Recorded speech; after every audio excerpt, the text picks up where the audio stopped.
The scene before us shows us the newly laid tracks at the Grenada National Athletic Stadium, the Kirani James Athletic Stadium. Hi everybody, good morning, welcome to National Champs 2024. A meet of 30 different clubs / schools, organizations coming together for an exciting day, 2 days of track and field here at the Kirani James Athletic Stadium. Now, a lot has happened over the last few weeks. There's been much talk about the newly laid tracks at the facility, and a quick overhead view that we've been having on the screen for the last couple of minutes is showing you exactly that. Now, we're going to take a quick look at this track. Let's go. First of all, we learned that Bainon, that's the name of the company that has been responsible for laying down these tracks. Now, an internationally recognized company. The thing about this track is that the material used is German engineering. The company is originally German, but obviously bought by the United States. So while it has US ownership, they've maintained German technology, and I'll show you why they're doing that. Now, what they have done, there's been a new track laid on this surface. The previous track was not lifted. The previous track remains. What was happening for the last 6 weeks is that about out of those 6 weeks was spent washing the track, soaking the track, lifting off the dirt on the track, bringing it to a lighter stage. That is what has been happening. After that, it was laid with a thick coating was put on it, and then the glue. Then the new track came down on it. Now, what that has done, it has given it a bounce, so to speak. What you might call in athletic terms potential energy. Potential energy based on the athlete. The potential that the athlete has when you stomp on the track, moving forward, that energy that you put in is what is going to leap you forward. Now, the track is loaded with potential energy. And if we just go to the edge of the track here, I can show you that what has been happening, the thickness of this surface, it was not this thick before. Now, it was not this thick before. If we walk along the edge here, you will see that it was not this thick before. Now take a look at this. We have almost 1.5 inches from the original surface come right up to the top. Now that means that there's a lot of potential energy stored in this track, and the bounce is going to be real. Athletes who tested this track a few days ago said that they're getting the bounce, they're getting the vibe, they're getting the feel. So you're going to get a lot of that. Right? So a mixture of genuine and synthetic leather. Now, it's better able to absorb that energy and leap forward. The thing about it, though, is that when athletes come on this track to run, what they've got to do is maintain good form, because the lack of good form is going to send you face forward on the floor. I'll tell you why. Because for the sprinters, what you're going to do is see the sprinters, especially on the start, leaping forward. What is going to happen basically is that potential energy is going to leap them forward. So when they start off in the shorter version, in the sprint versions, what they're going to be doing is pushing forward and pushing ahead with your body horizontal, maybe at about 45-degree angle. What they're going to do is push forward, and you're going to see them leaping forward, pressing onto the track, getting that energy, that short energy to leap them coming out of the blocks. You're going to get that. Now, for the athletes running the longer distance, it's not bad, because most of the times you start running on your heel when you're running the longer distances, the 1,500, the 3,000. What that does now, it gives the athlete a little bit more cushion, which makes it easier on the lower back with this kind of energy stored in the track. So they're able to cushion the blow, the impact of their feet hitting this track. It's more cushion, not as it was a few years ago. So all in all, what that means is that with the proper use of the track, the proper form, we can possibly look forward to some quicker times this year. Are we going to get some quicker times? Time will tell. Also, when we look at how the blocks are laid, these blocks now are firmer into the ground, because it therefore means that there's more space for these spikes to go into the ground, how these blocks are laid. Take a look at this.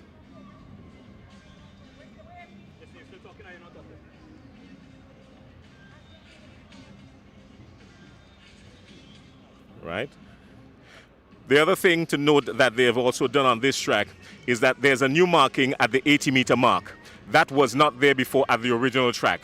And apart from that, there's some additional markings on the edge of the track, on the inner lane, that will come. Now, it's not there just yet, but what these markings, which will come in a few weeks, will do is that it will give the athletes, especially in the longer distances, the ability to gauge themselves as they go along, because these markings are going to be on the inner part of the inner lane, right? It's not going to be there for the crowd to see, but the athletes who are participating, they can use that as a guide. In addition to that, there have been some markings between the safe zones when you're having the relays and all of that. As we said, the marking at the 80-meter mark, so that's even better for the sprinters again, because sprinters gauge themselves within 20 meters, 100, 80, 60, and then you go straight away. By the time you get to 60, you're up and you're pedaling forward, you're on the straightaway. So that marking at the 80-meter mark, it is a very crucial mark, especially for the athletes who are running the shorter distances from the top of the track going down. All in all, we are anticipating some good track and field. Let's take a look at the outer portion of the field. Now, even where the field events will take place,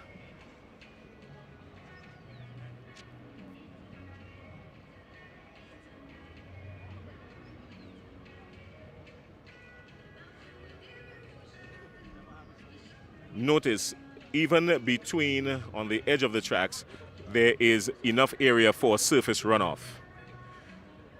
So in as much as we have a mixture of genuine and synthetic leather, nothing is going to really stay on this track and settle on this track and soak on this track, because these ridges, yes, they've been here, but now they've been made just a little wider, not dangerous, just to be able to absorb to take control of the water going down, which would run under the facility and head out to sea. So a lot of stuff has been done with this new track, and we're anticipating great times. In addition to today's event, we have primary school games coming up, which will be here on this track. The much anticipated intercall games, well, that's going to be a scorch. Everybody's talking about that already. And then, of course, we have a junior Carifta games coming up scheduled for Grenada. It is going to be at this venue. One or two little things to iron out, little kinks here and there. But I tell you what, all of that will be sorted out in perfect time. Today, we're here for national championships. Today and tomorrow, the weekend is loaded with activities. And it feels good. I mean, I was never a star athlete in my day, but I'm quite sure running on a track like this probably would have made me one. Rondell, you're upstairs. You guys are upstairs. What's your take on it? Well, certainly, Jason. I think if you are an athlete in this time with this new laid track, definitely the speed that you exhibit many years ago, it would have been, definitely a bit more beefed up, because you have something really where you can, definitely excel. You keep your good form, as you mentioned, and there is something there for you. So there's a lot to look forward to, I believe, from these athletes here at the national championships. Good coaching has been done. I've been privy to see a lot of the training that some of these athletes would go through. And so I'm expecting some good times. I'm expecting that the athletes, they're going to, really take a liking to this new surface. It really looks good. And being that way, I think all in all, the potential of the athletes will show. Come Carifta, we can expect maybe these athletes, beginning from here to D, can really put on some good times and get themselves, on maybe a chance to shine at the Carifta Games, which is, right here at this same facility. So there's a lot to look forward to, but today, I believe, will definitely present, something exciting for the viewers. It's going to present something exciting for the athletes, and we can just look forward to them having a good time on this track. Just to give you a look at some of the clubs that are going to be on show today, we have the MVP Track Club. Ace Track Club is here. We have the Altitude Track Academy, Boca Secondary School. We have the Carriacou, a team from Carriacou. Classic Lighting, South St. George Government, So Classic Lighting, South St. George Government. Classic Lighting, Wester Hall. You have the Finish Line Sports Club. Fusion Athletics Club. The GBSS, they are here. The Grenada Christian Academy. Grenville Secondary. Holy Innocent Anglican. We have a team from Jamaica. That's the Jamaica. McDonald College, they are here. Runners Athletics Club. South City Rising Stars. Speed Zone. Sprinters Athletics Club.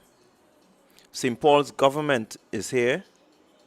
The SAS, St. Andrew's Anglican Secondary School, they are here.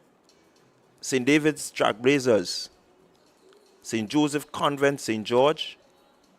St. Andrew Roman Catholic. You have St. Joseph Convent, St. Andrew.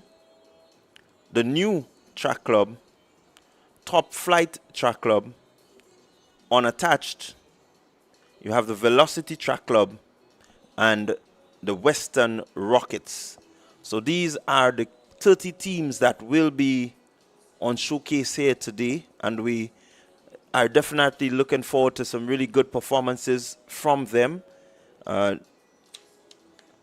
number of the athletes here have had their sports meet, and so they would come in with a certain level of confidence, having competed so far for the season. Those who may not have really competed for the season, they would be looking to put on some impressive times, some impressive distances, that they can make sure that their names are laid in the canals of the athletics program for 2024. And so we're just looking forward. I think for many persons, there's an excitement about what can be done and what will be done by these athletes. Carifta Games is a big thing for us, and we're looking forward to it. So we want to take just a few more comments from Jason. Jason, were you with us? Yeah, I'm right here with you. And what we can do now, we're going to take a quick look at the long jump track. Now, this year, based on this track, this long jump, I am anticipating that this long jump is going to be record-breaking. I'll tell you why. When you have athletes coming up on the ball of their feet, sprinting on a track like this, leaping forward, they've only got to be very careful about marking your run-ups properly so you don't overstep on the jump. Because there's so much potential energy in this track, it is going to push the athletes forward, and that is going to convert itself into something extraordinary. I am anticipating that. Now, even when we go straight up this long jump track, we're talking 8-10 meters going up the road into the pit. I believe today, on a good day like today with good weather, low wind speed, 8 meters could be in a lot of jeopardy. I believe that. All right. There's a new marker which will be laid down today, which will give the impression, the spike impression of the athletes. Now, this is going to make up a part of this goal. So it's going to go inside this slot here, right? For the start of the championship, it's going to go inside this slot here. And what you're going to find is that the print from the athlete's foot is going to be on the edge of the track, on the edge of the that kind of puttyish, right? So what's going to happen is that if perchance any overstepping takes place, the officials would be able to pick it up, right? So that's the thing that they're going to be worried. They have to be very particular about these athletes. But I do believe that there is going to be some smashing of records once they get it right. I think the biggest thing for the athletes here today on this track is marking your run-up and not getting caught with the bonks as you move forward, because using the bonks, and missing your step could get you in trouble with the officials. But apart from that, I see it all good. I see it all good, Rondell. So what I'm going to do is that I'm going to head back upstairs. We're going to get a quick look at the rest of the track, the rest of the outfield, and we're going to get ready for the start of National Champs 2024. Yeah, thank you very much down there, Jason. Again, just looking at the potential that is before us. What would most likely be an exciting, keen day of athletic competition. Everyone is looking forward to it. I know many of the athletes, having spoken to a few of them, they're They're pretty pumped. They're looking to really make use of this day in terms of, recording their names in the athletics program of the GAA, making sure that they get a look in. At least some of them, they're looking to maybe make a little qualifying distance, see how they can get themselves, maybe squeeze themselves into the Carifta meet. So there's a lot to look forward to for a lot of these athletes. Some of them just want to, continue impressing and continuing to further their personal best in their different disciplines. And this is something really that most athletes would look for there. Whenever you get onto the track, you want to make sure that you can, be at your best. Register as much marks close to your personal best, or even smashing your personal best, to let your coach or your coaches know that, they've worked hard and there is reward in the hard work. So definitely a lot to look forward to. We're right here. We're going to be bringing you the action as it happens. Try to keep you updated with as much of the proceedings as possible. Can tell you the South City Rising Stars, they amassed quite a bit of points last year at the National Championship 2023.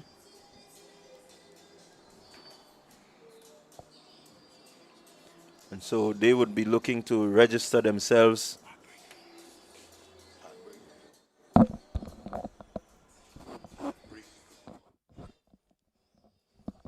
so we're gonna be looking forward to them. And then St. David's Trailblazers, they've always been, a name that is known Ace Velocity. So there's a lot to look forward to. But what we would do, we will take a break. We'll take a short break, and then we will get back to you. And when we get back, we will try to see if we can have some action for you. So, request, repay, repeat with Ariza's FlexiCredit Evergreen Loan Facility. Qualify for a FlexiCredit with limits up to $25,000, or use your home equity to qualify for more. Extra cash at your fingertips whenever you need it, accessed using your debit card, and managed using AMI, Ariza's mobile internet experience app. FlexiCredit allows you the flexibility to top up to your approved limit any day, anytime. Already a member? Send us a WhatsApp on 423-4987. New members join today to apply. Request, repay, repeat. Use your FlexiCredit for vacations, shopping, wedding, general expenses, and more. Ariza loan terms and conditions apply. Ariza Credit Union. Your financial freedom, your future. Take charge of your financial journey by switching to an Own Your Own loan at Ariza Credit Union. Ariza's Own Your Own loan is as unique as you are, because we know one size fits all does not fit you.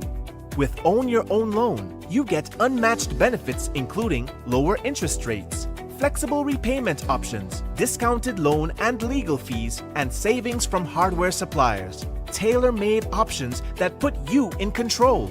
Switch now and step into the life you were always meant to live with Ariza's Own Your Own loan. Ariza Credit Union. Your financial freedom, your future. Call us today at 440-1759 or visit our website at arizacu.com. Love we sing happy birthday, sweet Grenada. Secure your financial future with Ariza's limited time $50,000 loan offer and join the 50 Chairs celebration. Application is easy, approval quick, interest rates competitive, and repayment options flexible. Apply now. Visit any of our branches located at Bruce Street, St. George, Grenville, Grand Anse, and Carriacou, or call 440-1759 for more information. Ariza Credit Union, your financial freedom, your future. all right, so we are back, and I have a bit of information for you. We're going to see the start of the high jump open. That's the one of the events that is first up on our listing for the day's events, and so we can look forward to the boys high jump open event. And the games record for this event is 2 meters. That's by Kenny Hosford, and that was set in 2021.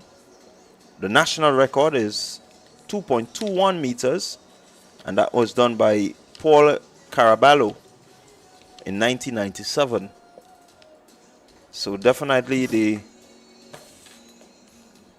jumpers here on Showcase will or should have this in mind. I'm in preparation mode for events like these. You want to always sensitize your athletes as to, how far they need to go, what they need to do in order to come close or maybe smash a record. You look at your training and so on. So definitely we will be looking to see how the record of 2 meters will be challenged here today.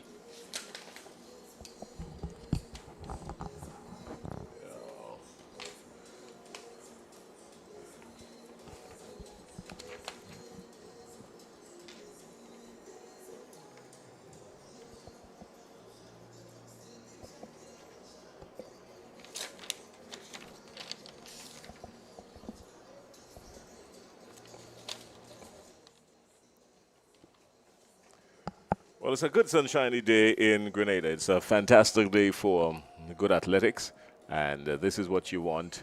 The sun out and blistering. The athletes wouldn't mind that too much. They're going to find some shade, and they're going to stay in the shade for as long as they can to conserve some energy and not exert themselves too much. But more importantly, the wind, we're not seeing any major movement from the trees that are around, and that means we're still operating at minimal wind, and that's good. The flags in the distance, just barely moving about, so it's not heavy, especially for a facility of this nature. Generally, when the winds come across this facility, it comes packing a good punch. So we've not have that for the morning just yet. The sprinters would pay particular attention to that. Here now, because we're getting ready to go into the high jump, it's neither here nor there with them, really. They wouldn't mind some breeze to cool them down outside there in the heat, right? So it's neither here nor there with them. The format for this, not quite sure what the format they're using, but after the first 3 rounds of jumps, basically there's an elimination process, and after that we go into the quote-unquote finals. So everything happens right after one after the other. So most likely we will get a result on that for you. There will be other things happening while this high jump continues. That's the boys high jump open. According to our meet event, we should be having the boys, the girls short put on the 20 and the girls long jump on the 17. Now, all of that should be happening simultaneously. We're going to pay attention to the boys javelin throw as well. All right, the boys javelin throw 17 and under, the 700 grams under 17. That should be happening around the same time as well. So a number of field events will be happening simultaneously. Yes, a number of field events, Jason. Looking at our listing, we also have the 3,000 meter open run. Again, very interesting event. That should be coming on track soon.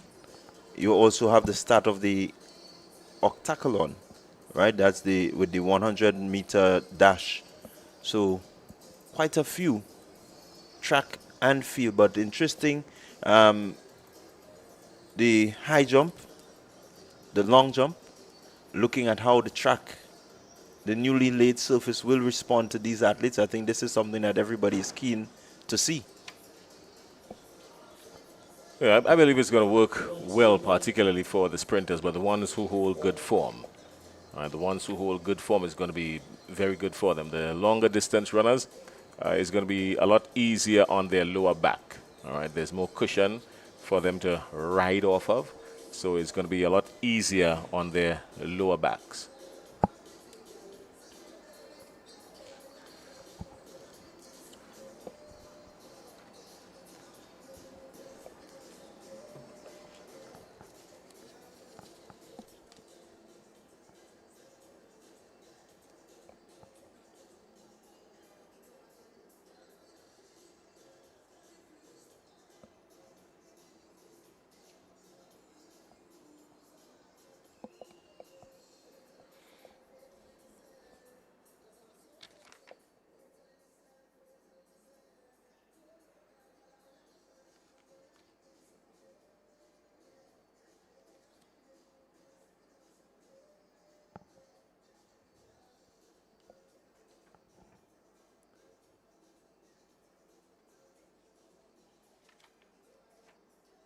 Well, what you're seeing basically is just some warm-ups taking place in the javelin. I think they're going to get down to the start of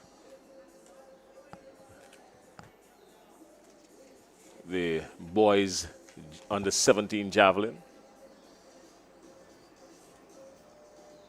It's a good view right there. The National Stadium, the cricket stadium, and the athletic stadium, just on the periphery of that deep blue Caribbean waters that just edges up to the shore. And I was enjoying that for a minute. Just wanted to get inside there for a minute.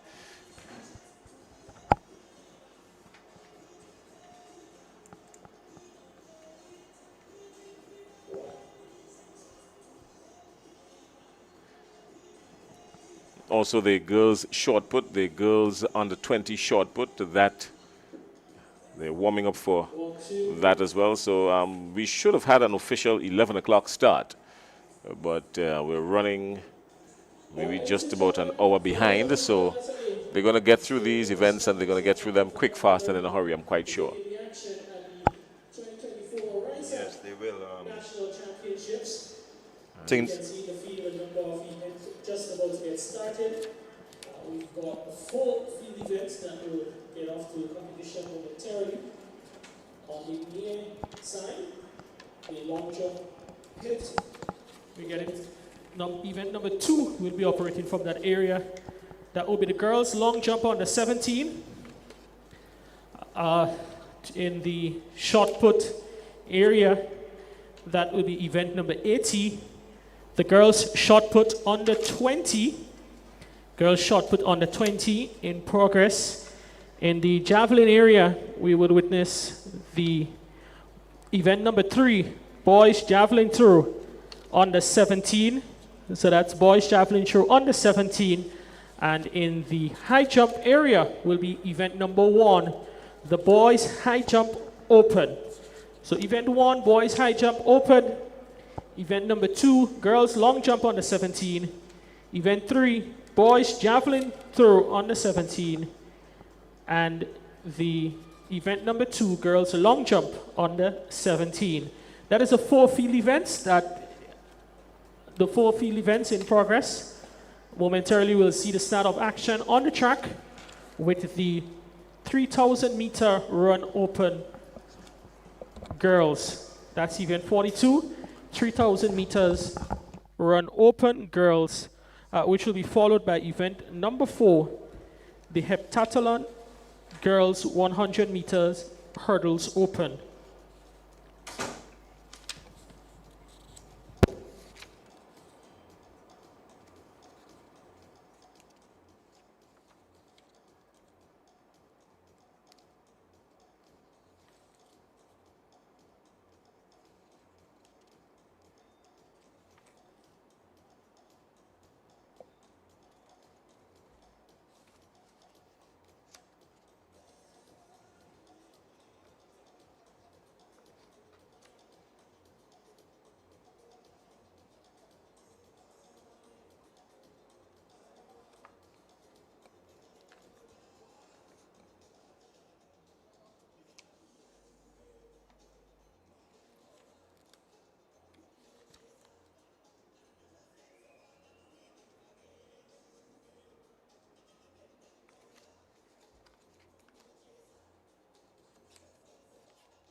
All right. Well, we're bringing you up to date with some distances in the short put. The girls on the 20 short put, and Alexander.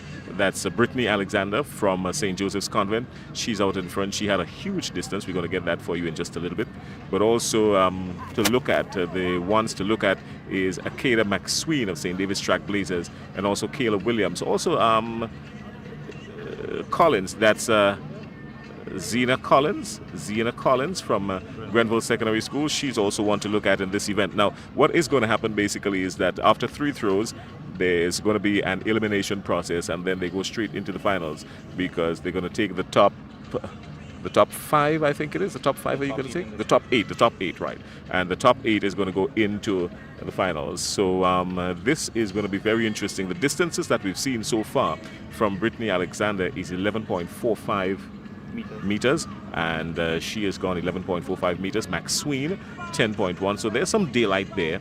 And Collins from Grenville Secondary School 8.9. There is some closeness in terms of numbers between 3rd to 5th, but the top 3 so far: Collins 3, McSween, and Brittany Alexander going out by some distance in the short put, just over 11.45 to be exact, 11.45 meters. So that's one to keep your eyes on. And the girls' short put, we're going to get back to that in just a little bit. We're going to mosey on over to see what's happening in the javelin, and then we're going to come back and we're going to pay attention to what Mr. McIntosh is doing. Brent McIntosh, you're doing a great job. Thank you so much. You're most welcome. Thank you.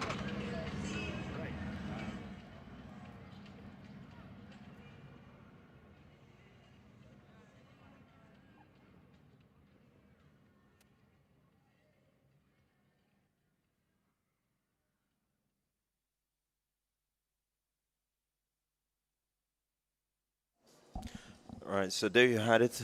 Jason picking up on the shot put, giving us a quick update as to what is taking place.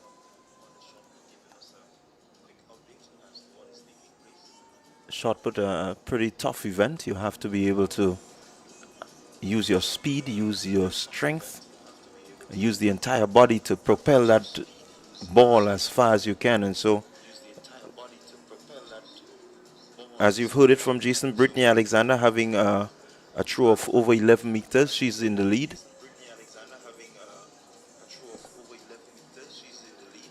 She's competitor number 640, and she's from St. Joseph Convent.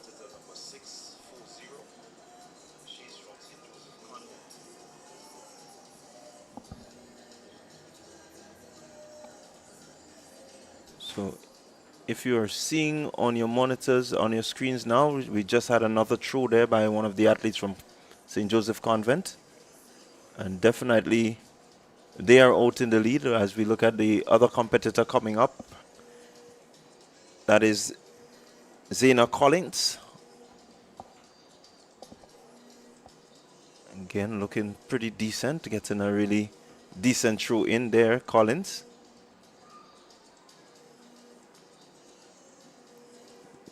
Will be interesting to see how this ends, or at least the top 8.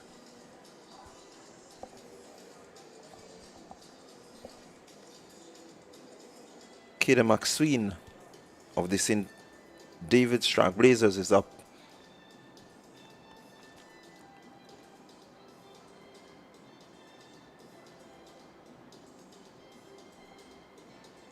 Okay, again, you want to make sure that when you're throwing the shot put, you get some momentum. If you notice, she started at the top of the circle, and she made a couple of steps back before, just to build a bit of momentum, getting into her throw. It's important that you're able to just get that momentum to help you to push off that ball from around the neck area. We look at it. There she goes, getting it nice, and a nice angle of release coming from her.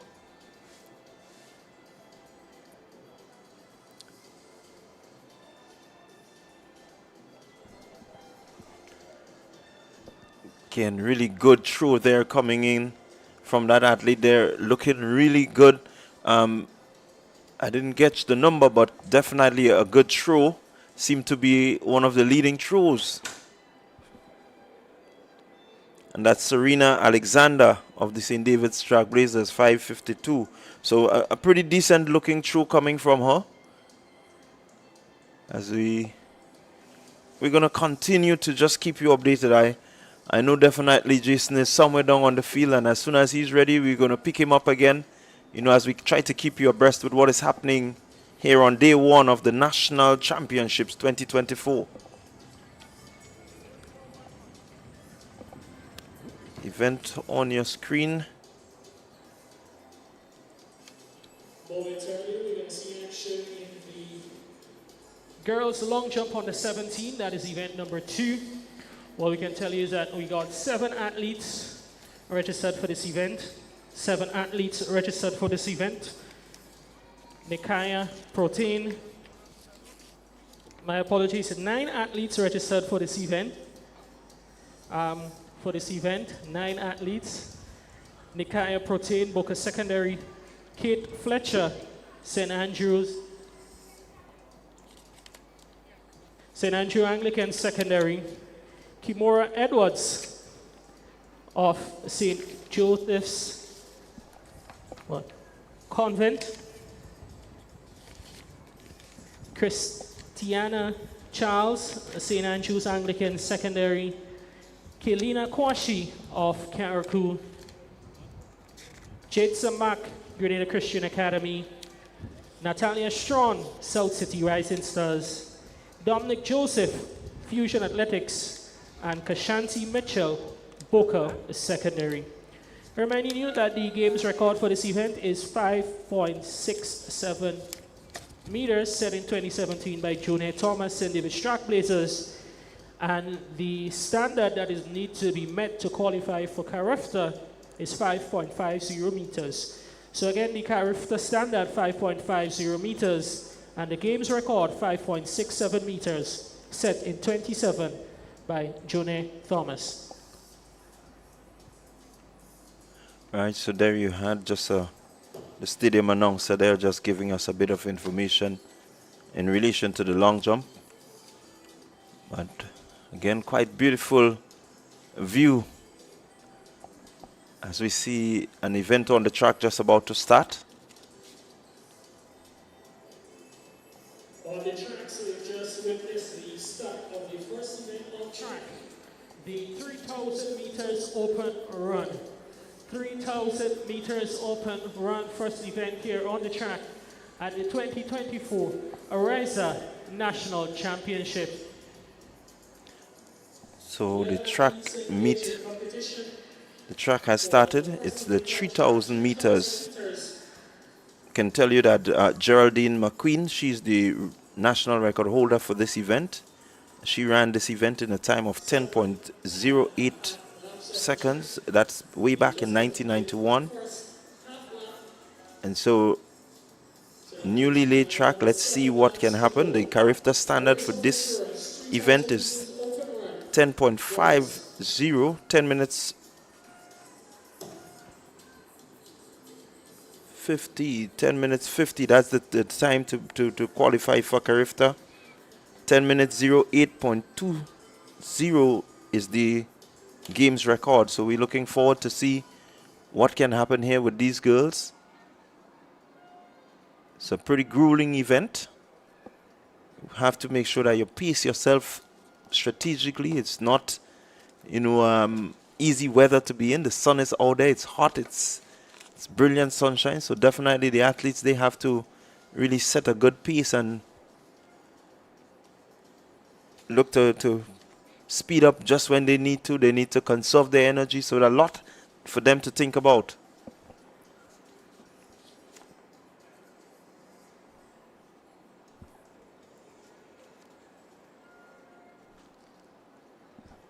We look at our leader there, that is Shania Nelson, South City Rising Stars. She is the one that is out front.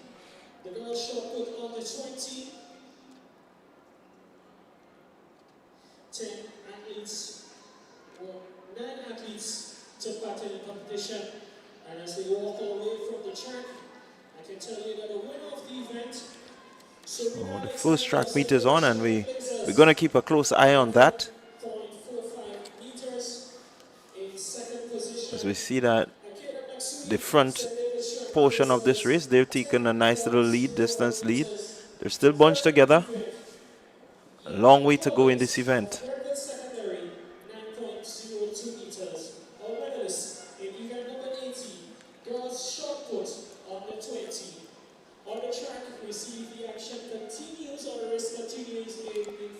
It's a race of endurance, it's a race of strategy. Generally in this event you would realize that the athletes are pretty slim, you know, they're not very muscular. They generally, when you look at the distance runners, you see them pretty slim. That is because the muscles sometimes could be a lot to carry when you have to go around the track this many times. Pretty decent start so far. In the field, we see the action continues on the northern end with the javelin. That is event number 3. Boys javelin throw on the 17th. Momentarily, we're going to let you know who the leaders in this event are.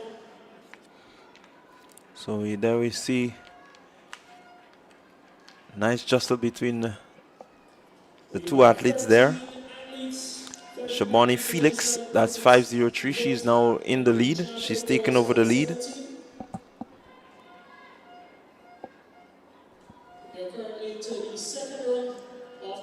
And Shabani Felix, a name that many would know in this event.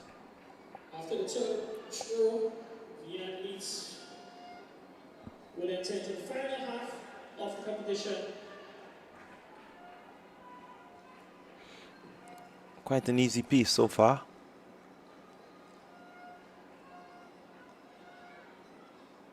Front runners just seem to be exchanging position ever so slightly.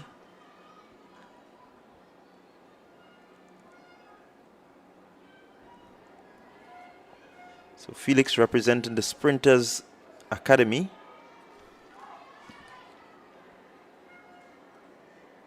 And that athlete for South City Rising Stars in Nelson. They just seem to be exchanging positions ever so slightly. For this event is 38 meters. 38 meters in the standard for under 17. The games record. The apologies, the character standard is 58 meters. 58 meters. The games record is 66.70 meters, set in 2017 by Anderson Peters. Again, the character standard 58 meters, and the games record 66.70 meters. Again, we have a change in position as we look at the two in front, but there's two challenging just slightly behind. Again, we're seeing it's a strategy race. It's a race of being able to pace yourself, that you have enough energy to complete the number of laps required. Still keeping an eye on the time.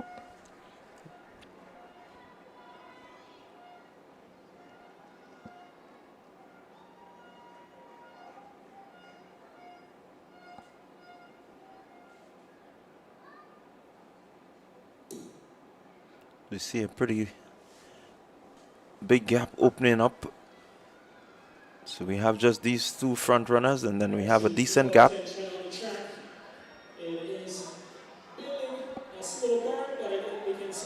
Nelson seemed to be opening up a pretty decent gap between herself and Felix. She's looking pretty strong, very rhythmic.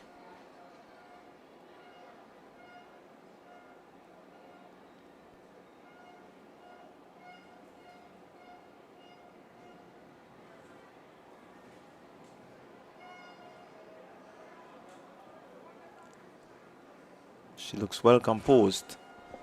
That is Sharina Nelson, South City Rising Stars.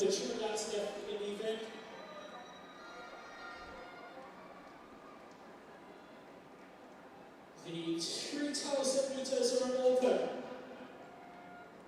to at least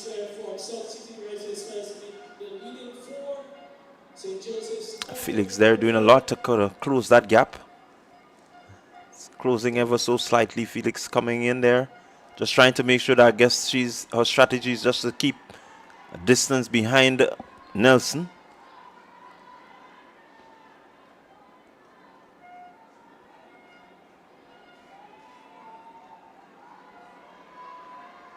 So you see a change in the top two. Very impressive young run by that young athlete there, taking over from Felix, who was in second for quite a while.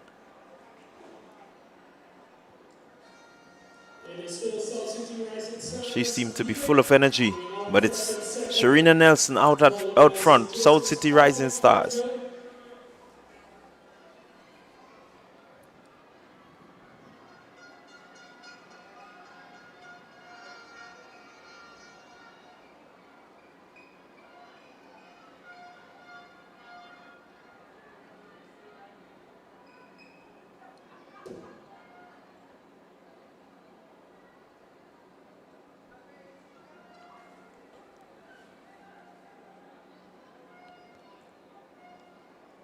Nelson looking really, really very well composed. She seems to be mentally prepared for this event. She doesn't look flustered. You can see her just chipping away.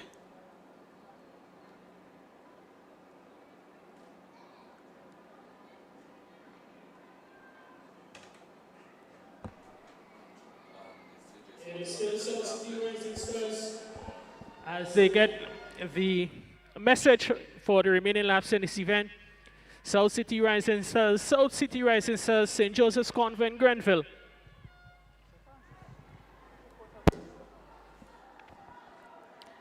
So I think Jason is somewhere down on the field, close to the javelin area, Jason.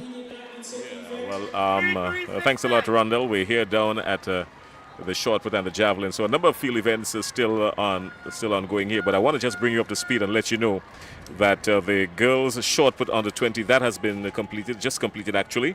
And just as we were looking at in the preliminary rounds when we were monitoring this with about 2 or 3 throws into the competition, we spoke about Brittany Alexander of St. Joseph's Convent St. Andrew. Well, she didn't disappoint actually, because she maintained the distance of 11.45 meters in her throw, and that got her the gold medal. So she is elated, and of course the folks at the St. Joseph's Convent St. Andrew are even more elated as well. Coming in second was McSween. That's Akira McSween of St. David's Track Blazers. She threw a distance of 10.1 meters. Now there's some daylight there between Brittany Alexander and McSween, and then a close third, or maybe just about the same thing really, just about a meter. Collins, Zena Collins from Grenville Secondary School. So that's the top 3 in the girls short put. The results from the girls short put: 11.45 meters, a distance by Brittany Alexander, picking up the gold medal, silver belonging to McSween. That's Akeda McSween, and the bronze belonging to Zena Collins of the Grenville Secondary School. So Grenville Secondary School third, St. David's Track Blazers second, and St. Joseph's Convent and Brittany Alexander picking up the gold medal, 11.45 meters.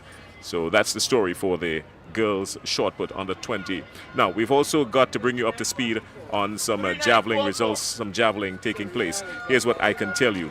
With about 2 rounds, just about 3 rounds in the competition going, there has been something to really talk about. 44.36 44.36 meters from Ketoy Thomas of Altitude.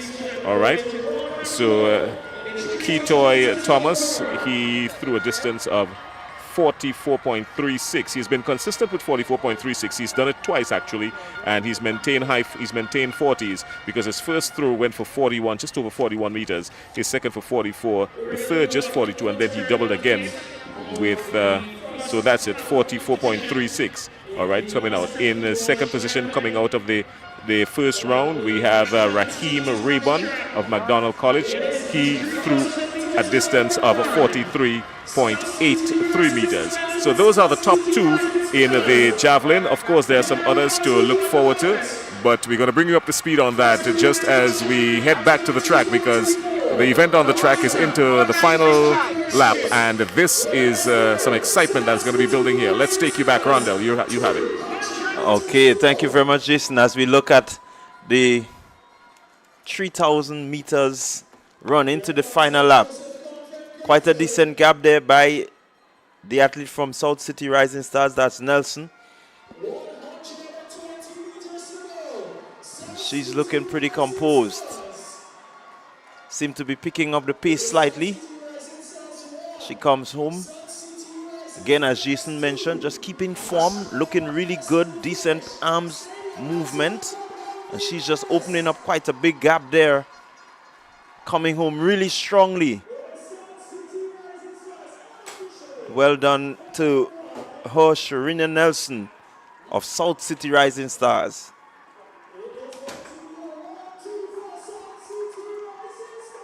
Again, as we see that young athlete there from South City Rising Stars coming in second. St. Joseph Convent, Grenville, coming in third.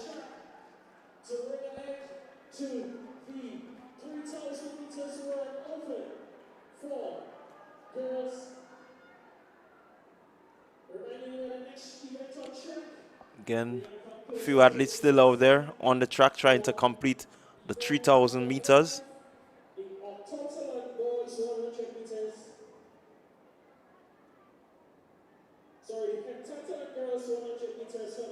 So they would have completed some 7.5 laps around the field. It's a pretty grueling event.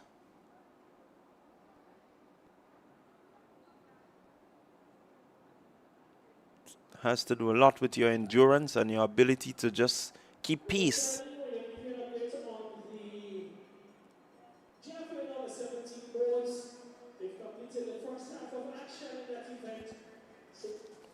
So again, we just remind you that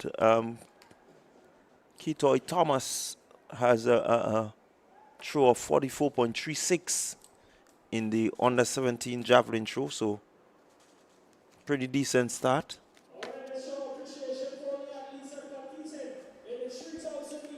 And we also had a completion of the girls shot put.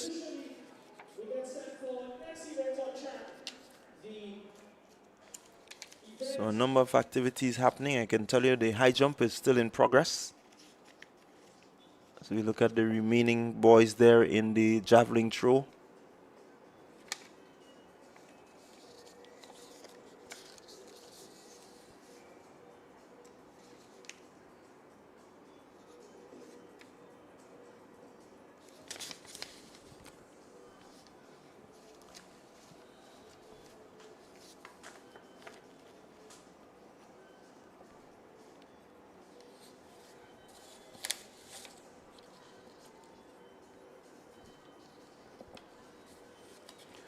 So it's the first day of competition in the Ariza National Championship 2024 right here at the Cranny James Athletic Stadium.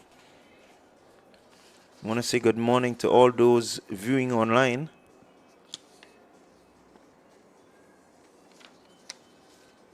Invite you to stay with us as we try to keep you abreast of all that is happening.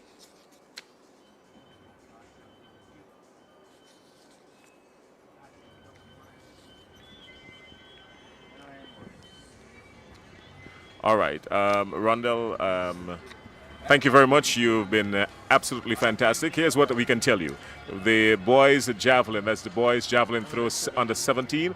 The first round has just been completed, and we've been looking at Nikhil Abraham. This guy threw a distance of, we're going to get that for you in just a little bit. 39.3.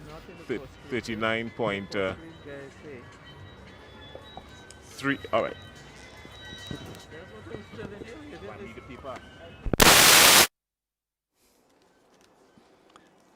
Okay, so we're having just a little look at the high jump while we wait on Jason just to give us a little bit of a report at the javelin area. So this seemed to be the final round in the javelin throw.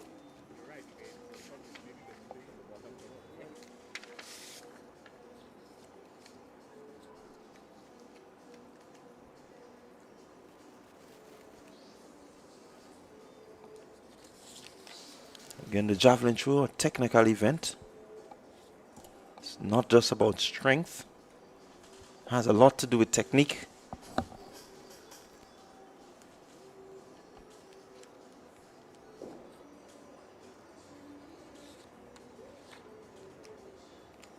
So we're going to be keeping you abreast as to the events. The high jump is taking place at this time. Yeah. So Jason, whenever you're ready.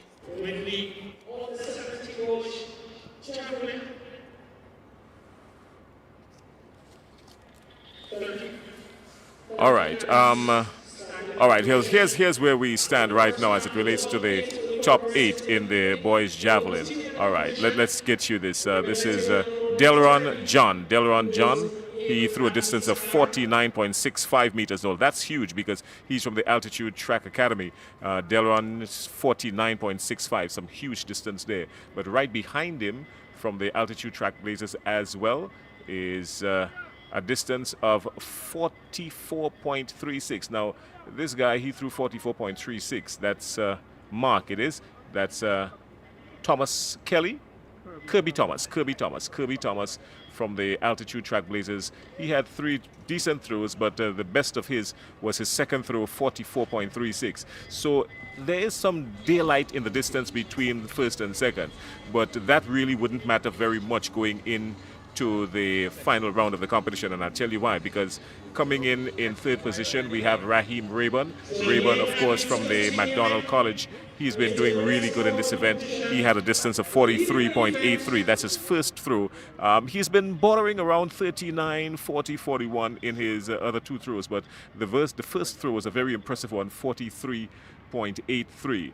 And the rest of the table will include John L. Mitchell, Jelani Cuffey, Josh Thomas, Caleb Alexander, and Nikel Abraham.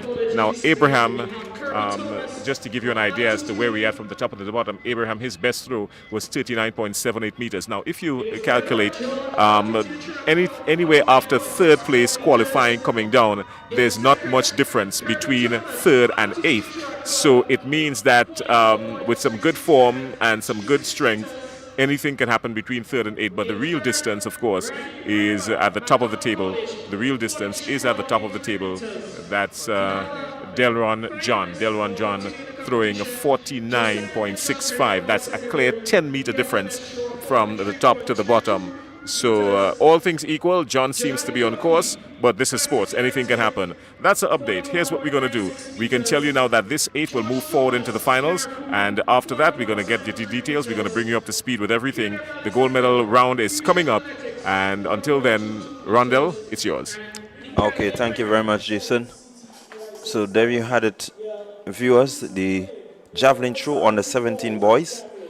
And so the Altitude Track Club, in the name of Delron John, competitor number 92, he's in the lead with some 49.65 meters. Again, as I said to you, the javelin is not really about brute strength, but you have to have the strength, you have to have the technical ability in terms of your run-up. Everything has to coordinate, your release has to be on point in terms of getting that javelin to really fly, the angle at your release. So there's so much that the athletes need to think about in order to make that decent throw.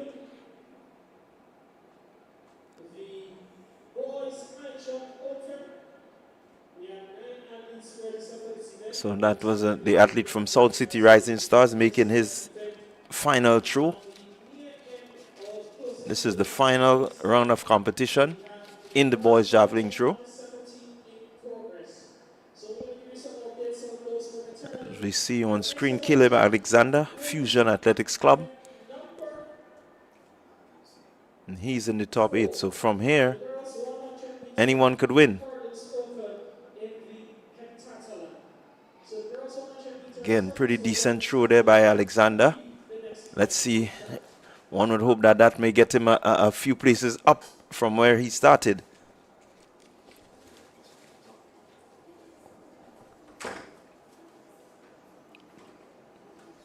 Yeah, good angle of release, looking to get it out there. Allowing it to just glide a bit with the wind.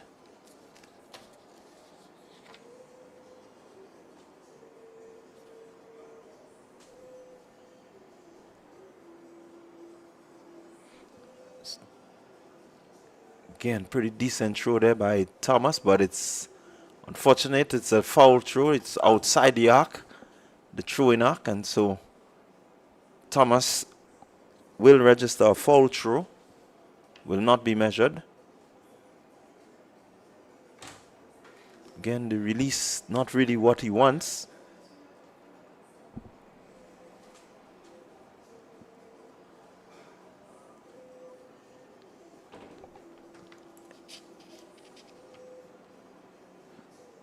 So the boys seem to be giving it their all there.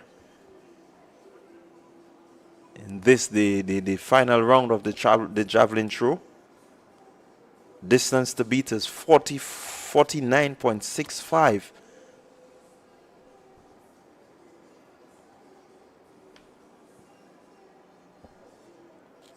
So just into the first round for athletes in the under 17 girls long jump. We in the first round of jumps. So we're going to give you an update To the final 8 in the boys javelin, and we started from the bottom of the table coming up, of course. So as it is now, we had good throws, but he has remained nothing to really move up the ladder, as you were speaking about Abraham. He wasn't throwing anything much more than he did. As a matter of fact, his this throw went down a little bit by about a meter and something. So there's obviously some issue with him maybe being a little bit jaded. But let's see how that's going to go, because now we have from the Grenada Boys Secondary School, that's Joseph from the Grenada Boys Secondary School.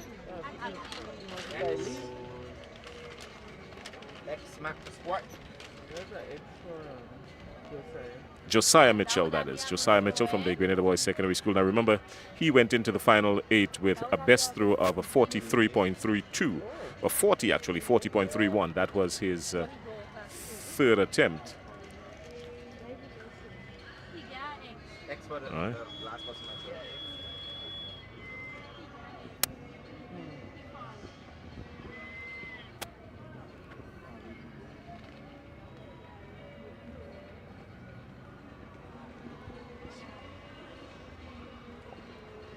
So I think what we're waiting to really see is what's going to happen at the top of the table, because the top of the table is where the story really is. 49.65. That's Delron John. 49.65. He 4427. So 44.27. That's the throw for Raheem Raybon. Remember we were speaking about him, Raheem Raybon. Yes, Jason, So you were pretty saying decent throw for Raybon. Raybon was in third position with 43.83.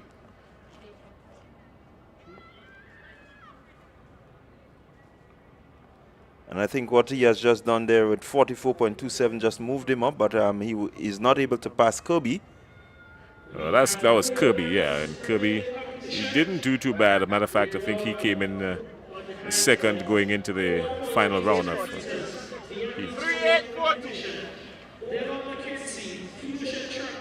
And this throw just went down to 38.42.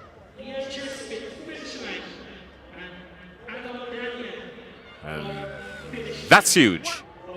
That's huge. That's huge. And of course, Delron John. That was huge. We're going to wait and see what the result says, but that was huge.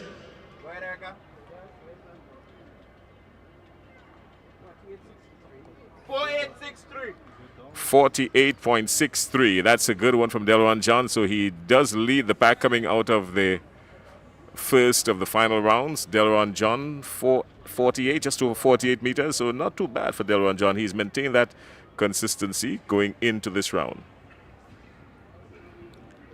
Yeah, just about a meter plus, some down from his best of 49.65. So he's pretty consistent, as you were saying, Jason. Yeah, I mean, he is. He has maintained that level of consistency, 48.63. His best has been 49.65. So he has been showing that he's capable of hovering around the high 40s and remaining there with some kind of consistency. As we see the throw come in there from Abraham. That's Nickel Abraham, South City Rising Stars.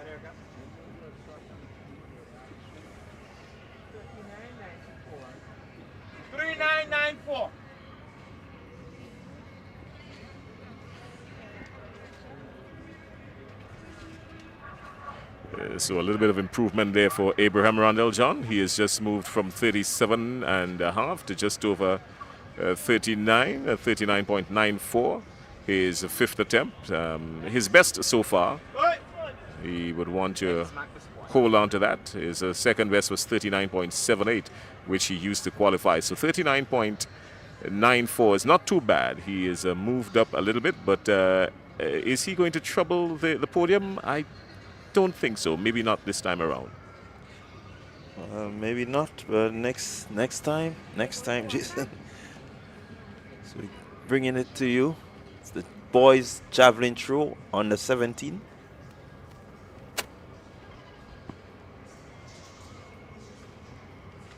That's a pretty decent distance there. That's something huge. Well, that's something to write home about. Something to write home about. That's Kirby. That's Josh Thomas. Josh Thomas from Carriacou. So that's pretty huge. His previous throw was a fall throw. Let's see what he's getting now. 49.25 now. Yeah, we did say that was huge. And that's a cause for concern for those at the top of the table because that's huge. 49.25. Yeah, that 49, Jason, just moved him, I would believe, into second position. Yeah, well, of course, and you got it right. 49, I mean, he is the second athlete to go above 49 in this competition here so far. So that's huge for him and big news for Carriacou. Carriacou, good morning. Well, good afternoon, I should say.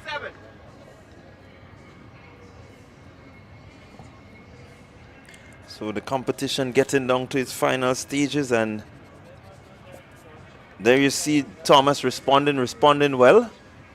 He's moved himself up to the second position. This is what competition does to you. You either rise to the occasion or you try your best to get there.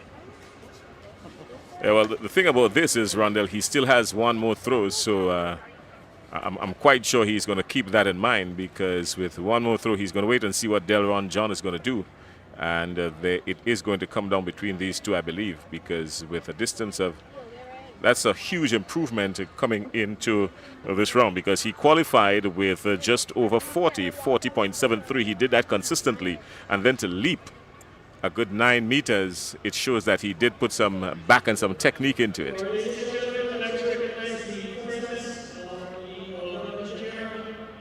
It's Josiah Mitchell there, GBSS.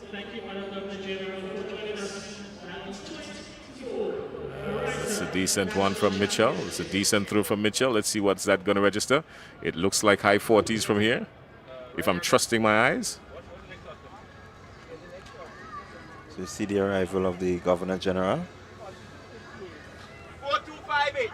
42.58 meters. 42.58 meters. So not his best throw. He's been hovering up 43, 42.58. Not too bad for him, but it's not his best today. Yeah, some improvement there. I think his best was 40.31 before this. And so he has made some improvement, Jason. That's Josiah Mitchell. We're getting ready for Raheem Rayburn. Raheem Rayburn, that's Raheem Rayburn. He had a best of just over 44, 44.27, his previous attempt. So Rayburn and John at the top of the mark. Some concern for both Rayburn and John.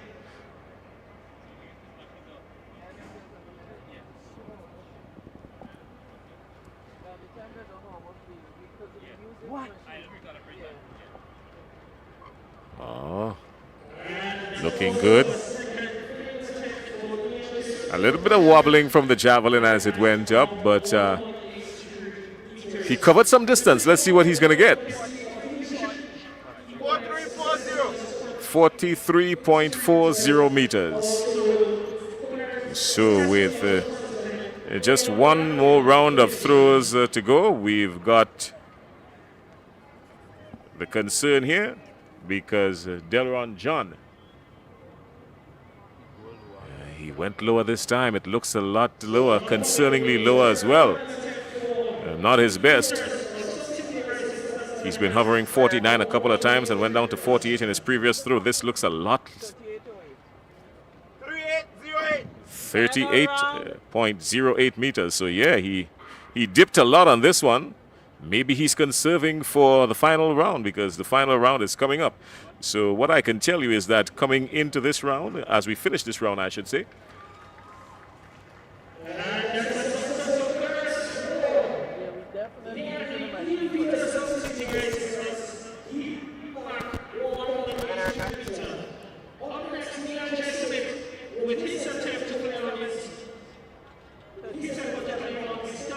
So then we had competitor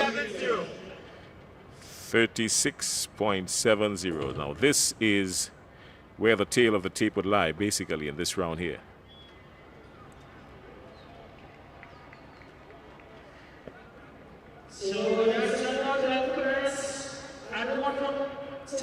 That was good. It looks mid-40s from here. Looks 40 and up from here. Just bordering 39.94. 4278. So that was Alexander. Caleb Alexander, he just did 42.78. His best 43.13.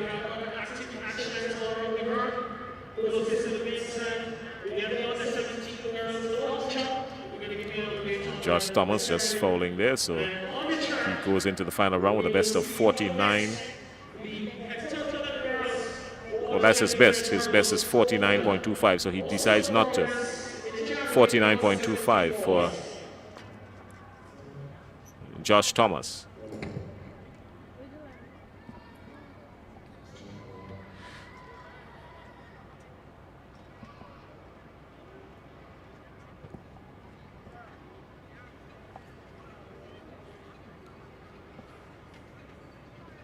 So that's Jelani Coffee. Classic light in West Coffee has Hall. been in the low 40s. He's been in the low 40s, Coffee. Rondo. I don't think he's going to go much further than that. Not on this attempt, anyhow. 40.10. So he has maintained 40, thereabout, right? And his best throw, 41.96. He just did 40.10, so I don't think that's going to get him to the podium. He's not going to get to the podium with that.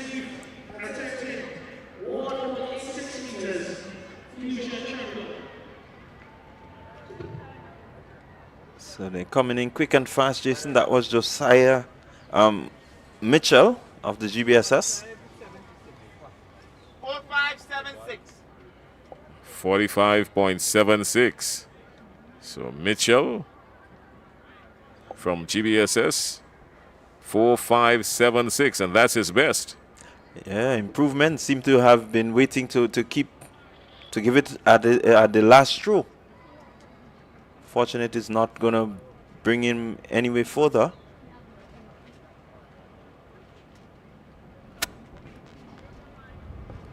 Raheem Raybon has given us something to think about here. Let's see.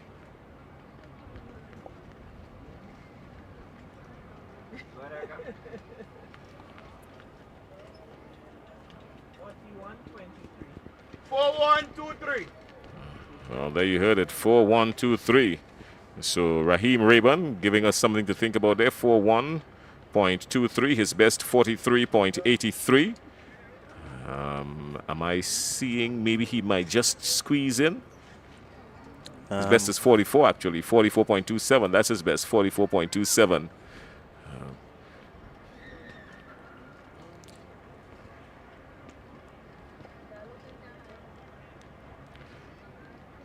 Kirby Thomas now. 4777.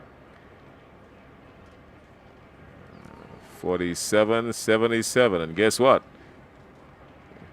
47.77 is his best. He saved the best for last. Now this is where things are going to get a little bit dicey because Delron John, he's already had a best of 49.65 on 2 occasions.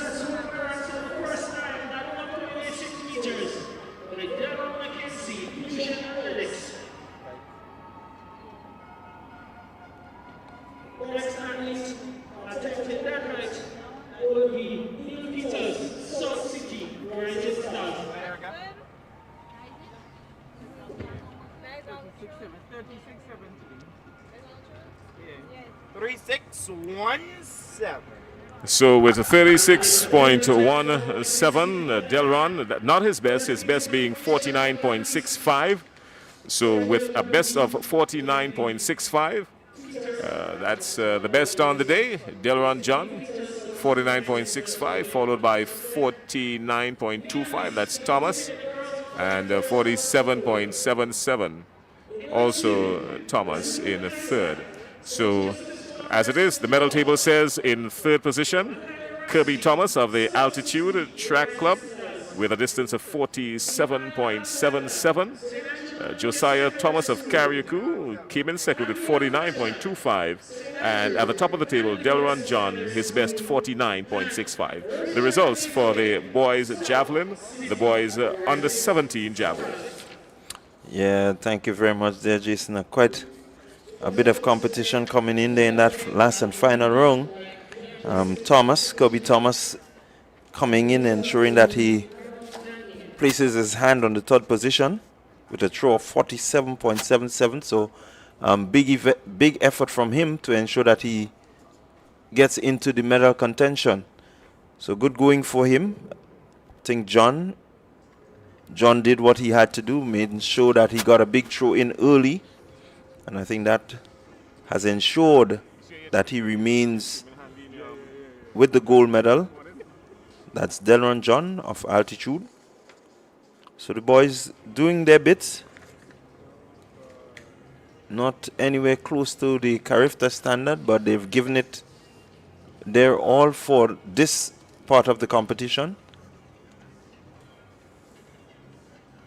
So we look trackside.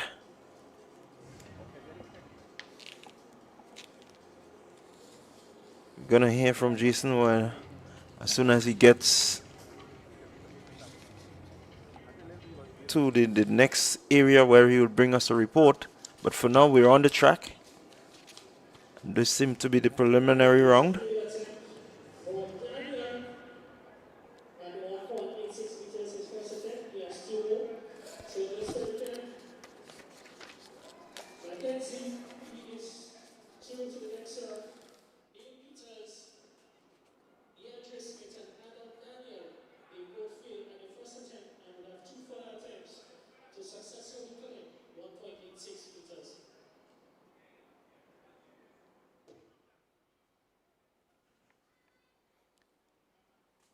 So that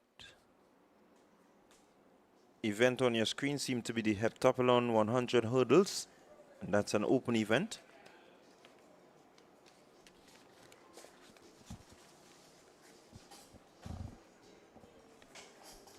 So that's event number 4.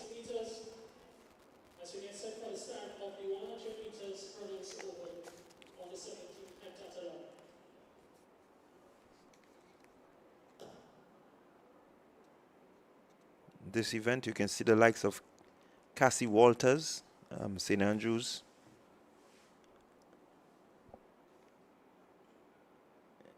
Maya Alexander is there.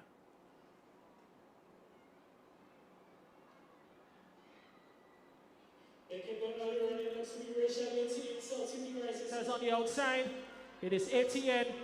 On the inside, we see Azuri, Isaac, and a race for the finish. Unofficially, it looks to be Rachel Etienne followed by Azuri Isaac. So again, hurdles, heptathlon, seven grueling events. This is just one of them. You look at this event, you you would get an understanding that these girls have to take quite a bit of work to get themselves over this hurdle. It's not just a sprint, but it's a sprint hurdle where you have to make sure that technically you're able to get up over that barrier as fast as you can. You land and you continue on your way for each hurdle.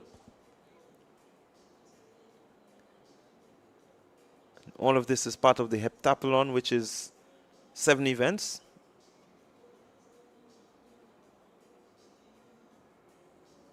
They have to do all the ambits of the track and field. They have to run, jump, and throw.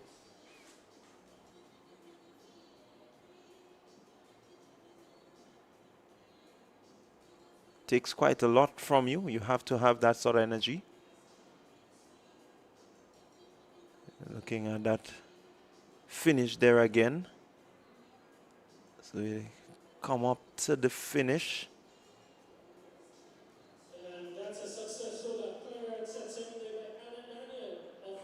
So it's Rachel Etienne of South City Rising Stars coming in there. 19.76.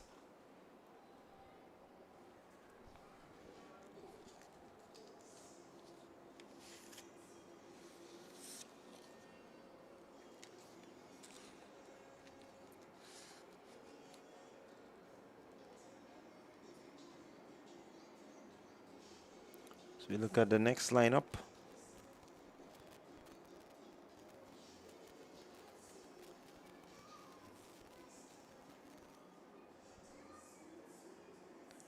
Destiny Langain. You have Talia Descent of the St. David's Trailblazers. Malia Lambert, finish line. Sophia Cox, finish line. And Cassie Walters of St. Andrews.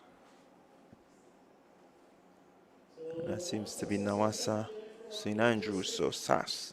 So these are the persons in Heat 2 of the 100-meter hurdles. And they are part of the heptathlon event.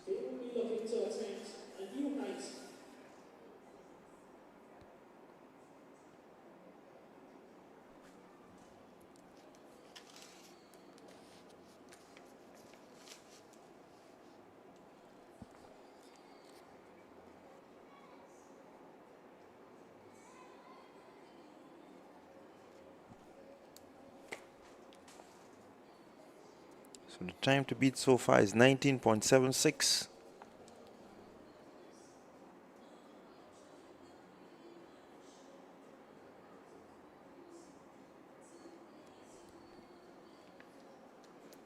In this event, the closer you get to your personal best times, the better you score.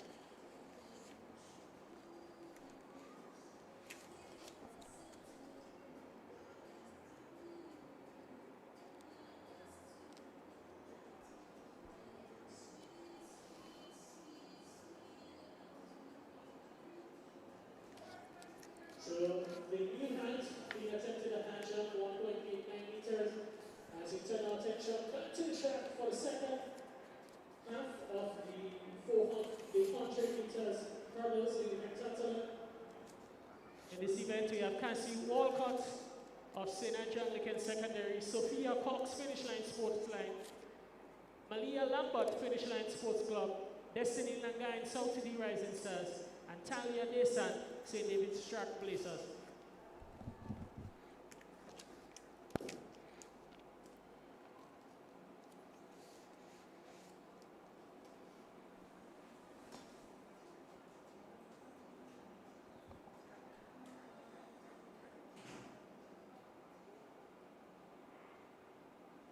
So they're off at the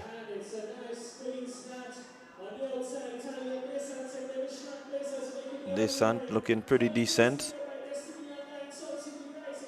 Rising Stars is behind her. Decent clear-cut winner there. Interesting would be the time that she completed this event, because the time will determine the points.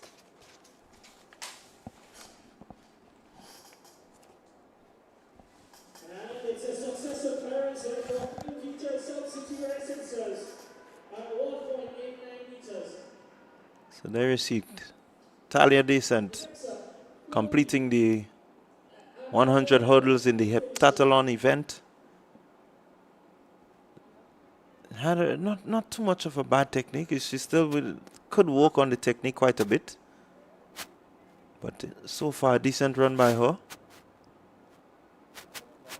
Certainly got some speed through the hurdles. We could work on her getting a little lower, getting the leg up a bit more, and maybe driving the hands a bit more so that she can get a bit more power to go over the hurdles. But again, that's just one part of her event. She still has to come back and throw. She still has to do the high jump. So quite a few events for them to do.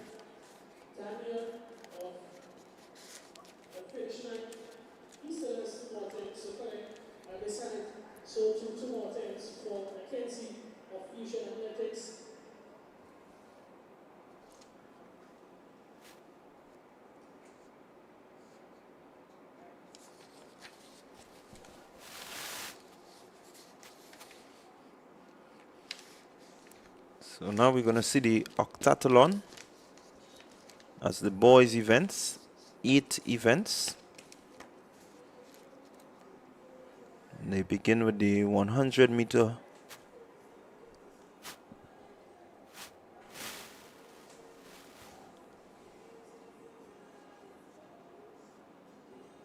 Again, these events are more or less what we consider to be the Ironman events of the track and field calendar. Whenever you have these, you have to make sure that you're able to complete all 8 events. And so athletes would focus their attention on where they're strong and try to work astutely on the areas where they're weak to make sure that they can gain some points. You want to make sure that your best counts as much as possible.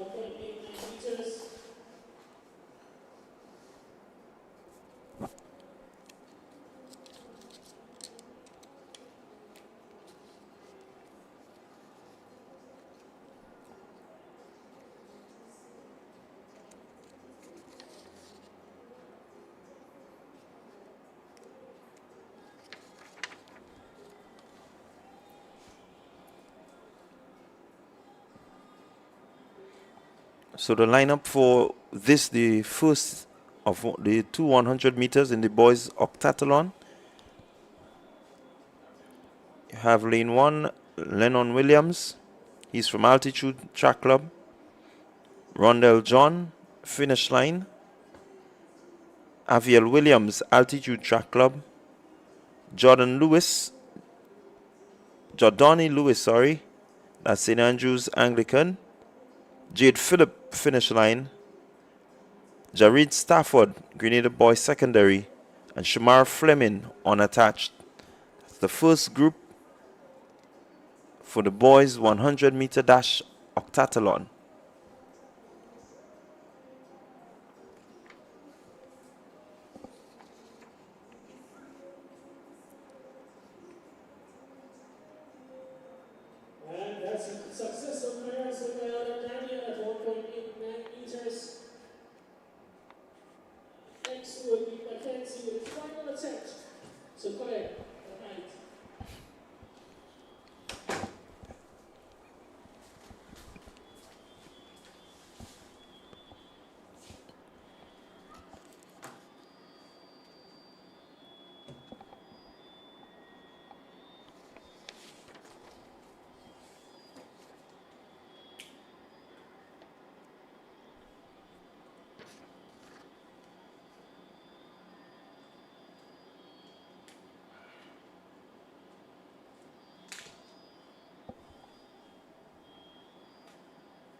So I just wanted to let you know that these boys, they would be competing in some 8 events And definitely you need to be strong. You need to make sure that you have endurance, not just for the event, but for the 2 days that you're going to be competing.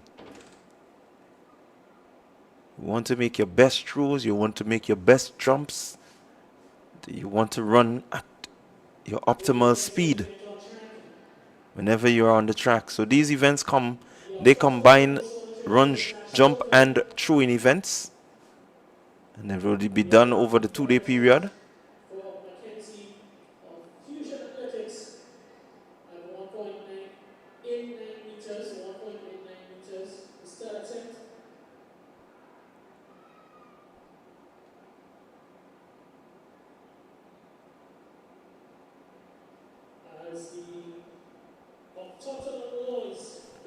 So they're about to get on the way.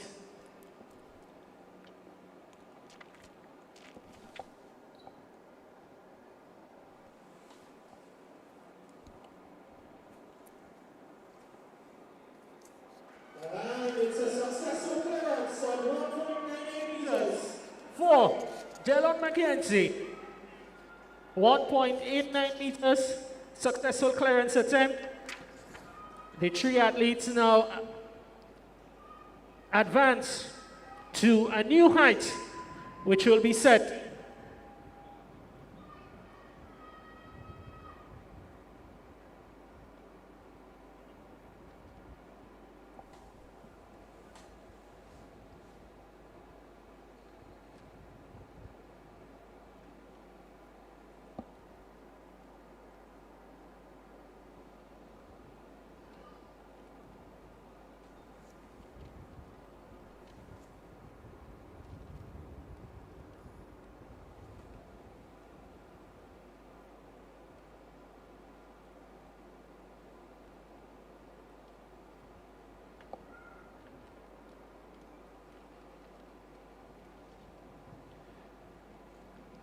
Again, So the new height, 1.92 meters in the high jump. Just to run through the start list for the 100 meters in the octathlon. Lennon Williams Altitude Track Club, Rondell John Finish Line Sports Club, Aviel Williams Altitude Track Academy, Jadoni Lewis St. Andrew Anglican Secondary, Jade Phillip Finish Line Sports Club, Jared Stafford St. Grenada Boys Secondary, and Shamar Fleming unattached.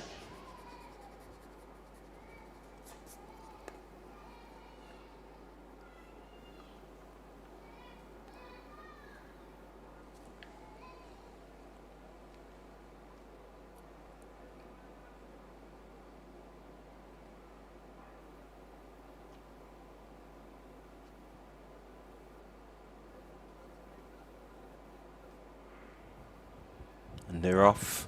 And it's the start of the 100 It's meters. the 100 meters.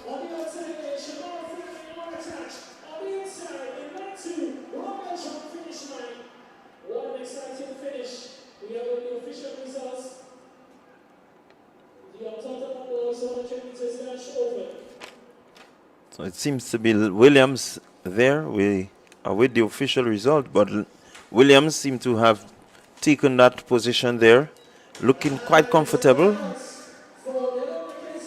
Yeah, look at him go. He's relaxed. He's just pumping the arms, ensuring that he gets across the finish line. So it's Lennon Williams of the Altitude Track Club, 11.3. Aviel Williams also have altitude in their second, 11.5. John, so these are events that would lead up to other events. So this is not the only event that they would take part in, as I said before. And so I want you to keep your eyes on them, see how they go throughout the 2 days of competition. It's the octathlon 100 meters.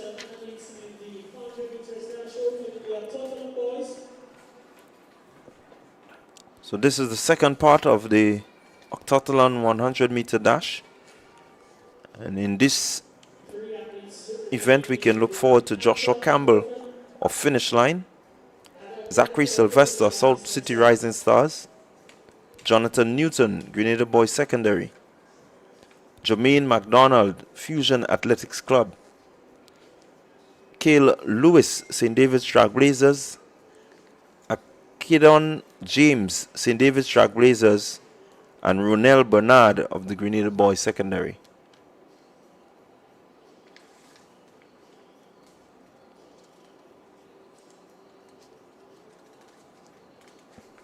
So that's the start list.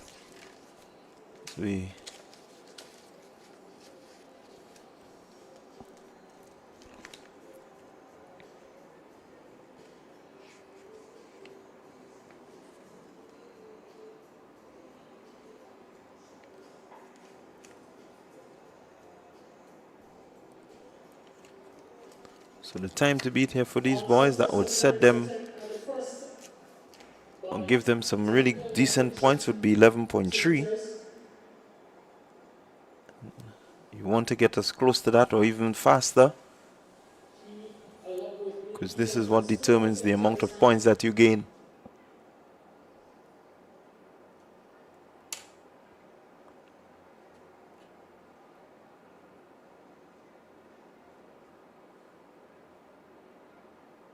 For many of the boys, they would come in with a season best time and they begin to work from there. The personal best will matter. And so a lot of thought needs to go into, preparing the athletes for events like this. The octathlon event is a grueling event, very taxing on the body.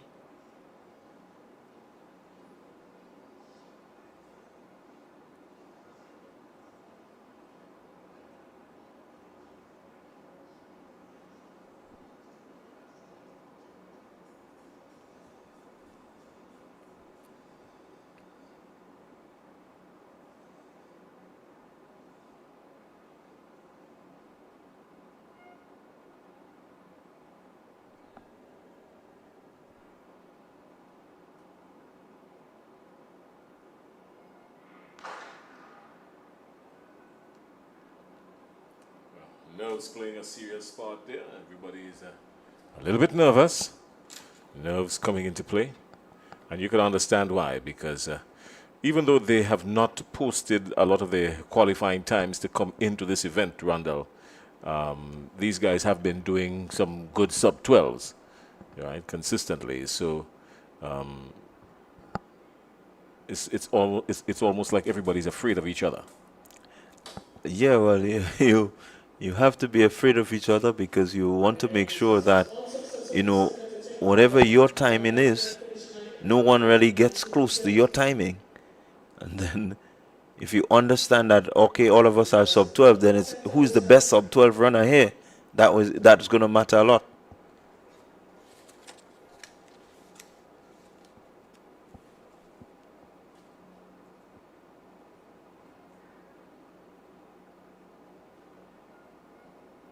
We see the field is charged, so the green card coming out to let them know that anyone else start from here on in, the possibility of them being disqualified from that event is possible. It's not even a possibility anymore. Possibilities went out the door. Once that card is waved, then everybody's on notice.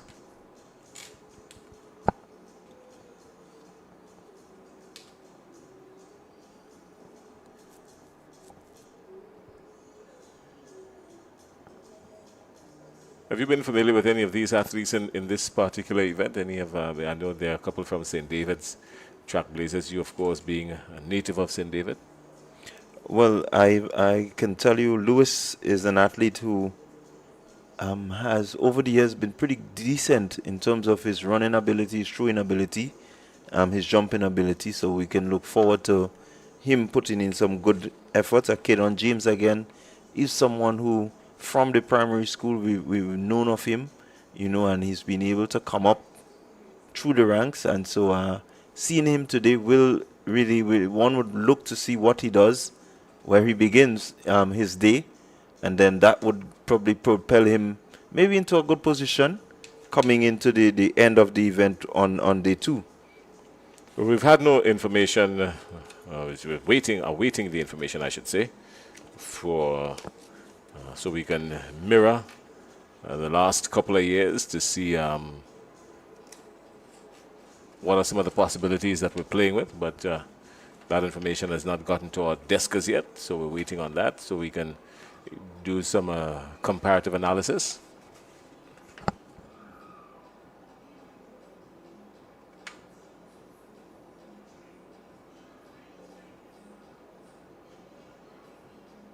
So the entire field is on notice, and everybody's on the starters orders again. The octathlon, event number 7. The boys' javelin went, of course. And this is event number 8, the boys' octathlon.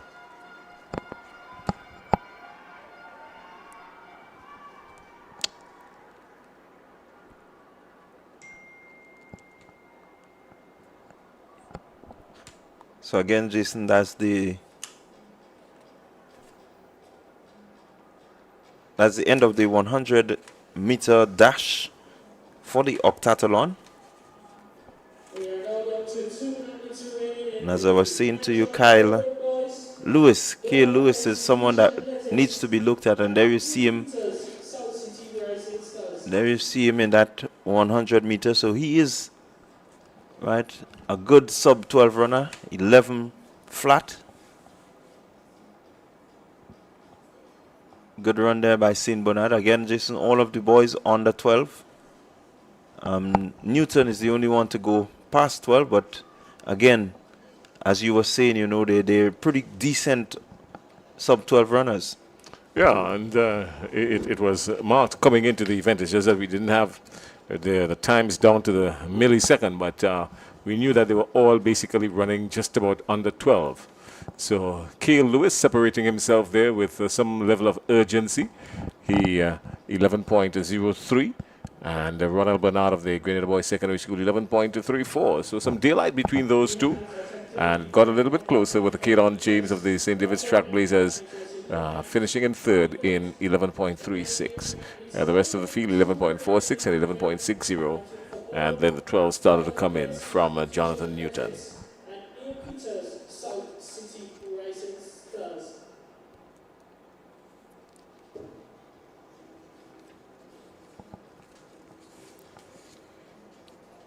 So that was the completion of the event number 1 in the octathlon for the male, and we saw the heptathlon for the female. They began with the 100 hurdles.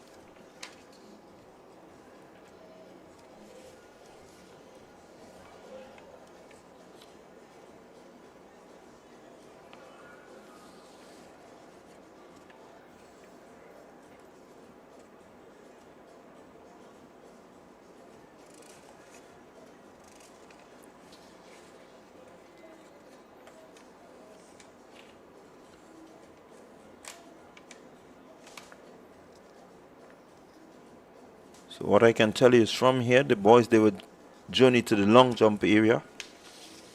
Their second event would be the long jump.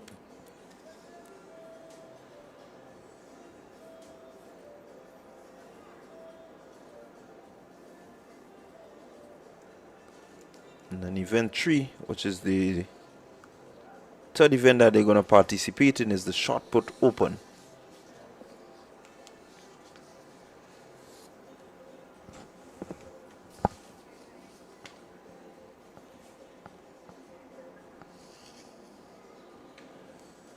Well, they're setting up for the high jump as your monitor shows you. Setting up for the high jump.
That was unsuccessful attempt by Mackenzie at the height of 1.9 meters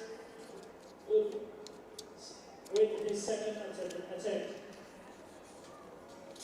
So what you're viewing there is the last two remaining competitors in the boys high jump. Bar set at 1.9.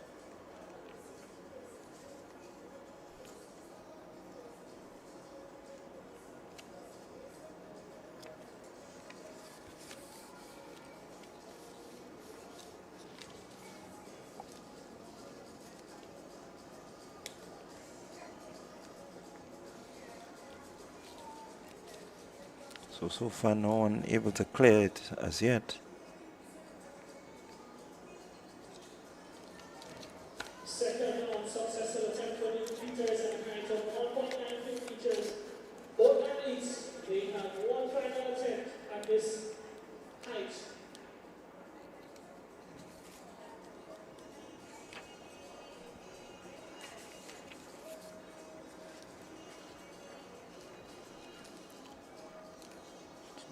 Last two remaining competitors.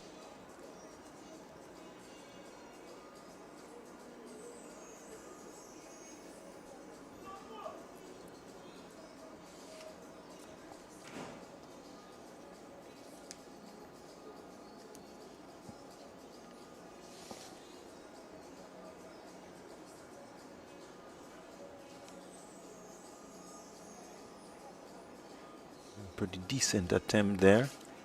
Seem to have had everything else clear, just unable to get the legs over. Meters, he exits the competition of this height.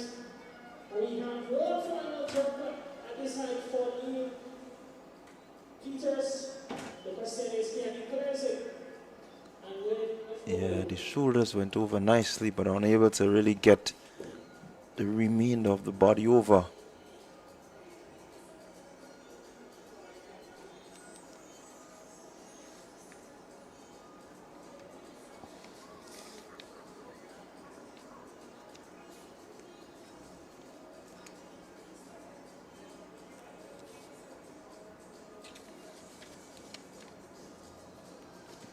That's the final competitor. Last attempt for him. Can he go?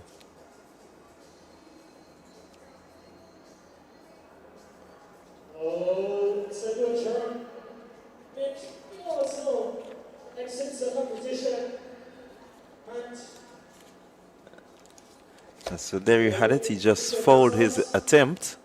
for the high jump open, both athletes failing to by the height of 1.95 meters. Alright, so they both were, as you heard, attempting 1.95, and so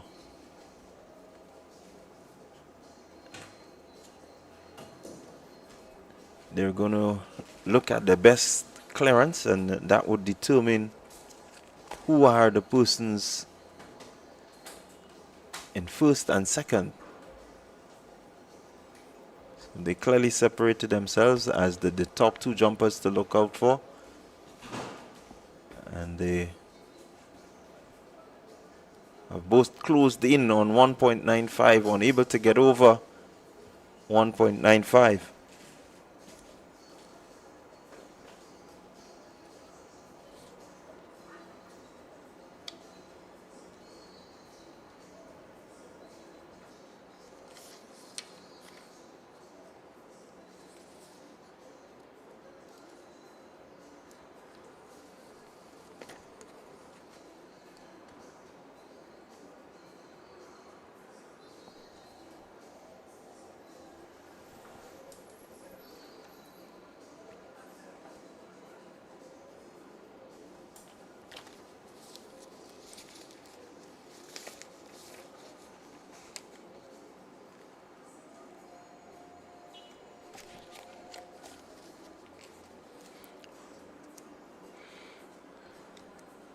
So we do have a number of 400-meter hurdle events coming your way.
So on screen now would be the 400 on the 17, 400 meter on the 17 hurdles.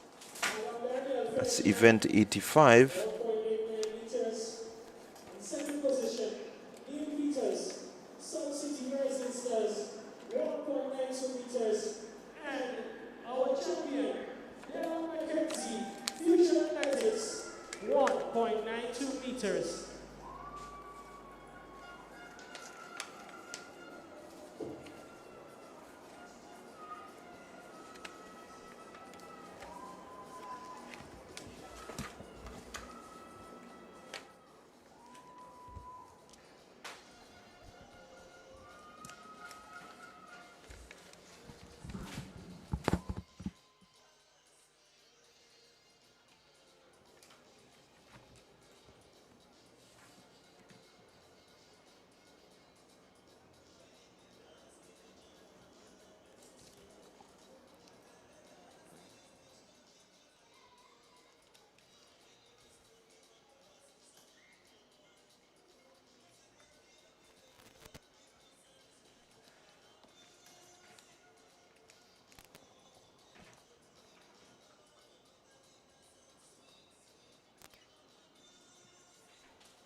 So only two competitors.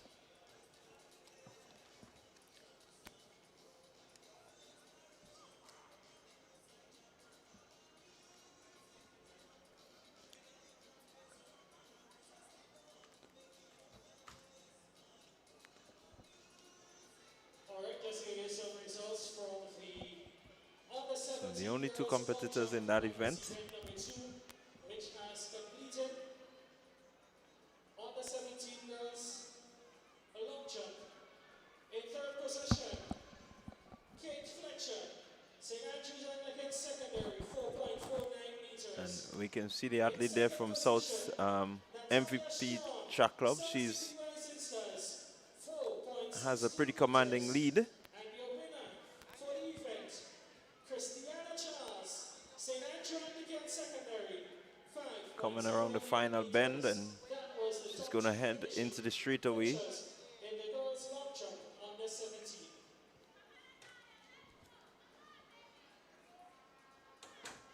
She approaches the final hurdle and she's over. And pretty decent run from her. Pretty decent run.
So that was the completion of the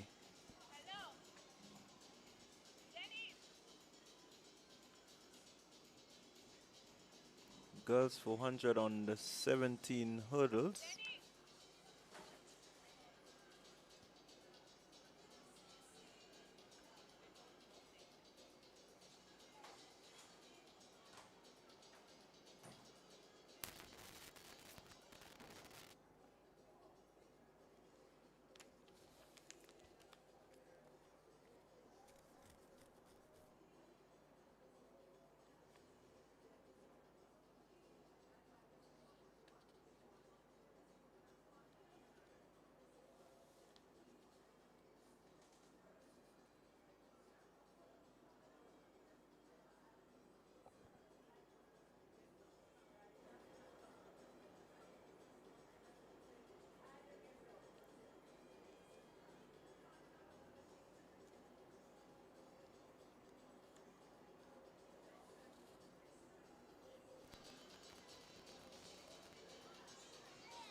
Championships for 2024. Next event up on the track, event number 87, getting set for the 400-meter hurdle on the 72 boys.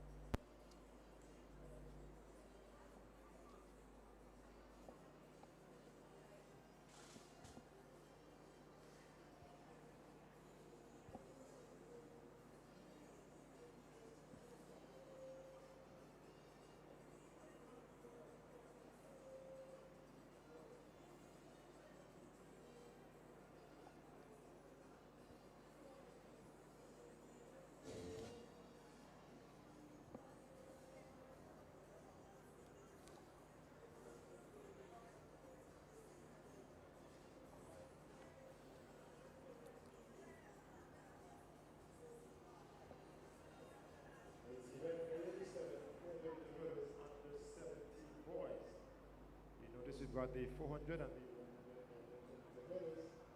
In addition, this season, in this one we got 3 athletes. Lane number 3, Corey Thomas, representing Anfield Track Club.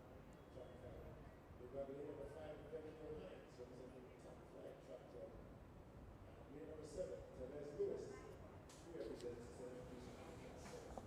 Right, so we are about to witness the boys 400-meter hurdles on the 17.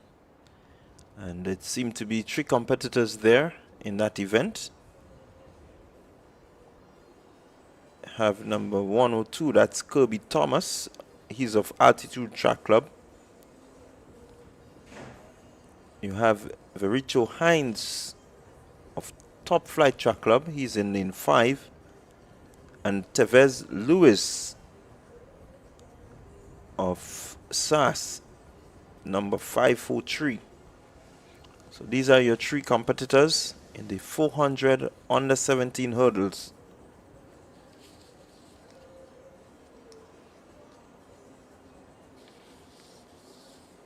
Again, most of these gentlemen would be pretty new to the event.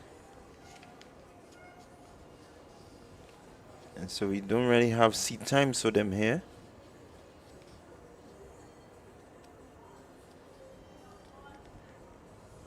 But we will look to see how they go. I can tell you the Carifta standard for this event is 56 seconds. So once they can complete this in under 56 seconds, it means that they would have attained the Carifta standard.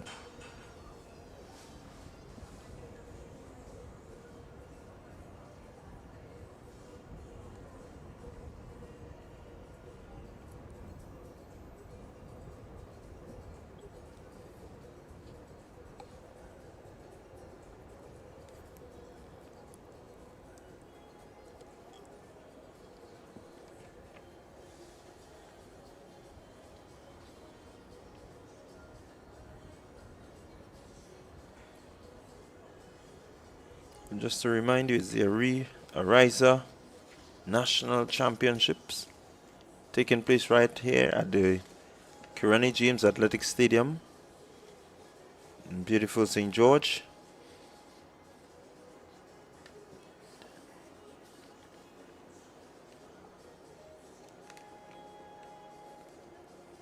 So we look at that beautiful shot of the facility.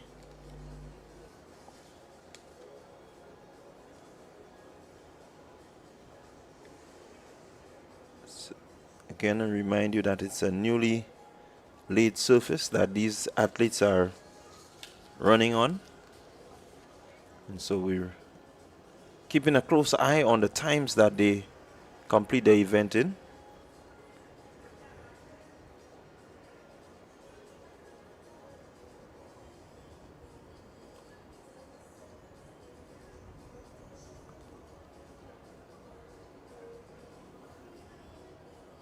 So we await the start of the 400 under 17 male 400 meter hurdle.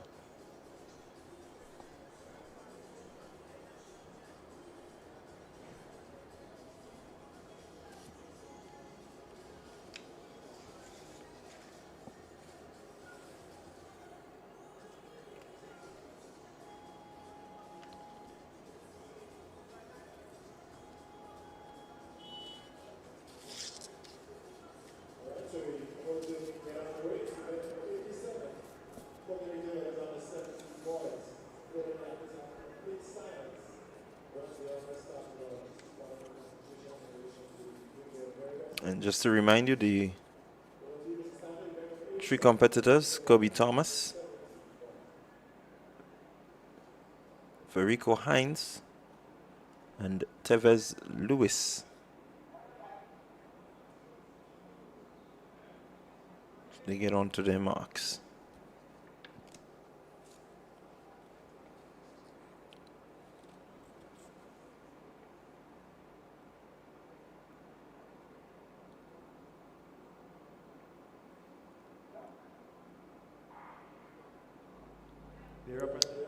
And they're off. This 400-meter hurdles under 17 boys.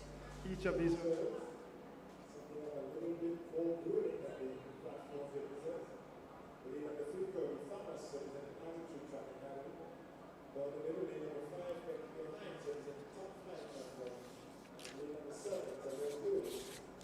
So it seems to be Tevez Lewis out front.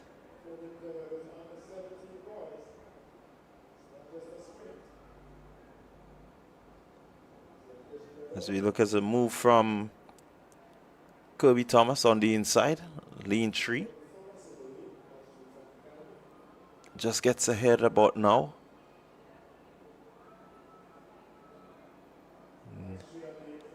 Look at the technique of the boys. They're actually really jumping the hurdle and not really hurdling the hurdle.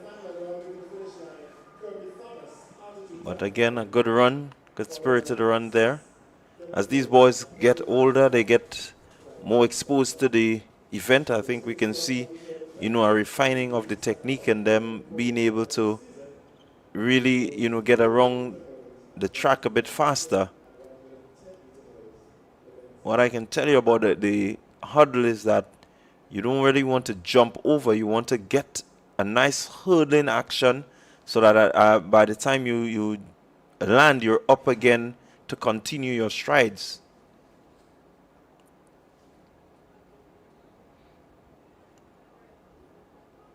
And for many of the boys, the fact that they go over the hurdle, they jump the hurdle, it means that the braking force is quite a lot for them to really be able to get up and continue, so they have to land, the landing has to be executed and so on. So a lot of time would be taken in terms of getting around the track as they progress in terms of their hurdling ability. You will see the times decrease, because once they begin to hurdle the hurdle, then the time that they land and have to restart again, all of that would cut down, and so efficiency will be improved, and definitely the time will improve. So a good start for the boys. We're backing them all the way, hoping that they can continue to be a part of this event and, just look to strengthen themselves and strengthen the execution of their skill. It is a skill. It's a pretty technical skill, the 400-meter hurdle. So we look at the second group of competitors in that event. And in lane 2, you're going to have Deshaun Ledlow of the Finish Line Track Club, Kejon Charles, Altitude, Kazim Dubiset, also of Altitude Track Club, Ashton Hamilton of the Grenada Boys Secondary School, and Kason Roberts of South City Rising Stars. That's your start list.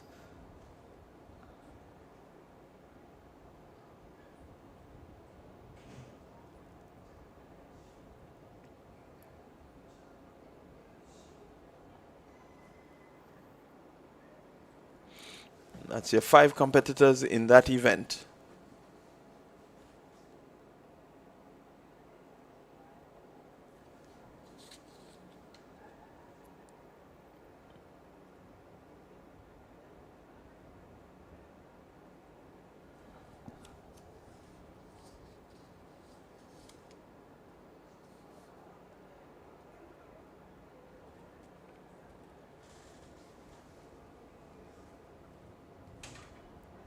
Will be quite interesting to see how these boys go. think many of them would be keeping their eye on the time of 56 seconds.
So they're about to get started. They're on their mark.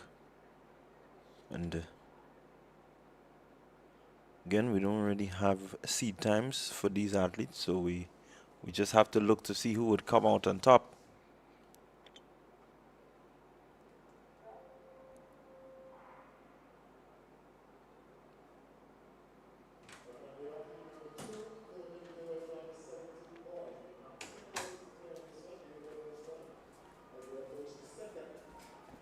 So far, it seems to be Roberts. That's Kason Roberts out front.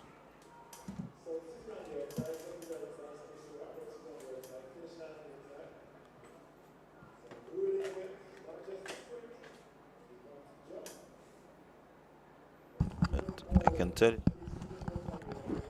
Kajon Charles is challenging. The boys are nicely bunched together there still.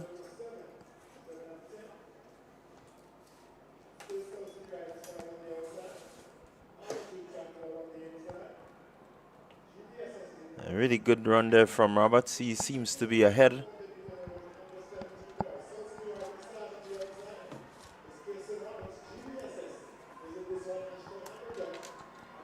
Hamilton seemed to be challenging there, but it's going to be Roberts.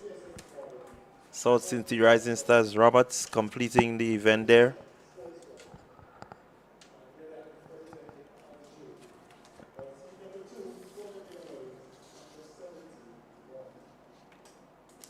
So again, stuttering a bit, but coming through nonetheless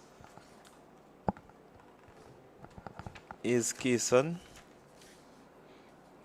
And so that was Kason Roberts winning that event, closely followed by Hamilton of the Grenada Boys Secondary School. Dubisset coming in there third. Again, the times not really anywhere close to the Carifta standard, but as I said earlier, with better and greater execution, these boys, they just need to continue in the event, and as they begin to understand the execution, you can see these times will definitely be lowered.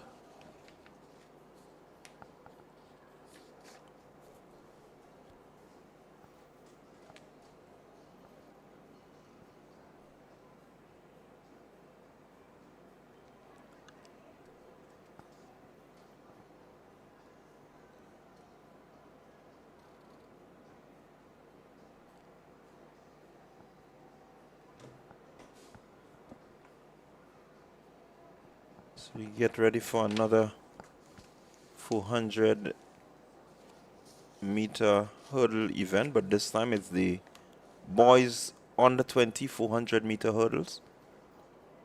That's event number 88.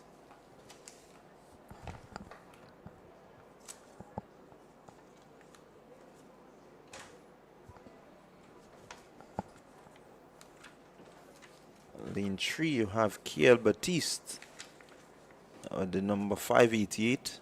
He's representing St. David's Track Blazers. Lane 4, Rishon Williams, Ace Track Club. Well, the name Rishon Williams has come up a number of times even last year because he was force to be reckoned with at the intercall games. So this Williams chap, he is no stranger to the big stage. Ryshawn Williams. He represents Ace Track Club, 57.20. That was his time coming into this event. I think he's the favorite in this one. Yes, I think he is the favorite, has been quite exposed to the event. And so we will be looking, keeping a close eye on the clock. Can he get to at least 54 seconds or under Today? today? It's a Okay. new track. It's, as you said, the potential is there. Okay. And we're just hoping that, you know, he can really execute and bring his time down to that 54 seconds, under 54 seconds that is needed to qualify him for the character. Well, if he's going to do that, he's not going to do it here. There's the prelims. He's not going to do it. Well, it's a final, actually. So if he has to do it, yeah, well, he has to do it now. But that's a tall order you're asking from Ryshawn Williams. Who's in this? Cale Batiste of St. David's. And from the Altitude Track Club, Devontae Hilaire. So some pretty decent names. Jared Stafford of South City Rising Star. So there's some pretty decent names in this one. But Yeah. my pick is still Williams for this one. Let's see how it goes. Again, I'm expecting, because I think from seeing him at the hurdles, I think I've seen some better technical work in terms of his clearing the hurdle. And I think this is where most of our athletes, you know, falter, the technical ability to clear the hurdles. So once he's able to, from what I've seen from him, I think we could look forward to a pretty decent time. He looks really good going over these hurdles, and so I'm expecting something great. Oh, well, if he's going to produce something great, this would be the perfect time to do it. He's already made up some ground. Stuttering a bit to get to the hurdle, but he is clearing it with confidence. He's gone fast making up ground now. He's cleared. His competitor, that looks like Ruben.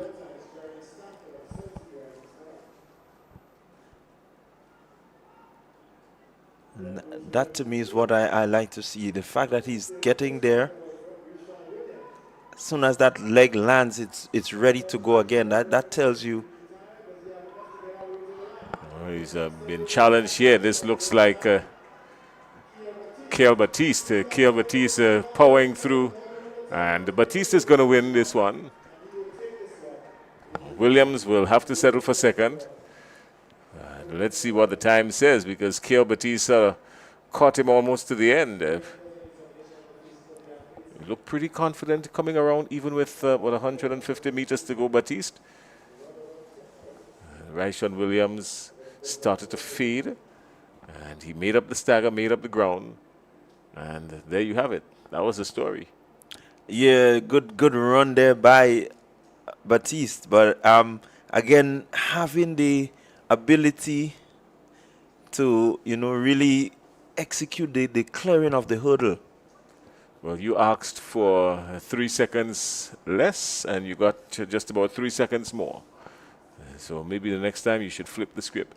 Ryshawn Williams in second. He was the favorite coming into this one in our minds, but he clocked an even 1 minute, 0.64 seconds.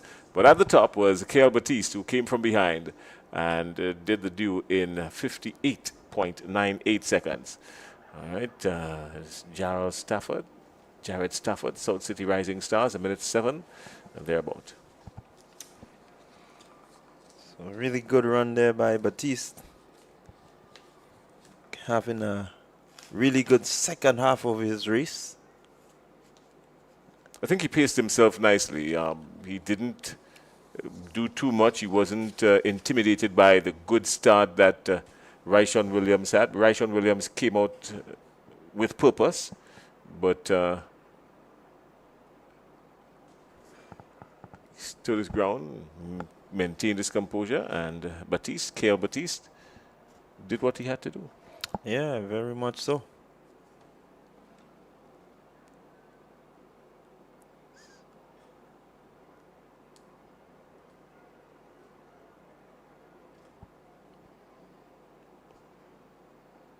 So we're going to have another heat of the 400-meter hurdles on the 20.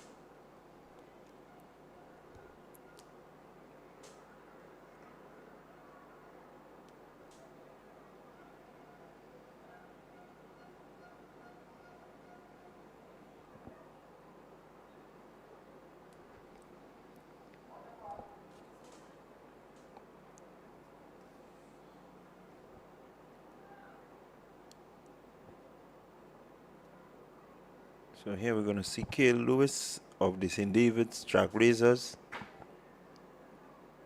Tyrone Nayak, St. Andrew's Anglican Secondary, and Omari Pope of Grenada Boys Secondary. No qualifying times listed for this one, but let's see.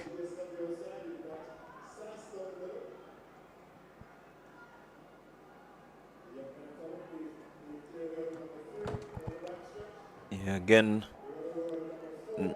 that's Cale Lewis looking pretty good there from the St. David's Trailblazers. Seem to have some sort of efficiency in terms of clearing the hurdle. But he's out front. His stride's starting to shorten just a little bit. Do you think it would be? I think he's going to go straight to the end, even though his stride is shortening a little bit. He's going to power his way through to the end. Yeah, still clearing the hurdles pretty well. Does have that little bit to go coming across now, but surely a decent run from him. And show that he got over the hurdles in a pretty decent manner. Not really jumping as we saw from a lot of the others, but the technique could be refined quite a bit, yeah, right? But not too bad, not too bad. We can look at the arms just moving a little faster to get him over the hurdles. But quite good job, Jason. Yeah, pretty good. Pretty decent run. And there's something to be encouraged about. I think you liked him from the start. You always thought that he would have been the favorite going into this one, 59.99. So a little bit slower than the first of the two finals, 59.99. And then, of course, Omari Pope from the Grenada Boys Secondary School, a minute 7.42. Yeah, so again, we have some decent youngsters that we can, work with to make sure that we refine the technique, especially in terms of clearing the hurdle, and we will see these times drop. I'm really hopeful, that we can continue to work with these boys and see them improve. A quick shot there shows us that the crowd building up a little bit. National champs at the Kirani James Athletic Stadium. I think more people were enthused than was wondering what kind of reaction they would get from the athletes on this track. I just want to say hello to my good friend there, Junior Pops. Yeah, Junior taking it in from the GBSS.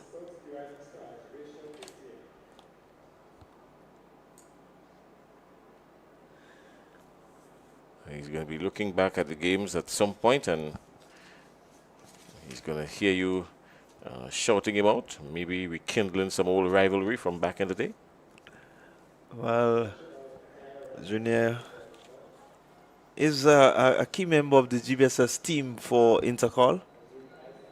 I know he works along with the cricketers of the GBSS, but again, athletics, he's always there, ready to share his bit, help to coordinate the boys and ensure that they're ready and prepared.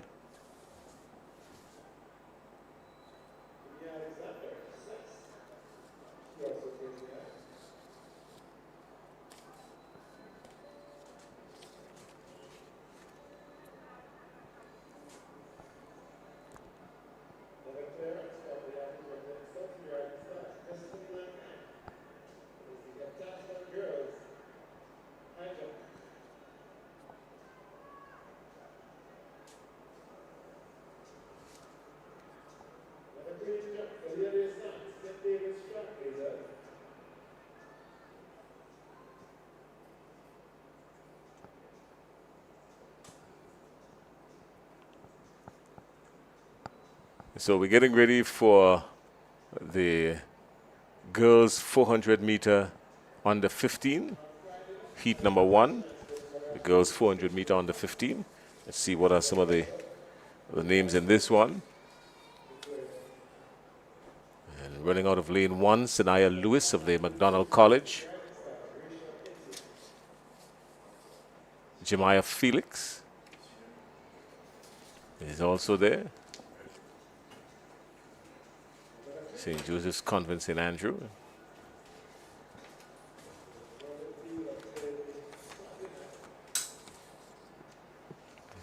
Mackenzie.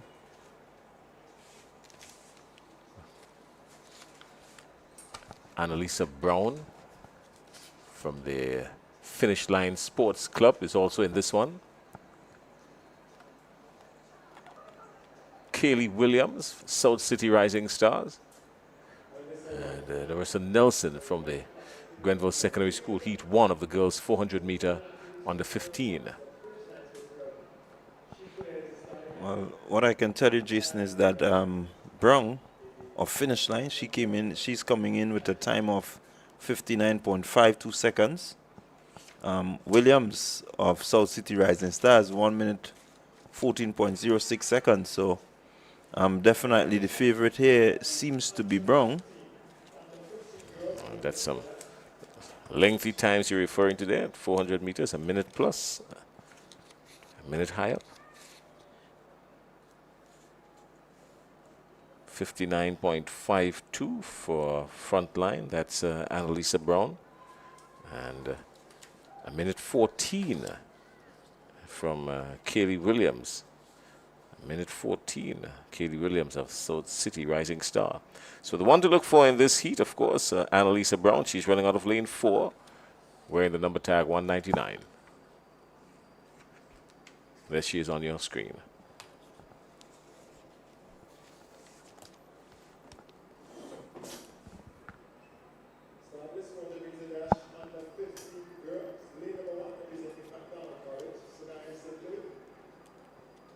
So in lane number 4, Annalisa Brown, the Finish Line Sports Club. Just about 59 seconds in the first heat.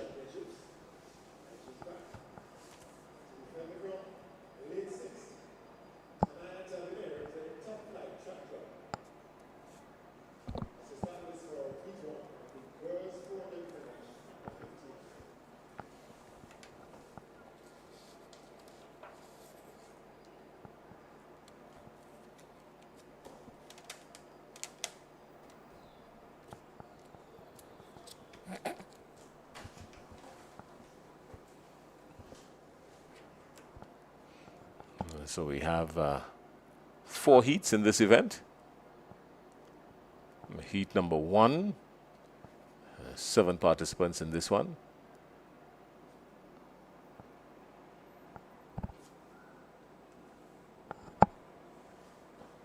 So the first of 4 heats. Lewis, Carousel, Brown, Tavina, Felix, Williams, Nelson. I think, Jason, we remember the name Brown. I think she should be the defending champion on the 15 400 from last year. Oh, well, she's in this one, Annalisa Brown. Off with some shorter strides. But she's made up the stag already. She's made up the stag already on Tavinia.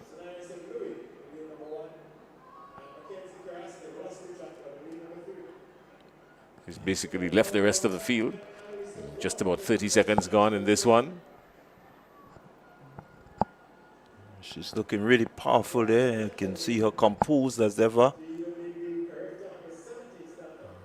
No emotion on her face. She's just almost robotic, going down with just about 60 meters to go.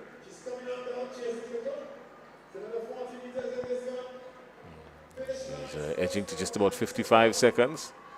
So she is going to get there in just about 58 and 58 and some.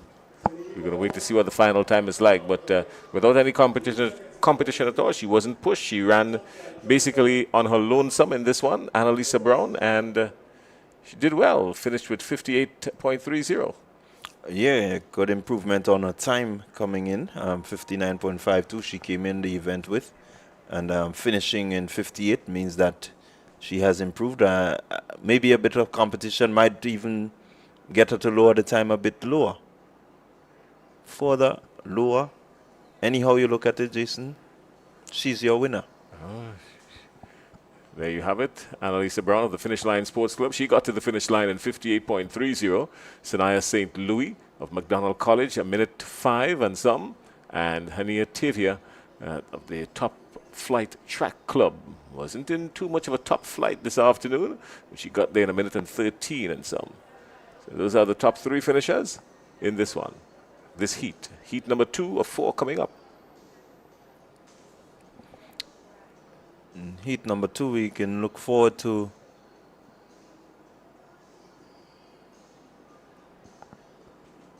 the likes of Sydney Douglas, St. David's Trailblazers, Janelle Smith. Let's see. Let's do the lane assignments. It would be a lot easier. Heat number 1, according to the lane assignments we have here. Kenzie Mudu is in lane 1 of the St. Andrews. So what we have, and after that we have Dwayne Alexander, the Grenada Christian Academy. Sydney Douglas running out of lane 3 from St. David's.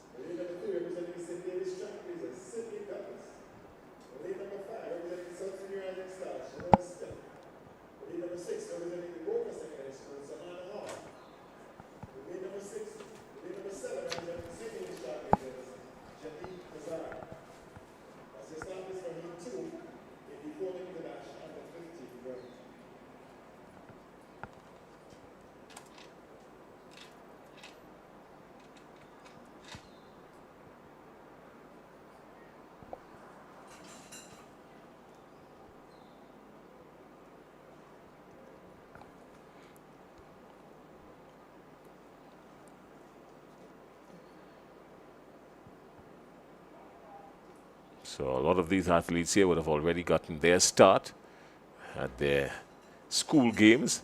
The thing about it is that most of these schools did not have the luxury of having their sport event here at the National Stadium because, of course, of the new tracks being laid. All right, we'll see where this one goes.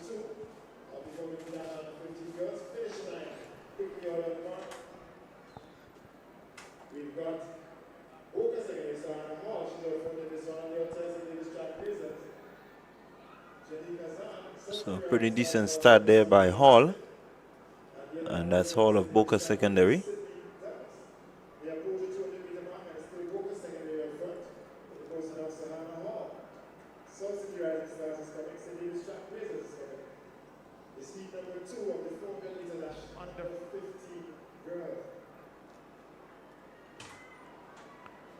Smith of South City Rising Stars seems to be challenging her well.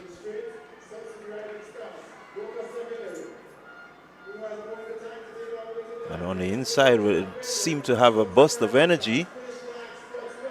And that seems to be Sydney Douglas coming in there with quite a burst. She look as she's going to take this one, Jason. Well-paced race by Douglas. I think she conserved as much as she can to ensure that she gets that good kick that she got there. Yeah, well, she ran a smart race more than anything else. She ran a very smart and technically sound race.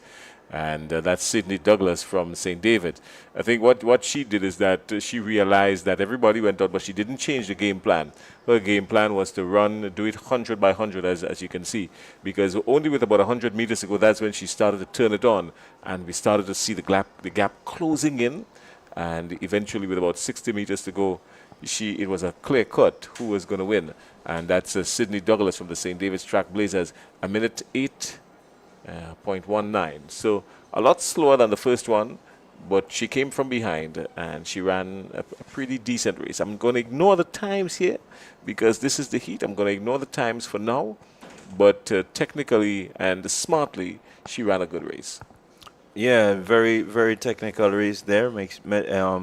Just wanted to ensure that she have enough energy to get past the finish line. I think that's where it counts the most. The finish line, getting to the finish line first, and so she did all that she needed to do to ensure that she got that line first.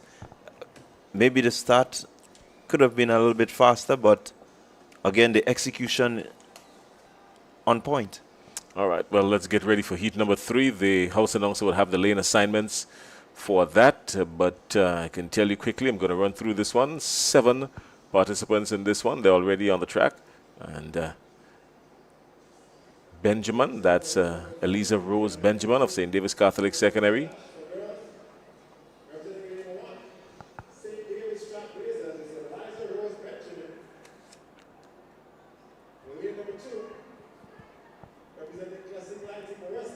So St. David's Track Blazers having some good representation in this one.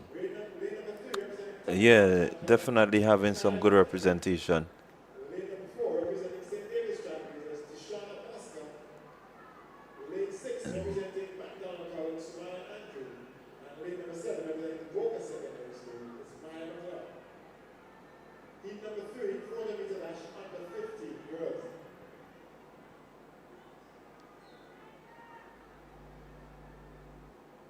Again, the fact that Trailblazers, they do a lot of work in St. David's, and so a lot of these youngsters are out training pretty hard. Some of them belong to the primary school still. Some of them are first year in the secondary school, and so they have a lot to look forward to in terms of, building from strength to strength as they go along in their athletics journey. A pretty good program operating out of St. David's. I think a lot of it has to do with the fact that, and we've seen a whole lot more with young ladies coming out of St. David. And I think a lot of that has to do with the fact that the St. David's Catholic Secondary School has been so dominant at the intercall games for a lot of years. You see a lot of these young ladies pushing each other to greatness, and then of course in recent times the boys having their bit as well. That's the start of heat number 3. On the outside, Miami McLeod of the Boca Secondary. On the inside, representing St. David's Track Blazers, is Ariza Rose Benjamin. It's pretty even still. We'll be looking to see how it all ends. But again, Trailblazers, Rose making up quite a bit of ground.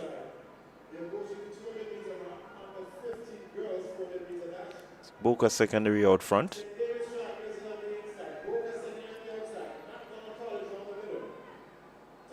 And these 3 athletes bunch right there. St. David's Trailblazers, McDonald College. The athlete is running out of lane 1. That's Rose Benjamin of St. David. She's going to win this one comfortably. There's no catching her, not now. And Bascom, also of St. David's, 1-2 in this heat. So Moraine and Benjamin Moraine, 1-2.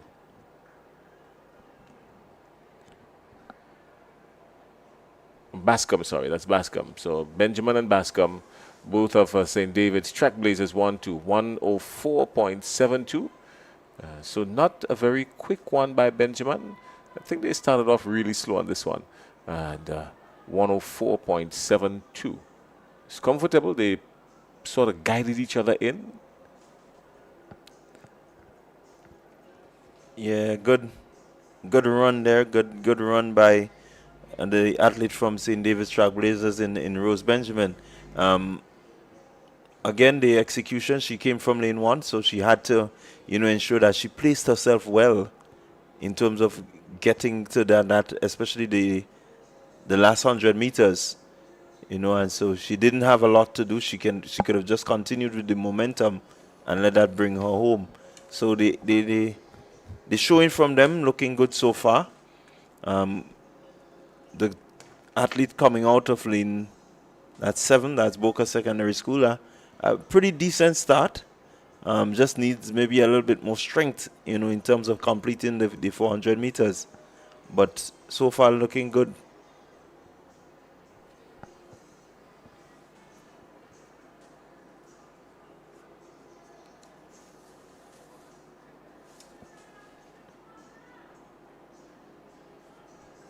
We're getting 7.4 in the under 15 girls from international. Lane number 1 representing Siblings Planet Grenville. DJ Charles, lane number 3 representing. So we have the 4th heat coming up. 6 participants in this one. The house announcer has the details. Camilla Lewis, lane 6. St. Joseph's Planet Grenville. Kiva, Alexander. Heat number 4. 400 meter dash under 15 girls. So Alexander is in 6, Lewis in 5, Sandy in 4, Murray in 3, Rose Benjamin in 2, and Charles in 1, heat number 4.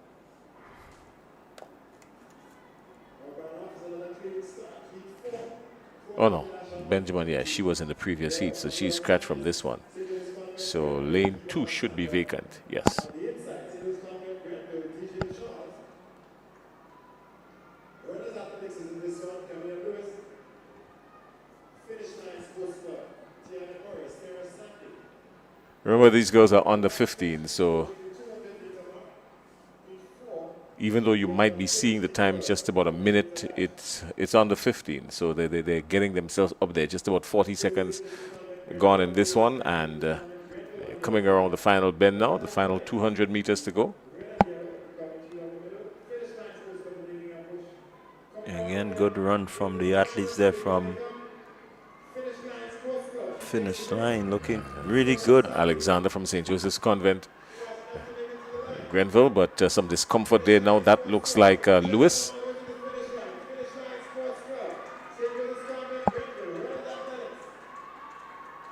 It's not Lewis, she ran out of lane 4. That's Sandy. Sandy from the finish line. So ended with a little bit of discomfort with about 60 meters to go. No doubt the physio would see her almost immediately. But she came through. Whether or not she'll be able to go into the finals, well, that's a different story. That's Sarah Sandy. Some discomfort there as she got to the finish line. But she did win the heat. But where does she go from here? Well, a lot will depend on what assessment comes after. So she did that in 1:08, just about. Yeah, seemed to me having maybe a little challenge with the heat, maybe just a slight cramp developing. But she did what she had to do to ensure that she got across the line. Just as she was about to accelerate down the straightaway, you saw that little grimace coming to her face. And so it tells you that she probably needs to look at her hydration, maybe get a little massage in, just to get the muscles to relax. Something that would replace her electrolytes to get into the final round. They would need to do that. It's very hot, according to what we know coming out of the Met Office early this morning. We are anticipating sunshine all day today, and with a maximum of just about 31, 32, and the open could feel like as hot as 38. So that makes it, I've been down there, I could tell you, it's a furnace. Outside there is scorching. Yeah, and to have to perform in this heat is not an easy feat, but the athletes, they would be conditioned for this. A lot of their training has to be out in that hot sun. They don't have the luxury that I have, Jason, of the AC, where we can just keep ourselves cool. They have to really put in that big effort, and so we must applaud them. We must say kudos to them for, the ability to really brave the conditions. Again, we cannot run athletics in the rain. It would make for all sorts of accidents and incidents. So definitely they have to be out there and they have to condition their bodies to this type of event, this type of atmosphere.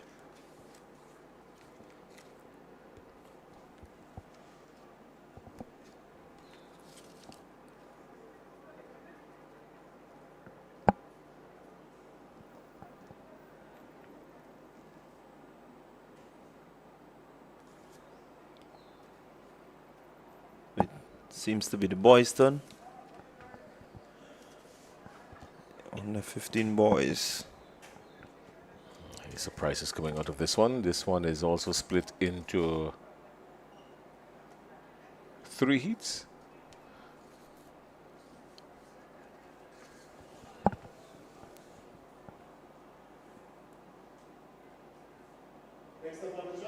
So the best time coming in this one here at 54.76. That's Giovanni Green from Frontline. 54.76. His time coming into this one. Everybody here under a minute so far. Coming into this heat.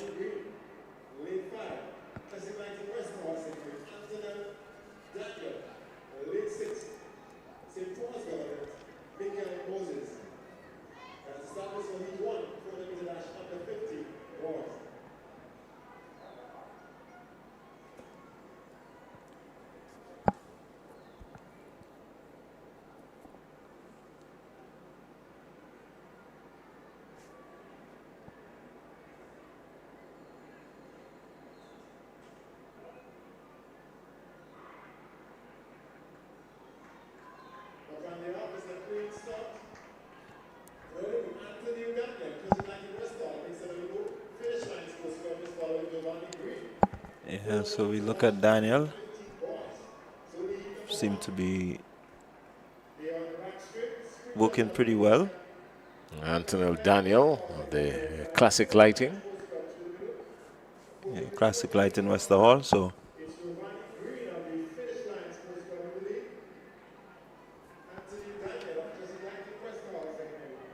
Giovanni Green running out of lane 4.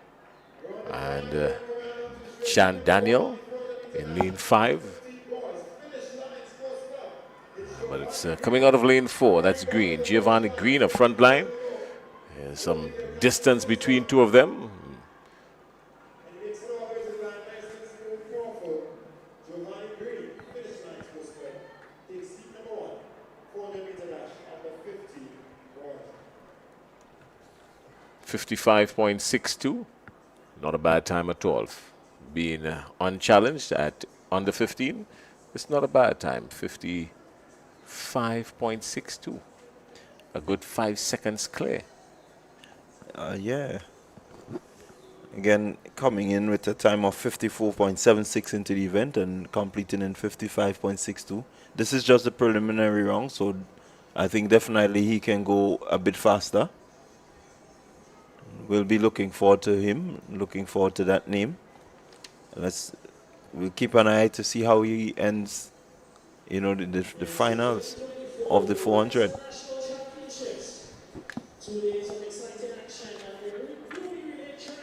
Just got to let viewers know that we'll be speaking to the sports coordinator in a few minutes, Curlan Peters. He's going to join us, and we're going to be having a conversation with him. Of course, a lot happening in the world of athletics in Grenada, and we've got friends who found themselves in front of their computers and television today to follow national champs.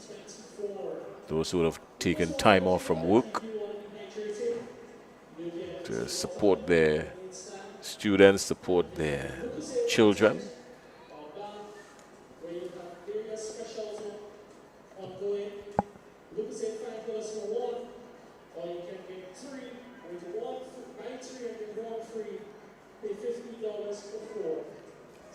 So I can tell you Heat 2, we're going to see the likes of Michael Aberdeen, McDonald College, Xavier Alexander, 473 MVP Track Club, Tejon Antoine, Grenada Boys Secondary, Anikel Paisadi, Grenada Boys Secondary, Nathaniel Alfred of Salt City Rising Stars.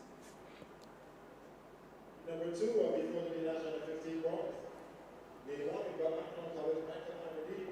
Lane 2, 473 MVP, Xavier Alexander. Lane 3, Grenada Boys Secondary, Tejon Antoine. Lane 5, Grenada Boys Secondary, Anikel Paisadi. Lane number 7, Salt City Rising Stars, Nathaniel Alfred. The stop is for Heat 2, 400 dash under 15 boys.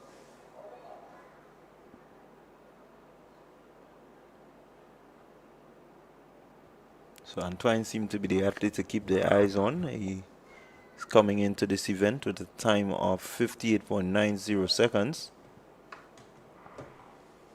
Well, let's see if he can do better than that here now. They're off at a clean start. They all look very dangerous in this one.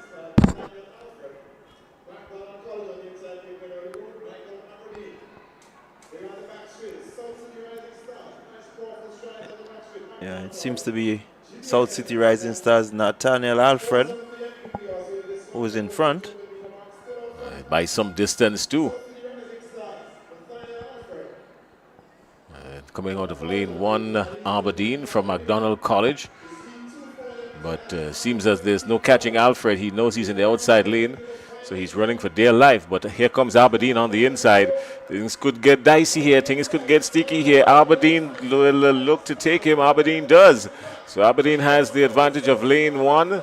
And now he's going to back off just a little bit, knowing that he's going to qualify. And there's no catching. So Nathaniel Alfred, he had to run for his dear life outside there in lane 7. And he did just that, picking up the second position to go into the finals. So he's going to qualify, I'm quite sure. And Michael Aberdeen of McDonald College coming on the inside and winning heat number 2 in 56.44. Yeah, really good strong run there from Aberdeen. I think he paced himself really nicely. He ensured that he kept abreast of what is happening on the inside of him. He's in lane 1, and so he could see all the other lanes from where he was. And definitely just always checking to make sure that, you know, he had a control over the race. He was able to back off, so that tells us that he can go a bit faster. Yeah, and so he was in really good control over the execution of his race. Yeah, 56.44, and then went into compression gear, back down a little bit, and sort of just used the momentum to guide him through the finish line. It tells us that he has a whole lot more in the tank. So if he is pressured, we're going to see some acceleration. We're going to see something special from him. Good run by Michael Aberdeen of McDonald College. Let's go straight into heat number 3, Rondell. Heat number 3, we're looking at the likes of Mario Guerra, South City Rising Stars. We have in lane 3, Philip Mitchell of SAS. Lane 4, we have Delron Dumont, also of SAS. Number 5, Alion James, South City Rising Stars.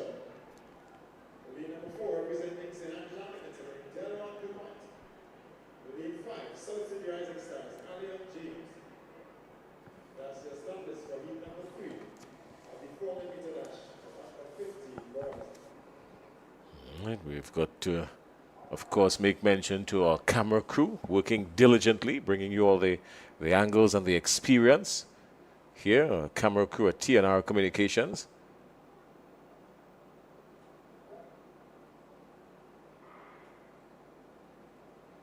What's your pick in this one, Rondell? The time we were looking at, some 56 by Dumont seemed to be the time to beat. And so far he's looking pretty decent, has some pretty decent strides, but out front it's South City Rising Stars, that's James. Alion James is running really decent, but in the middle of the pack, lane 4, Delron Dumont. Delron Dumont is looking good. This one is going to be tight. They're on the final straightaway. There's going to be some pulling away, and folks are not going to give up easily. But that's the middle of the pack here, 4, 5, and 6. James, Bartholomew, and Mitchell. Mitchell is there as well. So Delron Dumont comes through. He had the best time coming into the event, 56.55. Did 56.49, so just a few inches on his time. Nothing to write home about. It's pretty even still.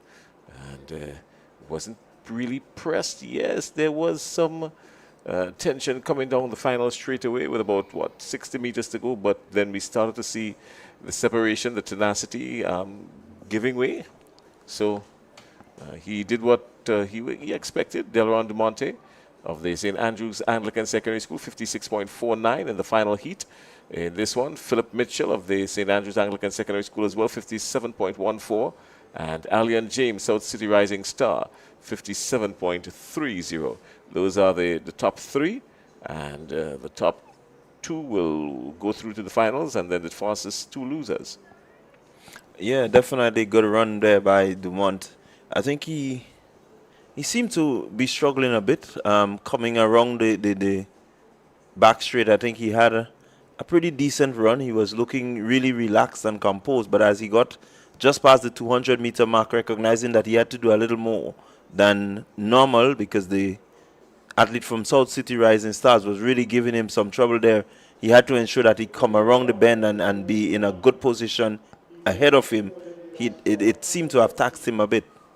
Yeah, well, anytime you get to just about the 200-meter mark in a 400, I think that's where you start to put a more serious assessment on the race, and that's where you start to say, well, okay, this is what I need to do here now. If there's going to be a change of game plan, that's when you start to activate the change of the game plan. With about 200 meters gone, when you're halfway through, and then you're going to get yourself into a better position after that. Yeah, so we're going to be looking at the girls under 20.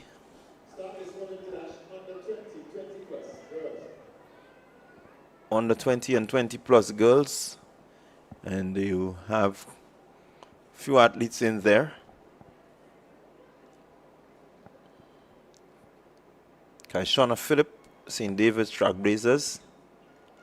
Shafania Houston, South City Rising Stars. She is someone to look forward to. Yeah, Shafania Houston, she was, I think, from the St. Joseph's Convent. And she was a talking point.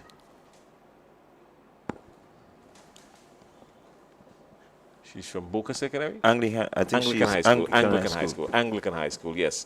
Shafania Houston, Anglican High School, and she was a talking point in the intercall games last year. So Houston would most possibly be the favorite in this one. Shafania Houston. Yeah, she's 55.03 coming into the event. So far, it's Trailblazers. Houston has a bit of work to do. She's looking composed, not really looking bothered. Well, here comes Houston. Houston is going to start stamping her authority now. And Tanaya Joseph is out there, but here comes Houston. And it's Houston is going to go all the way through. Her strength, she's got that physical strength to take her to the finish line. Yes, she does. So Shafania Houston, no surprise there. She's going to come through to win this one, win this heat, out of lane 4. And a good run from Houston. Yeah, good run from Houston. Again, Philip did do quite a bit to put on some pressure. But what you notice from Houston is that she composed herself. She was not looking flustered, relied on her technique, and she was able to come home smoothly, ensuring that she executed a really good race in the end. But as we see the times, 57.38 seconds, not nowhere close to the fastest time that she came into the event with, but she did what was required. This is just the preliminary round. No need to go and try to, push yourself too far. And so a good execution by her means that she's the one to look forward to from here on in. You hit the nail on the head right there. Heat number 2.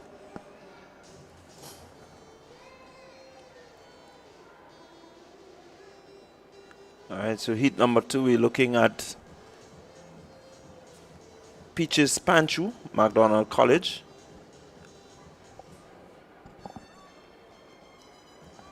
Kajina Joseph, finish line. Francesca Henry, McDonald College. Tisha Checkley, South City Rising Stars. And what's And it's going to be Kamaya Telesford of St. David's Trailblazers. Good for heat 2. 400 meter dash. And the 20 plus girls. Lane number 3, McDonald College. Peaches Panju. So heat number 2 of 2. Lane number 5, McDonald College. Francesca. The top 2 in each heat, plus the best 4 times will advance. Lane number 8, St. David's Trailblazers. Kamaya Telesford. That's your start list for heat 2. 400 meter dash. Under 20 plus. 55 seconds flat, the record for this one.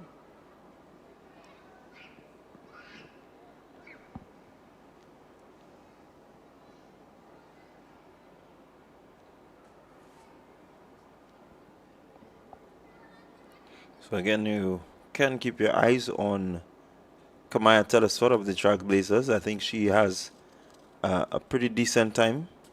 We don't have the start times for her, but looking at her from her school sports, I think she seemed to be in a really good vein of form in terms of the 400 meter. And you can also look at Panchu. I think Panchu also had a pretty decent run at her school sports. So you definitely a few athletes we can look forward to here.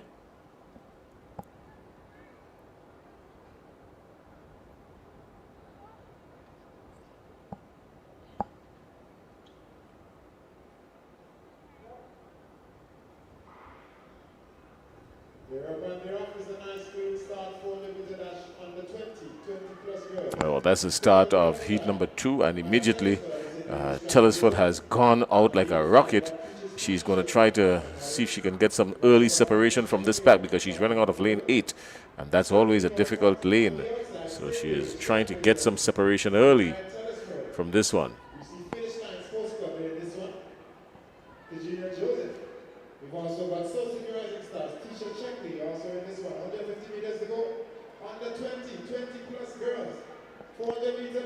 Yeah, so far decent execution there by Telesford, running out of lane 8. It's a difficult lane to run from.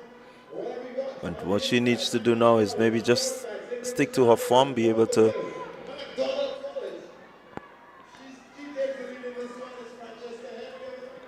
And it seems to be Henry in lane 5 coming through pretty strongly.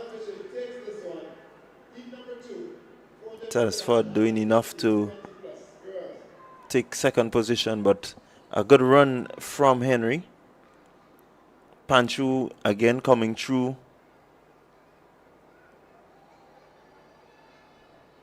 So just over a minute 1.88. That's Francesca Henry and Kamaya Telesford, who came out like a rocket in lane 8 of the St. David's Trailblazers. Had to settle for second in the heat. She wouldn't mind that. A minute 4.22. So out of these 2 heats, the top 2 finishers in each heat plus the 4 fastest qualifiers will make it to the final. Yeah, again, pretty hard lane to run from, but I think she's done well. Again, you can see Henry just doing enough. You know, she paced herself really nicely and showed that she had enough physical strength to get to the finish line. And one will want to keep an eye on her. As at this stage, we don't really want to look at timing because you're basically just looking to qualify.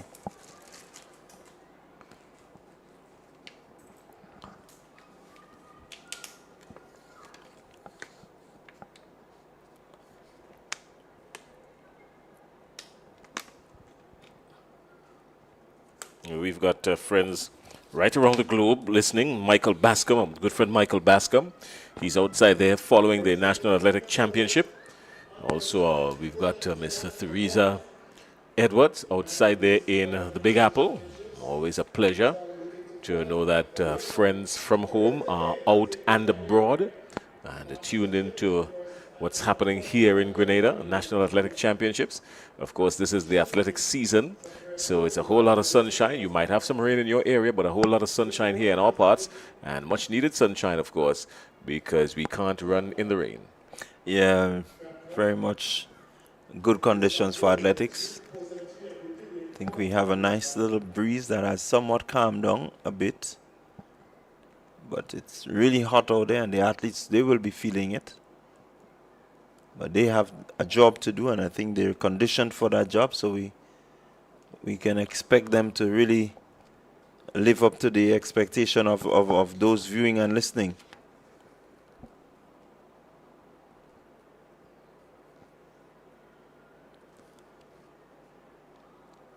So it's the boys on the 400 meter.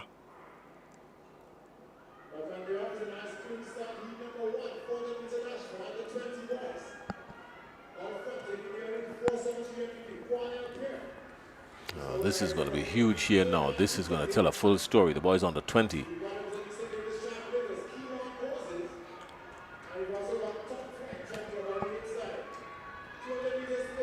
So there we go, lane 4.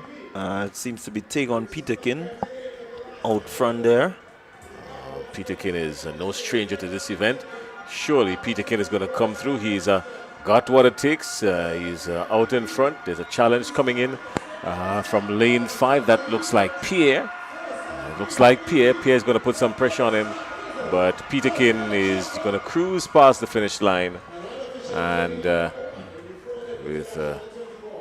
had to pump just a little bit. Eased up maybe a little too early. And then when he realized things was going to happen on him, he had to sort of start to accelerate again and then shut down. So a shut down twice from Peterkin, and he came through the finish line. And see, the time will tell. The time will tell what kind of work he would need to do in the final. So MVP Track Club 49.77. He's a whole lot better than that. 49.77. What's his time coming into the event, this Peterkin chap? 48.20 is his time coming into the event. I think, again, if you're the athlete at this stage, you don't really want to focus on time. But he was pushed there by Moses. I think this is what really caused him to have to pick up the pace again, because you can see he was ready to shut down. But recognizing that there was a challenge from Moses, he had to really keep the momentum going. So he has done well. He's done pretty well to come across there in first position. Does make for an interesting final. Surely it does.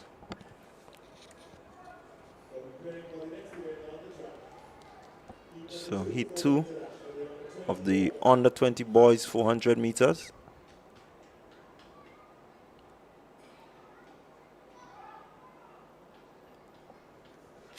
In lane 3 we have the likes of Kinon Stanislas.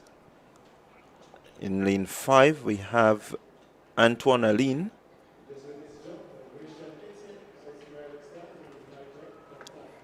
Josim Sylvester is in lane 6. Joshim Sylvester, this guy has been around for some time, and he is dangerous at this event. Don't play with him. We also have Deshaun Andrew, McDonald College, and Joshua Greenage of Carrieku.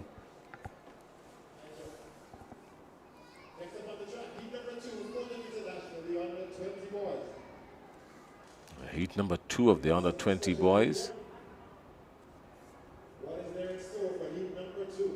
Antoine Aline, Joshim Sylvester.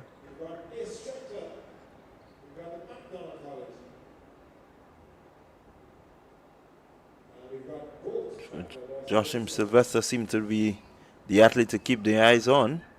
Time of 49.09 seconds. So in this heat, he seemed to be the favorite there.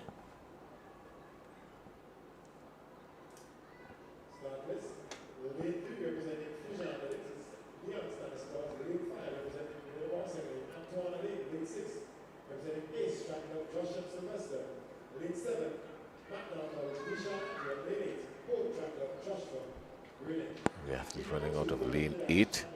That's Joshua Greenwich. Staring into oblivion, trying to stay focused, not letting anything come between him and his thoughts.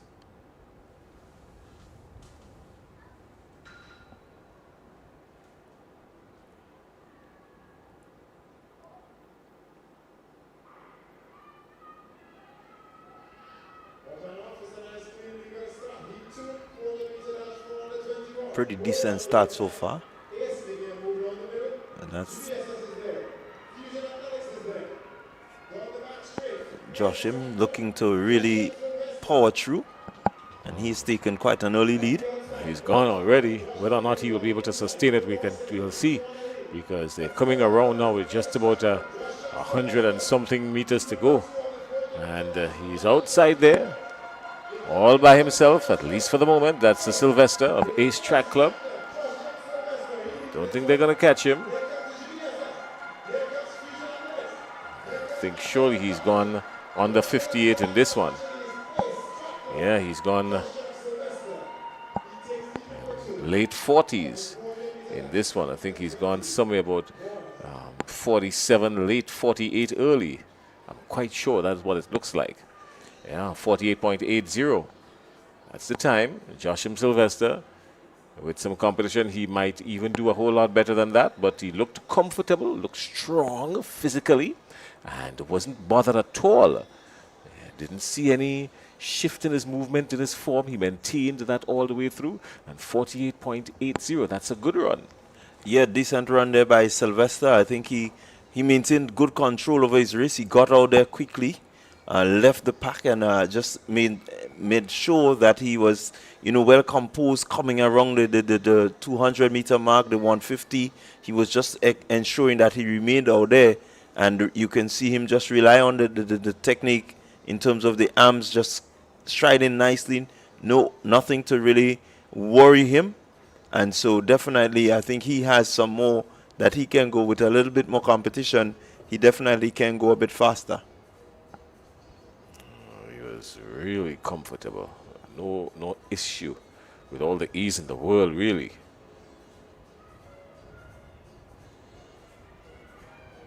So we're going to be looking forward to him getting at least 48.8. It's not too bad. We can look forward to him with maybe a little competition.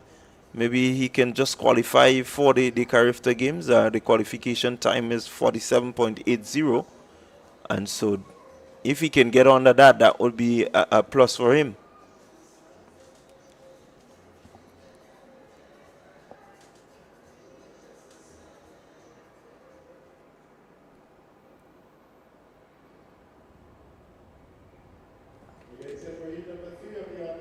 Heat number 3 of 3.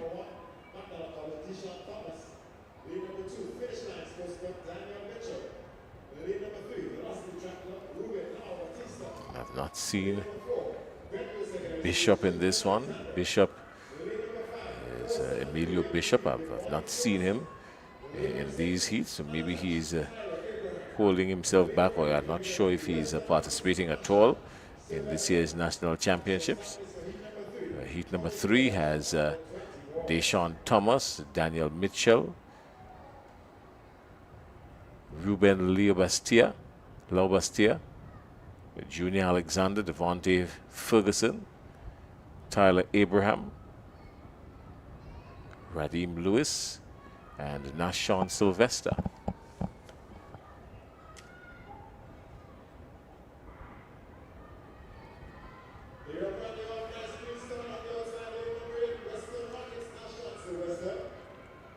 Pretty decent start there by the athletes. You can see that athlete in lane 2, that is Daniel Mitchell of finish line, making up some good grounds. Looking to piece himself, come off the 200 bend. It's MVP ahead. Yeah, look for Ferguson. It's Ferguson running out of lane 5. This is Ferguson in lane 5 here. Here he comes. He's going to feel a challenge coming off his left shoulder. But I'm quite sure he can hear the footsteps. And this track has a lot of energy in it for those who put out the energy. And Alexander did well. But Ferguson, running out of lane 5, was able to pick up the win in this one. Good run by Ferguson, 49.25. Yeah, again, good run there by Ferguson. Junior Alexander and Tyler Abraham, they have some pretty decent times coming into the event, but it was all Ferguson ensuring that he paced himself really well. And that was good to see that he was in the middle of these two guys and he was able to just pace himself.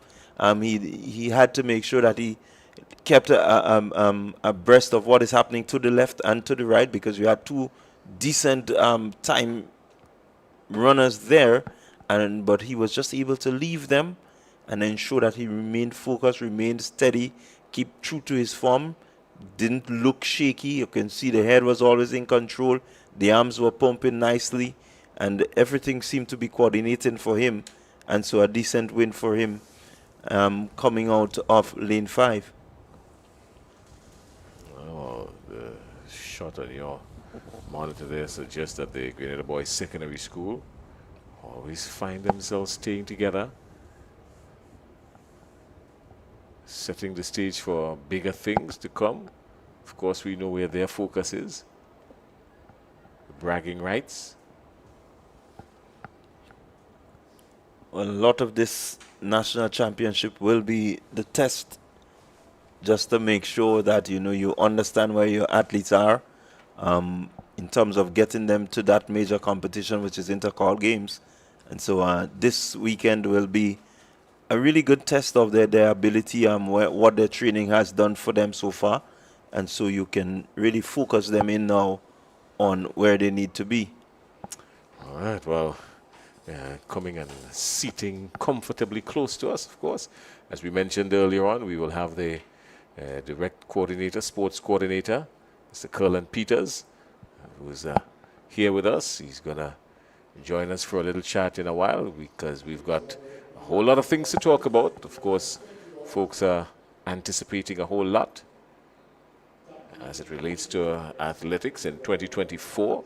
We've got a lot of things to happen in the world of athletics here in Grenada. We're going to get to that in just a little bit. Rondell, what are we looking at now? The boys 420 plus. That's the event that we have on our screen.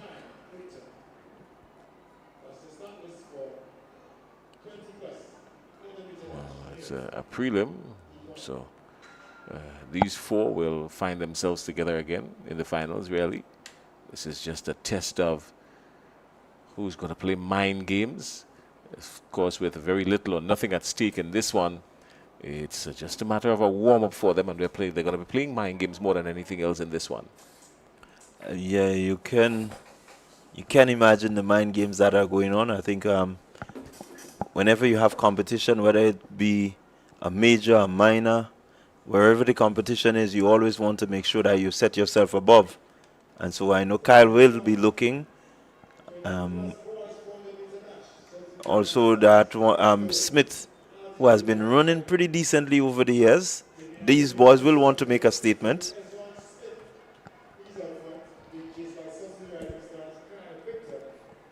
And Smith looking pretty decent there, but Victor is right on his heels. And who will end up crossing the line first is what we want to see. Victor seemed to be really well composed, not really looking too bothered. He just seemed to be jogging. Looking at how he goes around this track and comes to the finish line. He seems to just be out for a little jog. There's no competition there for him. So a big statement there by Victor, letting these boys know that they have to work hard if they're going to dethrone him. All right, well, that's going to be interesting. Just before we go any further, of course, we're going to be chatting with Curlin Peters. Peters is going to come, Rondell. I'm going to give him the opportunity basically to go grab himself a drink of water. He's had a long day so far, Clyde Rondell John. He's had a very long day. I mean, he did a marathon this morning and into the afternoon, and local time says it's just about 3 o'clock, so he has had a good 4 hours of a whole lot of work, and well, you're a fit guy. All right. Well, Curlin Peters, the director, sports coordinator, is here with us. And Curlin, good afternoon. Good afternoon. Good afternoon, sir. Good afternoon to your listening public. Happy to be here. It's Ariza National Championship. I think it's the 11th year of Ariza sponsorship to the games, and I'm just excited and happy to see the end product of the work that have been done with the resurfacing of the track for the last 8 weeks. Don't jump the gun. And happy to see the athletes compete. Don't jump the gun. Don't jump the gun. We're going to get to that. You jump the gun, maybe they might put the entire field on warning. Yeah, I mean, first of all, Ariza. Ariza has been a consistent sponsor to these games. I mean, it says something when you have a sponsor making that kind of commitment and sticking to it for all these years. Well, it's good. It shows that the partnership has been a fruitful one, and the collaboration and communication between the Athletics Association and Ariza has been wonderful over the years. It also shows Ariza contribution and support to sports and to nation building to the extent of that.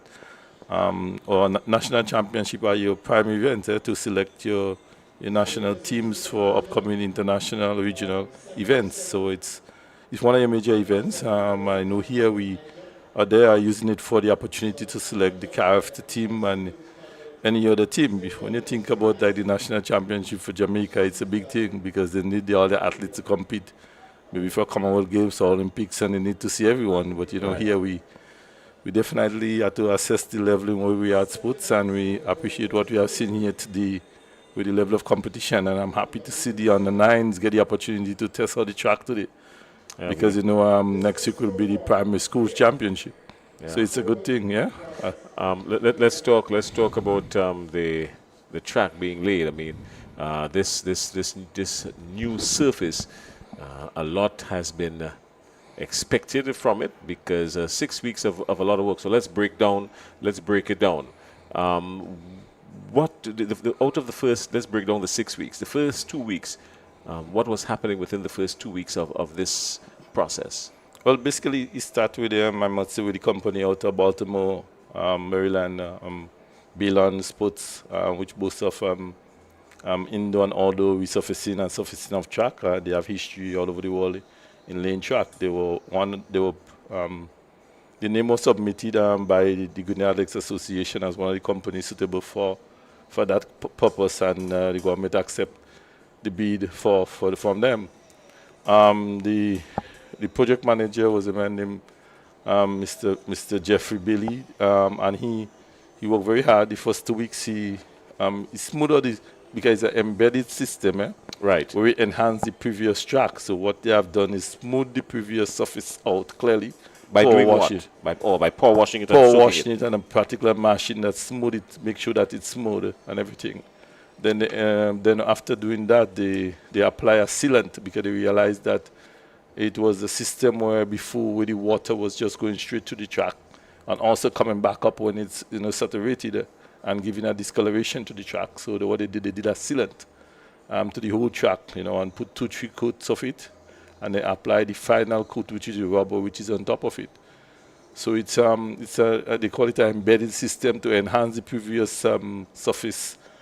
This is what have it look. It's so colorful and nice, and it should be a stronger surface. The track has been promoted as a self track in itself that for maintenance free is the right word. What you have to do now is properly power wash it, and when it's necessary, make sure that any cuttings from the center field with the football field grass is properly blown away and wash out properly. And use it for the right purpose. No heavy equipment should be on it. It shouldn't be any driving of any equipment or the pushing and rolling of any heavy equipment on it. It must be properly maintained. He have a warranty of between 5 to 10 years if it's properly used. So it's It's a big investment here on to the development of sports to the youth, with a bill of cost of close to 1.6 million. So it's the government had should they increase the contribution to the sports as we prepare to host the 51 KFT games right here in Grenada. Right, let's talk a little bit about that. But, well, just before we go to that, let's stay on the track just a little bit, because a lot of folks have been asking about, how is this going to affect the athletes? A couple of athletes spoke about the bounce in the track and the ability to maybe aid them in getting a faster time, a split second or two ahead. Well, the evenness and levelness of the surface and the toughness in the track with the new material, it should help you to run faster. But running faster, that is not one of the factors that contribute to running fast anyway. Training technical, a lot of things have to go in place. So it'll help enhance you with a smoother running method, with less interference, with up and down. But your whole performance, overall performance, it will depend on your training. Yeah, because you have to be technically. So one of the comments that was made earlier on in the broadcast is that the track has the ability to assist you, but it has the ability to assist you when you do the technically correct things. Correct. In that you've got to know how to transfer your weight when you're a sprinter, leaning forward or not leaning forward too much to get the right sort of energy down, so that you would get the explosion from the track because of that energy that's there, that potential energy. Yeah, you put it correct. Yeah, you put it correct. So to please go to for the competition and the athletes, they should love it. The kids should, it take a little time to get adjusted if you first time you've been on a synthetic track, but very soon you will be able to do well. Yeah. Yeah. All right. Also, we've got Carifta games coming up, but just before that, we've got our own Intercall Championships, and that really is the mecca of athletic events in Grenada. Intercall Championship. Are we anticipating something special for Intercall from this one? What are your thoughts on it? Well, what I could say, I know the Intercall committee. There is a new committee led by, I think, is Ms. Jeffrey from the St. Andrews Secondary School, from SAS, and Mr. Andal from the Magna College. And I have seen, we're looking at a new race now going on, and this is the under 9 girls. Remember we spoke about the ability of these under 9 girls these under 9 athletes to get the opportunity to compete on the track. So I can remember before a national champ 2-3 years ago, we didn't have that category, but it's good that the Athletics Association have seen the benefits to introduce them to the event. Yeah, so Intercall, as I mentioned, we have a new committee, and what we have seen is some new ideas from what I've seen on the chat, and some additional events also too. So it will be a good 3 days come Intercall. I'm looking forward to it. The 80-meter dash you just saw on the 13 girls, 13.06, 13.06 by Tiana Gibbs of the Athletic Club. That's heat number 2. That's coming up on your screen now. Heat number 2. The girls 80-meter dash under 9. 2 heats in this event. We've got the boys coming up right after. 3 events in the boys division. But we've got Carifta games coming up. Yeah. And much anticipation of the 51st Carifta games to be held here in Grenada. Talk to us about that. Break us down from the date, from what we can expect, and what are your anticipations? Well, what we expect, all the countries to be here. We expect Jamaica, the big teams, to be in full support and full squad. The Bahamas, Jamaica, Trinidad, Barbados, Grenada also too. Although this will lead up to, this is a prime lead up to the Carifta. We expect good competition. We hope that the games help us to help develop our sport.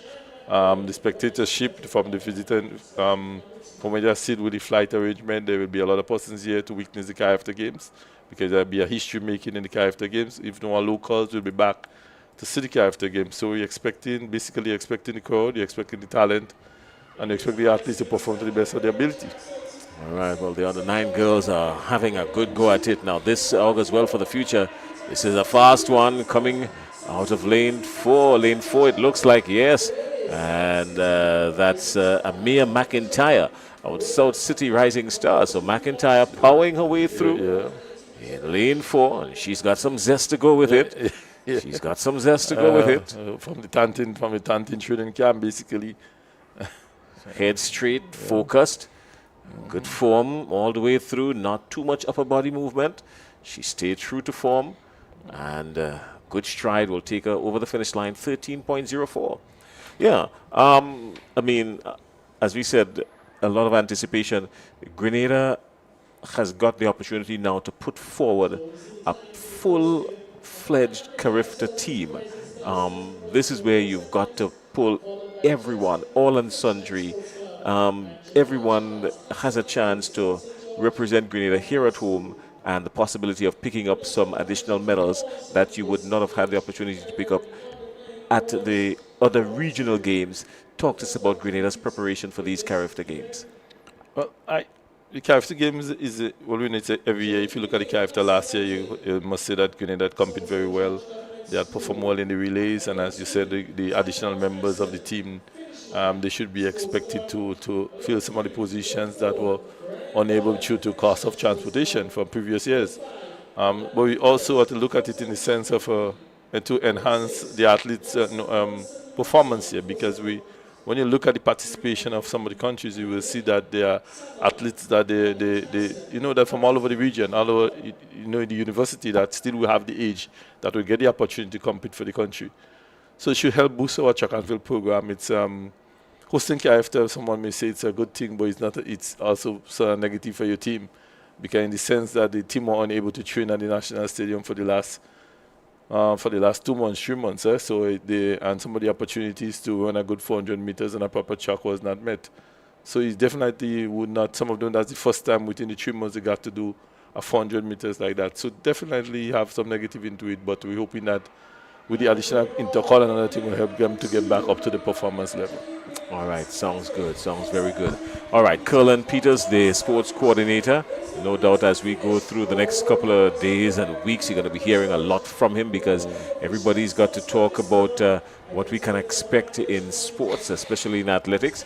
But apart from athletics, I know your hands are filled when you come here today. You're coming to talk about athletics, but sports coordinator means that you go from bow to stern. Yeah, and as you know, we're preparing to go out to the community for and the parish for the election of members to represent the parish at the Sports Council, which is a big thing, because the sports policy, the policy on sports and physical activity will bring us more structural and developmental to the parish itself. Give the parish what it needs in basic, and assist the grassroots program with some of the development, which will help sports to get the fair opportunity. Decentralize a lot of the things. Decentralize the things. So it's a big thing, and we have been speaking about it for a long time, and it's time, we want to prepare and go to help the parish to get the persons together to represent them on the National Sports Council.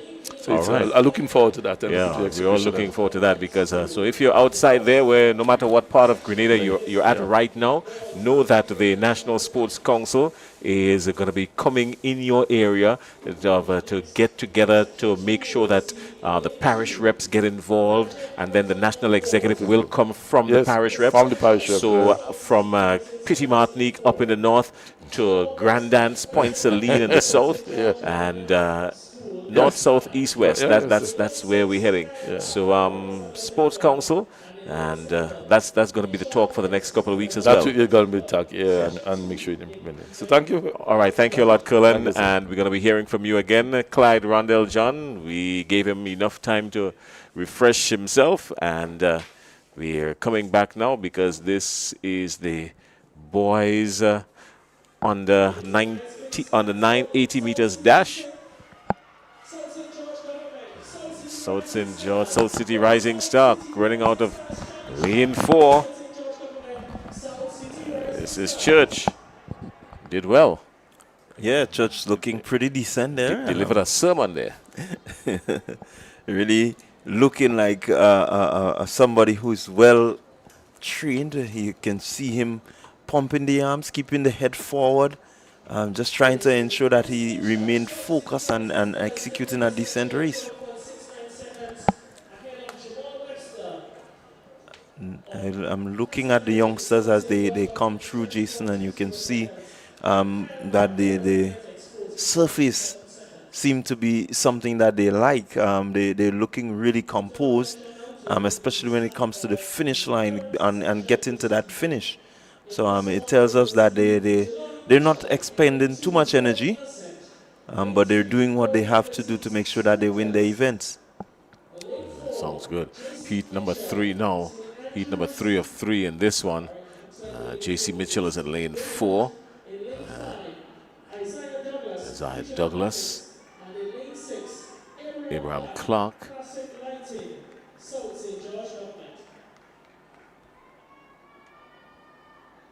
So these are the 9 boys, very spirited group.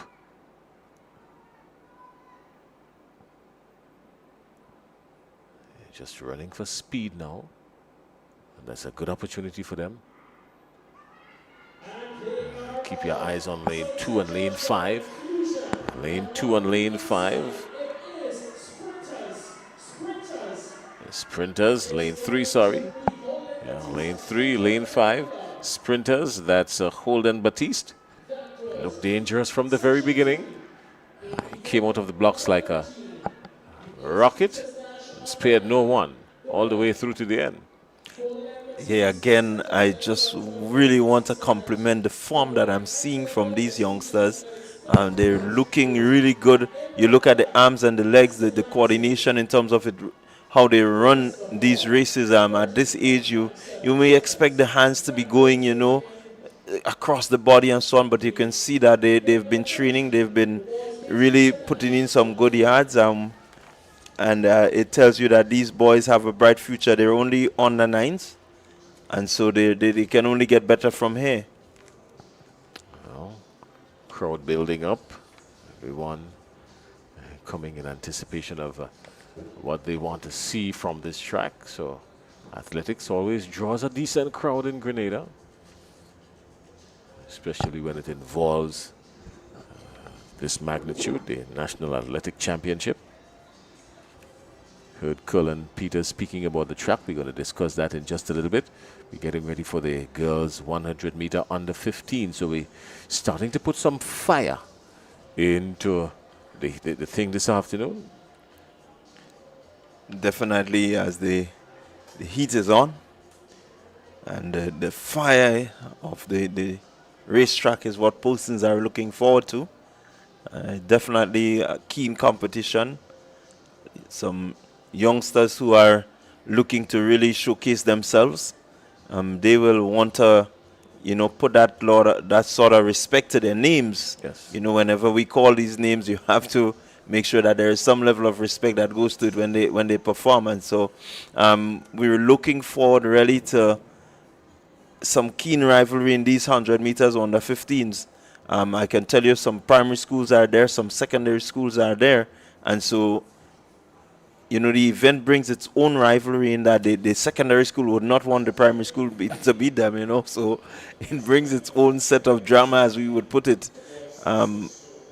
Something that the viewers can look forward to. We've got the girls 100 meter under 15 coming up. Packed field in that one. All 8 lanes filled for 5 preliminaries. And then we've got the boys.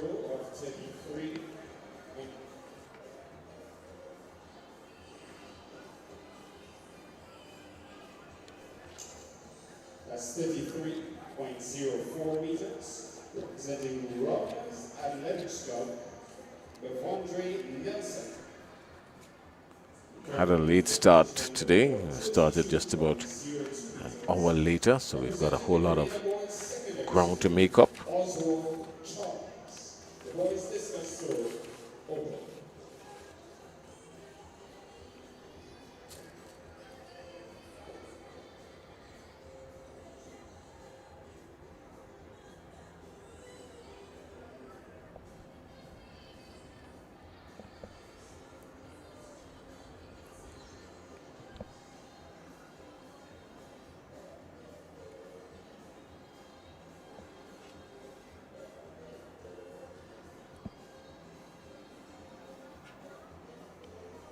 Let's run through the field quickly in this heat number 1. The girls 100 meter on the 15.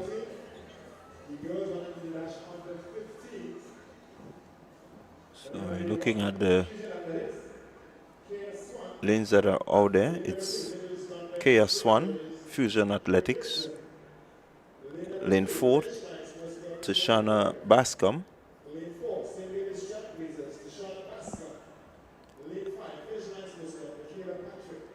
Kayla Patrick.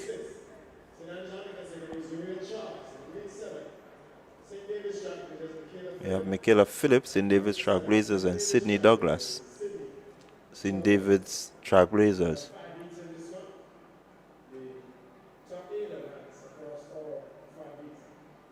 So far on our screen, we only seen 4 competitors. Even if we had a list full of athletes, we have only 4. So Swan, Bascom, Charles, Philip and Douglas.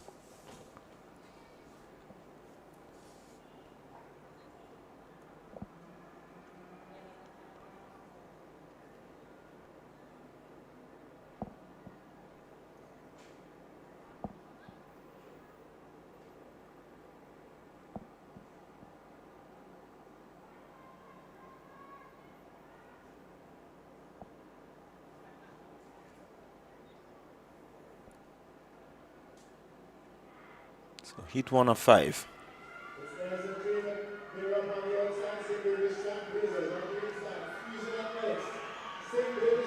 It's Trailblazers in the likes of Tashana Bascom. Tashana Bascom coming out of St. David's, and tell you something, she has exploded, and without any competition at all. So it means that she's got something special to give to us once she's pushed at 12.96. Shut down just a little bit, losing her form to the end. But 12.96, not a bad run. Yeah, pretty decent run there. You can see that there was a grimace or something.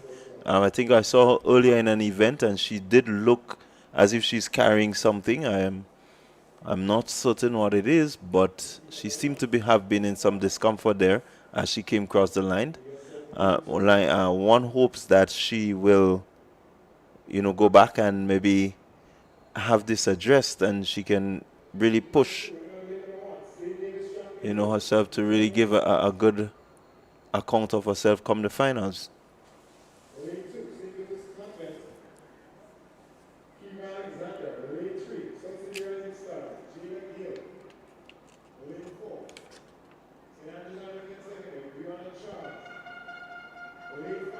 We should be having the finals later on today. The girls on the 15.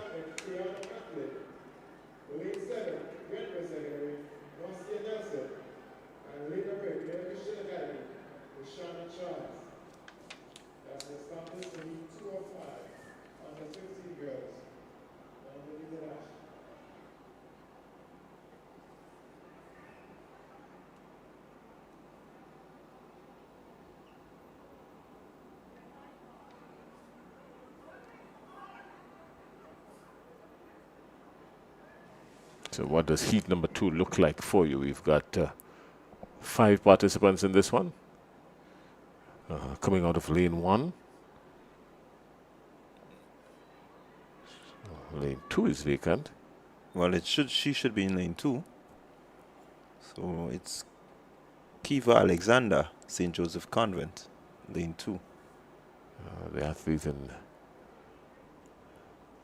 lane 1 is wearing 618, sorry. And that's not even listed on the starters list that we have here. So all sorts of confusion on this list. But I can tell you can look forward to Breonna Charles. She's coming out of SAS. She's coming in with a time of 13.01 seconds. And so she's the athlete to keep an eye on.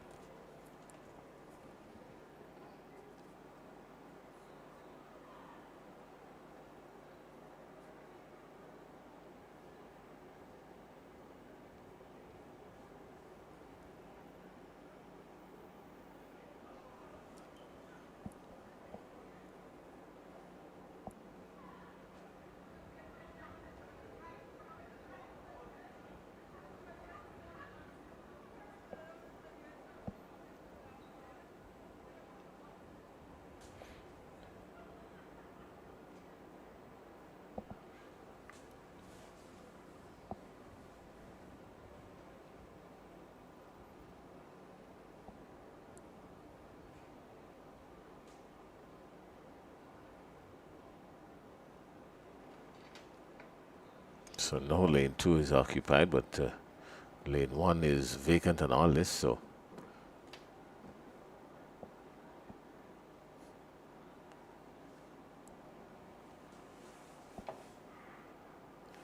And they're off, and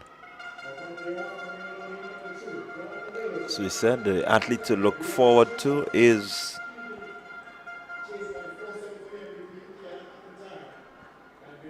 shutting down McIntyre. lane 4. So Brianna Charles coming in there as your winner. She's from St. Andrew's Anglican at SAS. She came in with the fastest time, and she seemed to have the power and the strength crossing that finish line pretty easily, shutting down pretty early. 13.36 her time, and definitely she has some more in the tank.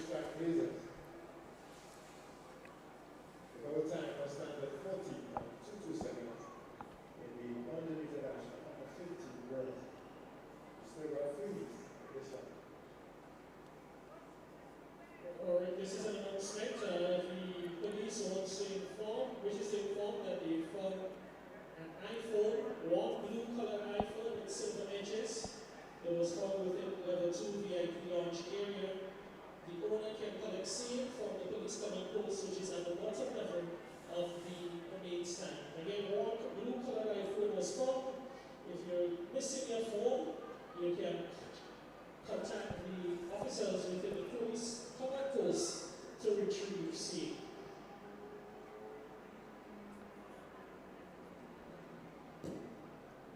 We will have the boys coming up, the boys under 15 coming up as well.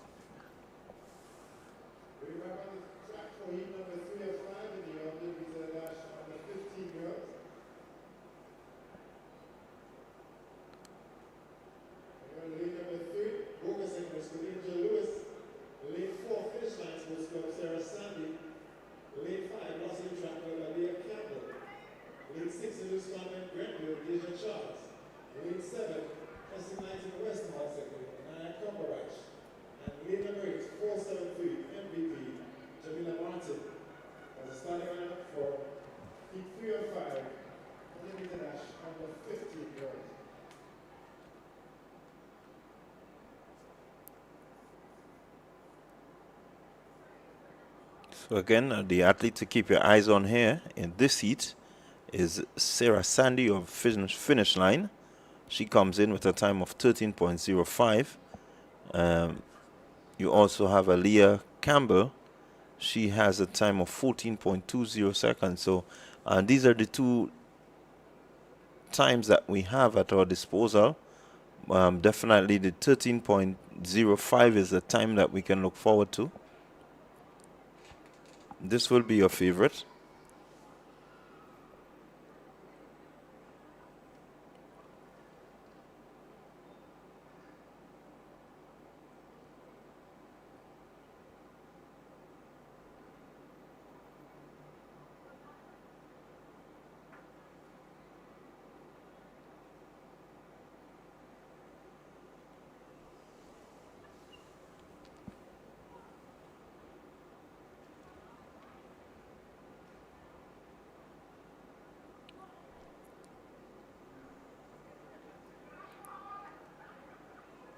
And so far, Jason, we have to commend the under 15 girls and boys. I haven't really seen them false start or anything like that. So it tells us that they're pretty composed. They're keeping their nerves. They understand what competition is, and nobody's trying to get ahead of themselves. I don't expect to see much of it at this age, but as they get older and the competition gets a little bit more keen, and they realize there's a whole lot more at stake, then you would realize that they become a little bit more agitated, a little bit more anxious, a little bit more nervous. And then you'll start to see that which you just spoke about. Then you start to understand the value of a split second and getting out. That's what the tension does to you. That's what the pressure does. At this stage, yeah, you probably wouldn't see them jumping the gun too much. Let's have this conversation 4 years down the road and tell me.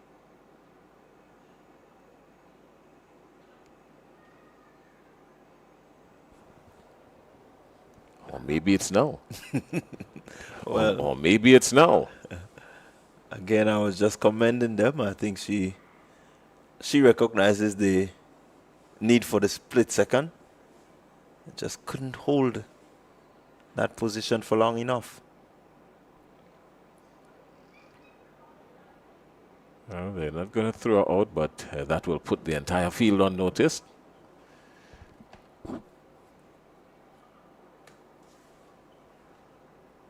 And the things about false start is that when the field is charged, no one wants to leave too early. And so it significantly reduces the time, but they're off.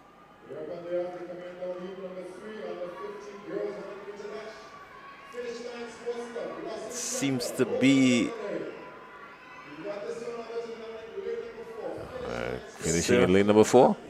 Yep, lane number 4, Sarah Sandy. Finish line. Yeah, came in with 13.05 and stayed true to form. And look at her technique there. A bit of work can be done to sort of refine her a bit. But so far she's looking good. She was leaning forward a little too much, but that would have kind of disrupted her energy. But a win is a win at this stage. She came in clocking 13.05. She did 13.55 here, so not too bad. Yeah, a bit of overstriding in my view. Just not really being able to get the waist up high enough to really get that sort of extension and that sort of lift from the track. But as I said, they're only under 15. They have time, to refine this skill and really look to make it theirs. But you have to start somewhere, and this is what I appreciate about, them participating in the National Athletics Championship. The fact that they're beginning their journey. And we've seen over the years a lot of athletes being unearthed from events like these. It's a good place to start. The National Championships. Couldn't ask for a bigger stage at this level.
So we're going to keep our eyes on Ariella Henry. She seemed to have a decent time coming into the event.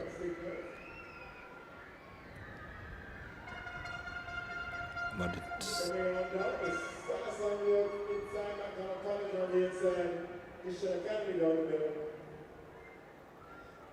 it seems to be Sanaya St. Louis of McDonald College who seemed to be the winner there.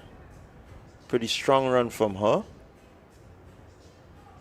Pretty decent run also from the athlete Rolanda Charles of SAS.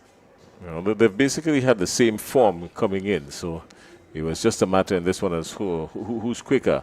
13.36, 13.62, and 13.70. So St. Louis, Rolanda Charles, and Ciara Augustine, 1, 2, 3 in this heat.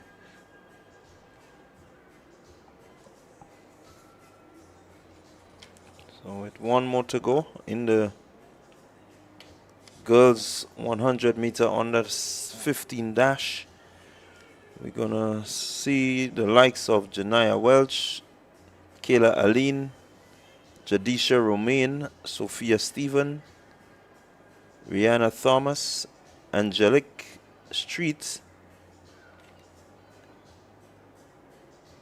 Eliza Rose Benjamin, and Makisha Paul.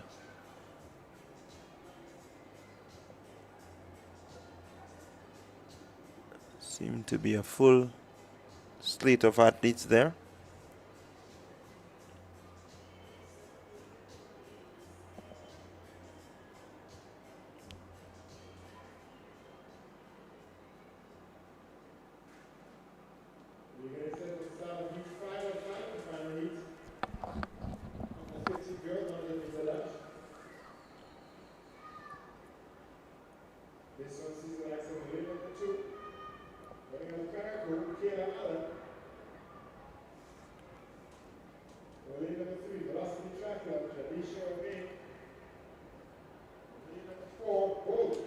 Sophia Stephen. Lead number 5, South Rising Stars, Rihanna Thomas. So we need to keep our eyes on lanes 4 and 5. That's Sophia Stephen of Carriacou and Rihanna Thomas of Salt City Rising Stars. Both coming in with sub 14 times. So they seem to be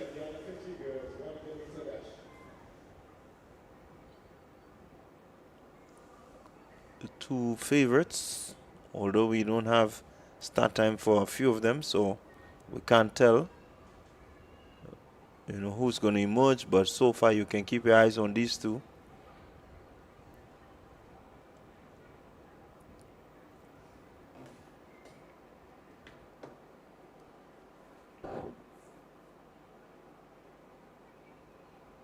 Who are the two you're looking at in this one? So it's Stephen and Thomas, 4 and 5. Here comes Stephen and Thomas, 4 and 5. Stephen and Thomas, 4 and 5. Thomas and Stephen, 4 and 5.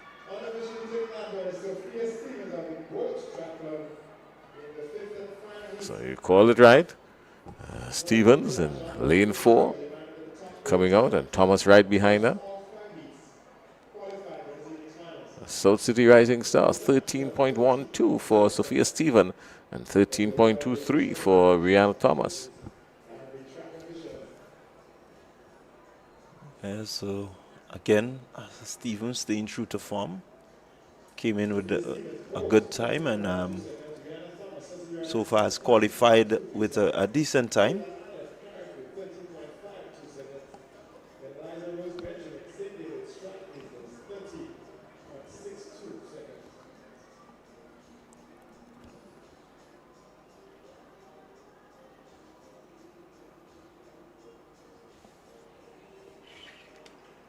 There's no letting up. We're going straight into the boys 100 meter dash prelims.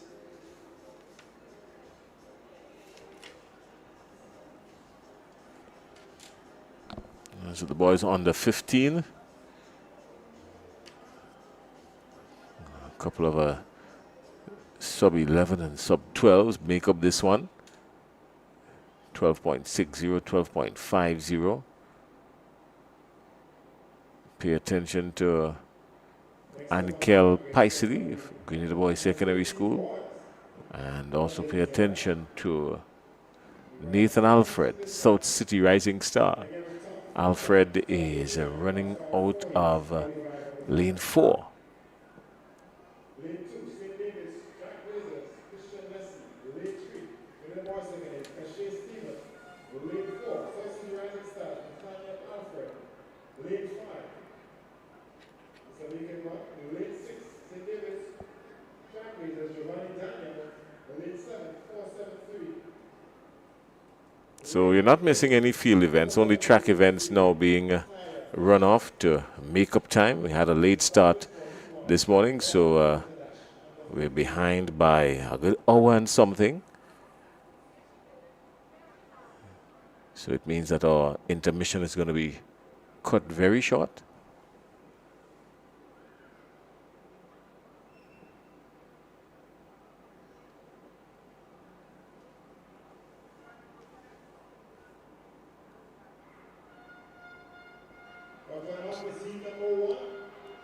And here they come.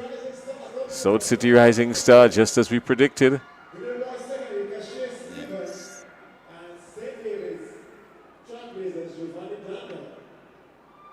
So Nathaniel Alfred pulling away with some zest and some conviction.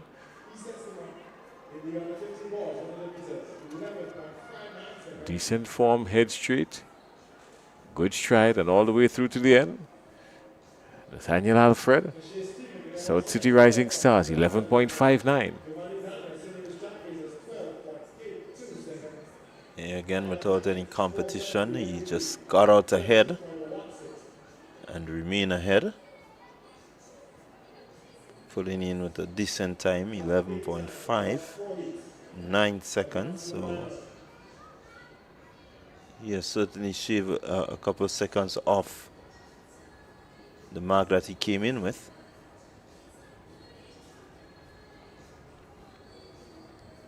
I think this one is going to be a quick one as well. Heat number 2. What have we got in heat number 2? Giovanni Green from finish line. He's running out of lane 4. Keep your eyes on him. He came in at 11.80. And then Dante Oliver of St. Andrew came in with 12.30. And Kieran Worm of the GBSS, 12.76. So 3, 4, and 5 make up a pretty decent attack on this field, but don't leave out Nathaniel Brathwaite and Devontae Henry Purcell. And also Antonel Daniel.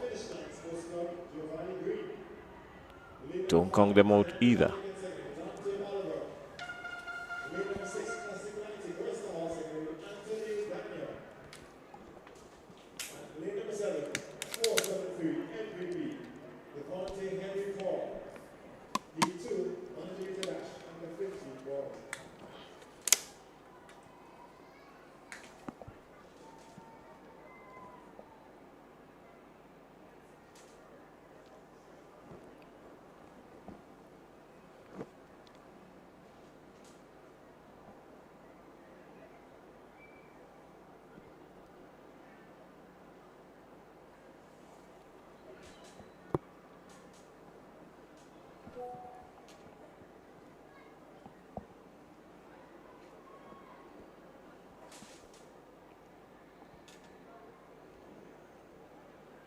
This one's going to be, we can anticipate a little bit of heat to this one.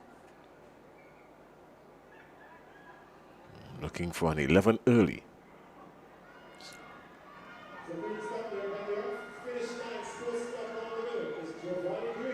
Giovanni Green is out. Giovanni Green is out, he's gone. And a good run by Giovanni Green from finish line. He came in at 11.80. Thought he was leaning a little bit to his left. His head was always leaning to his left, but he came in at 11.80 and just winning this heat in 11.53. So he's been improving on his times and still believe he has a little bit more in the tank to give. Yeah, you look at him run and he definitely has a bit to give. You look at his the way he hits the track, it's almost flat-footed. If you can get him to be on the ball of the feet and really look to push the legs through, you know, definitely I think there's some improvement there. Bit of refining in that technique, we can get him down to maybe a 10-something quickly. We better do it quickly because when you're running flat-footed on a surface like this and sprinting all the way through, it doesn't do any justice to your lower back. So if you want him to fix it, he's got to fix it very early.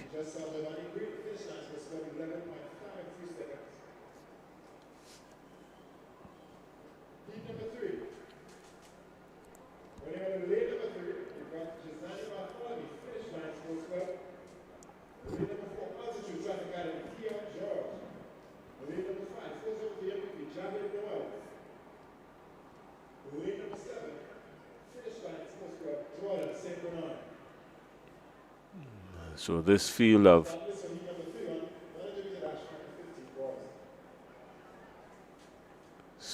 four, five, look out for lane 4 and 5 in this one.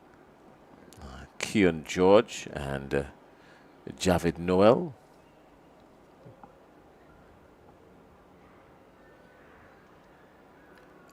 Giussani Bartholomew is one to also look forward to.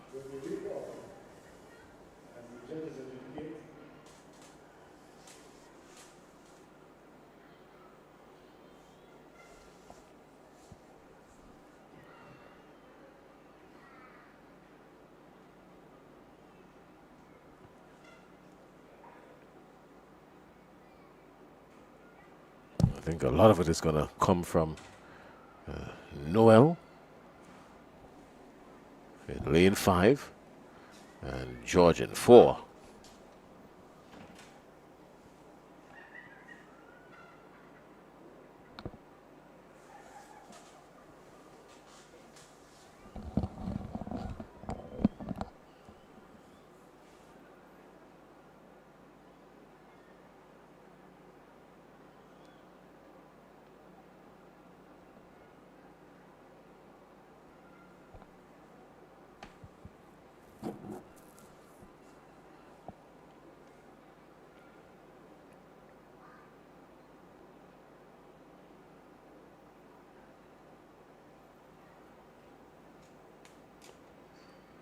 Still got some events to come after this. Still got the boys under 20 and the boys 20 and over. All these are preliminary races. The sprint versions, the finals coming up later on this evening.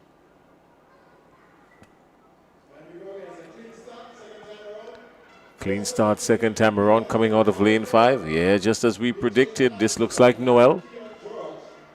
George. Keon George, you're running out of lane. He's listed as lane 5, but no, it seems to be Noel. Noel. Yeah. So it's Noel coming through. And that's Noel of lane 5, and so definitely staying true to form. Well, he did a good run, 11.87. It wasn't really challenged too much on it.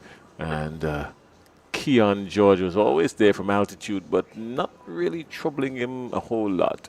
A clear second behind. So the fastest 2 will qualify, and then, of course, the 2 fastest losers, they will make up the final 8.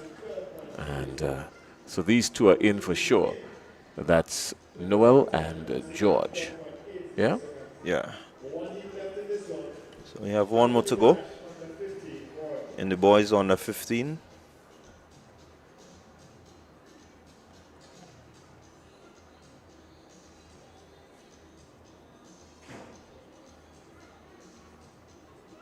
Keep your eyes on lane 5 and lane 1.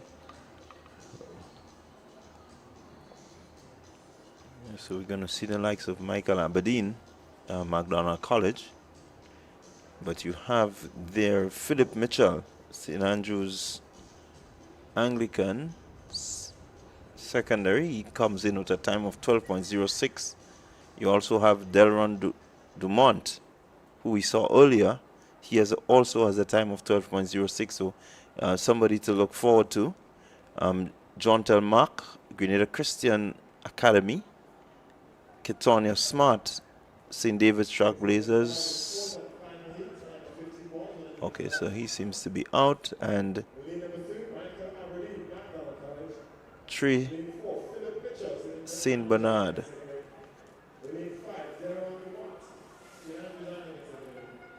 So Dumont and Aberdeen and Mitchell. You did mention John L. Mark of the Grenada Christian Academy.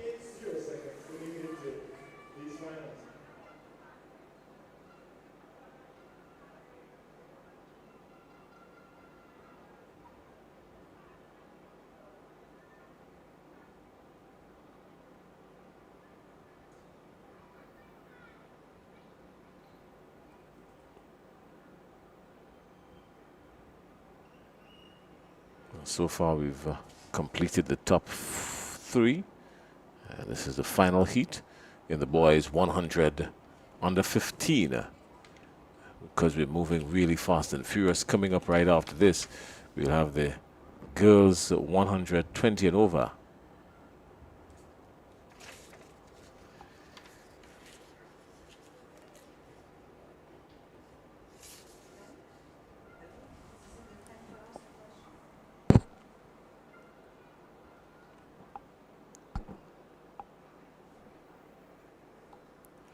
So we're looking forward to 4 and 5.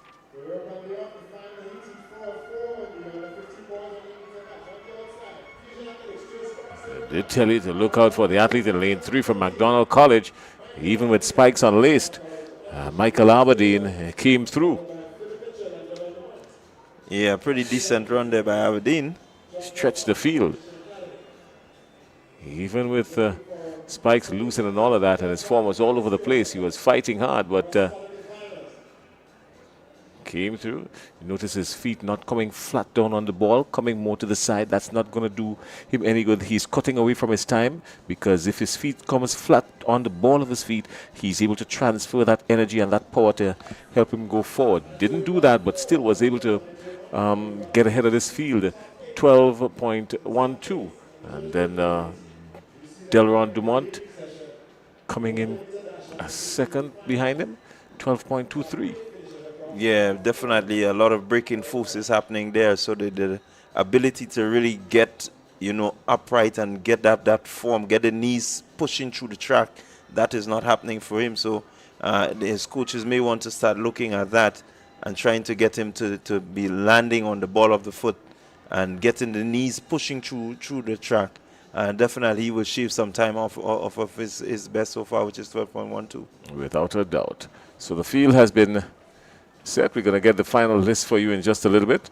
And the finals, of course, we'll have that coming up a little bit later on this afternoon. It's just bordering on 6 minutes before 4 o'clock local time. We were supposed to be on a break now and then would have restarted about 4:30. That's not going to happen. We may very well go straight, or if we do get a break, it's going to be a very minuscule one.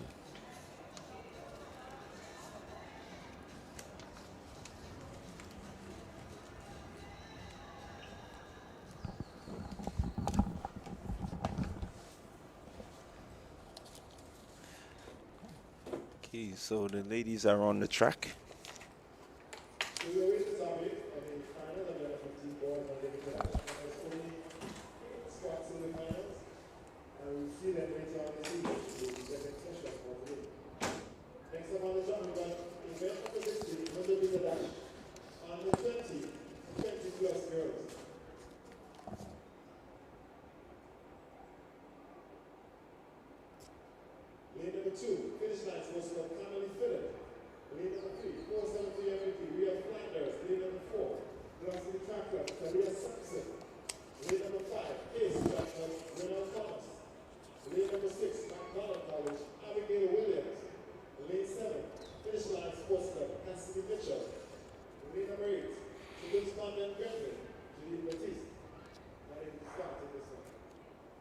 So we can look forward to Sampson coming in there. Sampson, Velocity Track Club. She has a time of 12.02 seconds coming into this event. And so if she stays true to form, she is the favorite. You still have to keep your eyes on Brunel Thomas of East Track Club.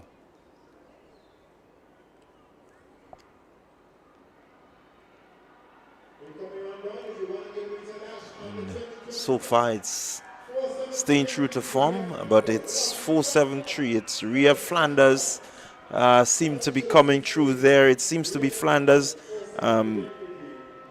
Sampson seemed to be right there in the mix. And Brunel Thomas. So we definitely a good showing by these three athletes. Seems on the line, it seems to be Flanders taking it there from Sampson. And it's 12.50 for Flanders.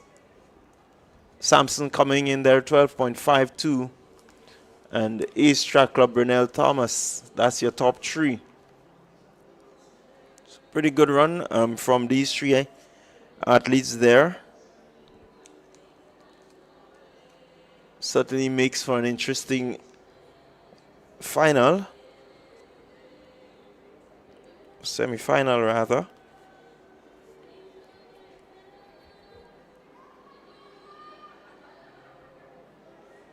So just to remind you, all of these are prelims. Just looking to qualify to get to the next round.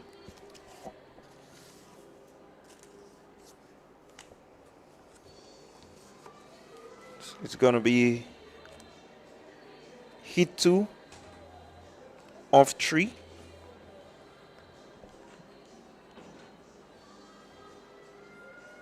And we can look forward to the likes of Denisha Scott, St. David's Trailblazers,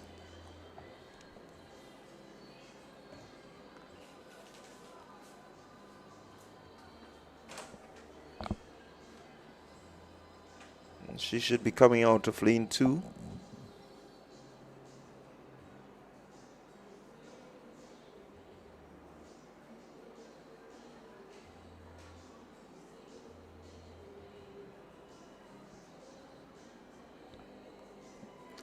Lane 4, Shantae Augustine.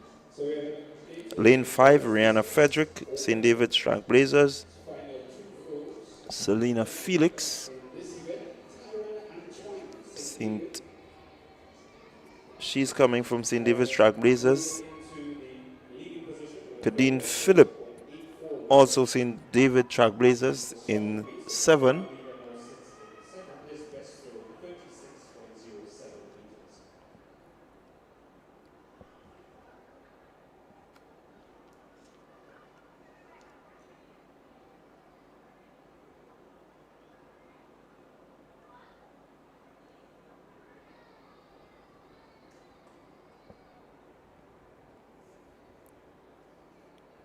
So Augustine coming in with a time of 12.03. She's the favorite in this event. But you need to keep your eyes on Rihanna Frederick.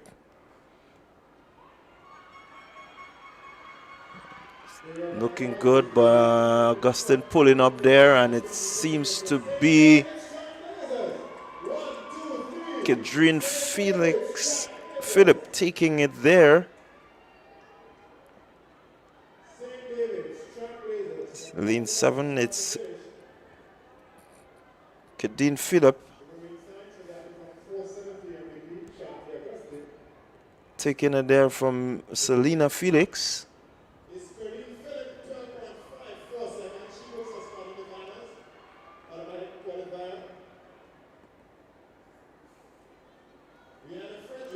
So there you had it, Rihanna Frederick 12.57, Denisha Scott 13.22. And so it's an all St. David affair for the first three.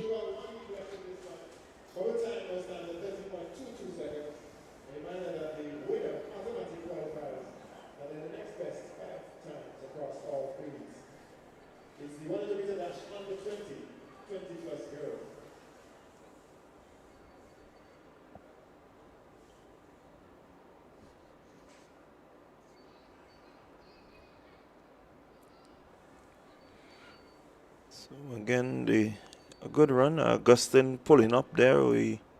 One would hope that everything is okay with her.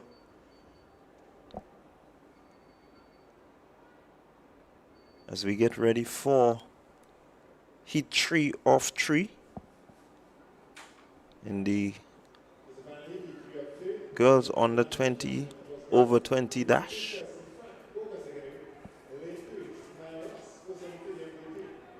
Lane 2, Kelsey Frank, Boca Secondary, Sophia Ross, MVP, 473 MVP. So Xenia Belfon of Ace Track Club is in that event. Alina Dikoto of 473. You also have Keontae Williams, Top Flight Track Club, And Keontae coming in lane 6.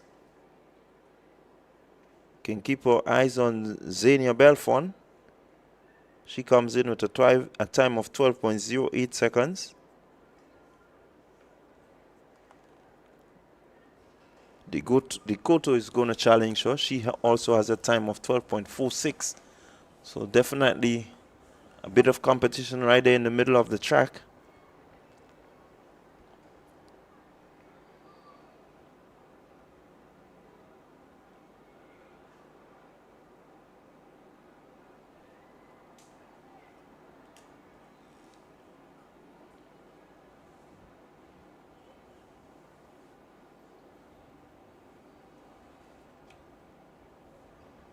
They're on the status orders.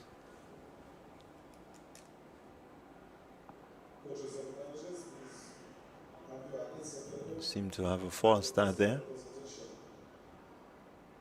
Athletes, the winners of event number 1, boys high jump over. The winners of event number 1, boys high jump over. Please report to the ceremonies room. Winners of event number 80, girls shot put on the 20. Girls shot put on the 20. We also request the winners of event number 2, girls long jump on the 17. Girls long jump on the 17. The winners of event 3, boys javelin throw on the 17. Will be interesting to see what the card will look like. Also requesting the athletes, the winners of event 42, girls 3,000 meter run open. The winners of the 3,000 meter run open, please report to the ceremonies room. The winners of event 86, girls 400 meters on the 20. Girls 400 meters on the 20. Also the winners of boys 400 meter hurdles, 400 meter hurdles on the 17. Boys 400 meter hurdles on the 17. Also the athletes for event 88, the boys 400 meter hurdles on the 20. Boys 400 meter hurdles on the 20. Also requested the winners of the girls 400 meter dash on the 15. Girls 400 meter dash on the 15. Requesting the winners of the boys 400 meter dash on the 15. 400 meters on the 15. Athletes for these events, he has to report to the ceremonies room.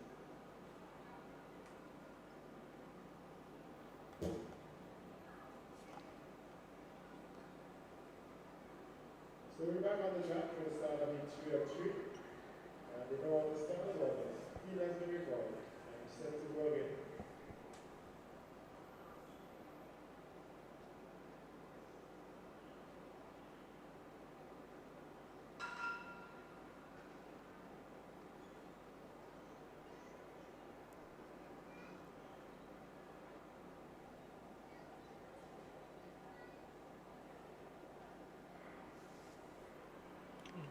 They're off, and let's look at it. Seem to be lane 6. So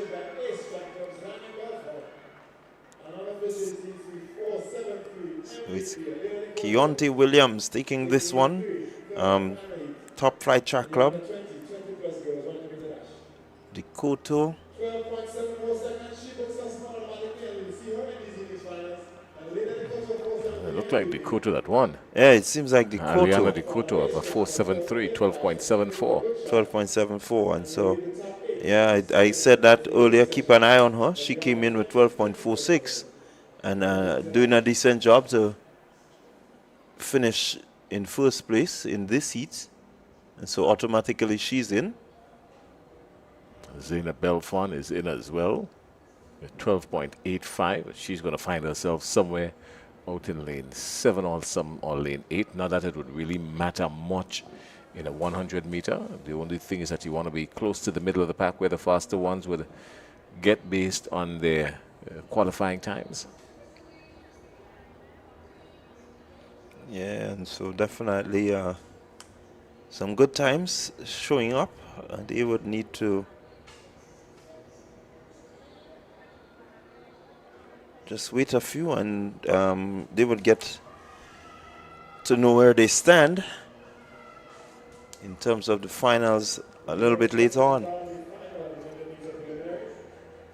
We're going to see some pace in this one here. This one is going to have some fire attached to it. On the 20 boys.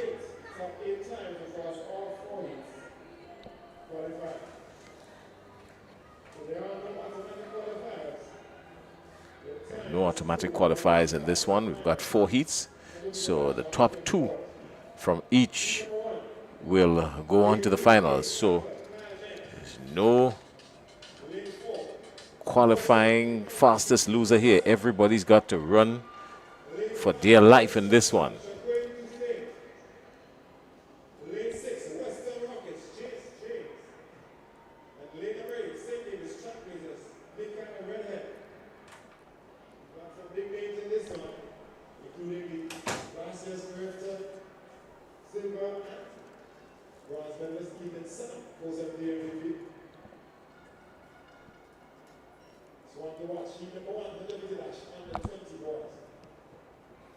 So again, some big names here. Ethan Sam.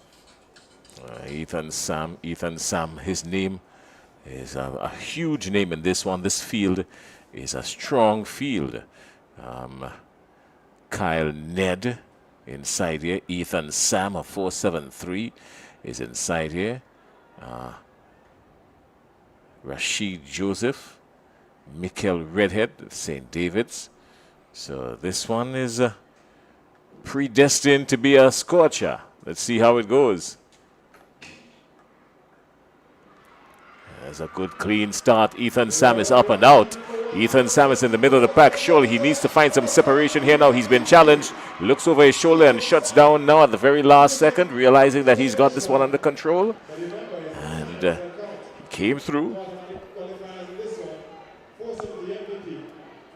Yeah, pretty well executed race there. You can see him looking across, just looking at the screen, ensuring that he's in a good position, looking at the time, making sure that, you know, he doesn't expend too much energy. 10.84, not bad at all for a start, for a warm-up. Ethan Sam. So Sam and Shaquan Toussaint, those will be the top 2 to qualify. Nothing else matters. 1 and 2, we've got full 4 heats, and only the top 2 from each will qualify. There are no automatic qualifiers in this one. Yeah, so a lot on the line here for these boys. Definitely, you're not allowed to slip up at any given part of your race. You want to make sure that you stay true to your form. So top 2. Can tell you we will see the likes of Green in lane 4. Comes in with a time of 10.72, and he's from the Fusion Athletics Club. Joshua Richards is there, MVP, 11.29. This one is going to be sticky as well. The finals for this one is going to come with some serious anticipation. This one is going to be good. Yeah, definitely it's going to be good.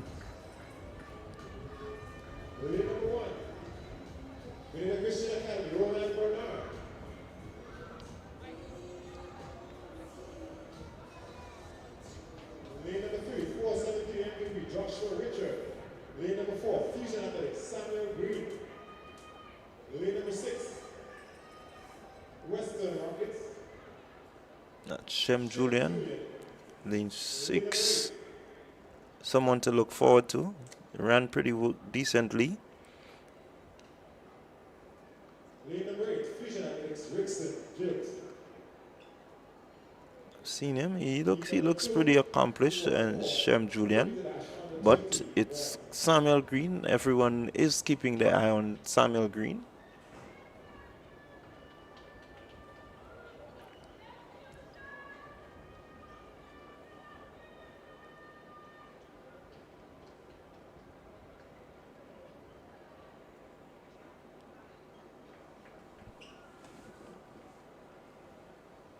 See, the field here looks like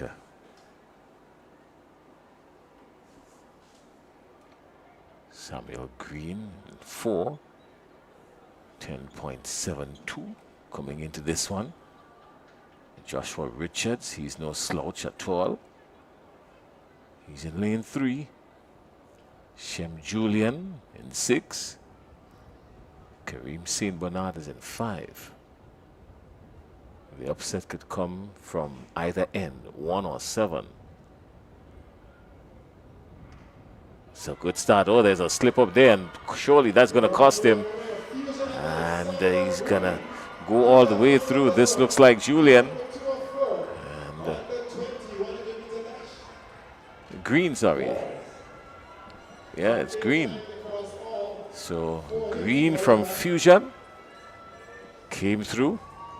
Look at that on the ball of his feet and going forward. Good transference of energy. And 10.52. Yeah, pretty quick there by Green. I think Green is here making a statement. Good for Joshua Richards because he stumbled at the start and it did cost him, but he was able to recover. He was able to recover. And that's all that's going to matter. From third to all the way down. And no spot because only the first two will qualify. Yeah, first to qualify. And so far, the first 2 heats have really been scorchers. Looking forward to, so far, Green and Sam. I would like to see them go head to head. Oh, it's coming. One thing you know for sure. It's coming. Tyreek McSween is in this one. Nathan Hilaire is in this one. Joshua Greenidge. So another packed one here. Heat number 3 in the boys 100 meter under 20. Joshua Greenidge is from Carriacou, who came in with a best of 10.90. And Nathan Hilaire 10.99.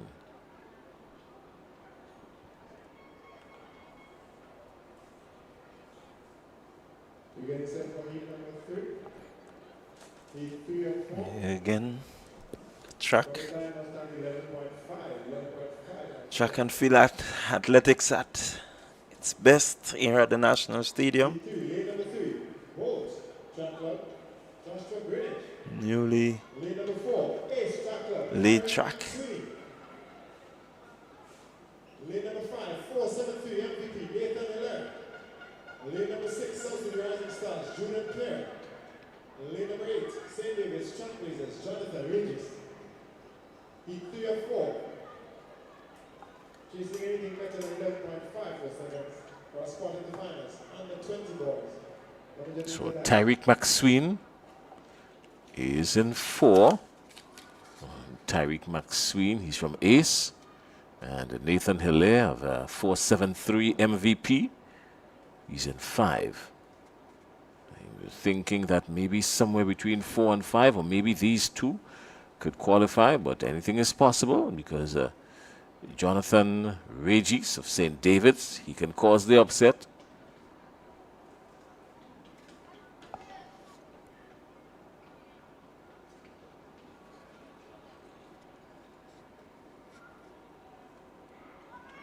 So McSween is out and up, and McSween is challenged. He's challenged by Hilaire, so it's Hilaire and McSween, and they're going to go all the way through, and it looks like McSween who's going to take this one, followed by Hilaire. So they're holding true to form. Nathan McSween, Tyreek McSween that is, and Nathan Hilaire. Good form from Maxwell. Running out of lane 4, stretching forward. And Hilaire losing his form just a little bit, trying to catch up, maybe too hard. And that has brought Tyreek McSween to 11.08. Not his fastest time. Not his fastest time at all. Nathan Hilaire coming in second. Remember, we spoke about Jonathan Regis, who ran out of lane 8. Didn't do too bad at all. He was right there, 11.51, but that wouldn't matter now. Only the top 2 will see to the finals. Yeah, good run there by McSween.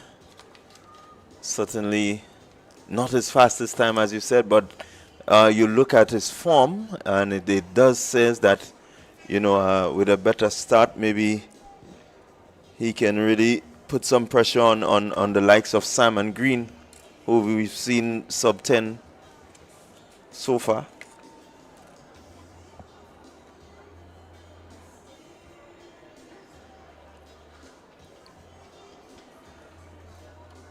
So it's heat 4 of 4.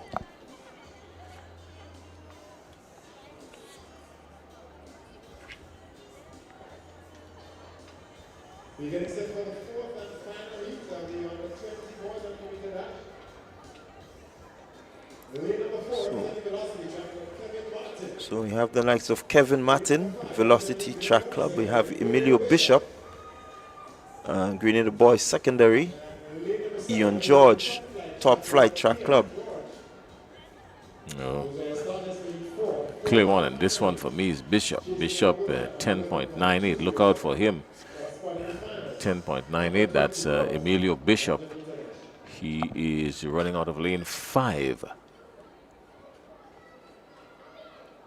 Bishop has been on a tear this year. He's been brutal, even coming out of GBSS Sports. I mean, he was brutal, winning all the sprint events in GBSS Sports in his category this year.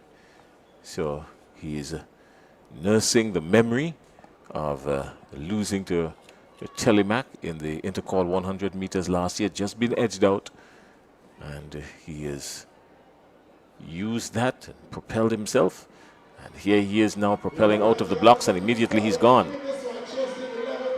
He's going to go all the way through. Bishop.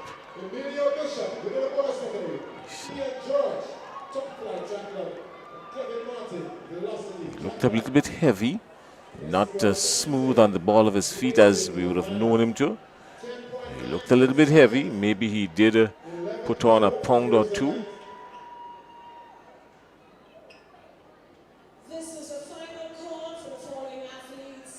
Yeah, it does look a bit stronger. 10.96. He came into this with a 10.98. So Emilio Bishop and Ian George of Top Flight Track Club, 1 and 2. And that will make up the finals. Yeah, very interesting finals later on. So far, the names that we've looked at seem to have, you know, stayed true to form. And so it tells you that definitely the makeup of the 100 meters is going to bring some excitement to the persons viewing and to those who are in attendance here at the National Stadium. So Green is going to be there. Richards is going to be there. McSween and Hilaire. Bishop is going to be there. Ethan Sam is inside there. So it's going to be a sticky one. It's going to be a sticky one going into the finals.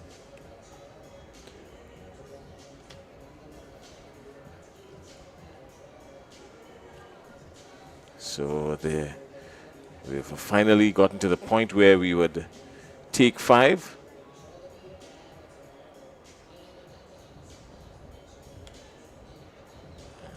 Gotten to the point now where we can take a 5, take a breather, refresh ourselves, and come right back. This intermission is going to be very short because of the late start that we've had. But we've gone through some events, actually. We've gone through the majority of the events scheduled for today. Just the finals of the what's to come once you resume is the boys and girls finals in the the discus and the 200 meters in the under 11, under 13, and under 17. That's to come. And we've got the prelims, of course, of the relays to wrap up the day. Well, to wrap up what should be the first part of the morning. And then, of course, we've got a whole list of finals coming your way during the course of the afternoon session that is on the way. It's just bordering on 21 after 4 o'clock. So we'll catch you in another 10 minutes. Stay with us here at the National Stadium. It's National Champs 2024.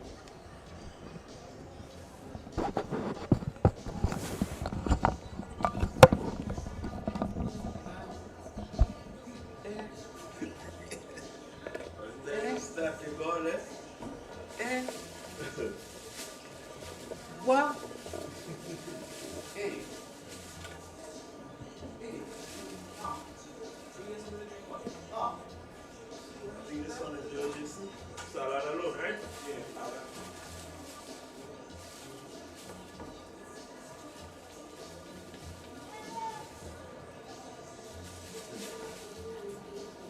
Winners of the girls 80-meter dash under 9 and the boys 80-meter dash under 9. You're asked to report immediately to the ceremonies room ahead of the medal presentation.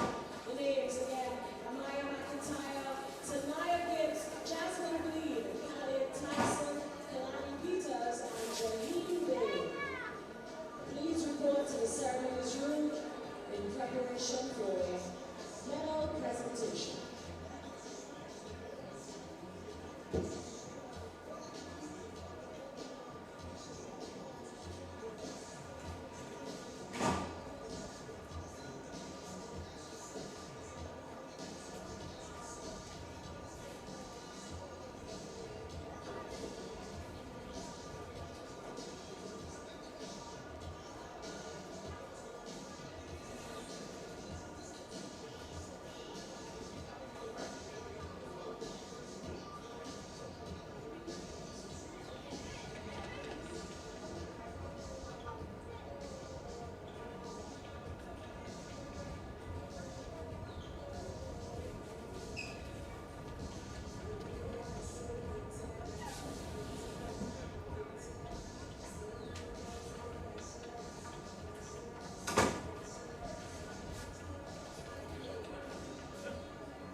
on this march. Introducing your field, section 1 of 2 for the girls 200 meter dash under 11. Running out of lane number 1, representing the Classic Lighting South St. George Government School, Natalia McKnight.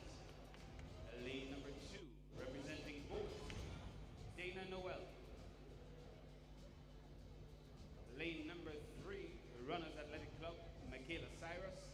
Lane number 4, Sprinters Athletics, Chaya Play. Lane number 5, South City Rising Stars, Aliyah Samuel. Lane number 6, 473 MVP, Tavia Modest. Lane number 7, representing both, Tyja Hamilton. And running out of lane number 8, from Velocity Track Club, Zaria Abraham. Your field for section 1 of 2 in the girls 200 meter dash under 11. Games record for this one stands at 29.57 seconds. That record set in 2023 by Leah Rose Charles of South St. George Government School.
Ladies and gentlemen, we're getting ready for a medal presentation.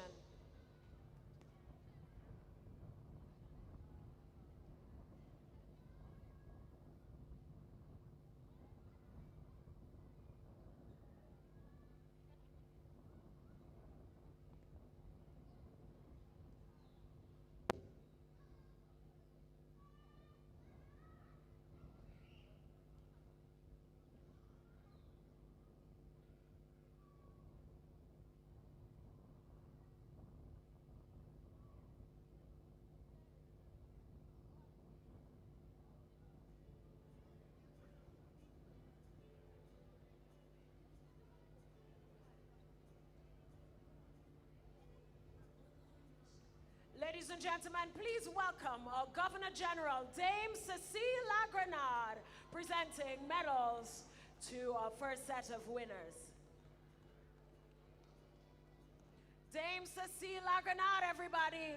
Let's welcome her to National Champs, presented by Ariza Credit Union.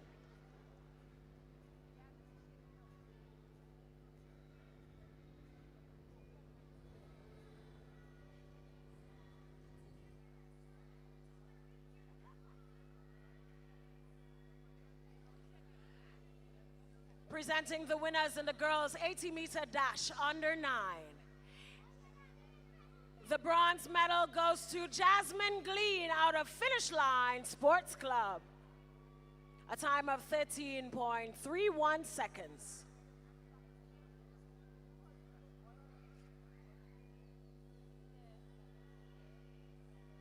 The silver medal goes to Tanaya Gibbs, Sprinters.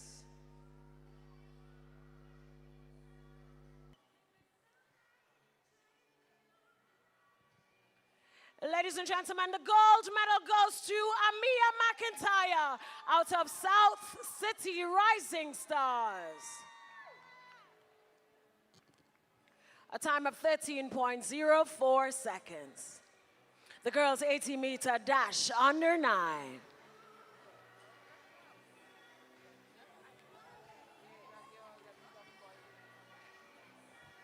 Event number 13, the boys 80-meter dash, under 9. In third position, Jaheem Bain, out of Classic Lighting, a time of 12.58 seconds.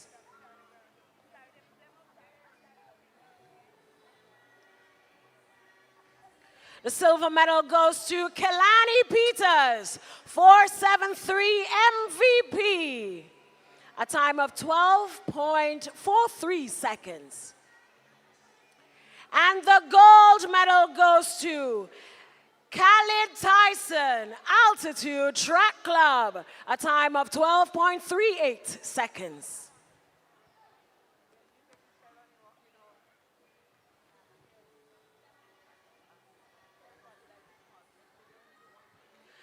The next event, the girls long jump under 17.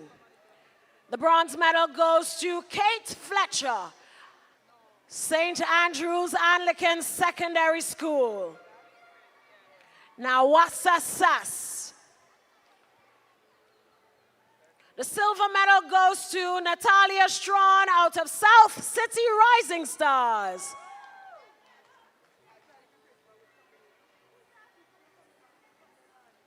And the gold medal goes to Christiana Charles, Nawassa.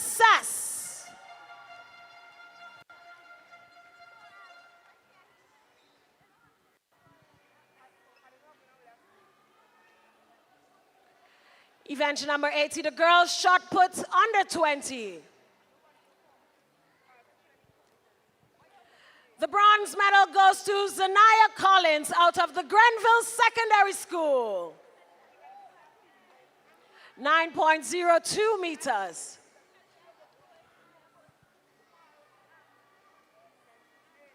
The silver medal goes to Akeda McSween, St. David's Track Blazers. 10.01 meters. And the gold medal goes to Serena Alexander, again from the St. David's Track Blazers. 11.45 meters. Ladies and gentlemen, we congratulate all the winners.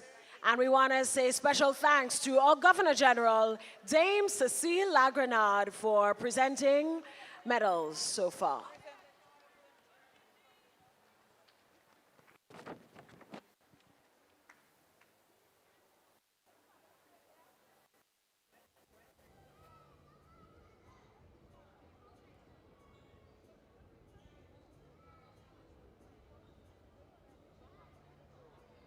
Take you back to the 200 meters.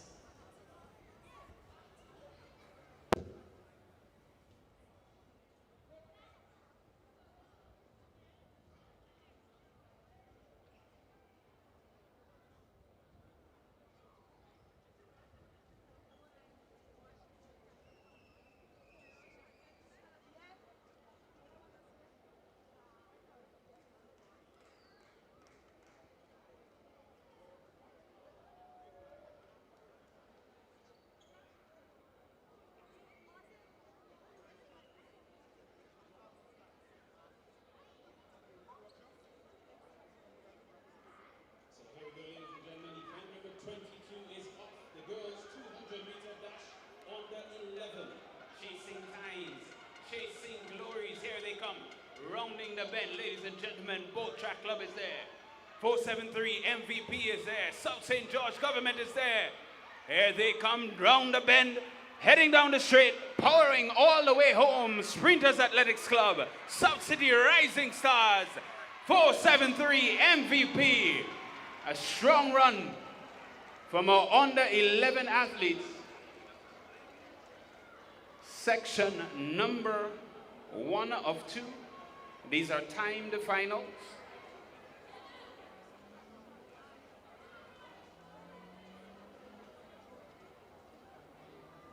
And so official results are coming in. The time to beat for the gold, 31.51 seconds. Let's put our hands together. Sprinters Athletics Club, Chaya Pair.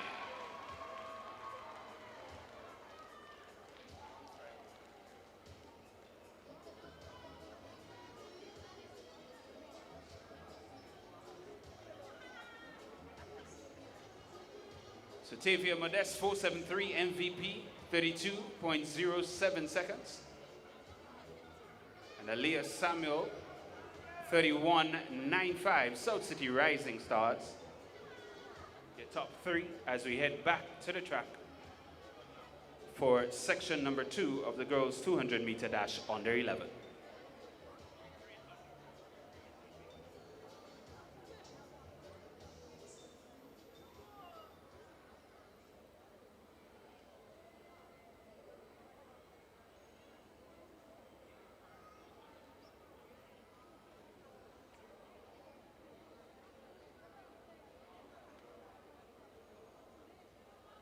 So your field for this one, Chloe Gilbert, Classic Lighting, South St. George, lane 2.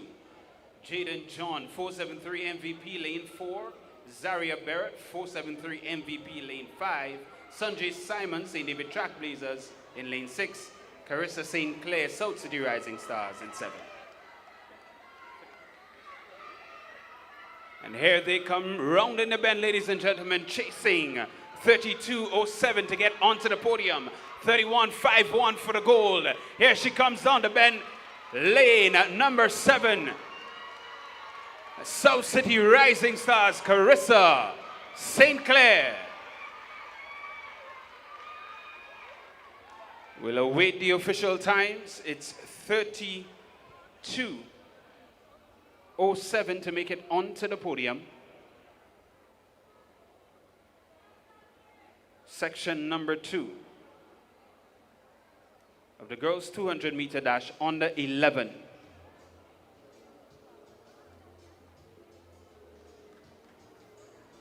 So if you turn attention to our main screen, official times are rolling in.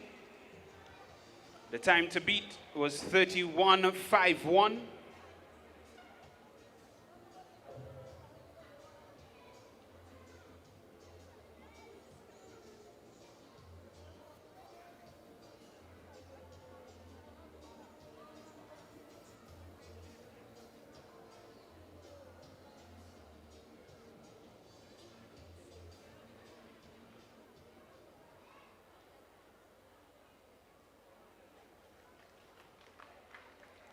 So official times are in. Sanjay Simon, 32.68.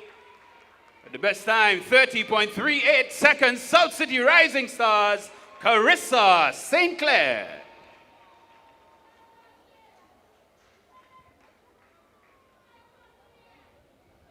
We head straight back to the track for the boys' 200-meter dash under 11, event number 23. 3 sections in this one.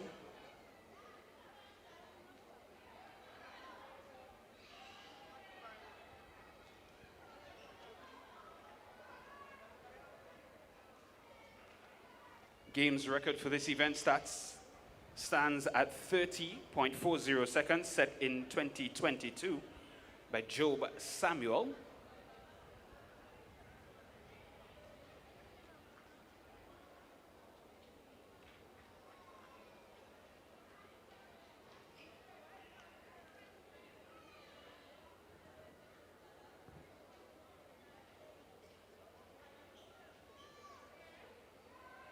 So this is section number 1 of 3 in the timed finals.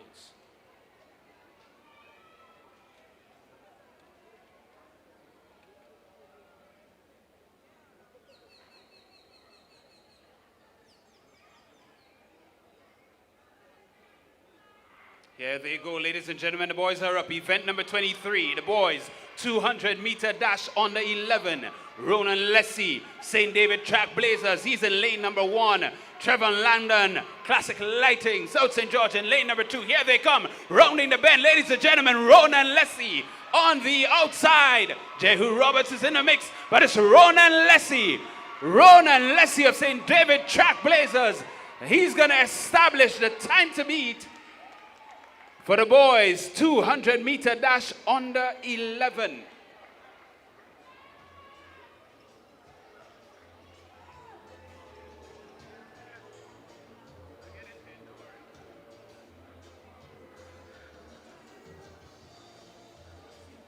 So this is section number 1 of 3. 200-meter dash under 11 boys.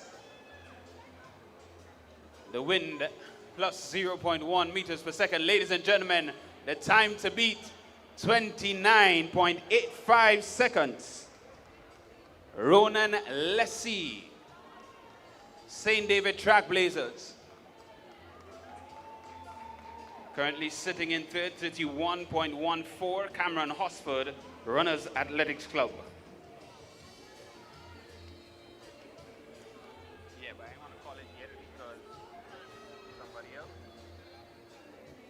Mark that time, ladies and gentlemen, 29.85 seconds. As we head to section number 2 of 3 for these timed finals in the boys 200-meter dash under 11.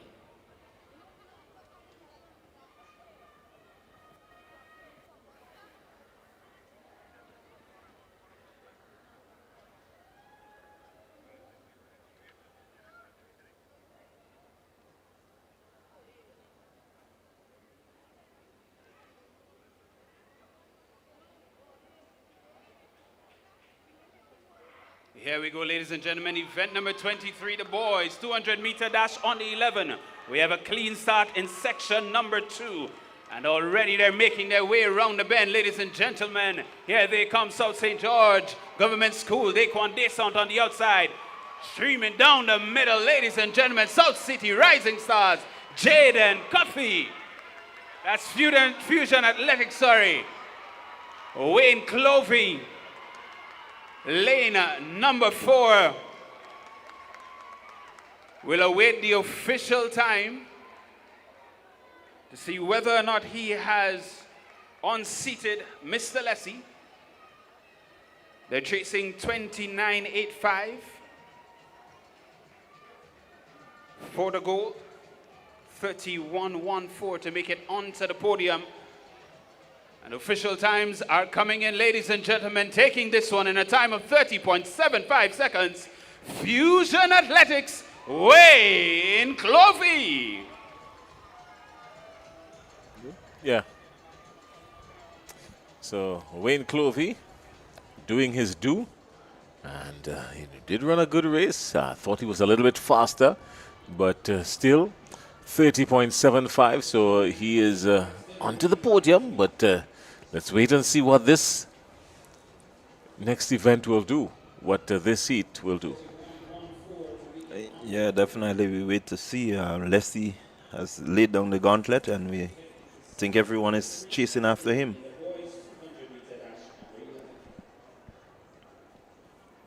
So it's the boys 200-meter sub-junior? On the 11. On the 11.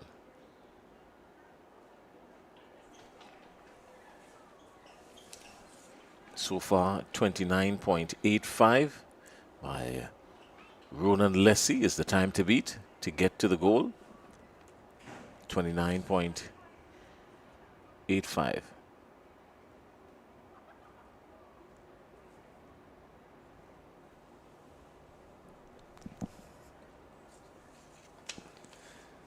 So it's heat 3 of 3.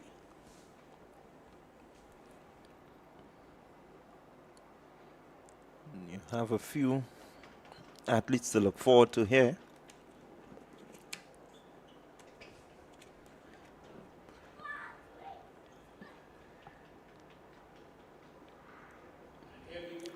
This looks like some action coming out from lane 4. This looks like Elisha Antwine had a really good start in lane 4, but then started to struggle. But coming around the bend now in lane 1, look at this. In lane 1, this looks like Nathaniel Martin from Classic Lighting. Nathaniel is out there. He's seeing a challenge, but is he going to make it? Nathaniel Martin, lane 1, no, he's going to be eclipsed. Coming out of the barefooted athlete, running out of lane number 5 and winning. That's Walcott, Kareen Walcott of Runners Athletic Club. What's his time going to be like? You believe it's faster than 30? No. Looking at him come around, I think 30.48. 30.48. So at 30.48, he probably just worked himself into a silver medal. Yeah. Yeah, 30.48 gets him a silver medal. 30.30, that's Wayne Clovey. 30.75 gets him the silver medal. And the gold medal, the bronze, sorry, 30.74 gets Clovey the bronze medal. 30.48 gets Walcott the silver medal. And the gold medal belongs to Ronan Leslie of the St. David's Track Blazers. And get this, 29.85. That means 29.85, Rondell? Yeah, it's definitely a record. New record. You Yeah. got that right. He eclipsed the old record by some distance. I mean, they came into this event with the record being 30.40. 29.85. That's the new games record.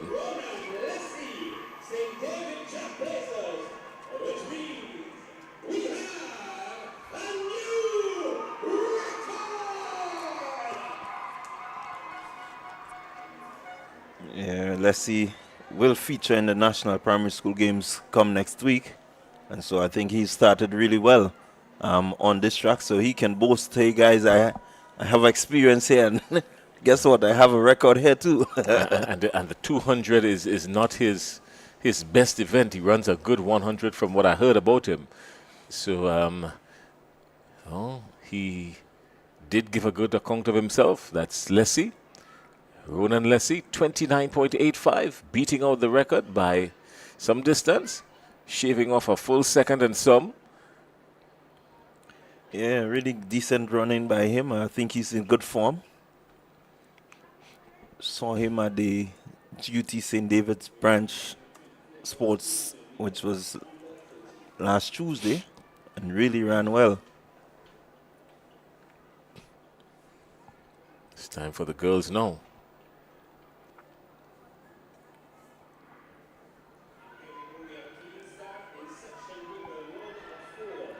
This is the girls under 13.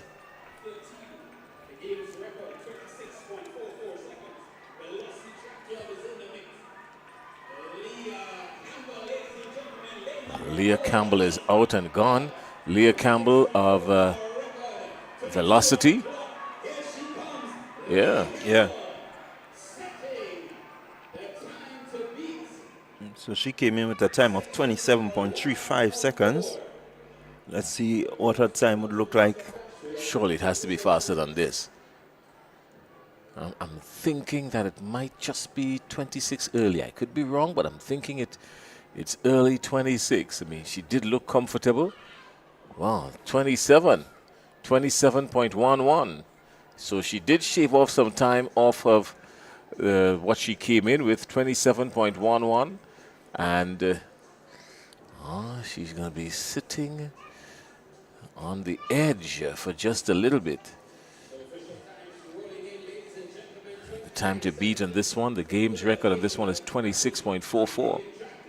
So Leah Campbell, 27.11. Now these events are split into 4 heats, and of the fastest times, 1, 2, and 3 picks up the bronze medal, just for the benefit of our viewers. So let me bring you up to speed now. Here's what's going to happen.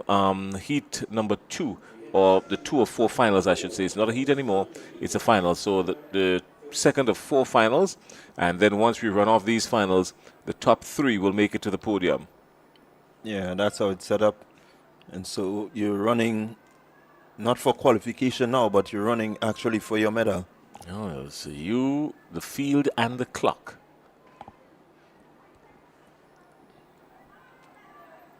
Just to look for in this one.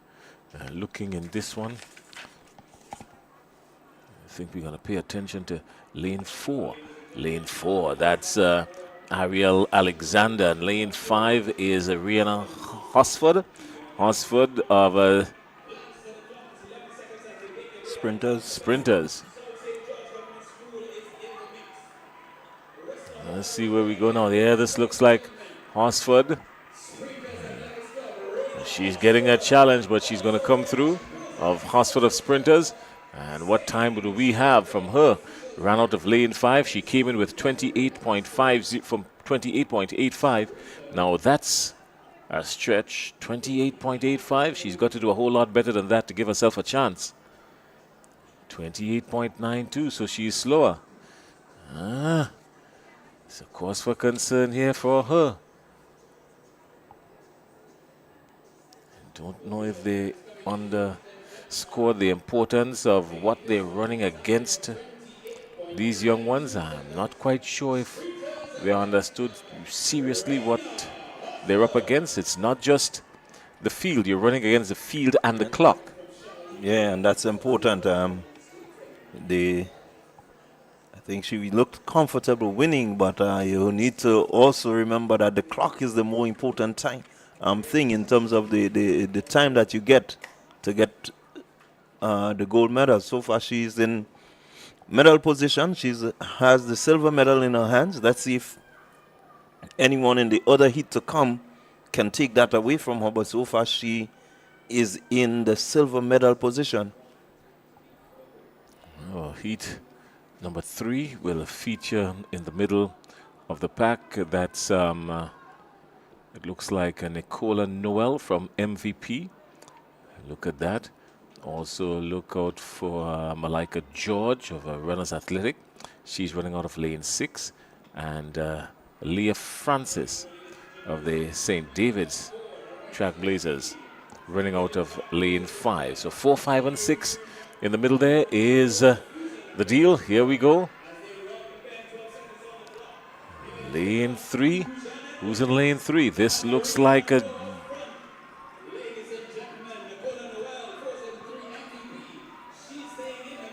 This looks like Monroe. And Monroe will come all the way to the finish line unopposed. Yeah, it's Corona Marie Monroe. Monroe. Importantly is the time, Jason. 29.06. Does that trouble anyone? No, it doesn't.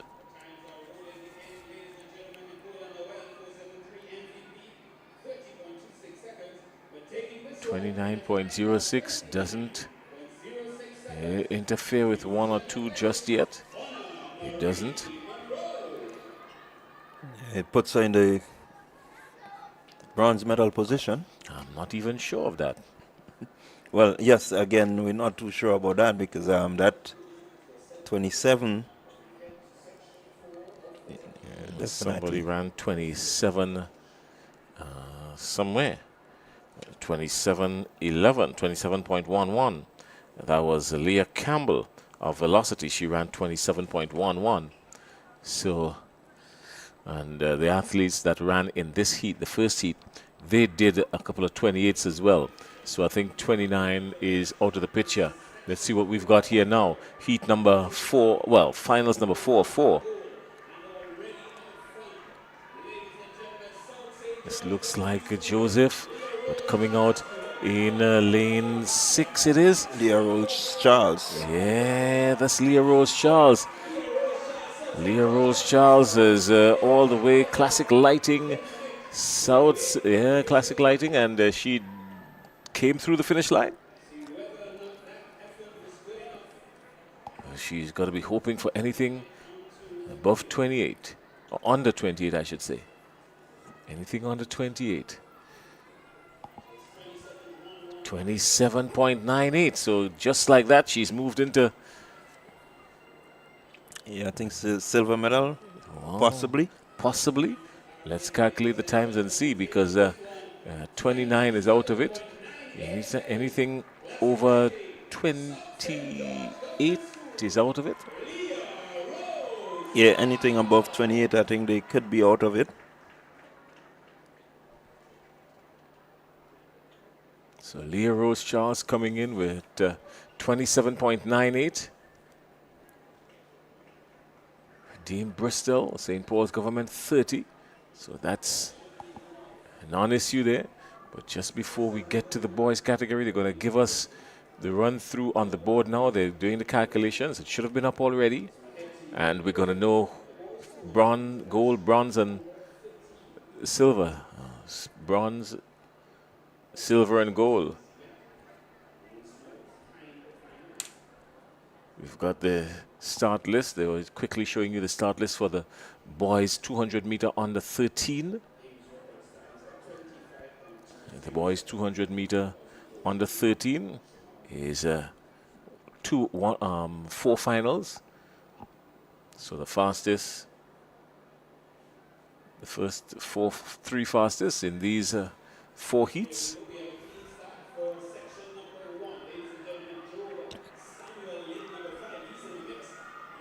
Coming out of lane 4, this looks like Thompson, Kristen Thompson of 473 MVP. Thompson is powering way up. He's being challenged, but he's going to start to drift away from the pack. This is Thompson.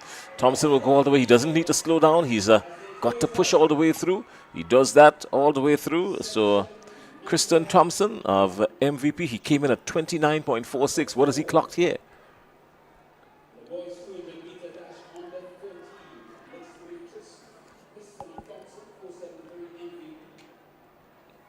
So Kristen Thompson. Yeah, Thompson executing a pretty decent race. Led from the start. 27.79. So he has shaved off 2 seconds thereabout. What he came in with, 27.79. That's good. Yeah, really excellent run in there by Thompson, 27.79. He came in at 29.46. So really doing a good job here. Did a young lady run 27.11 a short while ago? Yes, she did. Oh, okay. Okay. Yeah, it's interesting, yeah? Okay. It's very interesting. Okay. We look forward to see what the other finals can bring. You don't ever want to say you won the gold medal with 27.79, and a young lady, your age group, ran 27.11. Yeah, you definitely do not want to have to say that. So we're looking forward to see if anyone can challenge this time.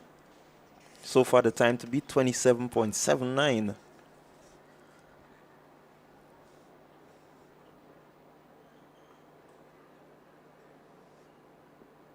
Second of 4 finals.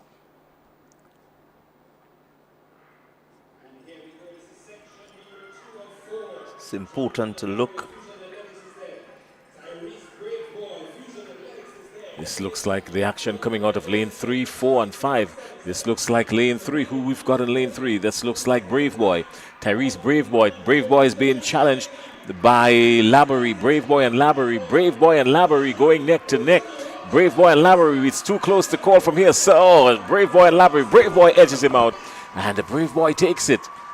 Yeah, again, a good run by Brave Boy. He was able to keep himself upright. I think if you look at Laborie was almost falling down that stretch. Look at him, but Brave Boy is there. He's pumping the arms, looking to keep the legs in motion. A little more composure from Laborie might have given him a better effort at the end, but good job by these two guys. Wow, just ran 28.41. Or walk.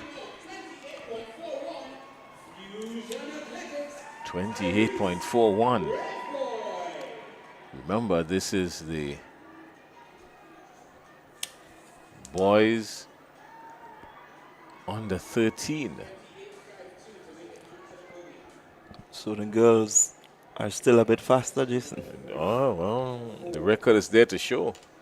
The clocks wouldn't lie. We're not saying any untruth. The clock is there to show it. 28.41. 28.41, and we're getting ready for the third of 4 finals. What are we looking at in this one, Clyde Rondell John? So we're looking at Dylan Noel, Akel Briggs, and DeAndre Wint. I think these are the 3 that Akel we can look forward to. Akel Briggs, that's a name that we've heard on more than one occasion.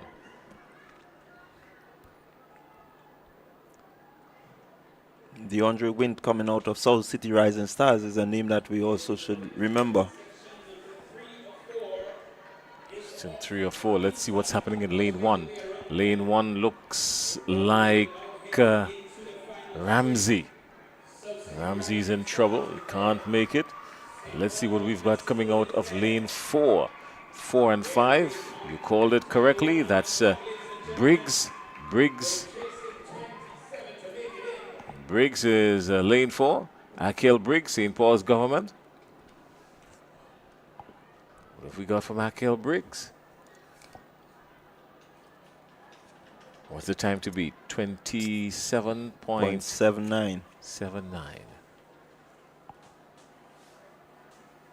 27.79. The official time is 26.76. So that was a good run. Now we're talking business. 26.76. So he's got one hand on the gold medal. 26.76. And Darren Wint of South City Rising Star coming in second. 27.79.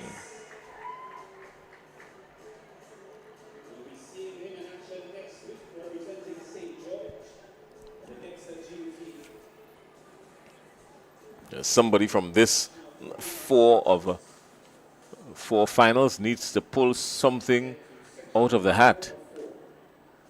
If ever it's going to be something special, it has to happen now. What are some of the ones to look forward to in this one? Sean Park of Velocity and Cameron Bonaparte of South City Rising Star. I think you also need to keep your eyes on Christian Niles out of St. David's Track Blazers. You've got a bias for St. David. I would understand why you're saying that. No, I'm just saying that looking at his form coming through at the primary school games in St. David's. And he's running out of lane... lane 2. Lane 2. That's the athlete wearing number 607.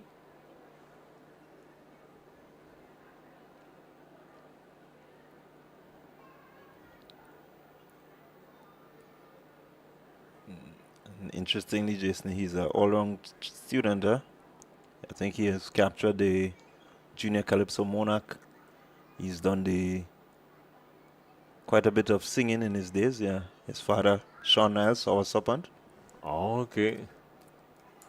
Now we could understand his talent.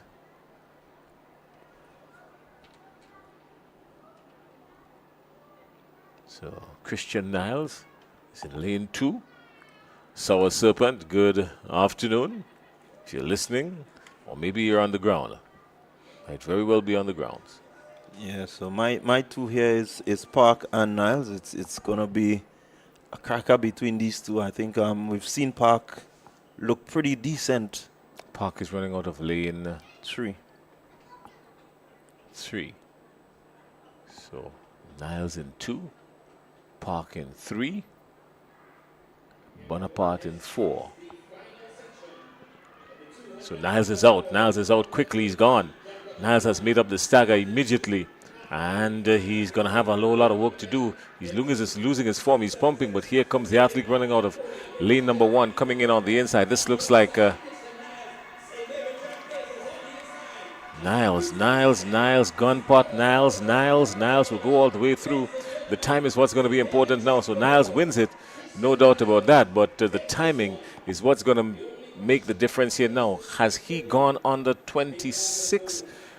He's got, no, as a matter of fact, he's gone to 28.79. So 28.79 doesn't get him to the podium at all. 28.79 doesn't get him to the total. There are 2 sub-28s. There's 2 27s and a 26. The 26.76 belonging to Akel Briggs of St. Paul's Government. And 27.79, 2 athletes clocking 27.79 in DeAndre Wint and Christian Thompson. Christian Thompson, 27.79. Both of them, and 26.76 belongs to Niles, Christian Niles. The game's record still intact. The game's record was 25.20. Shamar Mills.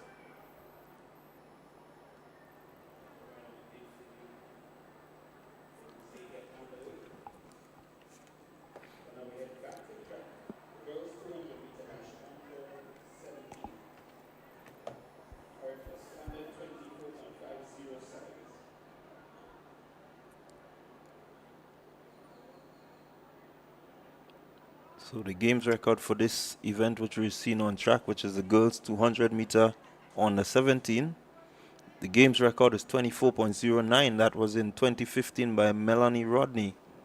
The national record is 22.67, and that was set by Sherry Fletcher back in 2007. Carifta standard 24.50 seconds. So a lot to look forward to. Can these girls really get down? We have so far Sade John coming in with a time of 24.80. So can she go? Sade John is running out of lane, what, lane 4? Lane 4. Lane 4. Sade John is in lane 4.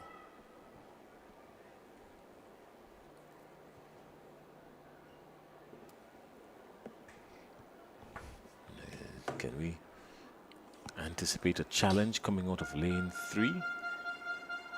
This looks like Philip. Keena Philip. Keena Philip. No challenge there at all. Sade is gone. Sade John is out like a rocket. And this is going to be a fast one. Sade John and the girls. St. David's Trailblazers. Sade John is out the gate and she has bolted to the finish line. Sade John is gone.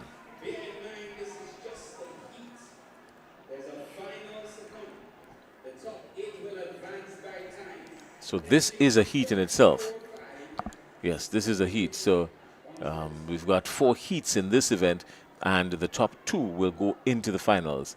So Sade John, obviously, is one of them.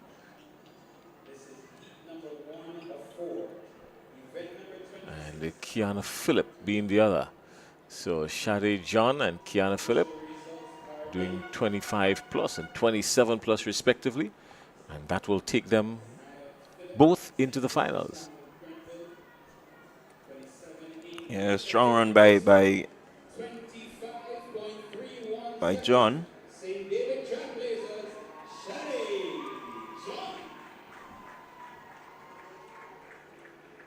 25.31, not a bad run. And Kiana Phillip. So John and Phillip will make it into the finals.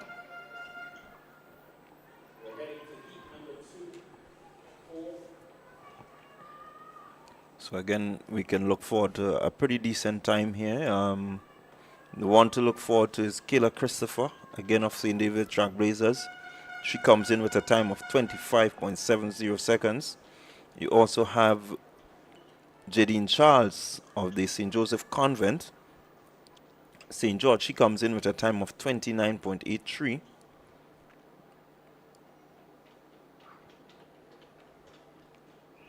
We also have in that race Nevea Richards. She's in lane 3 of MVP.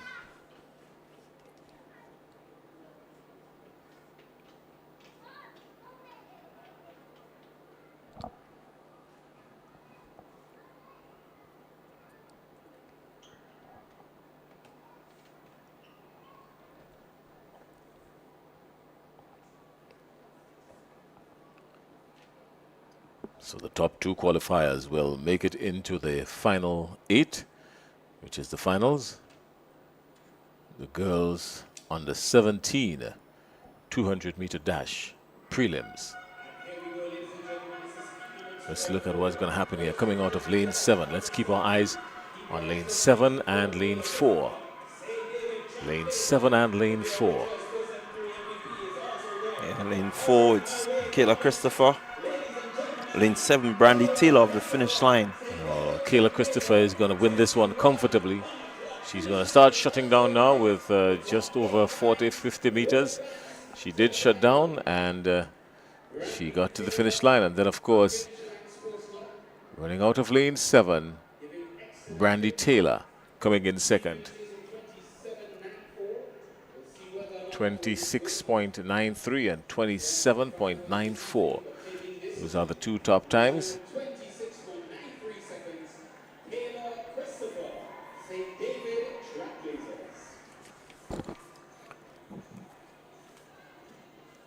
So far, Kayla Christopher has been around. She's no stranger to this big stage. I'm quite sure she must be liking the bunks coming out of the track, especially from the get-go.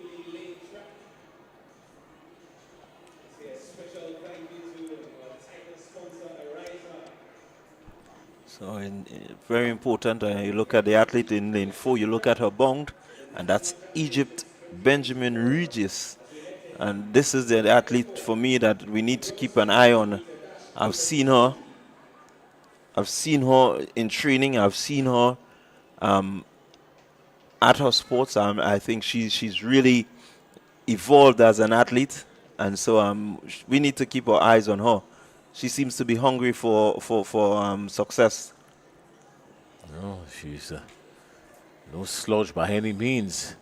She has been here before. 26.01, came into the competition with a best of 26, a season's best of 26.01. That's Egypt Regis Benjamin. And immediately she's off. She's up and running and came around the bend and made up the stack almost immediately. She's going to be ahead of the pack by the time she comes off the curve. And yes, she has done that. Well, she's all out on her lonesome. She is all out on her lonesome. Egypt, she's all the way out in Egypt. Everyone else is in the Caribbean. She's gone. And she is clocking somewhere in the mid-20s. I'm guessing 26 early, 25 late in this one. Yeah, I will put it at maybe late 25, even a high 24. Egypt Regis Benjamin. She spared no one, ran a really comfortable race. Came off the bend, 25.17. Yep, early 25, 25.17. And by the time she came off the curb, she was ahead of the pack and just stretched her lead all the way to the finish line. So she ran a good heat and uncontested 25.17. I shudder to think what the finals would look like if she's challenged. Well, 25.17 and 25.31. So it definitely means that John and Benjamin Regis, or Regis Benjamin, are the two to look at in the finals.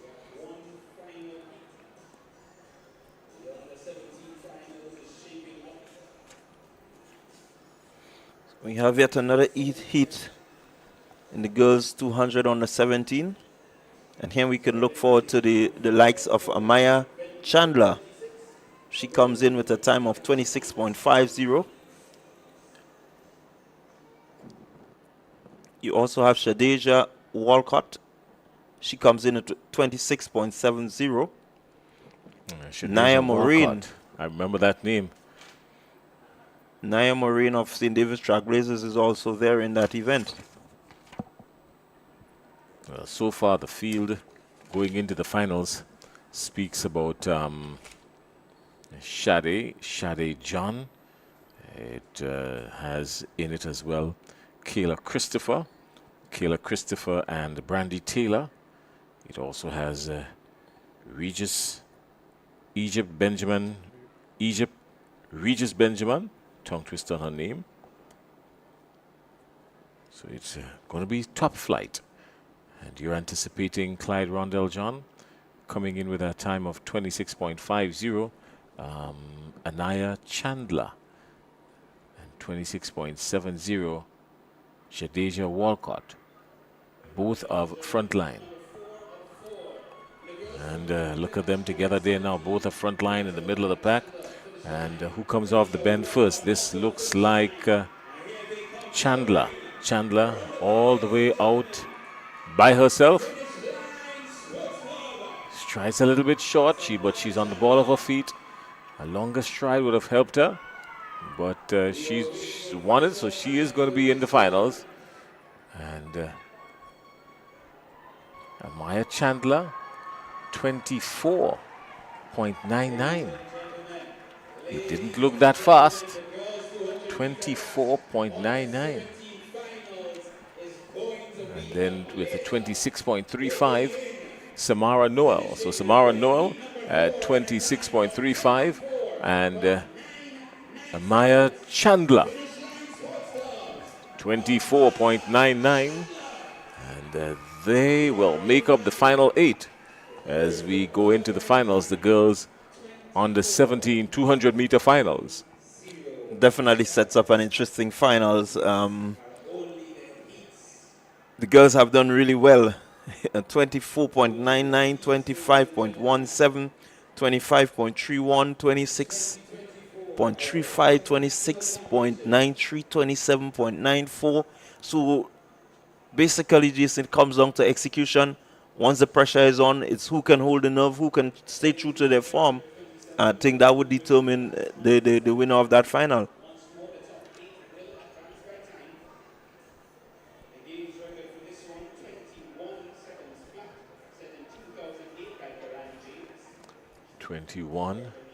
This is the boys on the 17.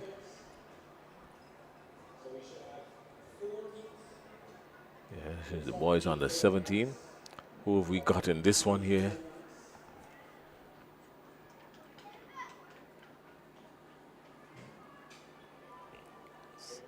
Kimron Matlin seems to be the athlete to beat there. I'm not sure that yes, he is there. Kimron Matlin, South City Rising Stars, 22.20. No.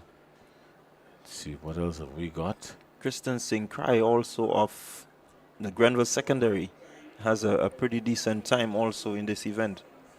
It's not here, but I've seen him, and I know that he has a pretty decent 200 meters. That's Sincere, Christian Sincere.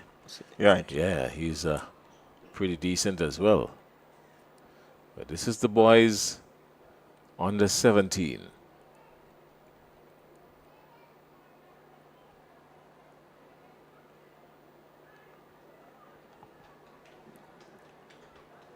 Boys on the 17. This is national champs in Spice Country, Grenada. Still some more athletic events coming up. This is the athletic season, and the months of January to about April is always loaded with athletics. And here we go. This is lane 4. This is lane 4. Yeah, Kimron Matlin. Kimron Matlin, lane 4. And he's gone clearly. This one's going to be somewhere 21 somebody, I believe. This is going to be good. This is a good run from him. Sincere, he came in running 22.20, and he came around the bend and started to separate himself from the pack. From the minute time he came off the curb, he started the separation, activated separation mode, and got to the finish line first. And the boys 200 meter on the 17. Kimron Matlin, 21.96.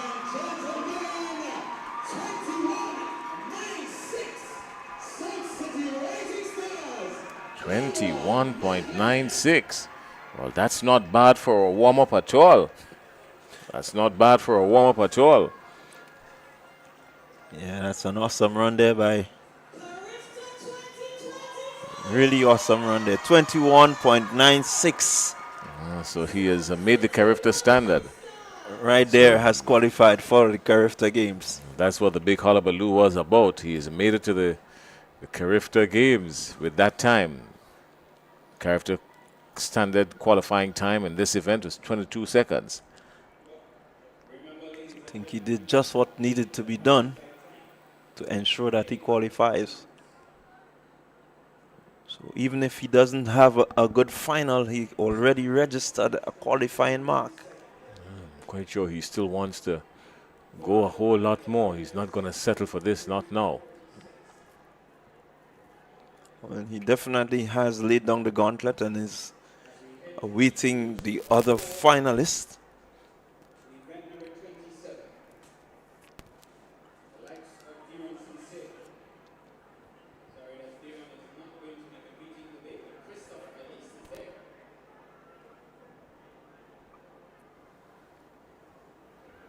See who we've got in this heat now. This is heat number 2 of the boys under 17. Jaron Phillips in David Trackblazers.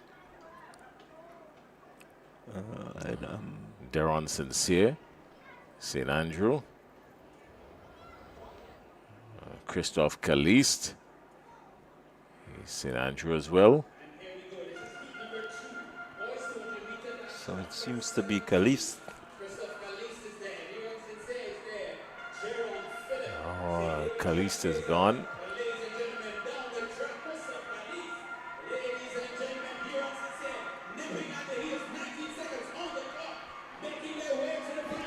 He did shut down with about 15 meters to go. And he's got some stuff in the tank still. Let's wait and see how that goes. Yeah, Caliste running a pretty decent race. Seem to be laboring there a little bit, but doing what needs to be done. So you see his time coming in 22.9.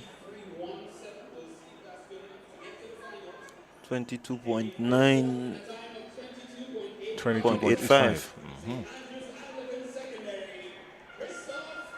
So Christophe Caliste and Darren Sincere, 1 and 2.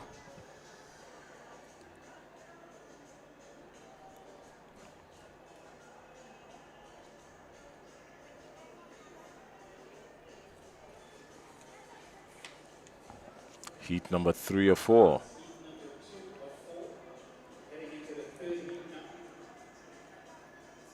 So we're looking at Ethan August.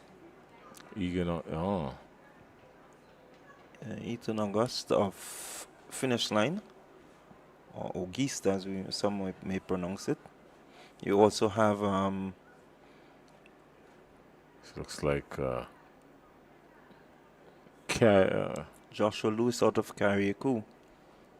Has had some pretty decent times over the 200 meters.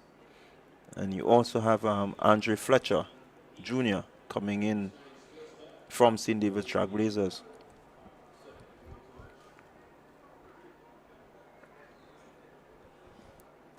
So Randall, has called it.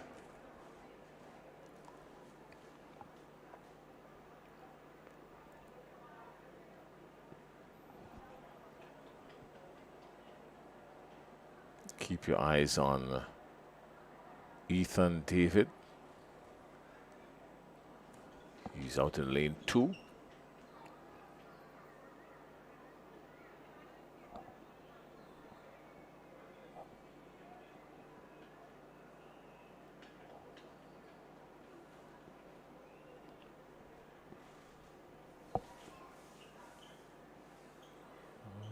Notice he has kept his pose. He hasn't left the block in a flash. He's conserving his energy. As Ethan David of the Valencia Track Club.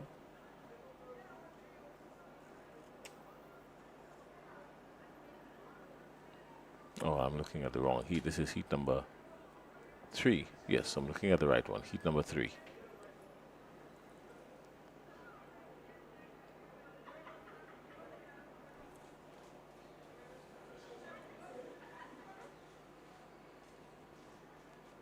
So not a packed field on this one, which means it's going to be even more difficult. And only the top 2 will move into the final round because it's both the field is filled, and once that happens, there's no room for fastest qualifiers. So the top 2 finishers in every heat will go through to the finals.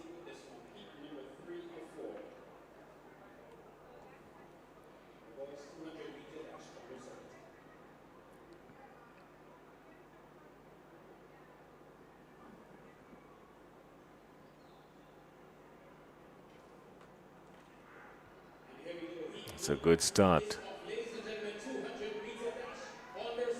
And immediately look at lane 4. Look at lane 4 immediately. Yeah, that's Ethan Auguste. Ethan Auguste.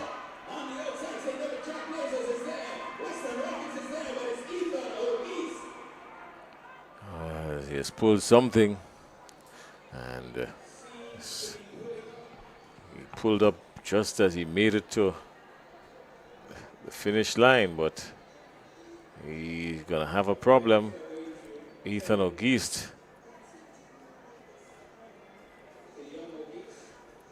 He's a PBC student. I'm not quite sure if he's still at Presentation Brothers College. Ethan Auguste ran pretty good at the Intercall Games last year, representing Presentation Brothers College. So he has been around for some time. He knows how to deal with these injuries. If anybody knows it, he knows how to do it. And let's see what's going to happen, because the Finish Line Sports Club will need him.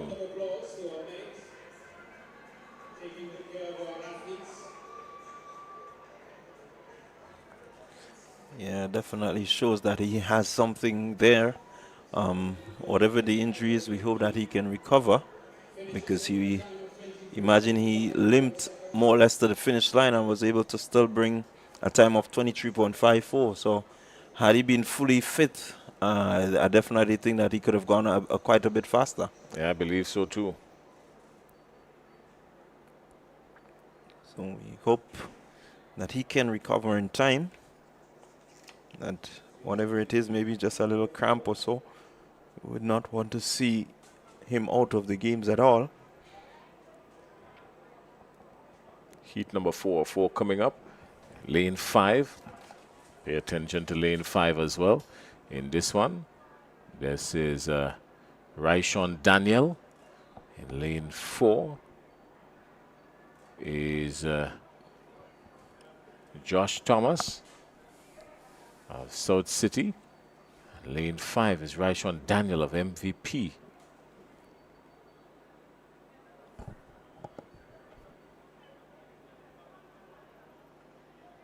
I feel the top 2 is going to come from right in the middle here, between 4 and 5. Thomas and Daniel. But I've seen upsets in this lifetime.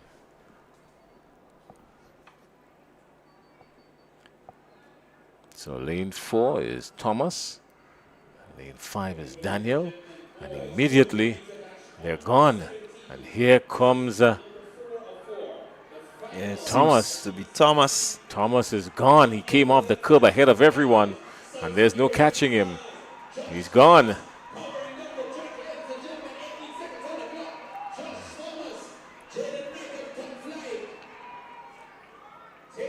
Well, Josh Thomas gave everything. Gave everything in that one. That was a quick heat. Yeah, definitely a quick heat. He came in with a time of 23.14. Let's see if he can go faster. Not sure. 22.91 he got. So yes, he has improved a little bit. It means that the finals of the 200 meters is not to be missed.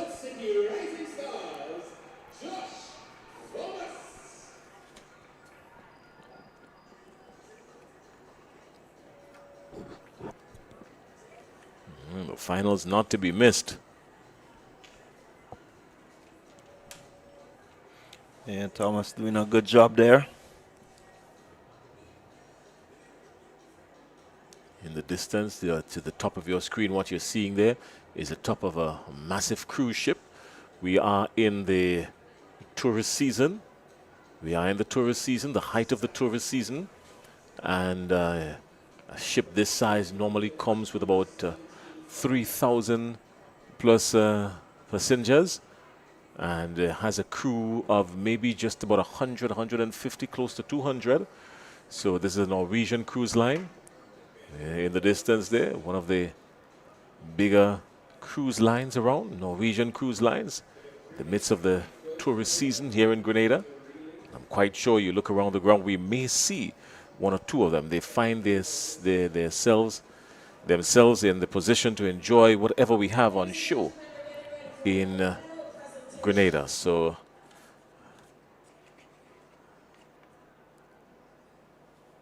that's the story.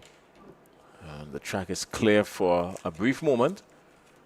Down at the high jump, we've got some high jump taking place down there as well. We're going to get you the details on that in just a little bit.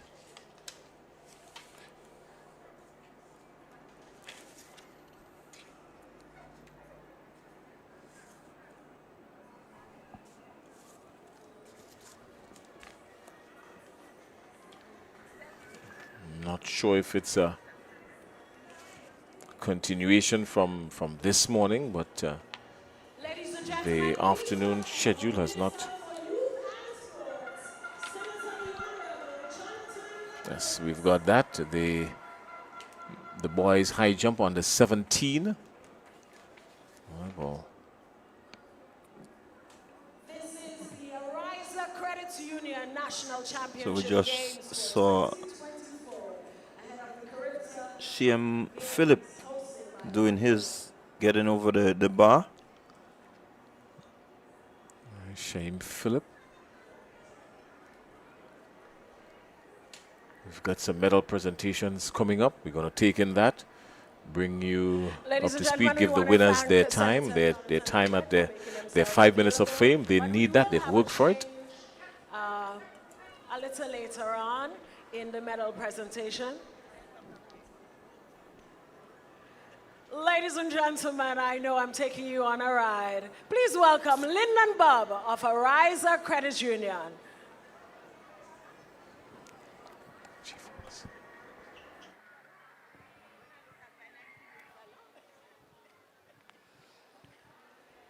We want to say special thanks to Ariza Credit Union. Make some noise for Ariza Credit Union for sponsoring the National Championship Games for 2024. Medal presentation for the girls 400-meter dash under 15. The bronze medal goes to Sanaya St. Louis of McDonald College.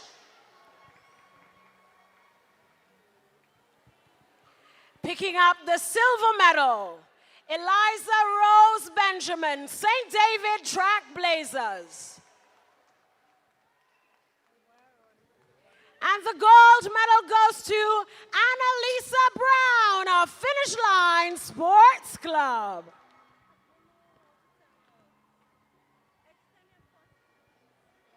Medal presentation for event number 7, the boys 400-meter dash under 15. The bronze medal goes to Delron Dumont, Nawasa Sass. The silver medal goes to Michael Aberdeen of McDonald College. Ladies and gentlemen, make some noise for the gold medalist, Giovanni Green of Finish Line Sports Club.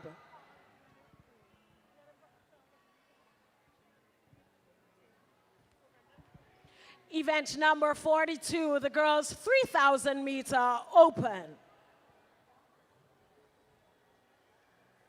The bronze medal goes to Brendiana James, St. Joseph's Convent, Grenville.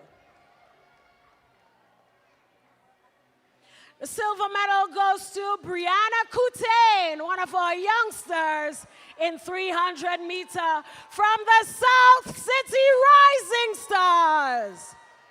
And picking up the gold medal again from South City Rising Stars, Shania Nelson.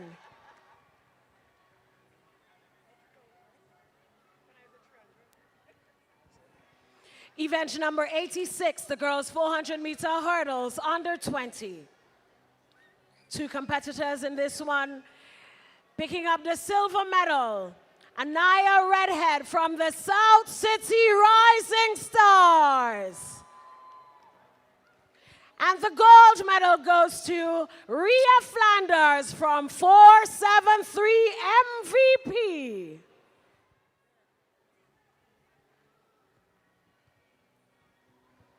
Event number 87, the boys 400-meter hurdles, under 17.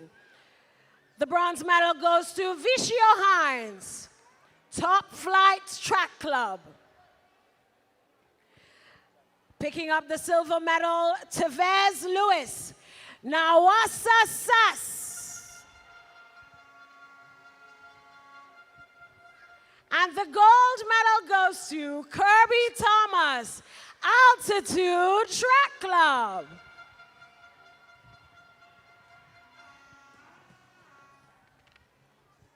Medal presentation for event number 88, the boys 400-meter hurdles, under 20.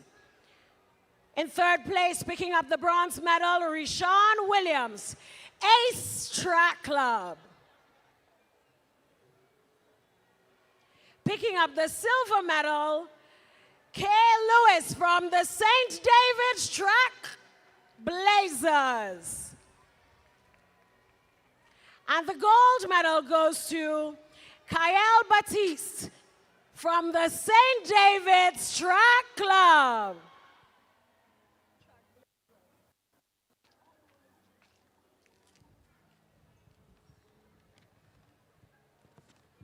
Ladies and gentlemen, medal presentation for the boys high jump open. In third place, Aidan Daniel, Finish Line Sports Club.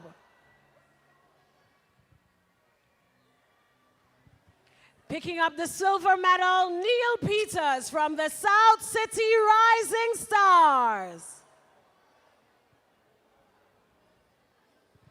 And the gold medal goes to Delon McKenzie, Fusion Athletics.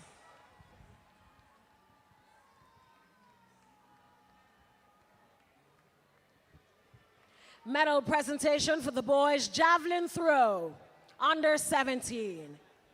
In third place, Kirby Thomas, Altitude Track Club. Representing Carriacou, Josh Thomas. And the winner picking up the gold medal today in the boys javelin throw under 17, Delron John, Altitude Track Club.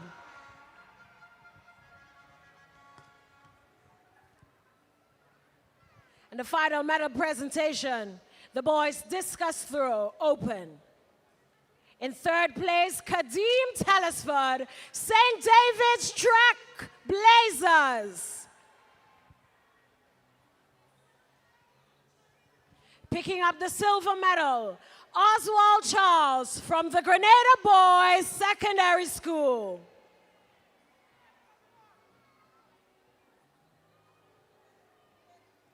And the winner picking up the gold medal, Tyron Antoine, St. David's Track Blazers.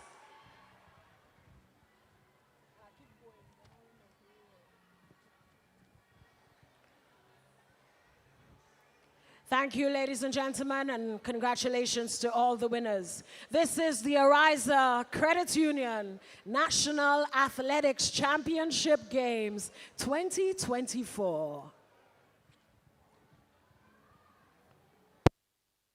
Request, repay, repeat with Ariza's FlexiCredit Evergreen Loan Facility.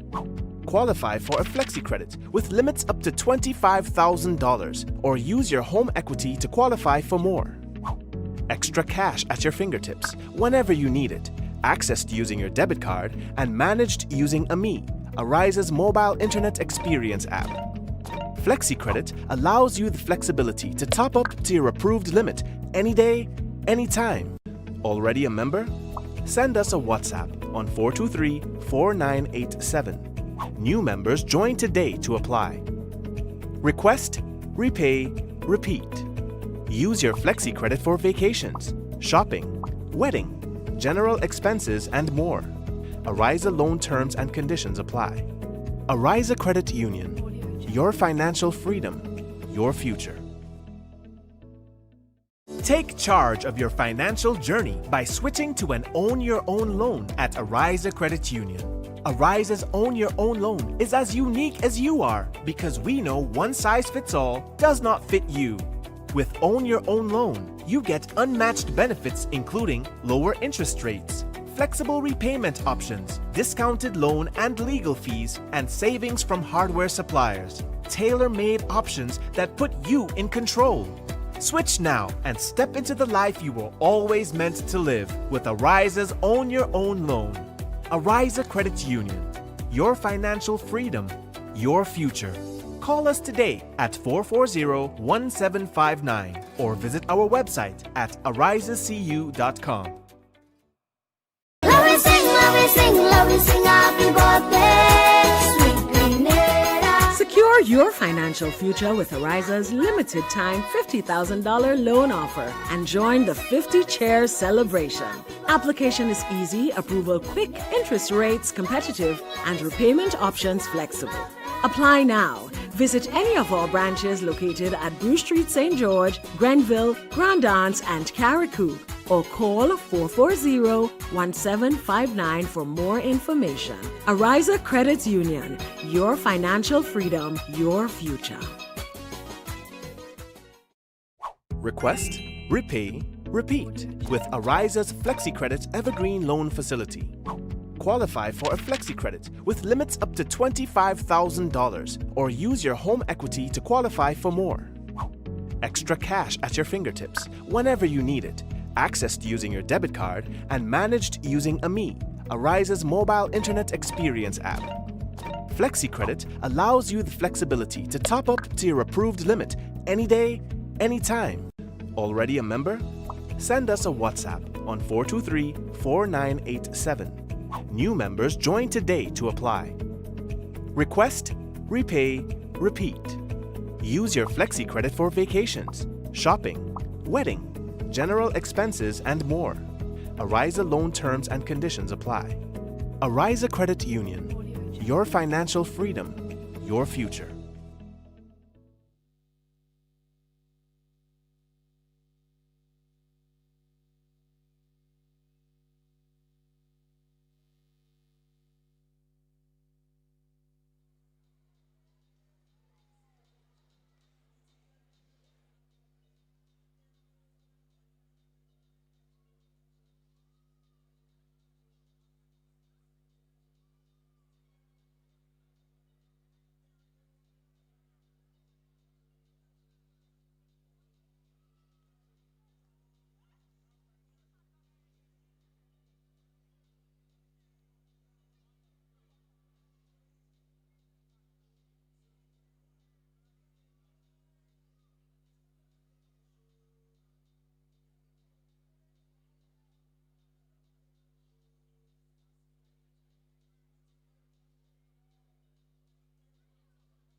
And welcome Ms. Denise Williams and representatives from Ariza Credit Union, our sponsors for these national championships.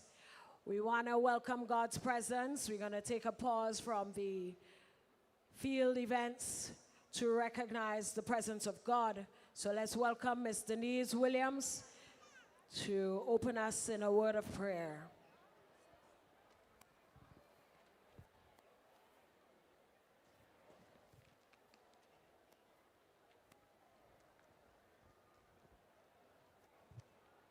So good afternoon all. I invite you wherever you are, just stand quietly so that we can give praise and glory and honor to God for his goodness, his love, and his compassion. Just please stand quietly. Thank you very much. We bow our heads. We acknowledge God as the Lord and Master of our lives. We are grateful for the wonders the Lord has worked for us. And so, Father God, we continue to praise and thank you, glorify your name. We thank you for bringing us here for yet another Ariza National Championship. We thank the sponsors once again, Lord, who saw the need to come forward and assist the Grenada Athletic Association and invest in our young people. We thank you for the government, the organizers, the athletes, the officials, and all those who have made it possible. We pray, Lord, that it will be an incident and an injury-free meet. And at the end of the day, dear Lord, your name will be glorified. In your holy and mighty name we pray, with thanksgiving. Amen. Amen. Thank you, Ms. Williams. Please remain standing with us as we pay homage to our country with the national anthem.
Thank you, everybody. And of course, we are still celebrating our 50th anniversary of independence.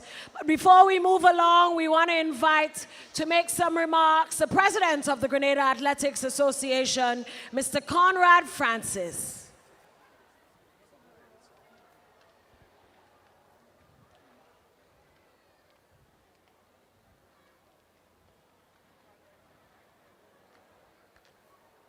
Pleasant good afternoon to everyone. We want to recognize our sponsors, Ariza Credit Union, and all other sponsors and dignitaries present. It is a pleasure for me to welcome you to the first games to be held on the newly resurfaced track. And as you can see, that this track is very fast. You have seen the times that have been done by our athletes thus far. And this is just the smoke. The fire is yet to come. So we wish that you will remain and enjoy the rest of the afternoon with us and return tomorrow, because tomorrow will be even better. So once again, we thank you and enjoy the performances of our athletes. And remember also that coming off of the heels of national championships will be Carifta Games. So we want you to come out, support the athletes here because they are striving to achieve the standards for the Carifta Games. So, and we hope that we will see you again for Carifta the 30th of March to the 1st of April. Thank you. Thank you. President of the Grenada Athletics Association, Mr. Conrad Francis. And indeed, this is the first games to be held on these tracks, newly resurfaced tracks. We want to thank the government of Grenada, the Ministry of Youth and Sports for making this a priority ahead of the Carifta Games 2024. Ladies and gentlemen, I beg your indulgence one last time as we welcome the marketing manager of our title sponsor, Ms. Raylene Lazarus of the Ariza Credit Union.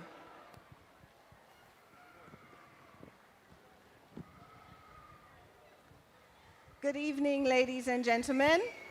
On behalf of Ariza's Board of Directors, management and staff, and all our members, welcome to the Ariza National Athletics Championship.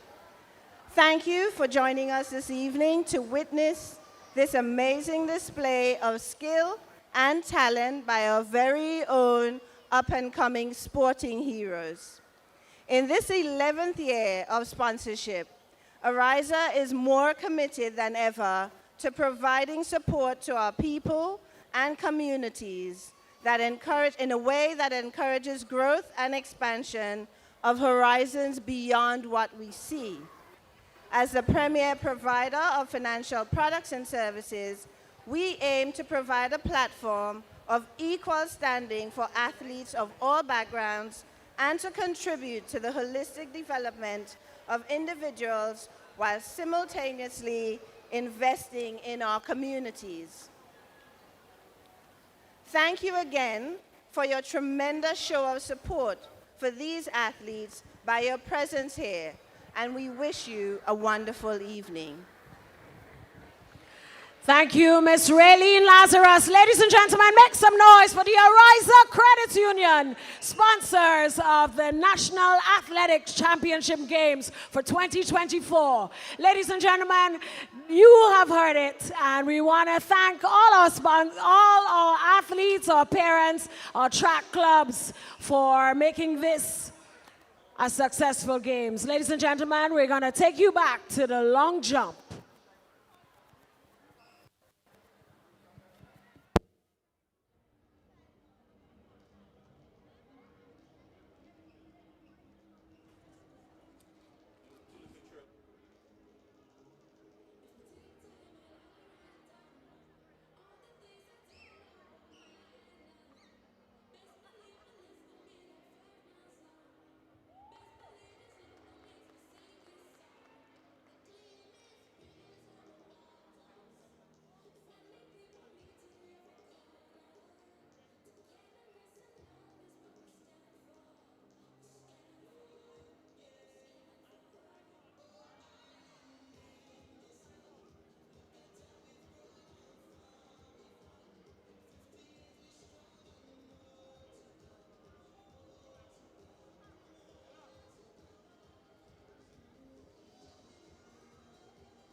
Mr. Ryan James. Ryan James, coach, Velocity Track Club. You asked to report to the medal ceremony room immediately. Mr. Ryan James, coach, Velocity Track Club. Please report to the medal ceremony room immediately.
This one final athlete left in.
lone athlete left in the boys high jump under 17.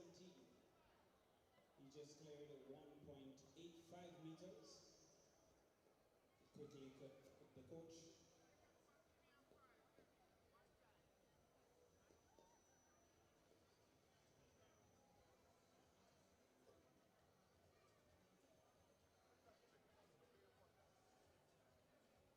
And it seems he's going to call it a day. Having captured gold in this event, 1.85 meters cleared for Shaim Philip, class lighting. Westerhall, second.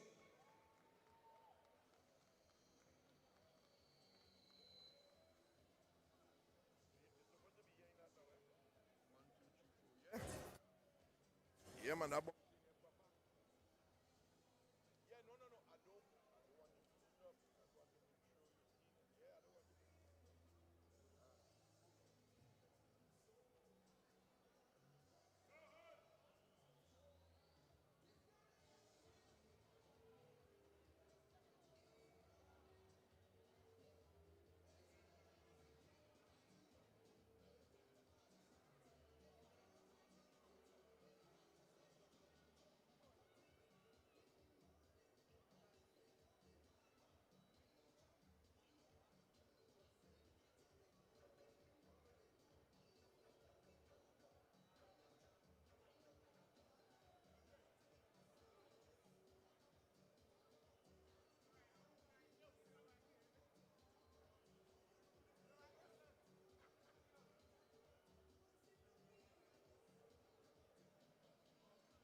Request, repay, repeat with Ariza's FlexiCredit Evergreen Loan Facility.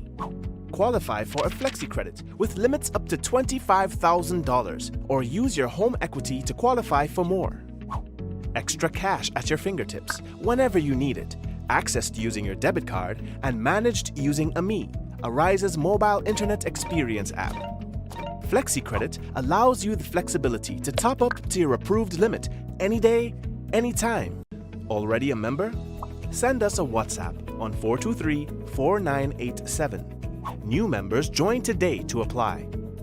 Request, repay, repeat. Use your FlexiCredit for vacations, shopping, wedding, general expenses, and more. Ariza loan terms and conditions apply. Ariza Credit Union. Your financial freedom, your future. Take charge of your financial journey by switching to an Own Your Own loan at Ariza Credit Union.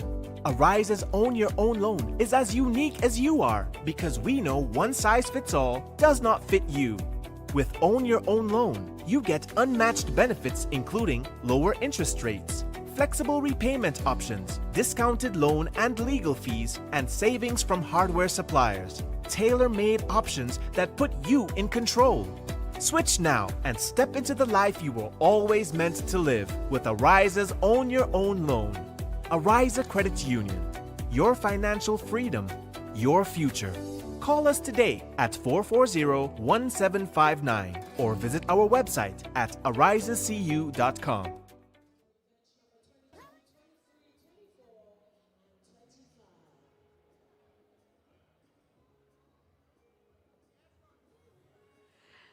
Event number 22, medal presentation for the girls 200-meter dash under 11. In third position, picking up the bronze medal, Aliyah Samuel, South City Rising Stars. A time of 31.95 seconds.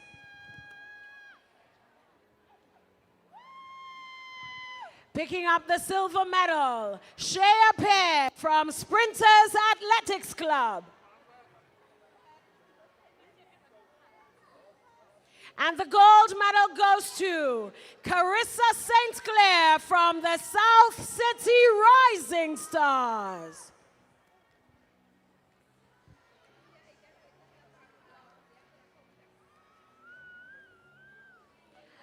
Medal presentation for event number 23, the boys 200-meter dash under 11. In third position, picking up the bronze medal, Wayne Clovey from Fusion Athletics. In second position, picking up the silver medal, Kareem Walcott from Runners Athletics Club. And picking up the gold medal, Ronan Lessie, St. David's Track Blazers.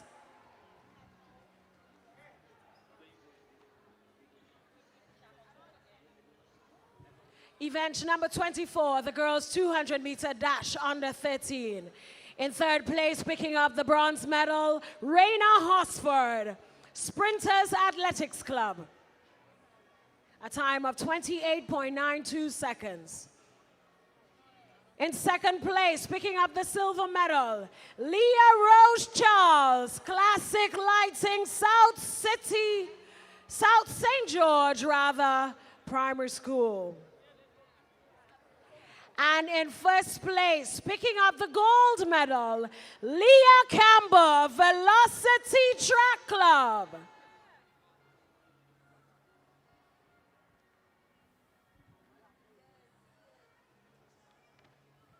Event number 25, the boys 200-meter dash under 13. Picking up the bronze medal, Kristen Thompson, 473 MVP. A time of 27.79 seconds. The silver medal goes to DeAndre Wint, South City Rising Stars. A time of 27.79 seconds. And picking up the gold medal, ladies and gentlemen, Akel Briggs, St. Paul's Government School. a time of 26.76 seconds. Ladies and gentlemen, the winners of the 200 meter under 11 and under 13, boys and girls. Thank you once again, Mr. Mervyn Law, General Manager of Ariza Credit Union. And this is the Ariza Credit Union National Athletics Championship Games for 2024.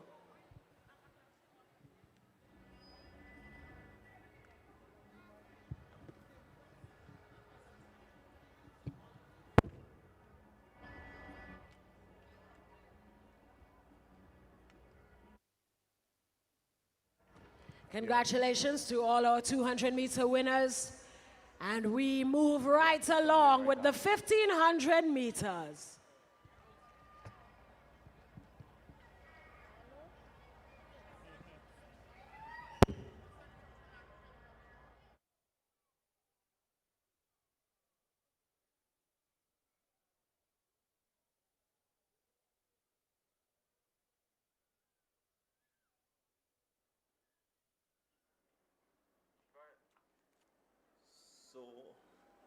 So on track, we have the start of the 1,500 on the 17 boys. Have some 24 athletes in this field. It's 1,500 meters, it's 3.5 laps.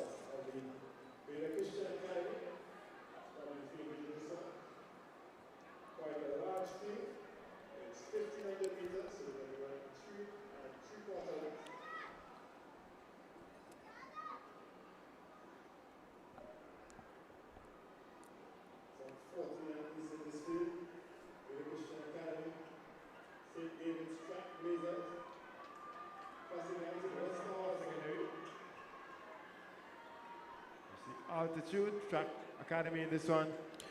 So they now start the 3 laps more or less. They've completed the 3/4 lap. That's the 300 meters, and they're going along pretty smoothly. It's Keith Charles, followed by Tashon Purcell, St. David's Trailblazers. And you have in there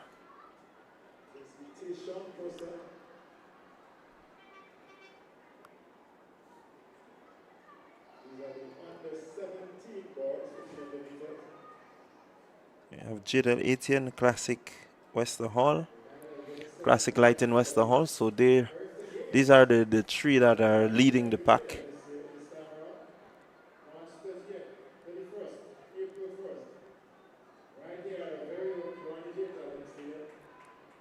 And so far, the athletes looking pretty comfortable.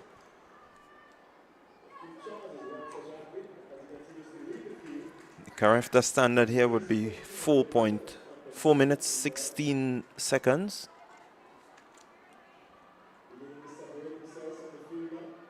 So these boys are separated, the first 2, then you have a minor gap which could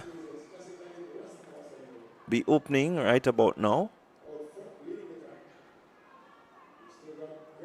2 runners up front in Charles and Purcell looking pretty relaxed.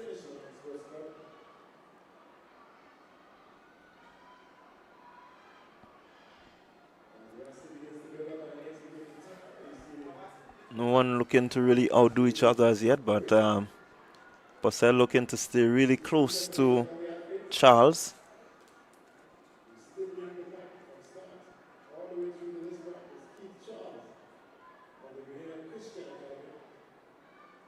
The top 3 have now opened up a wider gap between themselves and the chasing pack.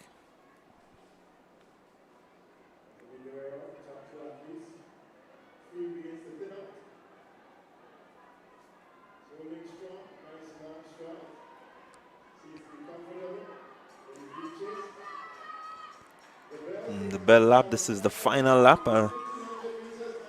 When will these boys make a move. Who would it move first?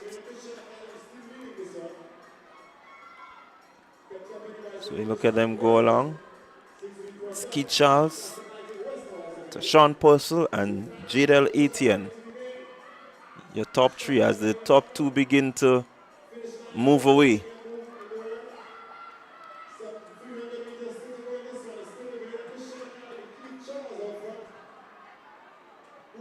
When will they make the move? Who will make the move first? As they come up the back straight, heading into the 200-meter mark. Purcell seems to be edging closer. Charles looking just to maintain his stride. And there goes Charles. Charles seems to be turning it on now. He's turning it on, but Purcell is not giving up. He's there. It's Charles. It's Purcell. Purcell challenging on the outside. Charles looking to run away with it. And it is Charles. Charles really turning up the heat now. Really pushing home. Really good run there from Keith Charles of the Grenada Christian Academy. Well done to Tashon Purcell, but it's Keith Charles. And we have a change in the third position.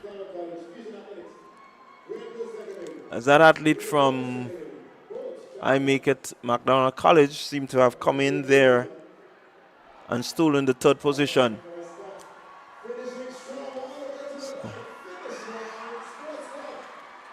really impressive run there by Charles. He led from the start and he was able to control the race and ensure that he had enough strength that he can push through and come home. There you have it. Keith Charles looking strong as ever. Really awesome, good run from him.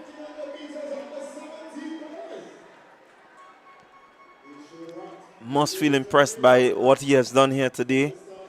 Must be proud of himself. I think he can say that yes, the training that he has gone through has worked.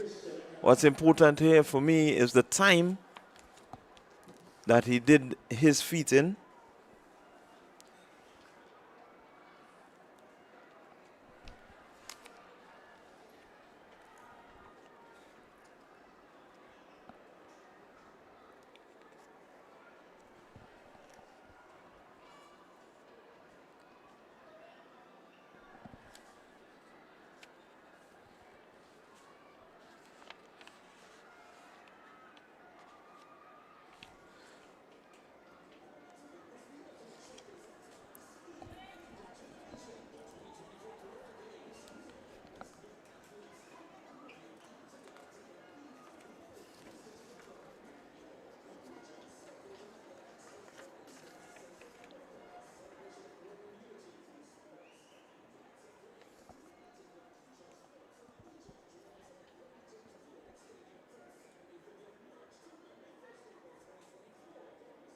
So we had the completion of the 1500 on the 17 boys final. Keith Charles taking the gold medal there. Tashon Purcell of St. David's Trailblazers, silver. And Michael Thomas of McDonald College coming in third. We're live in the Grenada next day at the Ariza National Championships 2024. This will be day number 1. We're back again tomorrow morning. God is alive. For day number 2, second and final day of these national championships. Here we see the top caliber of athletes across the nation vying for spots to make it onto the Carifta team for 2024. We've already seen some impressive runs today, and there's still more to come. We're going to see the finals, most of the finals across today's events. We've still got the 100-meter finals in the under 15 and under 20, boys and girls still to come. We've still got the 400-meter finals, and we've got some relay action for you. So there's still a lot more to go on day number 1 of the Ariza National Championships 2024.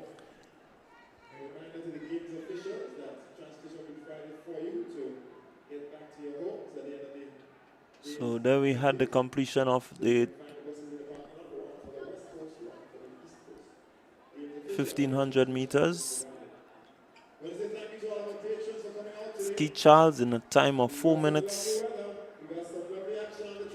34. So definitely a good run by him. I can tell you that it's quite a distance away from the Carifta standard.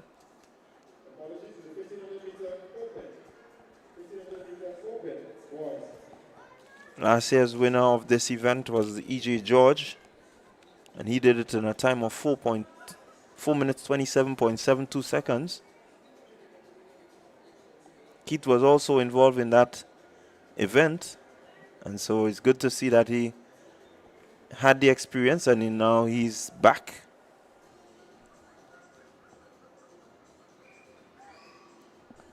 Picking up where he got third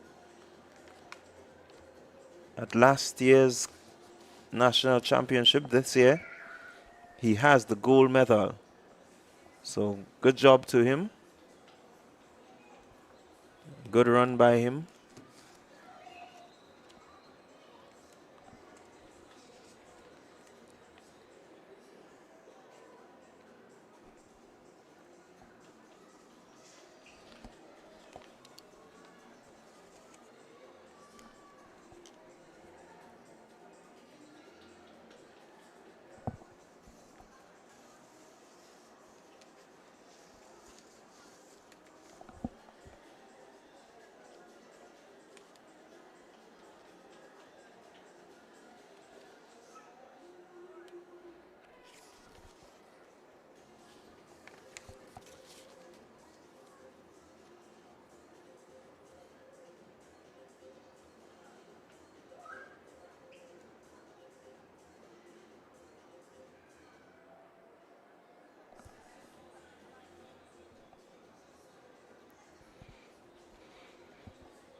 So we are going to witness another track event. That should be the 1500 Open Boys. Alright, so it's the Boys Open 1500. Again, you have some 30 competitors in this event.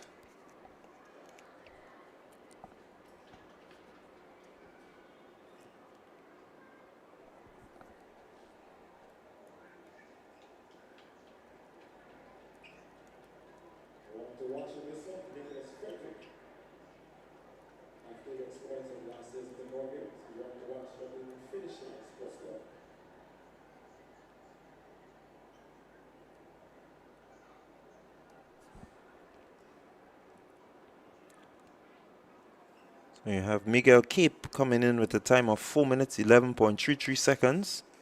You also have Nicholas Frederick coming in with a time of 4 minutes 23.64 seconds.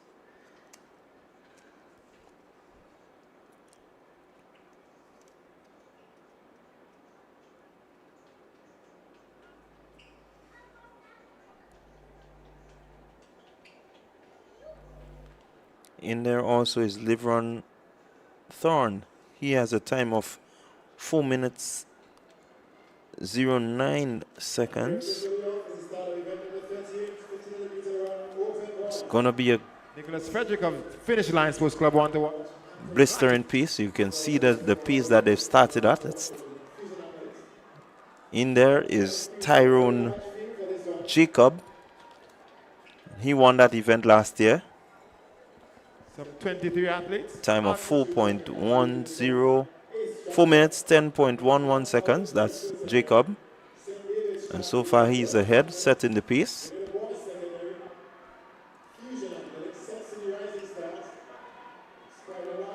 It's still tightly bunched.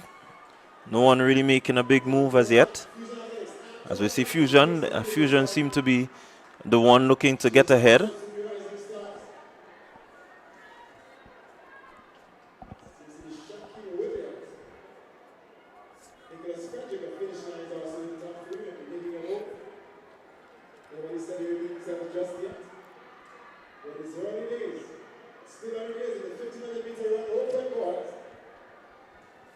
It's a really interesting race here. You have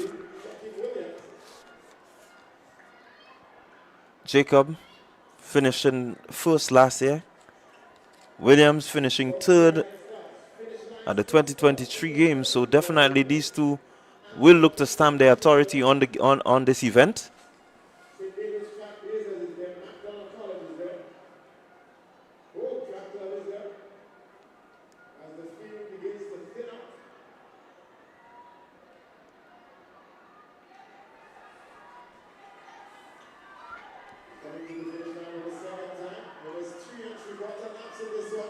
So they're beginning to take shape. They're thinning out the field.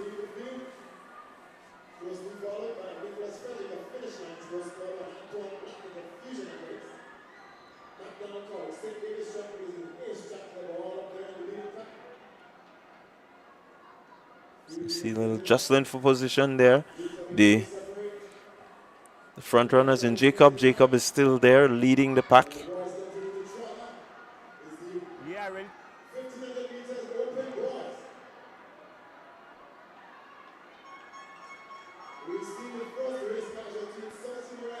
Jacob seemed to have set the pace and has allowed the other runners to go ahead, and it seems to be Williams.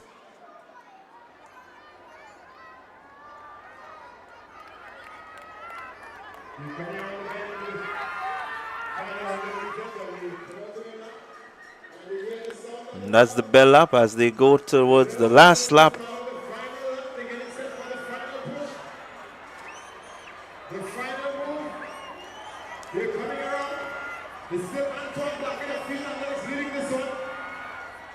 Really interesting race here.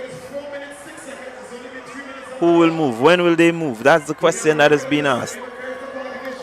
Do they have enough to increase the pace?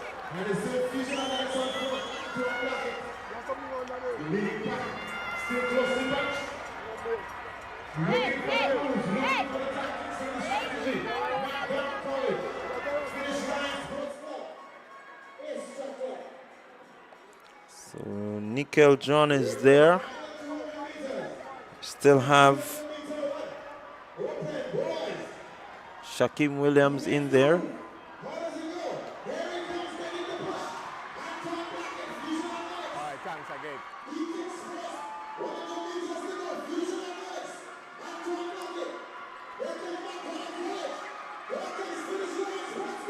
And it's Blackett leaving the pack. Blackett is going all the way.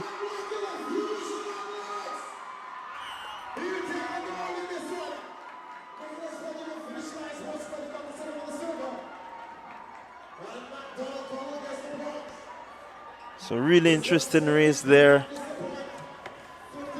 by Antoine Blackett. Your winner,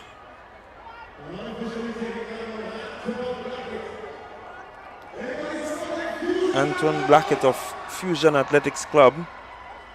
Hey, bye. And I seem to have Jason somewhere down on the field here. Jason, are you with us? Yeah, well, I'm hearing you. I'm not quite sure if you're going to hear me. If you're hearing me, let me know. Yes, I'm down on the field. Are you hearing me, Rondell? I'm hearing you loud and clear, Jason. All right. Well, we just had the completion of the girls' long jump, and the details on that very straightforward. I'm going to share it with you now. The details on the girls' long jump, coming in first with a distance of 5.51 meters. It was Brunel Thomas of the Ace Track Club.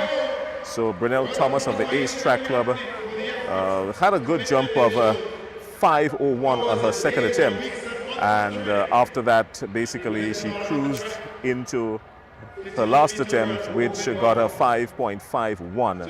That's her best attempt. So she picked up the gold medal. And in second place, obviously, let's move to second place with a distance of 4.78 meters. 4.78 meters was Zena Bain of the Finish Line Sports Club. Ziana Bain of the Finish Line Sports Club. She came in second place. And the bronze medal, of course, let's go to the bronze medal. The bronze medal with a distance of 4.75 meters went to Denisha Scott of St. David's. So that's the story for the girls' long jump. What we're going to do now, we're going to take you over to the short put. There's some short put taking place. We're going to zero in on that for you in just a little bit. And of course, we're going to talk javelin as well. So there's still a couple of field events happening down here at the National Stadium. We're going to zero in on it, and I'm going to check you back in just about 2 or 3 minutes. So Rondell, stay with us. All right, Jason, good to hear from you down there. So we're going to keep our viewers updated as we go along. But congratulations to Brynell Thomas, a distance of 5.51. A few centimeters down from her best that she came in with, which is 5.60. But again, putting in the work and getting the results. She is your winner. So congratulations to her. So the boys, we've just seen the completion of the 1500 Open. And we say again, congratulations to Antoine Blackett of the Fusion Athletics Club. Time of 4 minutes.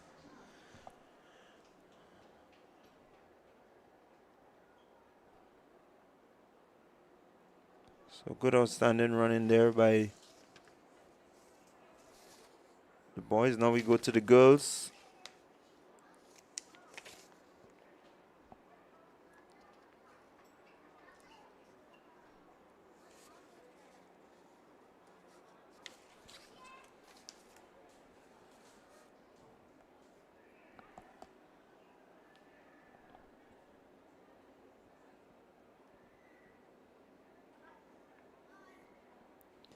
And that seemed to be the girls 800 Open.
So right here you have a final event being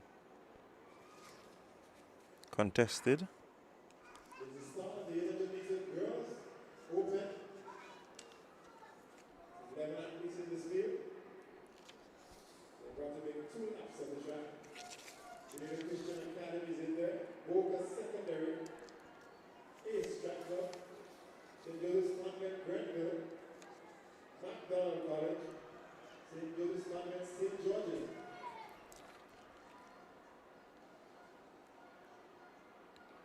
So a pretty decent start.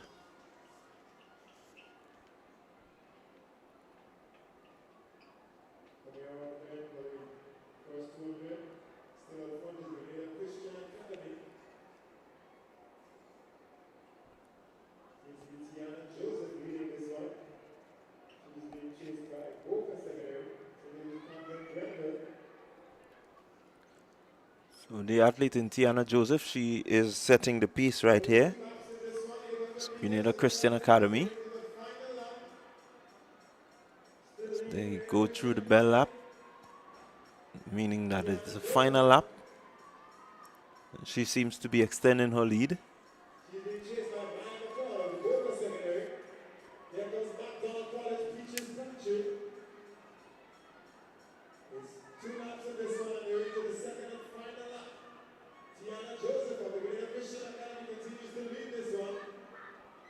So Joseph with a slight lead.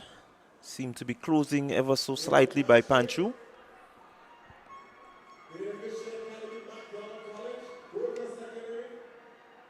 Panchu just coming through there.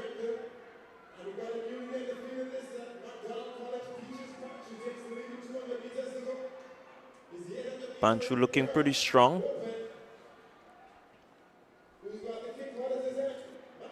Does Joseph have anything in the tank that can bring her to the gold medal? But so far it's Panchu running away from them.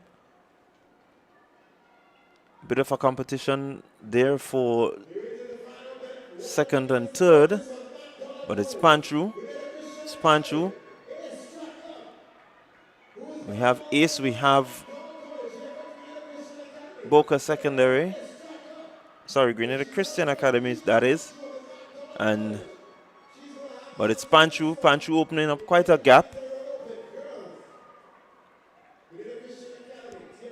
And Joseph has just enough to get herself into the second position.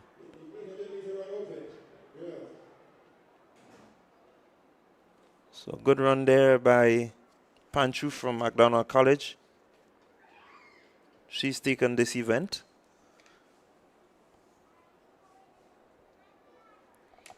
It will be interesting to see the time that these ladies got or captured.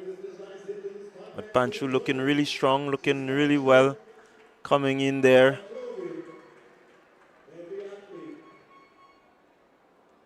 Really strong run from her.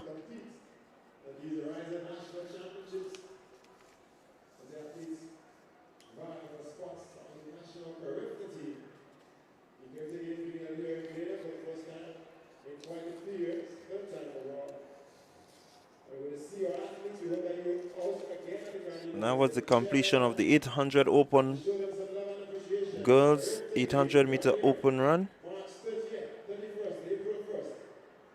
And congratulations to Peaches Panchu of the McDonald College. She's your winner.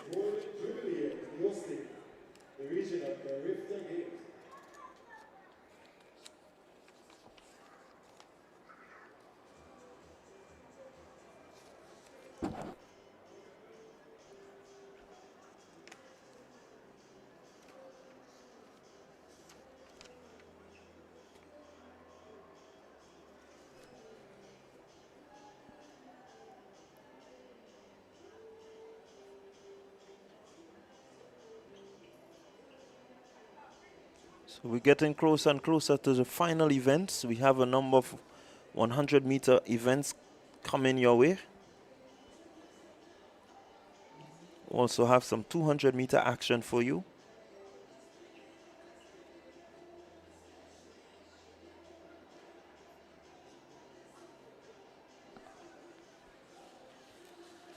I know Jason is somewhere down on the field. As soon as he has something for us, we will go to him. All right, yeah. Well, Randall, here's what I can tell you. We're into the second half of the boys open short put. Now, that is a grueling event, and I'll explain to you why. Because 15 participants started this one, and it has been narrowed down to 10. Now, they're into their fourth attempt. That's those going forward, because 5 would have dropped out, obviously, and now we're going into the fourth attempt. Now, we just had a throw from Kazim Telesford of St. David's, and he had some decent throws, some pretty decent throws, a best of 10.38 meters. Now, his fourth throw has brought him down to just under 10, 9.92. So nothing for him to worry too much about, because he has the capability to go above that. Whether or not Lethargy is going to step in and prevent him, well, then that's a whole different story. But what I can tell you, obviously, moving up, is Devron Augustine of South City Rising Stars. He had a throw of a fourth attempt of a 12.01. He moved on to the next round. He had a best so far of 12.93. He did that 12.93 on his third attempt, and he's been consistent around the 12-meter mark, 12.01. Not bad at all. Noah Noah Cummins, I think it is. Yes, that's Noah Cummins from the finish line.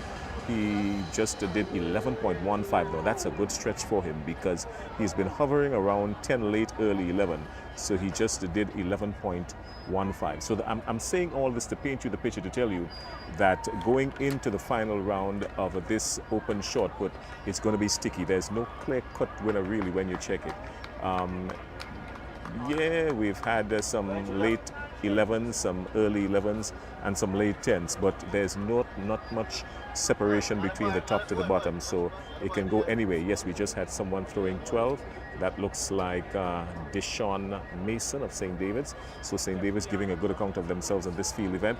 12.07. That's his best so far because he has been a consistent 11.5. 12.07. That's his best so far. So we're going to keep on monitoring that for you because this short put has the potential to be very exciting, especially when it comes down to the final two throws. So stick around. We're going to monitor that for you.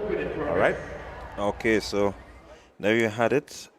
The boys shot put getting close to the end. Boys throwing just over 12 meters seem to be the mark that would separate anybody into the 13s. Will definitely be a clear-cut winner. So far the boys are throwing in the region of 12.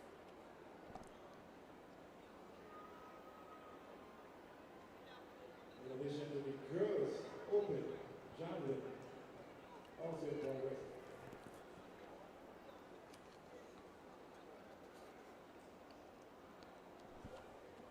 So that's the field events taking place there for you.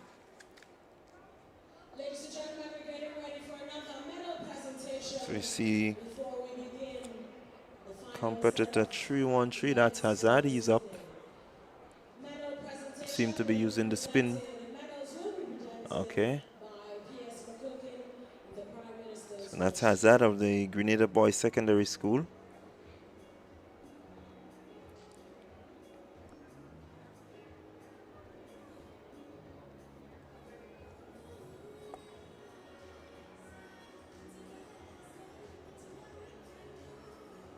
Ladies and gentlemen, please welcome P.S. McCookin in the Ministry of Home Affairs. So keeping an eye on the shot put as we look at a decent throw there. Pretty decent throw there.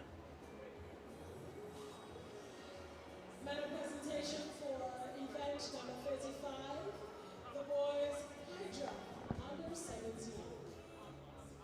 In third place, picking up the bronze medal, Nathan Braveboy. Nawasasas. 1.70 meters. Picking up the silver medal, Joshua Telesford from Fusion Athletics, 1.78 meters.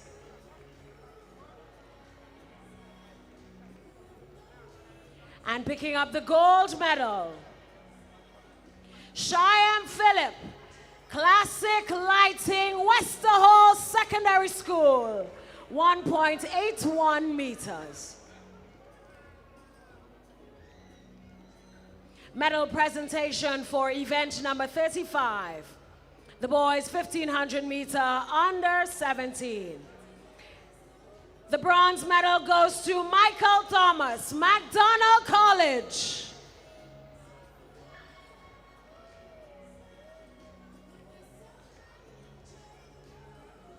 The silver medal goes to Tayshawn Purcell, St. David's Track Blazers. And the gold medal goes to Keith Charles, Grenada Christian Academy.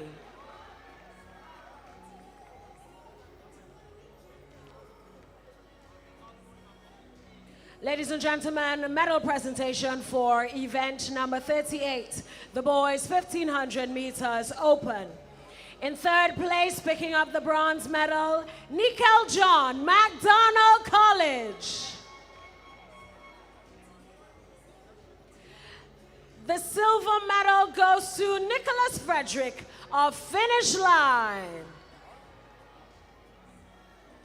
Ladies and gentlemen, make some noise for Antoine Blackett picking up the gold medal from Fusion Athletics.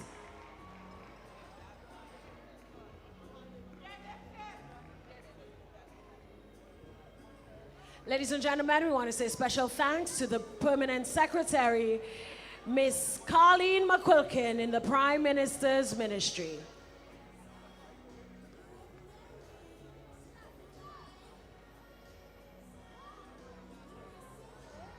And congratulations to all the 1500-meter winners and the boys' high jump winners under 17. Congratulations, and we take you back to the 100-meter tracks. Second position.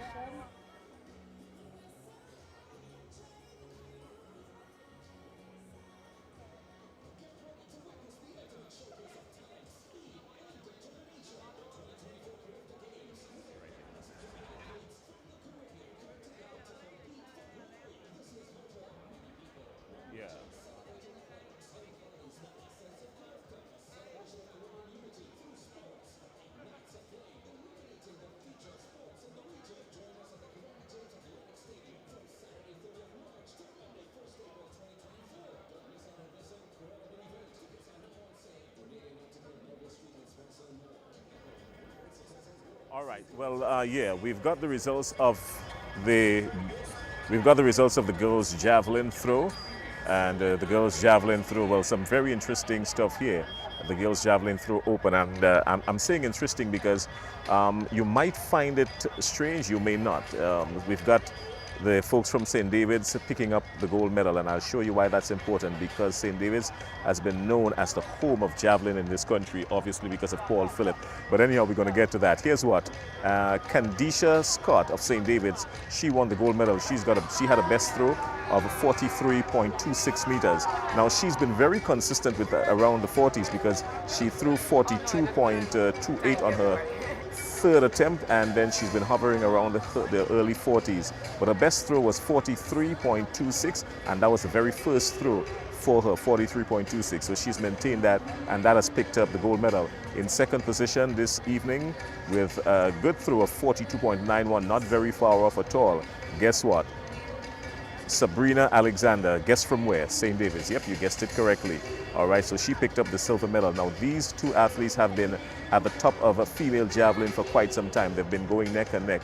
You remember them from Intercall, you remember them from Carifta Games last year and the year before that, and you remember them from national champs even before that. So they're no strangers to the podium. This is Alexander, she had a best throw of 42.91.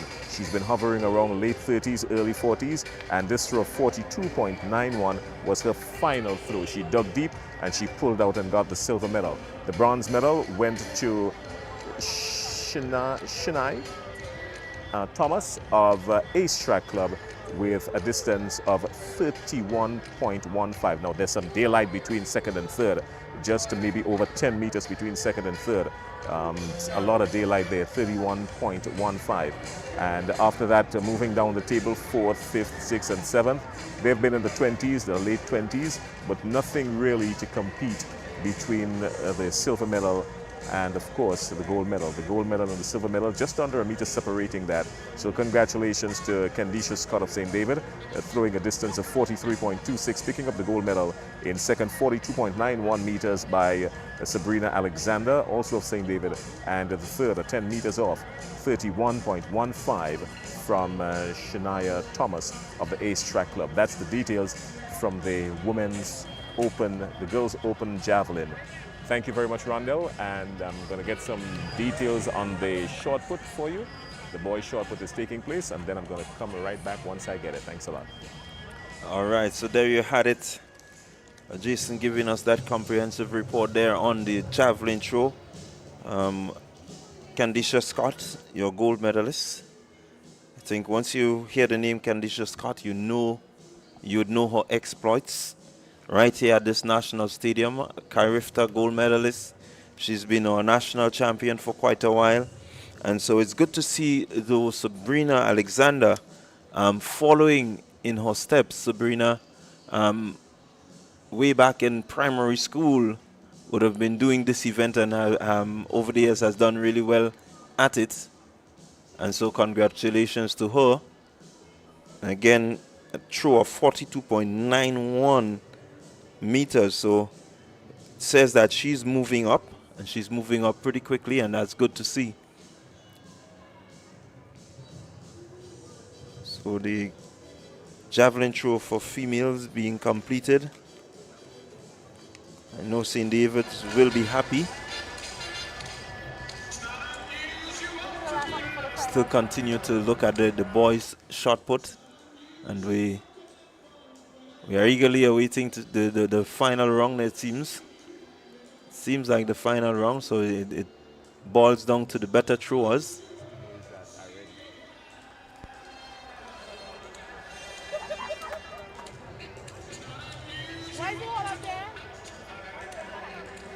You're looking at Kadim Telesford.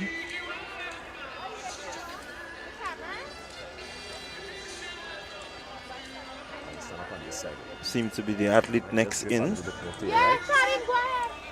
So I will stand up on this side. I'll stand up on this side. Right. I'm sorry for the inconvenience. That is your friend here for. See that is the friend. And there he is, setting himself.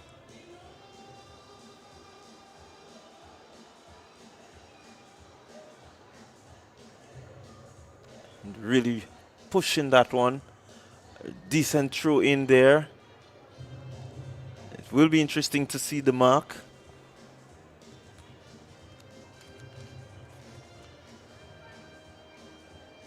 .26.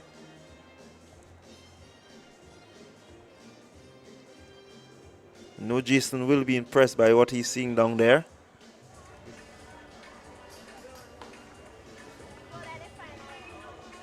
So tell us what seemed to be the leader in that event.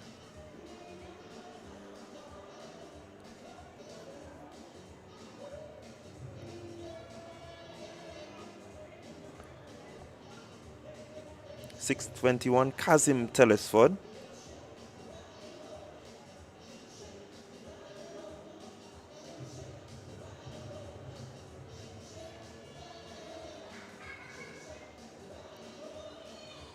Good throw there by Kadim.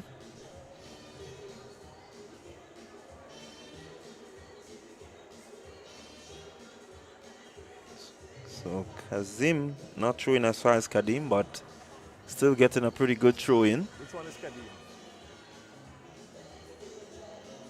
So Kadim would be the leader there.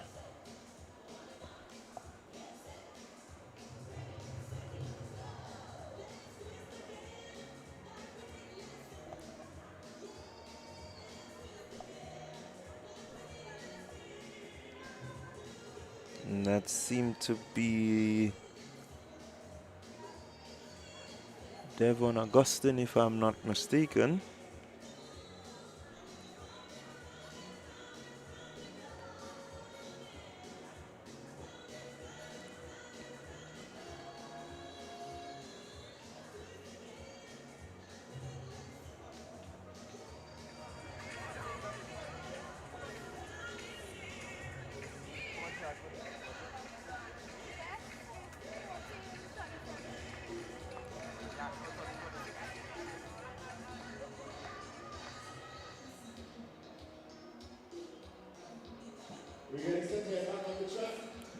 And that would be a foul throw, just throwing out the arc.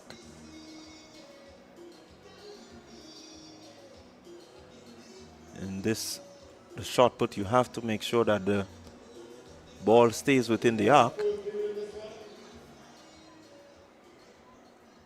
Record stands at 12.2 seconds. Set back in 2001 by Nisha Sankam. We have a record in this field. We'll find out. Lead number 1, representing Again, a pretty decent throw there. Sarah Sandy. Lead number 2, representing St. David's Track Blazers, Michaela Phillip. Lead number 3, representing South City Rising Stars. So we go to the track. Lead number 4, representing Sophia Stevens. Lane number 5, representing St. David's Trailblazers, Tishwana Bascom. Lane number 6, representing McDonald College, Sinaya St. Louis. Lane number 7, representing St. Andrews Anglican Secondary, Brianna Charles. And lane number 8, representing Carriacou, Caleb Allen. This is your field for the finals of the under 15 girls 100-meter dash.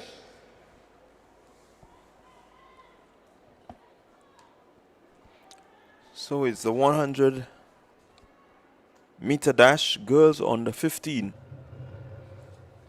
Pretty competitive field.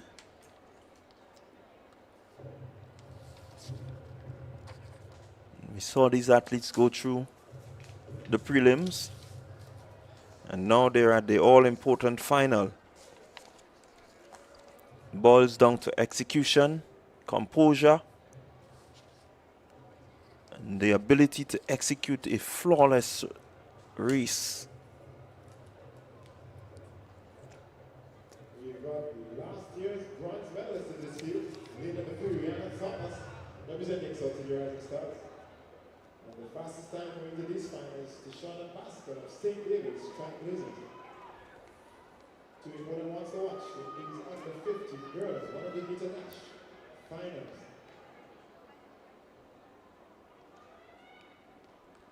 It's going to be an interesting one.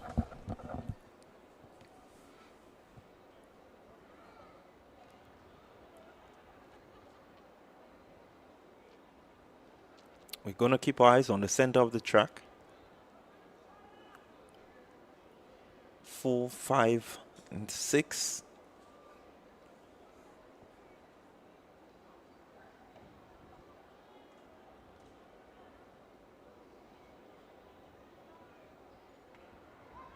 And they're off. And who is it? Who is it? Really interested. It's St. David's Trailblazer. It seemed to be South City in second. Clear-cut winner there in St. David Trailblazers.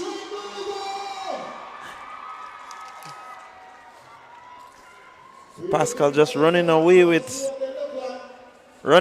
from everyone. Is the 100-meter dash under 15 girls. I think she went in with the fastest time and has certainly executed a pretty decent race. The anticipation builds. Eyes are fixed on the big screen. And we await the official timeout. So we're going to look for the results. Let's see what the times look like.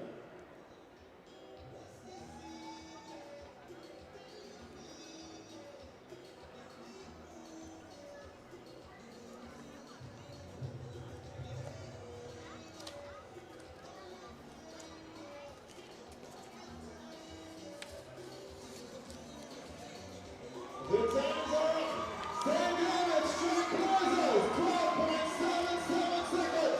Let's hear it for Tishwana Bascom. So Tishwana Bascom, St. David Trailblazers, 12.77. Your gold medalist.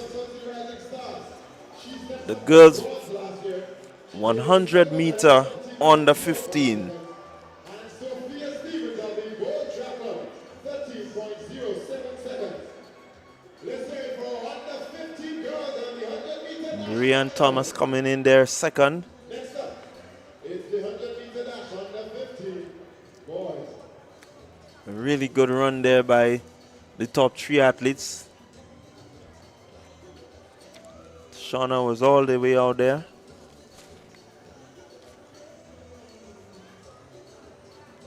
Leaving the pack, but we had a pretty tight squeeze there for second and third.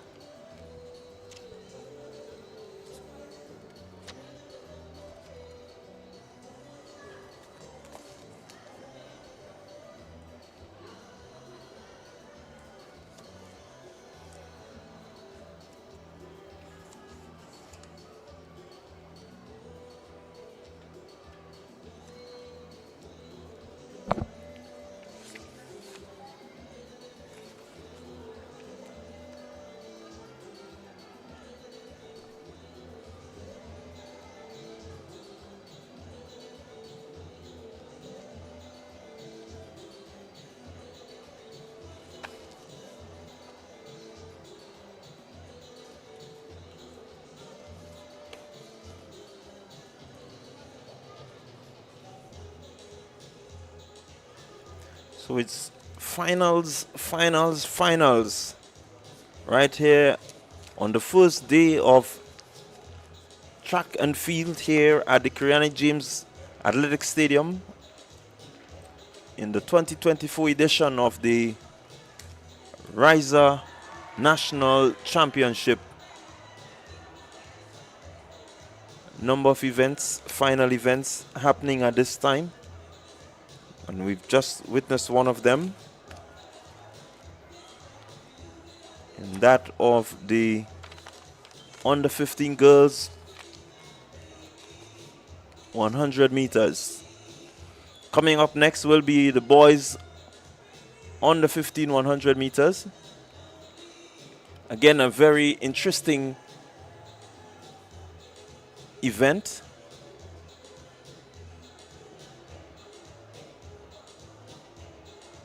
Have the likes of Deron Dumont, Michael Aberdeen, Giovanni Green, Nathaniel Alfred, Kenton Worm, Dante Oliver.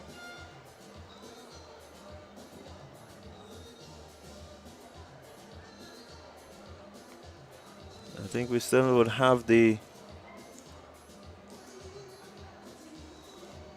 So we see a bit of long jump happening there. Just gonna try to get Jason, or wherever he is, to see if he can give us a little update as to what is going on down there. As we await the under 15 boys.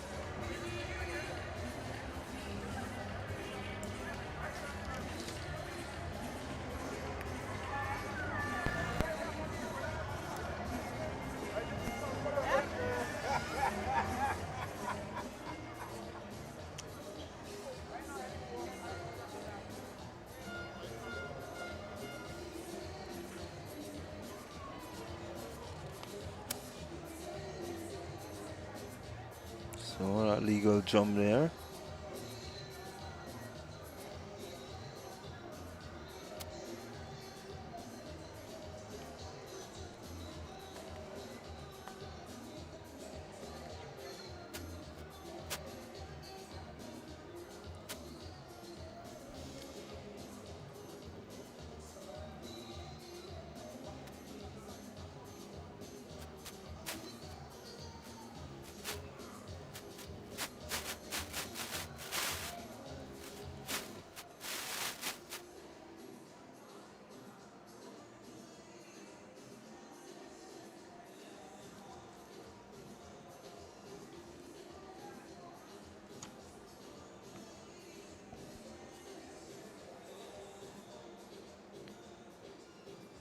So it's the boys long jump open on your screen.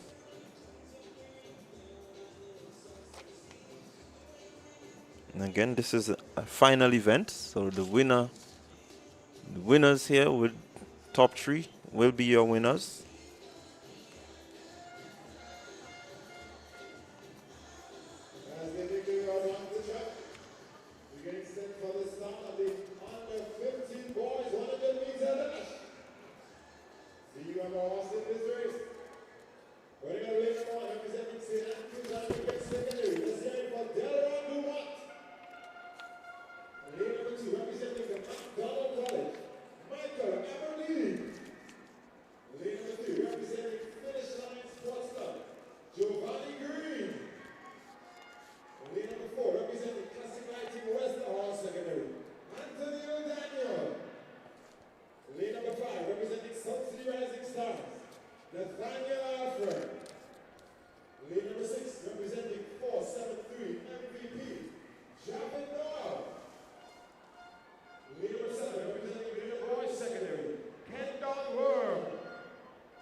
Dante Oliver.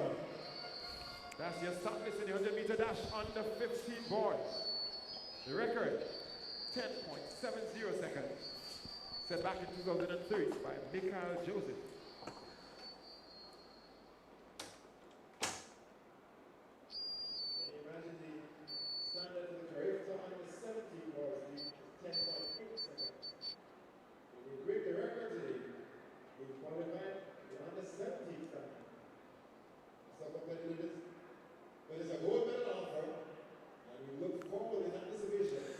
So we're looking here at the 100 meter under 15 boys final.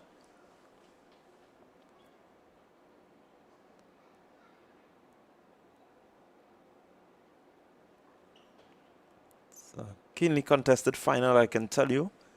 The boys are eager. They've all had a decent run in the prelims. And now it's down to the best of the best.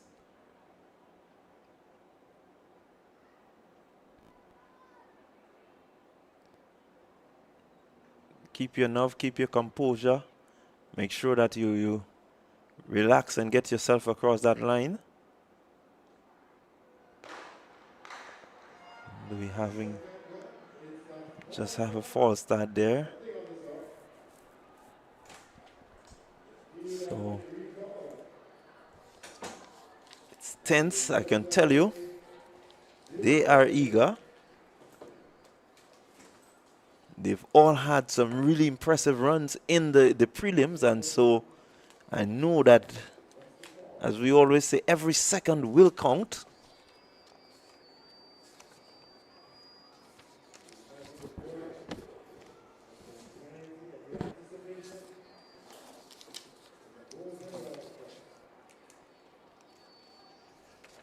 We haven't had these athletes qualifying. We haven't had the times for them. These athletes qualifying for the boys 100 meter under 15.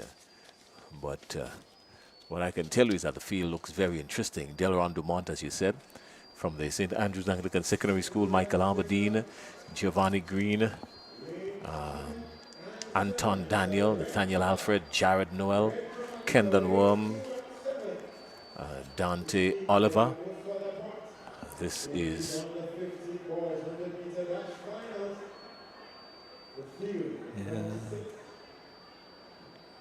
the athlete in lane number 7. That looks like Worm.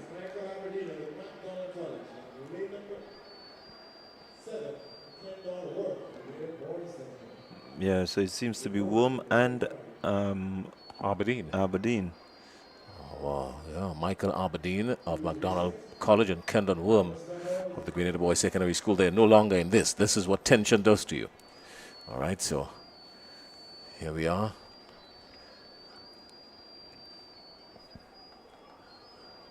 Coming out of the middle of the pack, lane 6, Javid Noel and Nathaniel Alfred of South City Stars.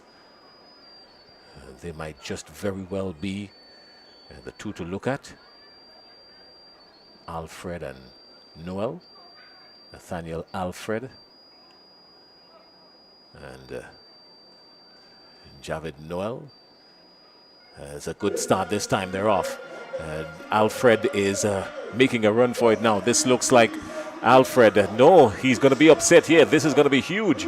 Running out of lane 3. Lane 3, that looks like a Giovanni Green. Giovanni Green of Frontline Sports got to the front line first. Now that was an upset because in as much as we knew what Giovanni Green was capable of, everyone, our eyes here in the commentary booth, our eyes was on Nathaniel Alfred and Jared Noel. But that's an upset in the making of the boys on the 15. 1, 2, 3. That looks like a Giovanni Green of Frontlines or Finish Line Sports picking up the gold medal. Yeah, good run by him. The athlete in lane 5 seems to have stuttered somewhat, just looking to regain his balance. Yeah, I think he had a misstep. And so definitely... Well, that is what the track does to you. You're going to have a misstep if you're not focused, if the transference of your weight is not in tune, because this track, in as much as it can help you, it's very unforgiving. Any little thing, you're going to be penalized for it. There we have the final scores for you. 11.53 Finish Line Sports. Giovanni Green picking up the gold medal. Nathaniel Alfred of South City Rising Stars coming in second, 11.59. And Javid Noel, 473 MVP, coming in third, 11.74. Yeah, really good run there by Green. I think we saw him in the prelims. He looked really good, and he was able to, just keep his composure. We remember we spoke about him and the flat-footed running, but it seemed to be able to get him across the line. Well, he's running flat-footed, and then just as he did in the preliminaries, he was leaning, the head was leaning to the left. Now, he may not see it at this stage, but that slows you down just a little bit. And then, of course, as you said, running flat-footed. When you start to run from your heel, it holds you back, especially in a track like this. Because of the cushion, it holds you back. But if you go on the ball of your feet, that transference of energy and weight assists you in pushing forward. He's going to learn that as time goes on. At this stage, he's got to learn it, but he's got to learn it quickly. But a good run nonetheless by him, and once he gets the technique and everything right, he's going to be something to contend with. Yeah, definitely he will go faster, and so we look forward to him. We will try to make sure that you keep a little eye out for them as they continue to grow. These are the under 15 boys, so they have a long way to go still in terms of their athletics career, and so they can only build from here. Well, good run there by Giovanni Green. Nathaniel Alfred picking up silver, and Javid Noel 473 MVP coming in third. All right, well, let's go to the start list now, because this is where the big boys are coming out to play, like we call them, the big boys, in the 100-meter dash under 20. This is a packed field here now. The girls under 20. The girls under 20. Yeah, this is a packed field. I tell you why. Kamali Phillip, Finish Line Sports Club. She's in lane 1. The house announcer has the lane assignments.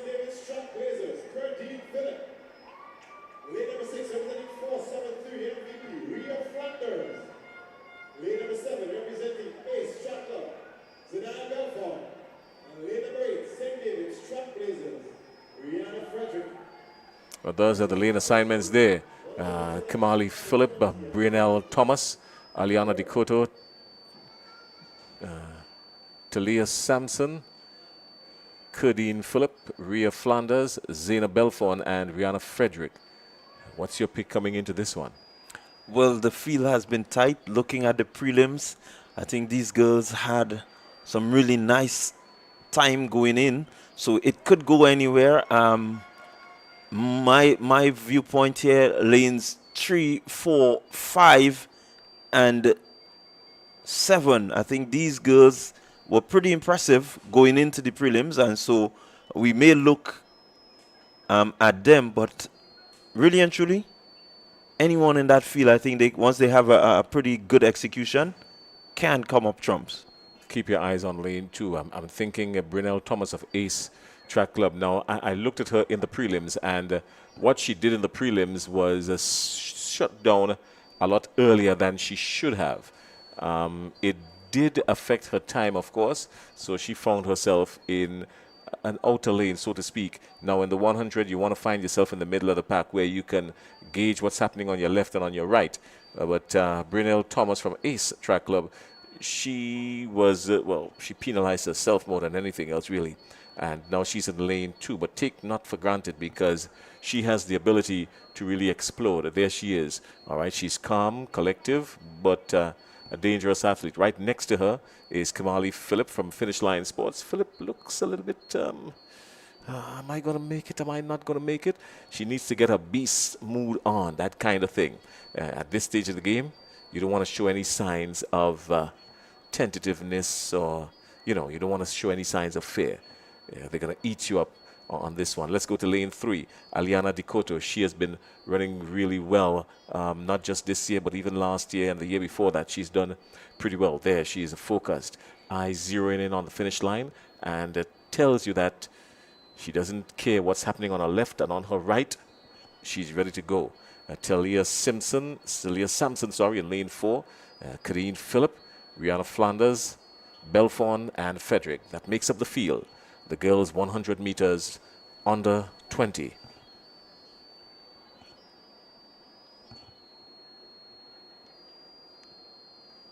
They're really focused.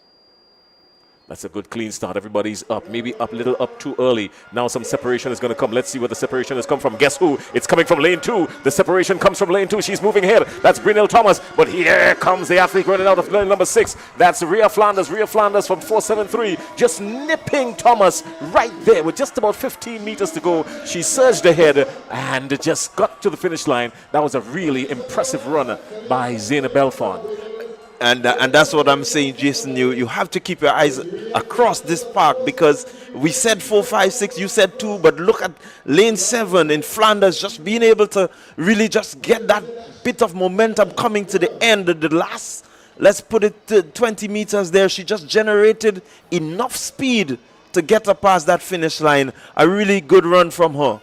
I think what costed Brynell Thomas on that one was her form. She didn't keep her form at all. She had a really good form coming into this race, but just about there she started to lose her form and her body started to go all over the place. And once you start to do that, the athlete that keeps form is going to come all the way through. And here we see it. Nice stride, moving forward, and just swinging the arms all over like if she's going swimming at the last 5 meters. But by that time, it was already written on the wall. Yeah, very much so. But again, what is interesting is that the separation. I think the rest of the field, it's really tight. The rest of the field, I'm looking at second through to maybe about 5th or 6th. It's really, really close. And so while Flanders separated herself, I think the rest of the pack, this is where, the anticipation is to see who it is. There you see Flanders, she's gone, she's way ahead. Seems to be Thomas in second, but we're not the officials. We're going to see the official results shortly. But looking at the monitors, Jason, it seems really tight. Yeah, well, it was Thomas, of course. It was a very close second and third.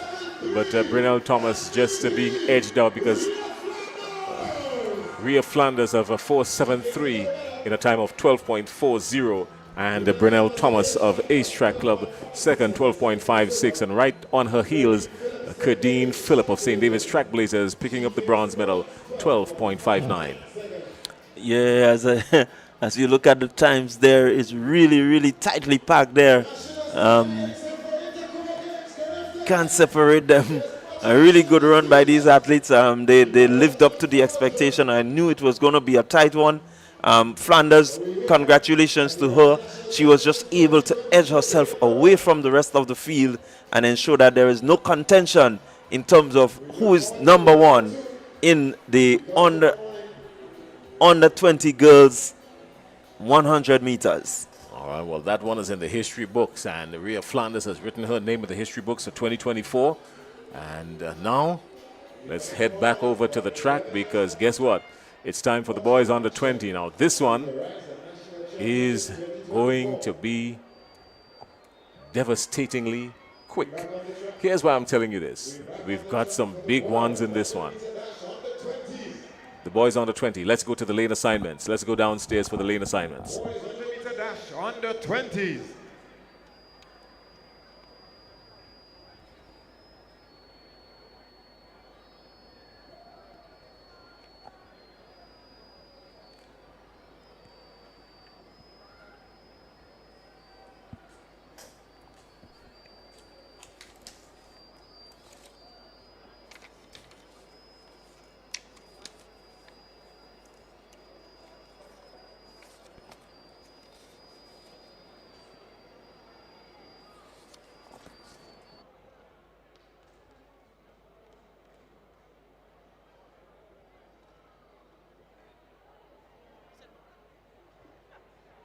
Boys 100-meter dash under 20 finals. Games record in this event, 10.40 seconds. Set back in 2004 by Marlon Martin. Crafter standard, 10.60 seconds.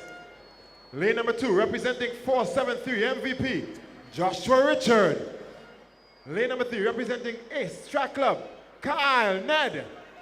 Lane number 4, representing Ace Track Club, Shaquille Toussaint. Lane number 5, representing Fusion Athletics, Samuel Green. Lane number 6, representing 473 MVP, Intercall bronze medal, Carifta bronze medalist, Ethan Sam. Lane number 7, representing Ace Track Club. Intercall medalist, character athlete, Tyreek McSween. Lane number 8, representing Grenada Boys Secondary. Intercall silver medalist, Emilio Bishop. That's your start list. That's your start list for the under 20 boys, 100-meter dash. Well, Mikel Redhead is out of this one for St. David's Trackblazers. But this field here is by no means a joke. All right, Richards in lane 2, Ned in 3, Toussaint in 4, Green in 5, Sam in 6, McSween in 7, Bishop in 8. Now, I'm not going to pick one because Bishop, he won his heat, but he looked a little bit heavy coming to the finish line. Ethan Sam, I've seen him do better. No, they're off. That's a good, clean start. Everybody's up and out. And here we go. This looks like the athlete. This looks like Fusion. This looks like Green. This looks like Green. Green has won. Green has won. Samuel Green of Fusion Athletics has won the boys under 20, and he did so with a lot of daylight. Yeah, really outstanding run. I think we all saw it. He was composed. Why Sam? You could see Sam running his race in the prelims. He shut down early, but Green made a statement, and he's repeated the statement that he's made earlier. Yeah, this guy ran an awesome race, and he kept his composure. If you notice, when he started his race, he didn't surge ahead too quickly. He kept his transference really good. The transference of weight, he stayed low for a long time, and then by the time he got up, it was powering all the way through, and that is just sheer muscular strength in the legs and upper body pumping, pushing him through the finish line, and then the separation came. Ethan Sam knew it was over by the time there was 20 meters to go. He knew it was over. He knew he was in for the silver medal. Yeah, definitely. Really well executed. Really well executed. 10.51. So he has just qualified himself for the Carifta Games. Samuel Green, outstanding run. We must congratulate him. I think the execution of his race was really on point, and this is what it comes down to. You know, when you have really quick finalists, this is what it comes down to. It's about the execution. He did just what he had to do. You can see the knees as they went up, the turnover in the legs, everything was just on point. And so congratulations to him. All right, I tell you what, we're going to take a look at that race again, because that race says a lot. This race that we just witnessed there, the boys 100 meters, we're going to take a look at it again now, but we're going to go back to the start. It might be best if we go back to the start, because remember we said earlier on that this track is going to be good to you as long as you're good to it, as long as you're good to yourself. And if we go back to the start of the race, you'd realize that even when he started the race, he kept low. His body weight was properly transferred, putting a lot of pressure at the very start on his legs and gripping, but moving forward and pulling himself forward from his toes, from the ball of his feet. He was pulling himself forward, and then by the time he got up with about 60 meters to go, it was all over and done. But he really won this race, and he was able to build on what he did because of the way he started. Yeah, the explosive start, Jason, it's something that you have to train for. You know, you have to train yourself to be explosive at the start, to get that really quick movement out of the blocks. And then as you begin to settle, you get the knees up, and that momentum that you've built at the start is able to push you forward. Yeah, so Green, Samuel Green, upsetting everybody and pulling through because of his good form. Now, let's go to the boys 100-meter dash 20 and over. Delron Richardson, Christian Gabriel, Neil Peters, Siobhan Charles, Akel Francis, Melvin Charles, and Josiah Cooper. The lane assignments. Let's go downstairs for that. Lane number 4, representing St. David's Trackblazers. Christian Gabriel. Lane number 6, South City Rising Stars, your current record holder, Neil Peters. Lane number 7, representing St. David's Trailblazers, Shavin Charles. That's your start list for the 100-meter dash, 20 plus males.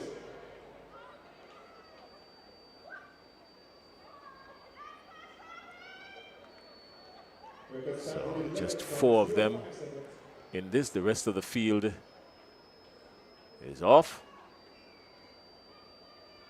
And just the 4. Lanes 2, 4, 6. I'm looking forward to the contest between lane 6 and 7. That's Hector and Peters.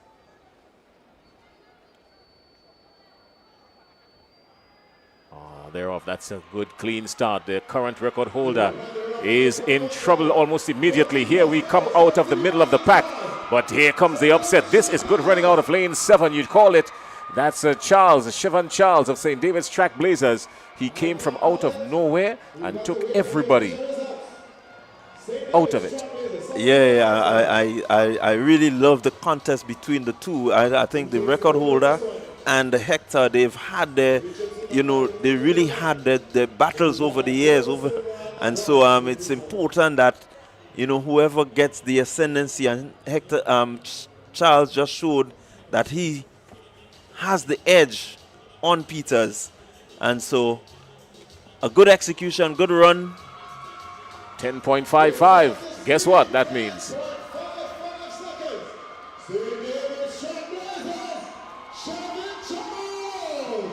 So Shavin Charles is en route. Yep. Is en route to Carifta. 10.55. St. David's Trailblazers.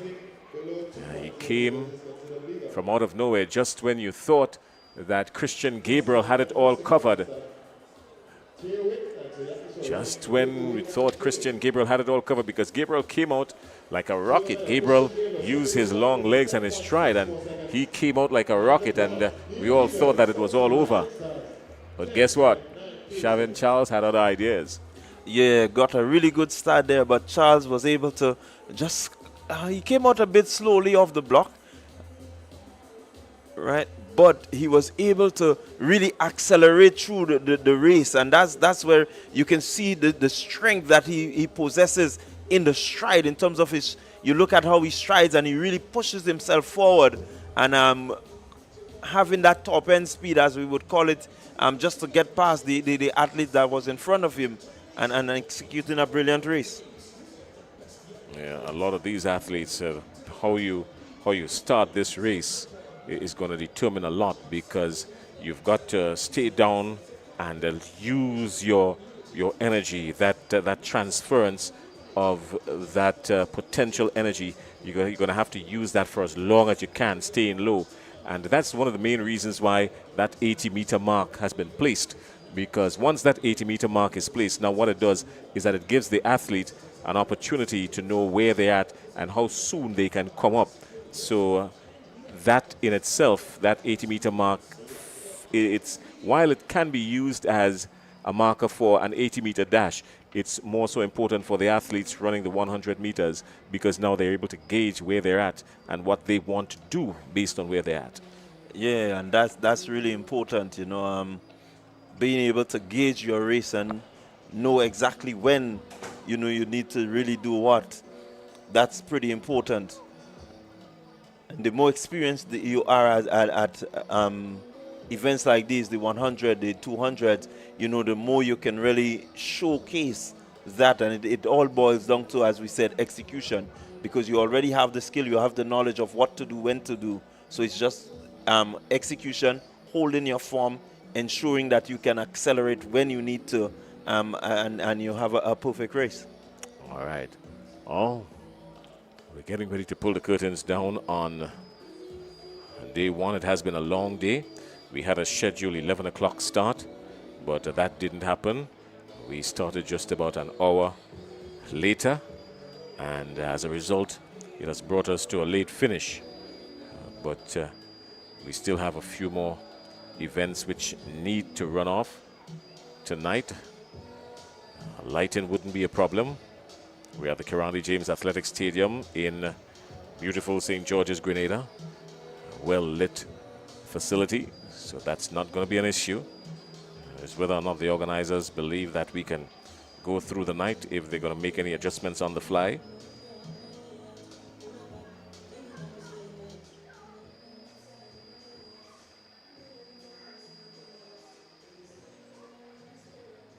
We've got a couple of medal presentations to come before the evening is over, before we call it a day. We've got that to do as well.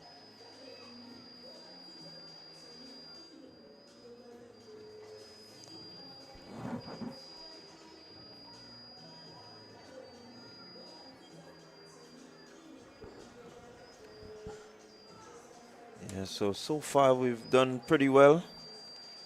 I think the athletes will be proud of what they've accomplished. Those that have completed their final events, I know they will feel accomplished.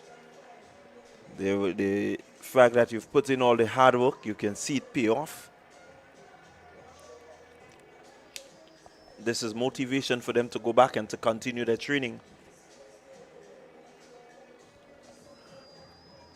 A pretty decent crowd has gathered here for the national champs, and today being Saturday, it's not a bad turnout for a Saturday at all. We anticipate a much larger audience tomorrow, and this of course being the first major track event here on the new tracks being laid down at the Kirani James Athletic Stadium.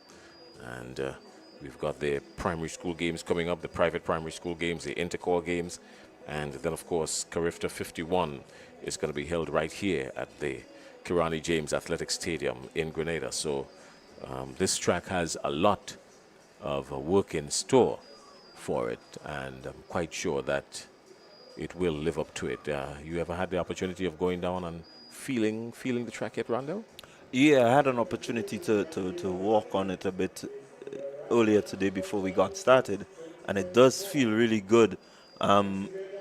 Close assessment of it, it does give you, the feel like you want to just be lifting and bounding, and it brings that really springy feeling to it. And so I know a lot of the athletes, once, as we recognize, once they use the proper form, they will get some really decent timing coming into this season, more or less. Well, as Curlin Peters, the director, the sports coordinator, was saying, what, in as much as we've been blessed with this new track being laid, it has hindered the progress of the training ability of some of the athletes, because they've been training at other facilities that does not have this synthetic track. But nonetheless, they're going to use the opportunity to get in as much as they can. So know that it is going to be utilized a lot in the next coming days. Yeah, and you want to make sure that your athletes who achieve the Carifta standard, you want to ensure that they get a feel of this track as much as they can. Let as much of their training as possible should really,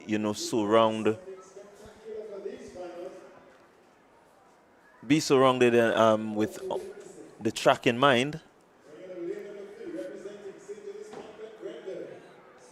The number of competitions to come, you also have the intercall games.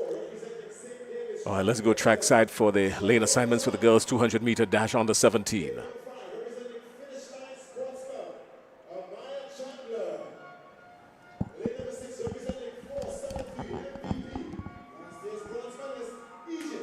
Benjamin.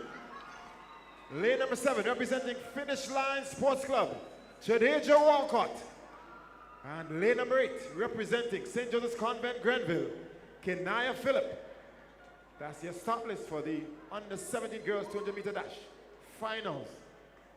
Carifta standard 24.50 seconds, and the games record 24.09, set back in 2050 by Melanie Rodney. What's in store for us in these finals?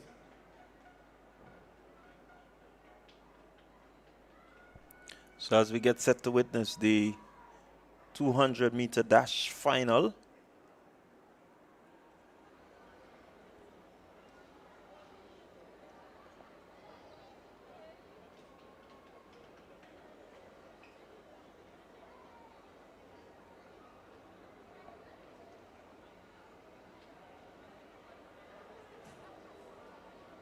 really interesting one here.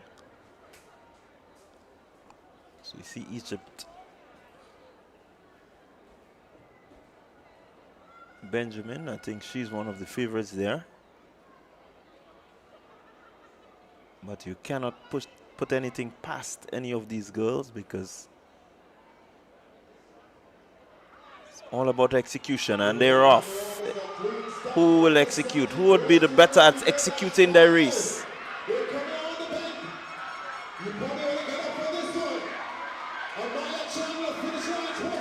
Chandler, it's St. David's Trailblazers. Who's going to get it? Who is going to get it as they come to the line? Well, John wins. Sade John, and Chandler comes in second. Sade John just on the tape, showing some strength, and it was in fact an awesome run by both athletes, John and Chandler. Yeah, definitely. John coming in, she was impressive in her qualifying. So was Chandler. So was Egypt. And I think John just having the strength, having that execution just on point, knowing just as we were talking, Jason, when to do what. I think this is what she executed well and coming up trumps. Yeah, well, it was more of a brilliant technical race more than anything else. It was about gauging when to kick, when to hold, and that kind of stuff. It was more of that kind of race than anything else, because she does have the ability to blaze out from the top, but she didn't do that, John, and she held her own, Sade John, and got to the finish line at 24.81. Amaya Chandler, Finish Line Sports, 24.99, and Egypt Regis Benjamin of 473 MVP, 25.08. Yeah, good run, really good run. I think the girls, they really lived up to the expectation. We looked at them during the qualification rounds and they all looked impressive. Top three in each heat. You can see that was the top three coming across the line. And John just edging them out, having a better technical race. Again, the fact that you can really, get out of the blocks with a good momentum, your ability to hit the curve is something that you can't take for granted in the 200 meters. We have to know how to hit that curve and really get ourselves, in place to straighten up and really give it a good kick going up that stretch. So a really good executed race by John, and so deservedly she is the 200-meter champion. All right, well, that's in the history books. Let's go to the boys 200 meter under 17, and the final list. We're going to go downstairs to get that once the house announcer is ready. But the boys under 17 200 meter dash, getting ready for this one. This one is proposed to be a scorcher as well. Yeah, really, we need to keep our eyes on lane 4.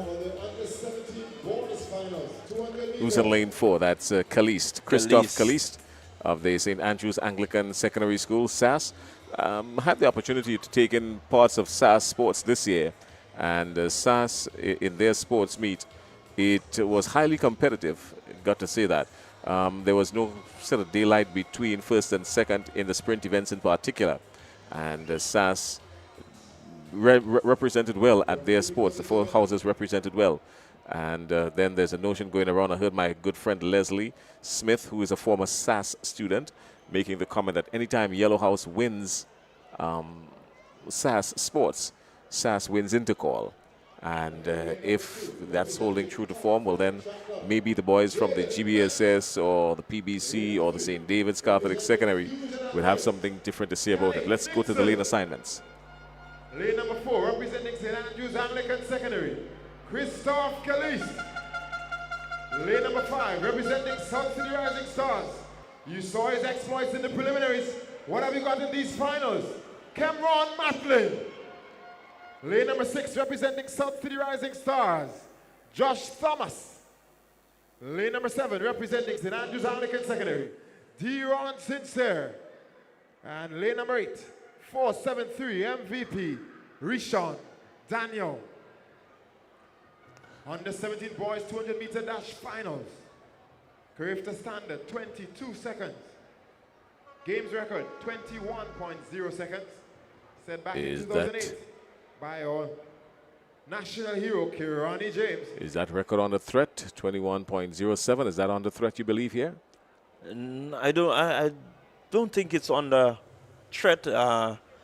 We can't expect any of the three within lane 4, 5, 6 to come close to it.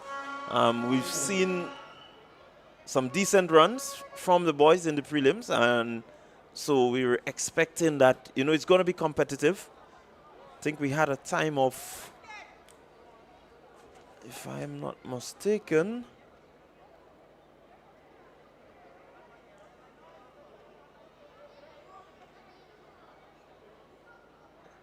we had a 22, somewhere around there. So we're expecting a bit of competition. Maybe if the boys are pushed well enough, maybe we can see a 21. But I'm looking at around 22. All right. Well, let's see.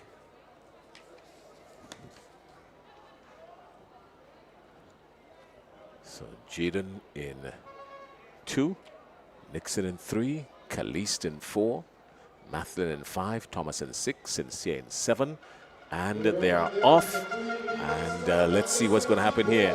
Caliste is stretching long, but look at Nixon coming out of lane 3.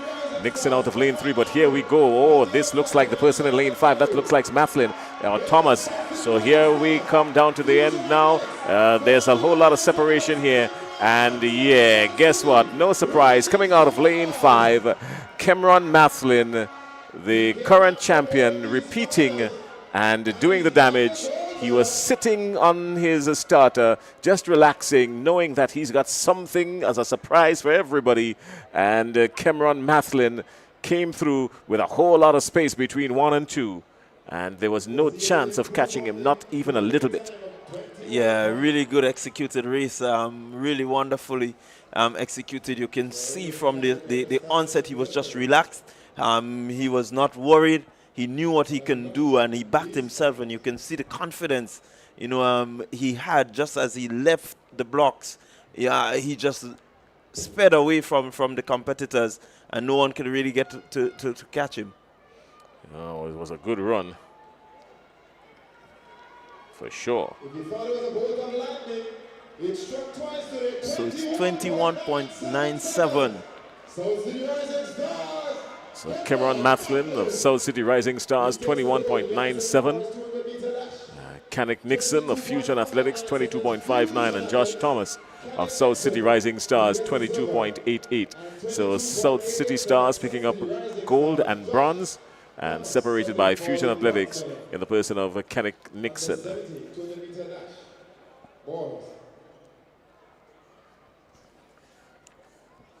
So the excitement is really here. It's the finals of the day's events. All the prelims that we had during the morning, we're seeing now the finals of these events. Yeah, this young Canik Nixon guy, you've got to pay attention to him. He's a brilliant athlete. Let's go down to the starters list. The starters now for the girls 200 meters open. The girls 200 meter under 17. Sorry.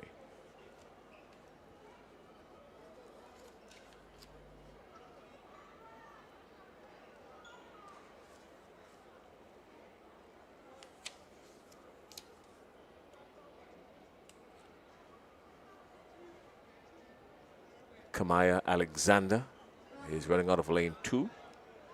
Rachel Etienne in 3. Sophia Cox in 4, Azuri Isaac in 5, and Thalia Desant in 6. Lane number 3, Subsidy Rising Stars, Rachel Etienne. Lane 4, Finish Line Sports Club, Sophia Cox. Lane 5, Citizens Convent St. George's, Azuri Isaac. Lane number 6, St. David's Trailblazers, Thalia Desant. First batch, the Heptathlon Girls 200-meter dash. So this is the Heptathlon Girls 200-meter. So they're basically running for points here. And we'd love to have the scores from the heptathlon, but we've not received that yet. So we'd love to have the scores to end the day's activities.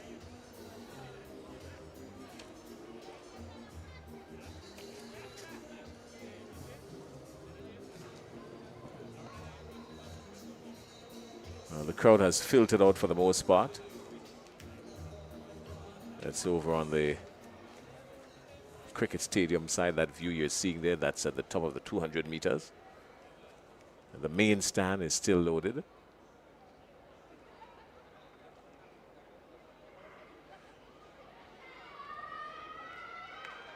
And 200 meters of the girls' heptathlon.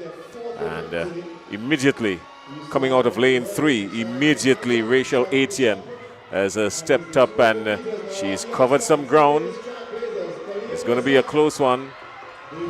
Running out of lane 6, this looks like Tatiela Desant. So Desant will power all the way through to the end.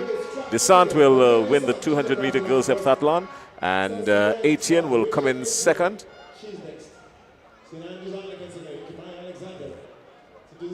So Kamaya Alexander will come in third, but that's your winner for the girls 200-meter heptathlon. That's Thalia Desant. Yeah, good run from Desant. Again, I think she understood that the closer you run to your personal best, it's the more points that you get. So she didn't waste time. She got across and showed that she executed a race from start to finish, that she can get across that line as fast as she can to make as many points as possible. Again, it will be interesting to see what the position of these athletes at the end of the day. 27.50. So definitely Desant putting loads of daylight. Even if it's night, she has put loads of daylight between herself and Etienne, who is in second position.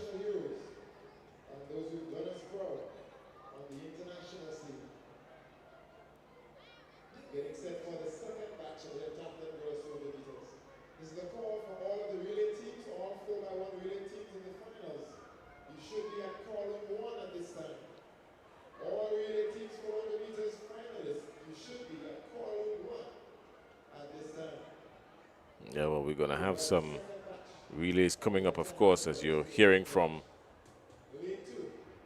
the house announcer.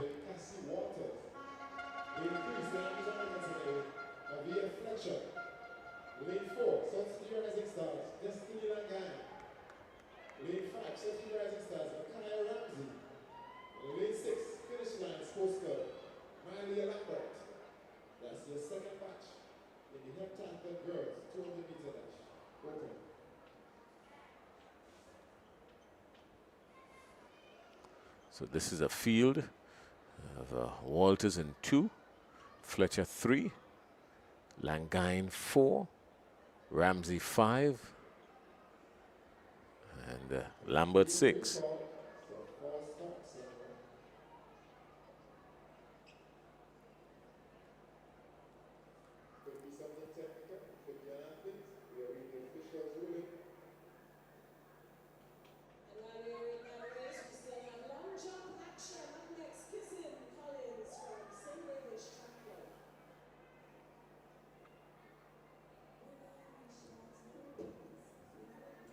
So these girls have had a long day, Jason. They had quite a few events.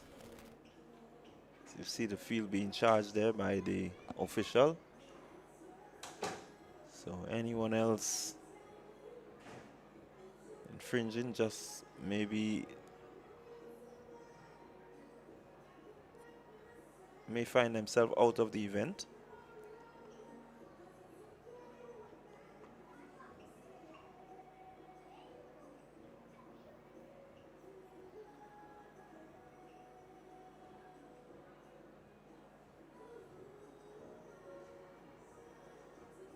So the entire field is on notice here. Yeah. They're not express fast, so no need for a false start. They're not express quick.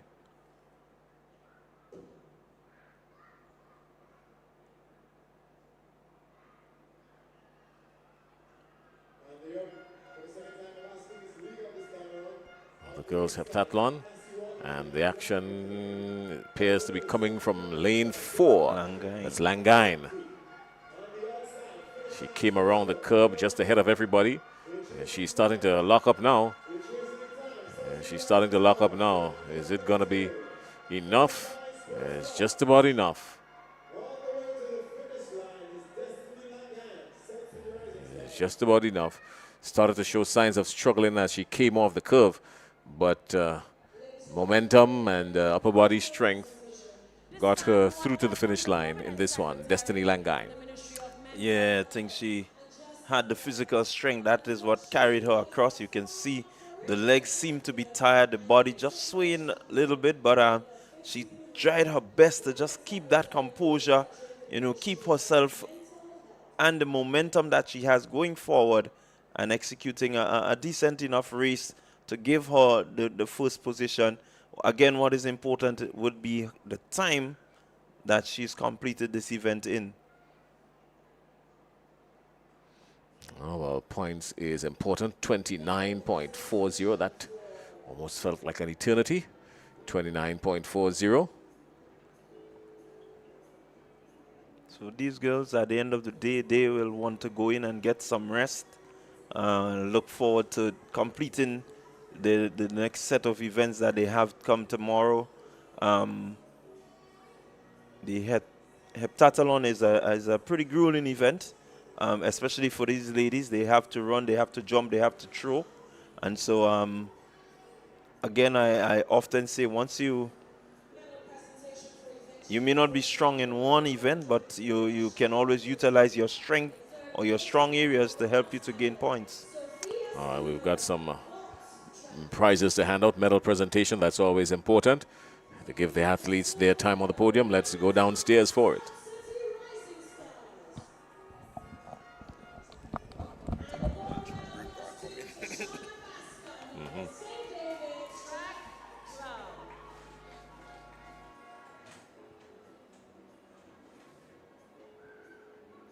Medal presentation for event number 35, the boys high jump, under 17.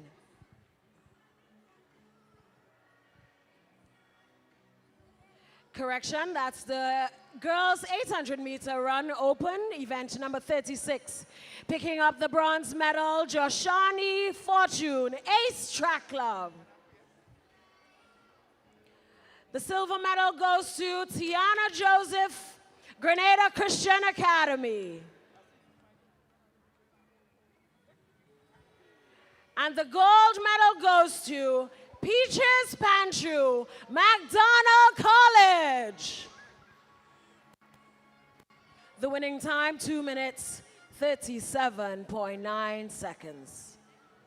Event number 39, the boys shot put.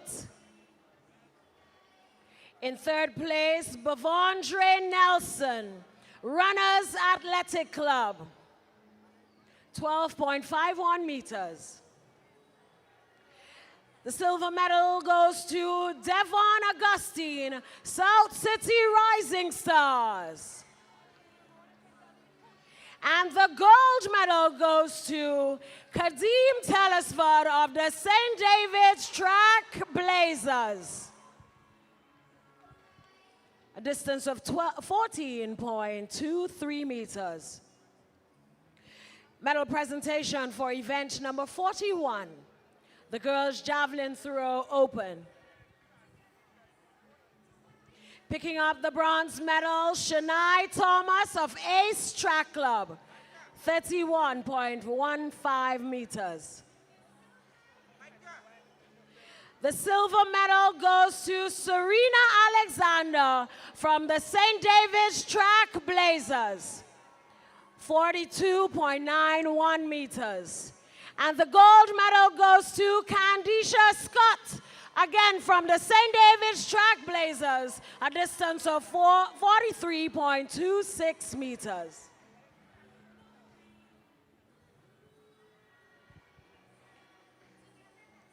Medal presentation for event number 15, the boys 100-meter dash, under 15. In third place, Javid Noel, 473 MVP, a time of 11.74 seconds. The silver medal goes to Nathaniel Alfred from the South City Rising Stars, 11.59 seconds. And the gold medal goes to Giovanni Green out of Finish Line Track Club, a time of 11.53 seconds.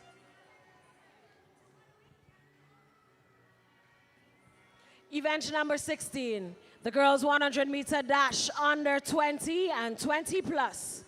In third place, picking up the bronze medal, Kadeen Phillip from the St. David's Track Club, 12.59 seconds. In second position, picking up the silver medal, Brunel Thomas from the Ace Track Club. And the gold medal goes to Rhea Flanders from 473 MVP, a time of 12.40 seconds.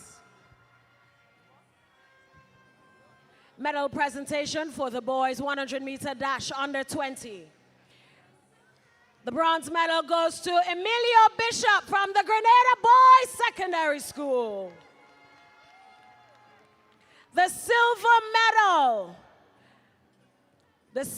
medal goes to Ethan Sam, 473 MVP, one of our Carifta stars from 2023, a time of 10.69 seconds. And the winner, Samuel Green, out of the Fusion Athletics, 10.51 seconds.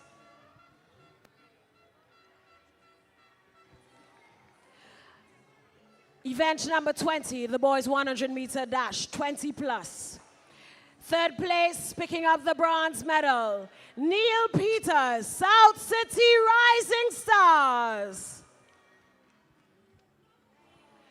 The silver medal goes to Christian Gabriel from the St. David's Track Blazers, a time of 10.64 seconds.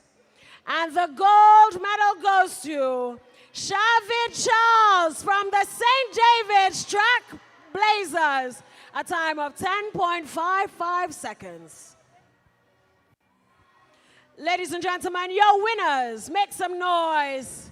And we want to say special thanks to the Permanent Secretary in the Ministry of Mental Health, former Carifta and Intercall champion, Miss Kim Frederick. Congratulations, everyone. And we take you back to the track for more action. Congratulations to all of the medalists from this medal presentation. Next up on the track, we've got the finals of the 400-meter dash. 400-meter dash under 20 plus boys. All right, this is a final call for all the finals of the girls 400-meter dash under 20. Kamali Phillip, Francesca Henry, Kishwana Phillip. You're all there. So we're going to run through the starters list for you once the house announcer is ready. But the girls' 400-meter dash that's coming up. And right after that, of course, the boys on the 20. And then we've got the girls over 20 and the boys over 20. And that will bring us possibly to the relays before we call the curtains on day one.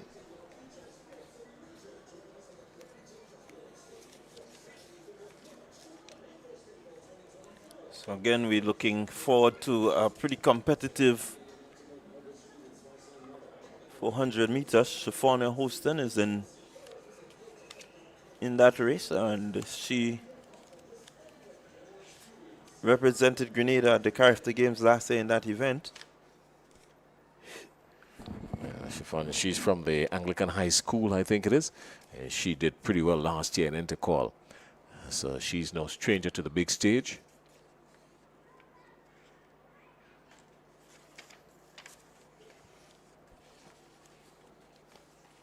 I think we saw Tiana Joseph also having a pretty decent event also, so definitely there will be some competition.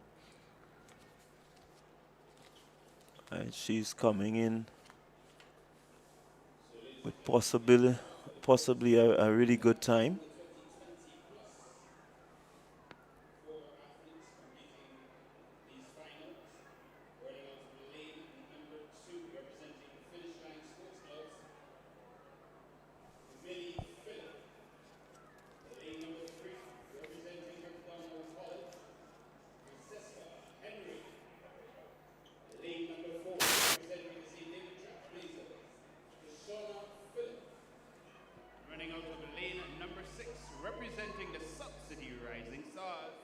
Shafania Houston.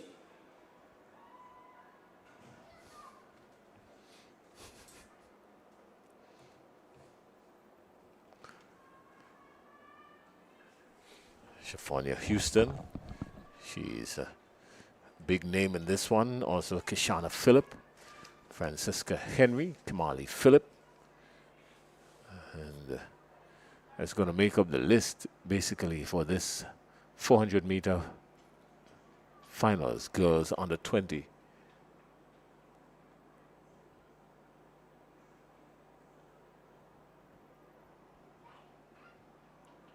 So 4 in the finals. Maybe the other thought it was a little too gruesome to attempt. It's been a long day for us, Clyde Rondell, John. Yeah, pretty long day for everyone here at the Kirani James Athletic Stadium. But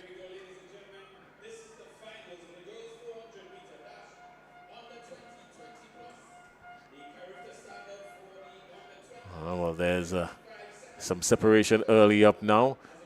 This looks like Henry, Francesca Henry, is making a run for it. She's eclipsed Phillip, but Shafania Houston is out there in front. You might look as if she has a lead, but that's until they come around the final bend. Shafania Houston is coming off the bend ahead of everybody, and you know, she's got some daylight between first and second.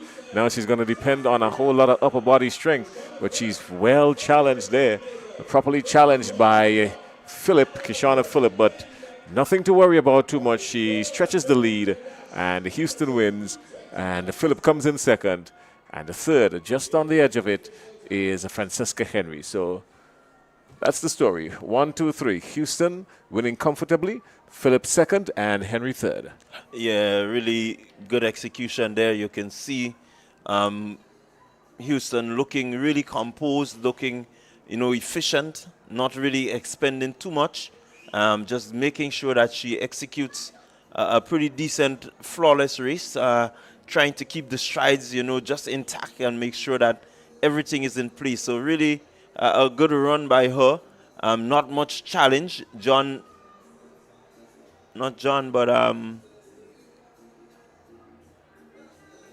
Phillip from Trackblazers, she really tried her best to put some competition to Houston, but Houston was just in a league of her own. You can see it there. not really being challenged much. It says a lot. It says that, you know, the other athletes need to really come up trumps and really put some pressure on her. She wins pretty easy. I guess she trains hard, and as the saying goes, you train hard and you win easy. 56.75 running out of the outermost lane is not bad at all. I'm quite sure if she found herself in a position with a inner lane, it would have did her better in terms of her time. But she's picked up the gold medal, and that's sufficient for her today. Shifonia Houston, she's got a whole lot of other things ahead to look forward to. Yeah, definitely. She has a few events that she's going to be a part of.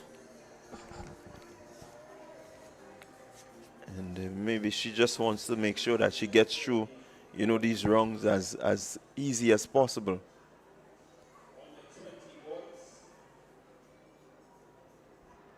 We're going to get the start list now for the under 20 boys. Let's go down to the house announcer for the starters list.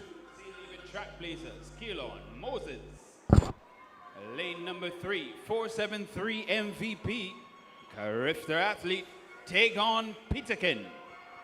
Lane number 4, 473 MVP, Devonnie Ferguson. Lane number 5, representing Ace Track Club, Joshim Sylvester. Lane number 6, representing Grenville Secondary School, Junior Alexander. Lane number 7, representing Fusion Athletics, Kenyon Stanislaus. And running out of lane number 8, unattached, Tyler Abraham.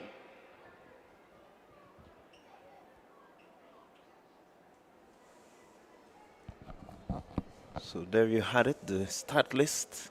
Again, an event that quite a number of these athletes look forward to.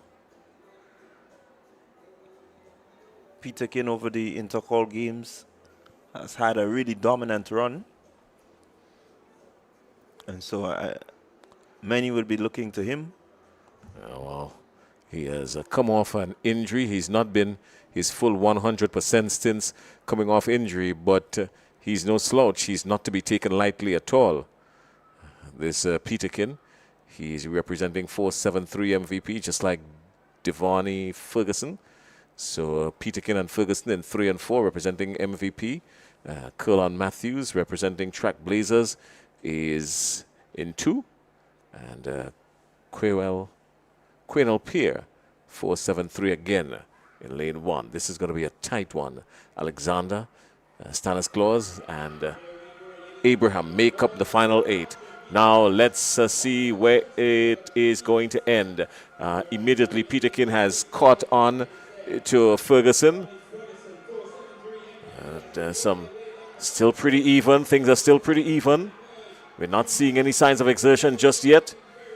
Things are pretty even. Now they come around the final bend. This is where we're going to start seeing some separation as they approach this juncture here. Now we're going to see who's made of what. And now folks are going to start to kick. Now this looks like Ferguson. Ferguson out in front. Peterkin is right there holding on to 3rd. But this looks like Ferguson. But here comes Peterkin. Peterkin right on his shoulder. Peterkin is right on his shoulder. Ferguson, Peterkin, Peterkin, Ferguson. Ferguson, Sylvester. Sylvester will take the lead. It looks like Sylvester. Joshim Sylvester will win. Now that was a race for the ages. Yeah, really, really powerful run there by Sylvester. You can see they came off the curve, and the 3 boys were really neck and neck. You couldn't really decide. But late surge by Sylvester got him home. You look at Ferguson and Peterkin giving it their all, and Sylvester just able to really accelerate through that last 20, 30 meters. Coming home. Really well executed race there by Sylvester. Sylvester ran an excellent race. Give him credit for that. He kicked just at the right time. I think Peterkin kicked just a little bit too early because he realized he was a little bit further back than he wanted to.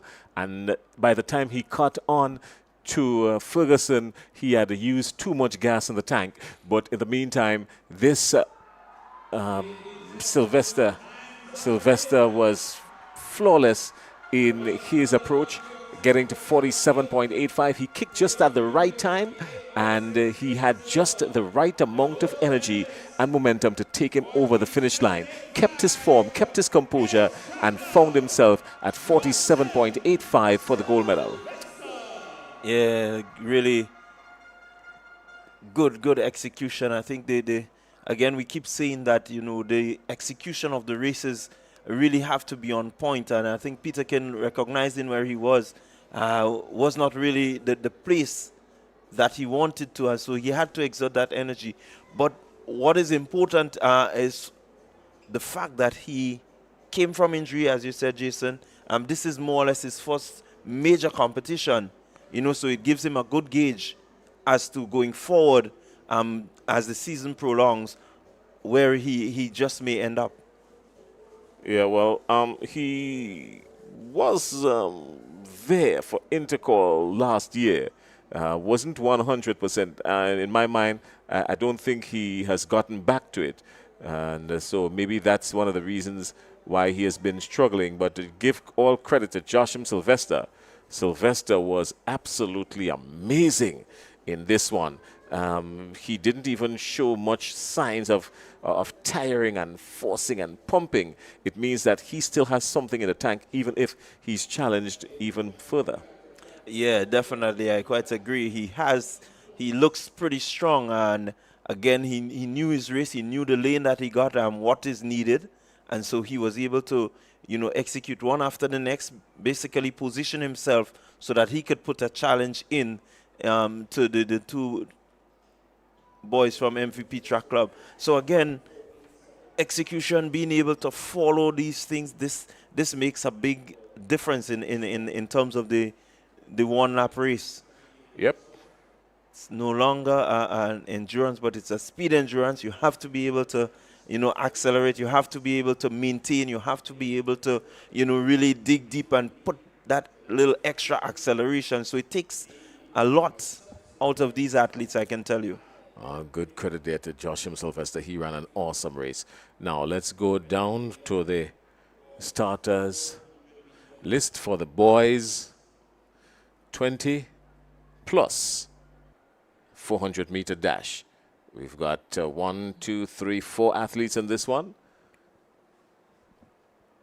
Ezron Smith of Speed Zone, Jelani Franklin of 473 MVP, Kyle Victor of South City, and Altitude Track Academy, Trayvon Andrew.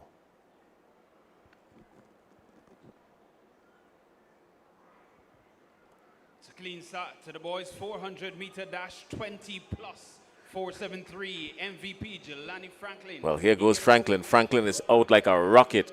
Franklin is out. Maybe he's looking for record time here because we're under 20 seconds and already he's halfway down the back straight looking to come around. This guy looks to mean business here.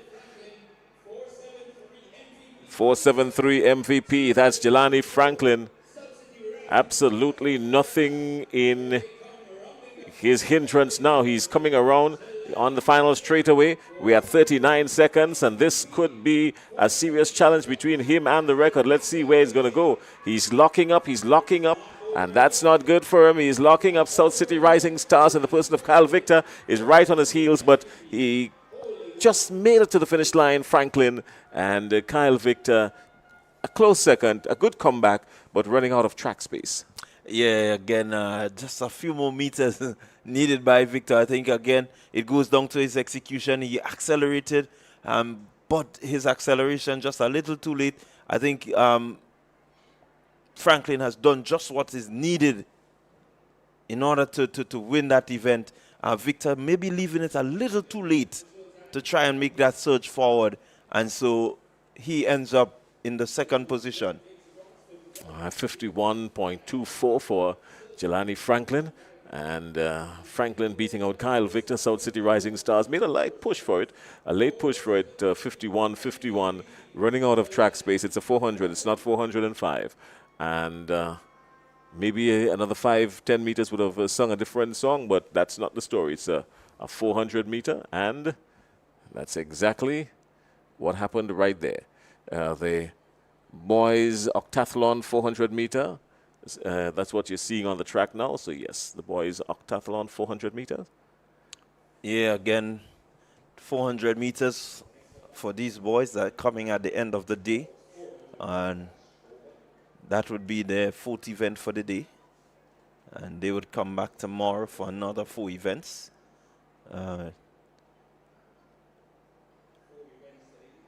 After having a long day to run that 400 meters, it does take quite a lot from you. And well, they're running it under lights and not under the sun, so that in itself might be a slight advantage.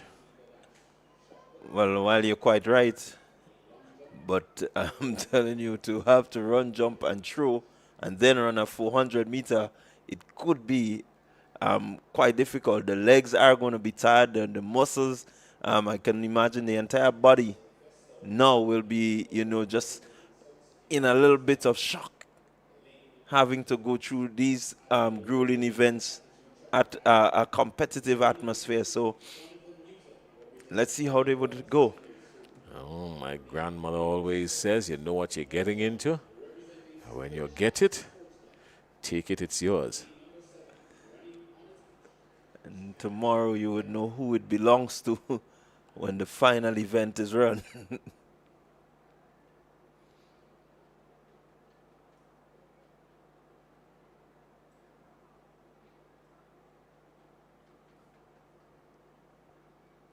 I think we've got some, according to the event list for today, we had the event list says that we should be having some relays as well, or the medal ceremony. All right, so we're going to have the medal ceremony, and then of course we've got some relays to run off. The girls are 4x1 on this 15 and on the 17. The boys 4x1 on the 15 and on the 17, and the boys 4x1 20 plus.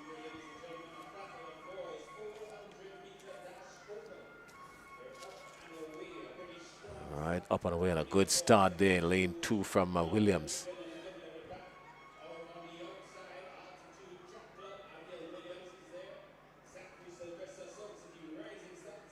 Keep your eyes on Williams. Williams has made a good run. Whether or not he can sustain it, well, that's a different story. Aviel Williams. Keep your eyes on him. He's coming around in the blue and black. And on the inside of him, of course, is Zachary Sylvester of the South City Rising Stars running out of lane 1. Keep your eyes right there now as they come around the final bend. It looks like Sylvester. Sylvester has the lead coming off the curve. Sylvester will continue. Will he be caught? There's a challenge mountain here by Aviel Williams. Williams will just nip him right there with just about 15 meters to go. And Williams picking up the win there. And Zachary Sylvester from South City Rising Stars coming in second. So a good run from Aviel Williams. He started off blazing with at about 100 meters. And by the time he got to the back straight, he was in front, but lost his way just a little bit.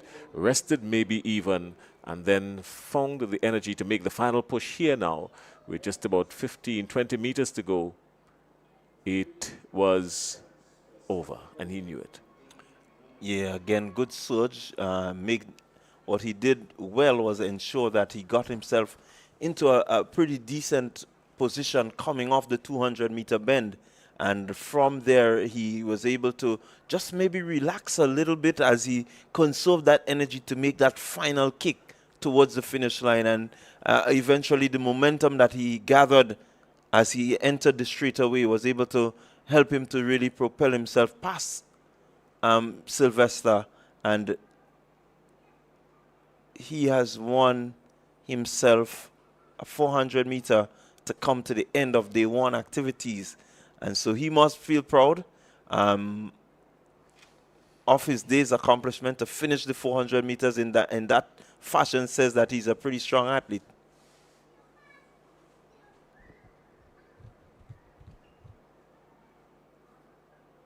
All right, well, what you're seeing on the track here now is the start of the boys under 17, 800 meters, I think it is. The 800 meters, the boys under 17, 800. That's what you're seeing on your monitor now, the start for the start of the 800 meters boys under 17.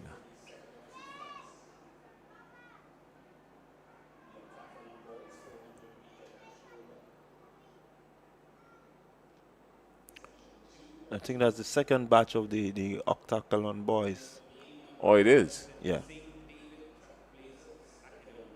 They have 2 batches, so I think that's the second batch. Oh, and then the 800 on the 17 will come. Yeah. Well, 4 eyes are better than 2. 2 heads are better than 1.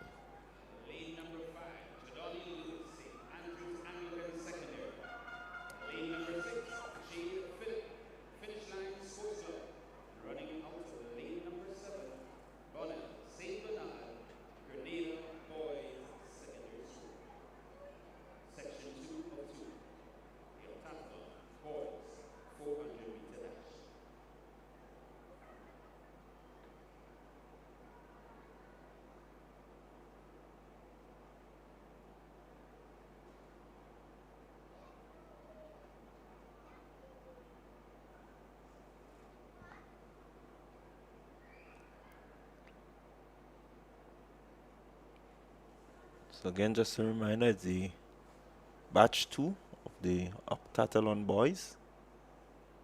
They're completing their 4th event for the day. And then they will go in and have some rest. Come back tomorrow to complete another 4 events before a champion is named.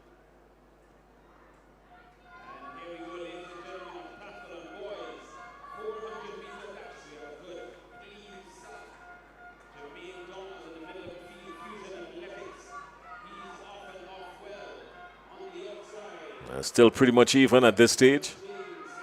It's too close to call. Nobody making a surge just yet.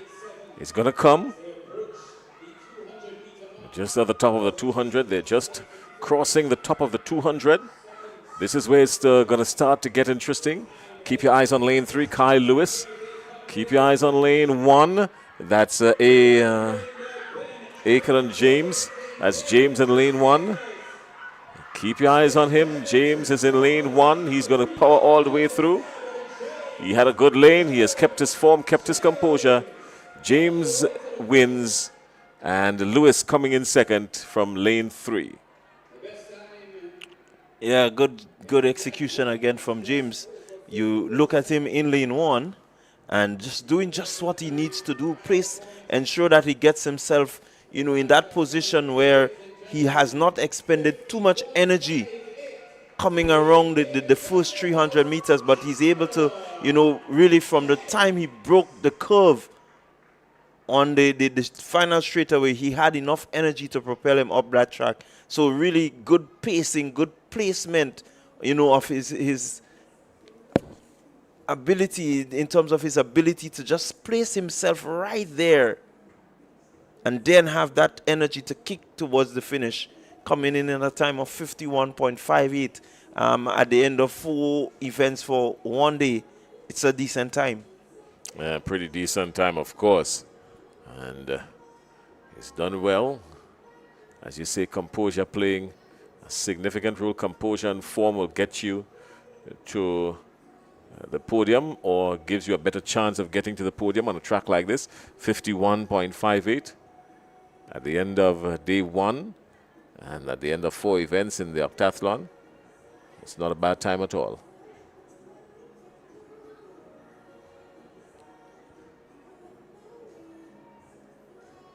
We're going to see the start of the girls 800 meter on the 17. The girls 800 meter on the 17. It's coming up. Then we get into the all-exciting relays. A long day we've had. We should have had an 11 o'clock start this morning. That didn't happen. We started closer to midday.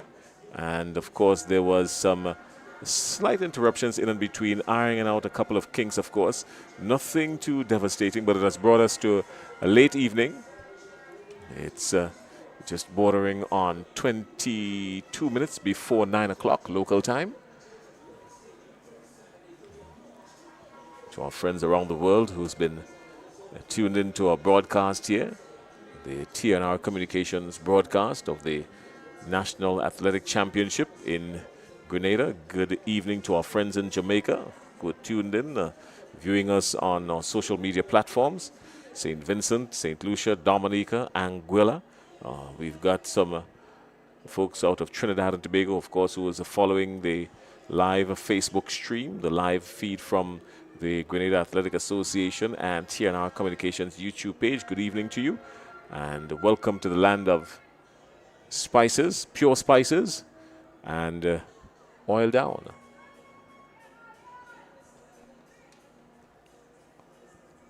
So we're getting closer and closer to the end of the day. And these girls have a nice cool condition to run 800 meters, 2 laps. I think they will be relishing this time to be running the 800 meter. Oh, well, you're going to take them through it. You've been expert at taking us through the 1500 and the 3000. So he's going to take us through the 800s. Any noticeable names here? Regis, Arisha Regis, Ariana James, Kayla Olive.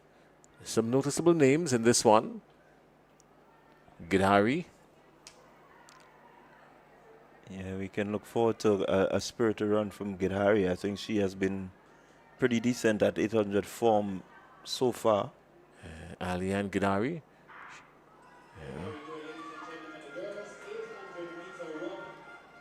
Now let's go, the girls 800 meters. So they really have a pretty decent pace to start. The top two, they're looking pretty well composed. A pretty quick race. You can see them moving. No one really looking to remain at the back, but they're trying to jostle themselves for the positioning. No one has really run out front and tried to run the race from in front, but they've all bunched together. There's not a separation between the top 5. I think they're trying to keep the pace as hot as possible. The bell signal for the final lap. Gidhari trying to just make a move and ensure that she gets herself into a good position to run that final lap.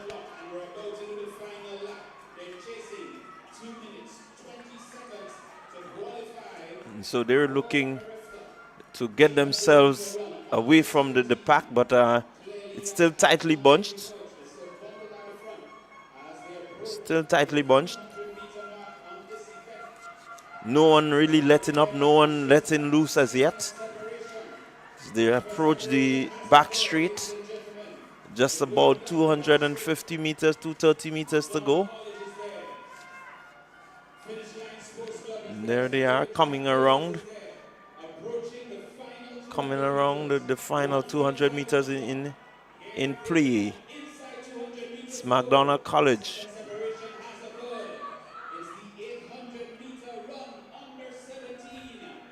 And there they go there. Let's look for the kick. And it's Brong leading the pack. Brong has left all the others in her dust, and she's going, has that energy to just power herself home. Really, really, we saw her do really well in the 1500.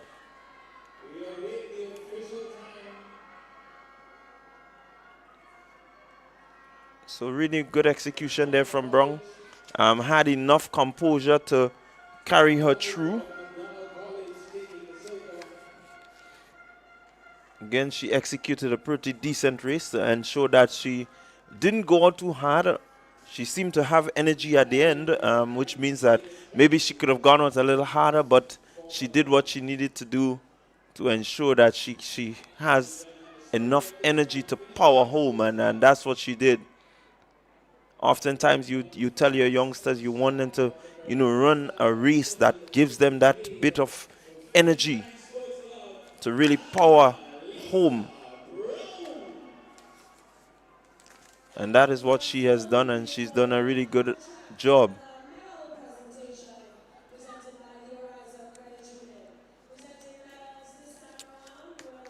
So we're getting closer to the last few events of today, the first day in the Ariza National Championships 2024.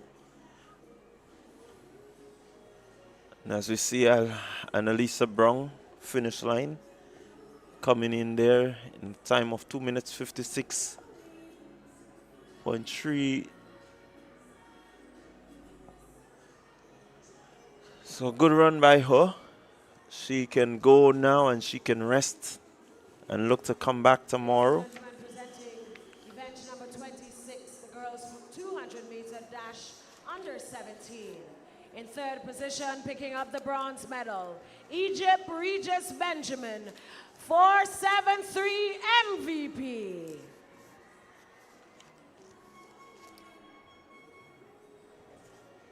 Picking up the silver medal, Amaya Chadler, Finish Line Track Club. And the gold medal goes to Sade John from the St. David Track Blazers.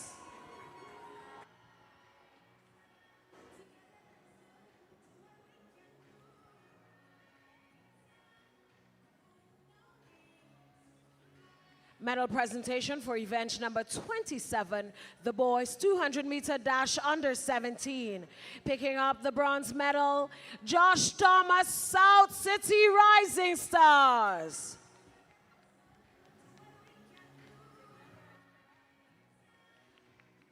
The silver medal goes to Kanik Nixon from Fusion Athletics.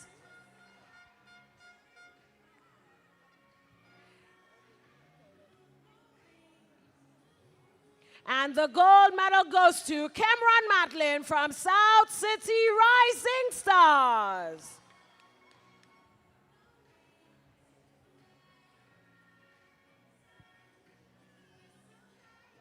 We want to take you back to event number 8, the girls 400-meter dash, under 20 and 20 plus. Picking up the bronze medal, Francesca Henry, McDonald College. The silver medal goes to Kishana Phillip out of the St. David's Track Blazers.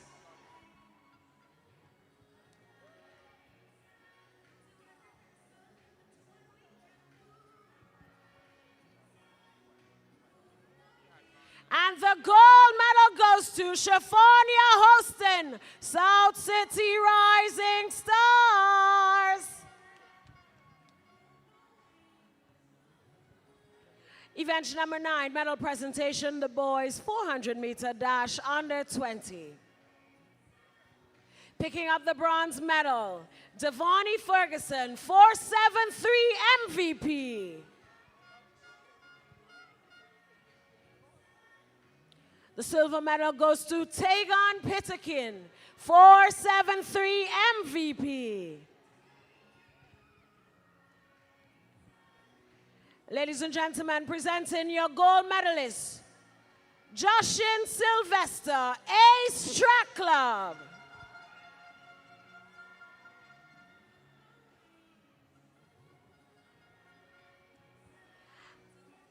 And finally, event number 11, the boys 400 meters, 20 plus. In third place, Ezron Smith, Speed Zone. Picking up the silver medal, Kyle Victor out of South City Rising Stars.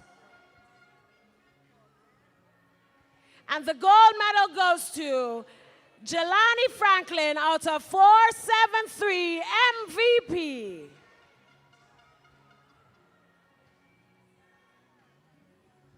Ladies and gentlemen, your winners for the 200-meter and 400-meter boys and girls events. I want to say special thanks to Mrs. Michelle Sayers Griffith from the Board of Directors of Ariza Credit Union.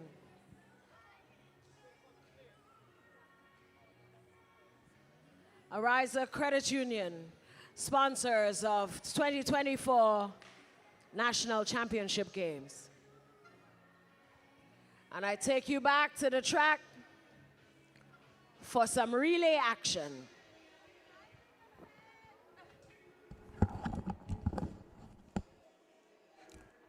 All right, well, we've come down to this. Without a doubt, you know what this means. It's time for relay action. So, the start of the 4x100 meter relay. We've got a whole lot of relays coming up.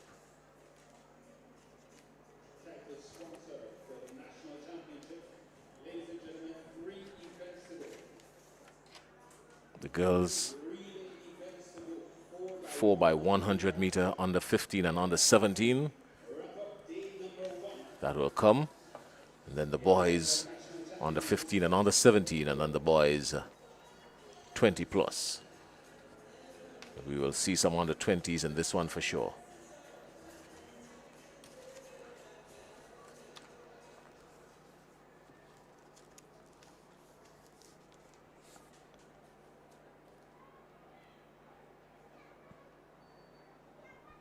So you get the lane assignments for you.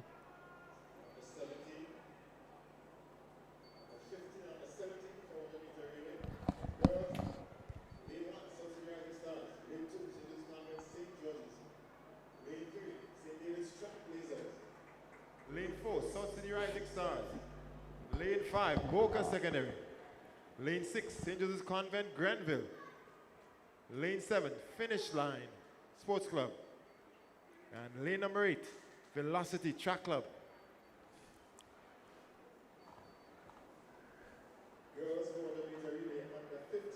Well, we don't have the start list for the relays.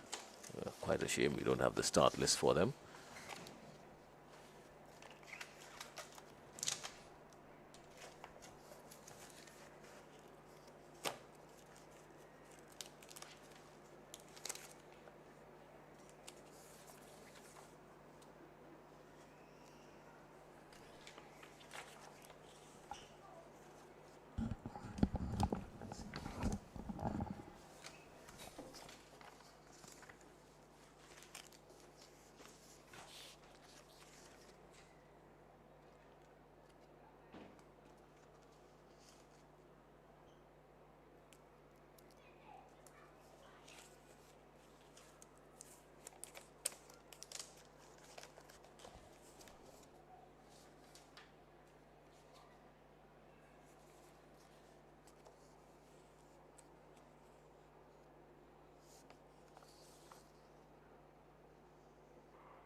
So they're off, and it's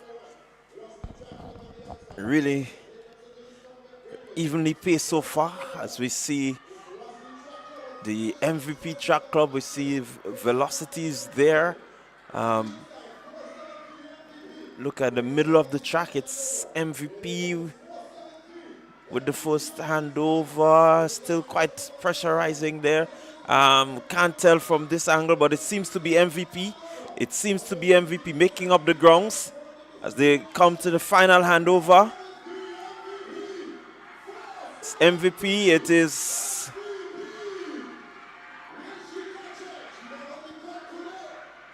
Trailblazers closing in pretty quickly.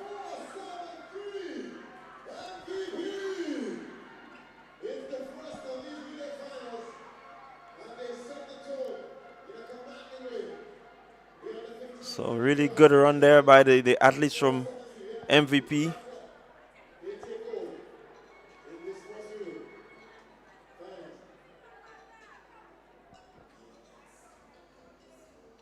So that quartet, they're doing really well for the MVP track club, executing a pretty decent relay event.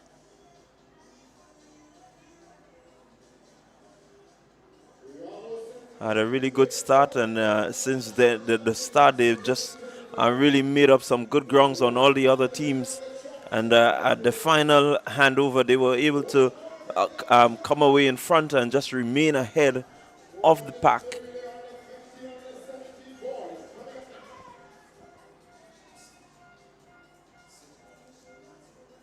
So we're counting down 2 more events. Very interesting relays. So we see the boys.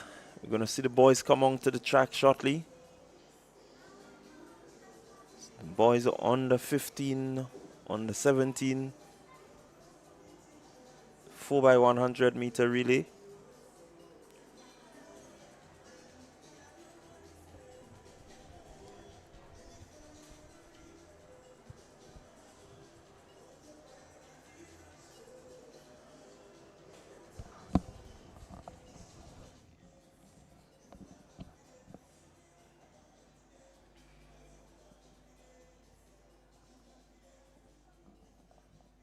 We're getting set to bring the curtains down on day number 1.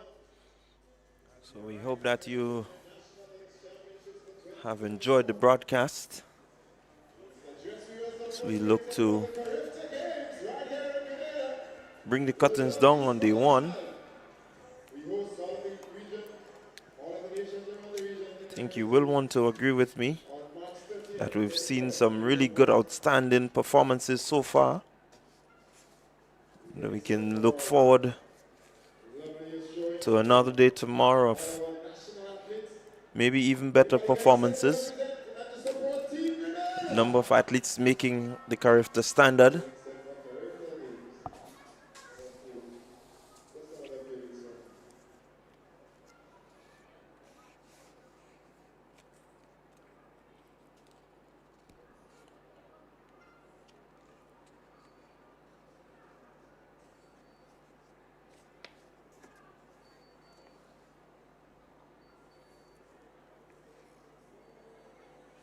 As we look at the boys,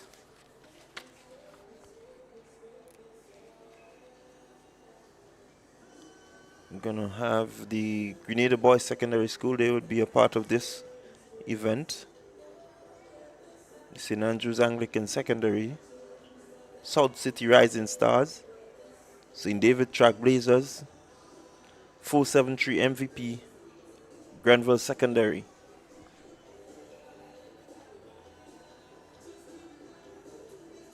So the results coming in for so it's MVP in a time of 51.14, St. David's Trailblazers 51.83, and the third position goes to the Finish Line Sports Club 52.49. So that's your top 3 places for the girls 4x100 on the 15, on the 17 relay.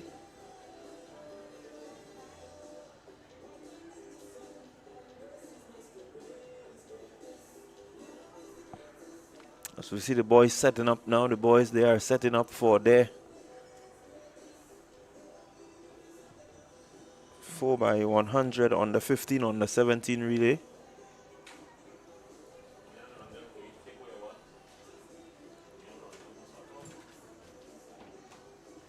So we can look forward to a pretty decent time.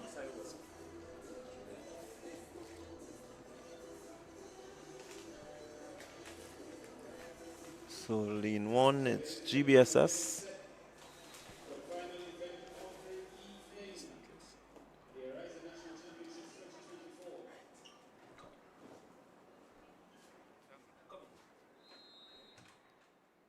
This is the 4x100 meter relay, under 15, under 17, lane number 1. Your lane assignments for this event: Grenada Boys Secondary, running out of lane number 1. Out of lane number 3, South City Rising Stars. Lane number 4, St. David Trailblazers. Lane number 5, 473 MVP. And in lane number 7, Finish Line Sports Club.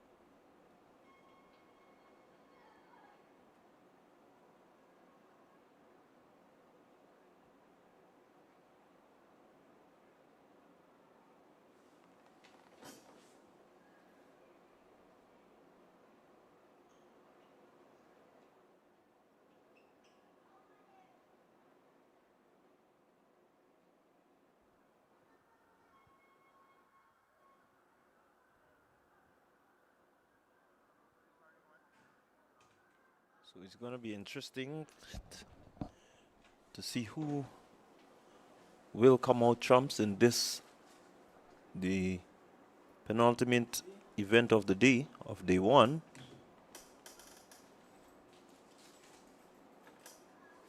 It's the boys under 15, under 17 relay.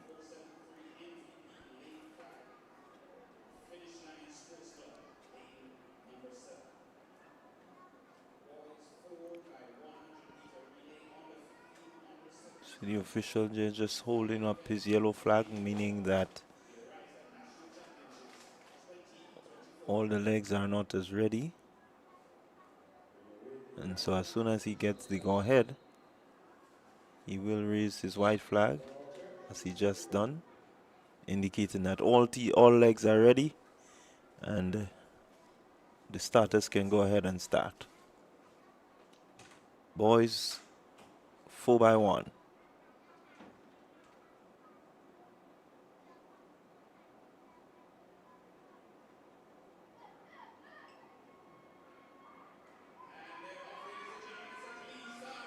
So they're off, and let's see which team would be in the ascendancy, who would make the first handover. And it seems to be South City Rising Stars. They look as they've made the first change, and they're closely followed by Trailblazers and Rising Stars. They're gone. It's Rising Stars. It's St. David's Trailblazers.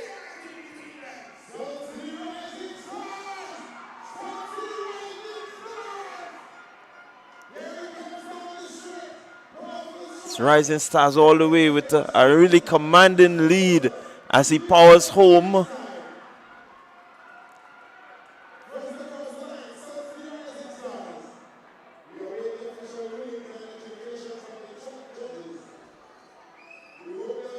And so definitely a really well executed race there by the South City Rising Stars, just ensuring that they come across that line as quick as they can.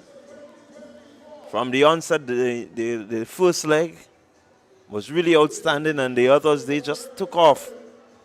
A really strong backstretch seemed to have sealed the deal for South City Rising Stars in this, the 4x100 meter relay, under 15, under 17.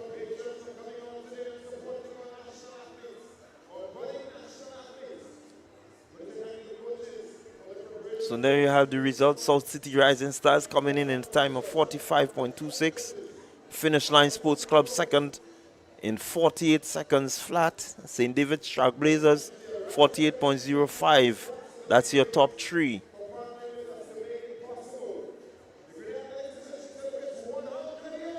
So this brings us to the final event of the day.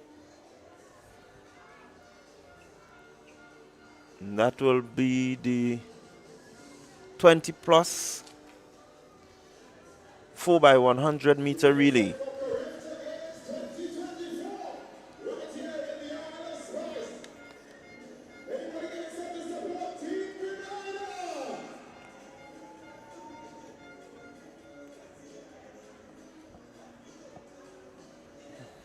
So far, only 2 teams registered in this event. We may have more, but I can tell you from us up here, MVP and St. David's Trailblazers, they would go head to head.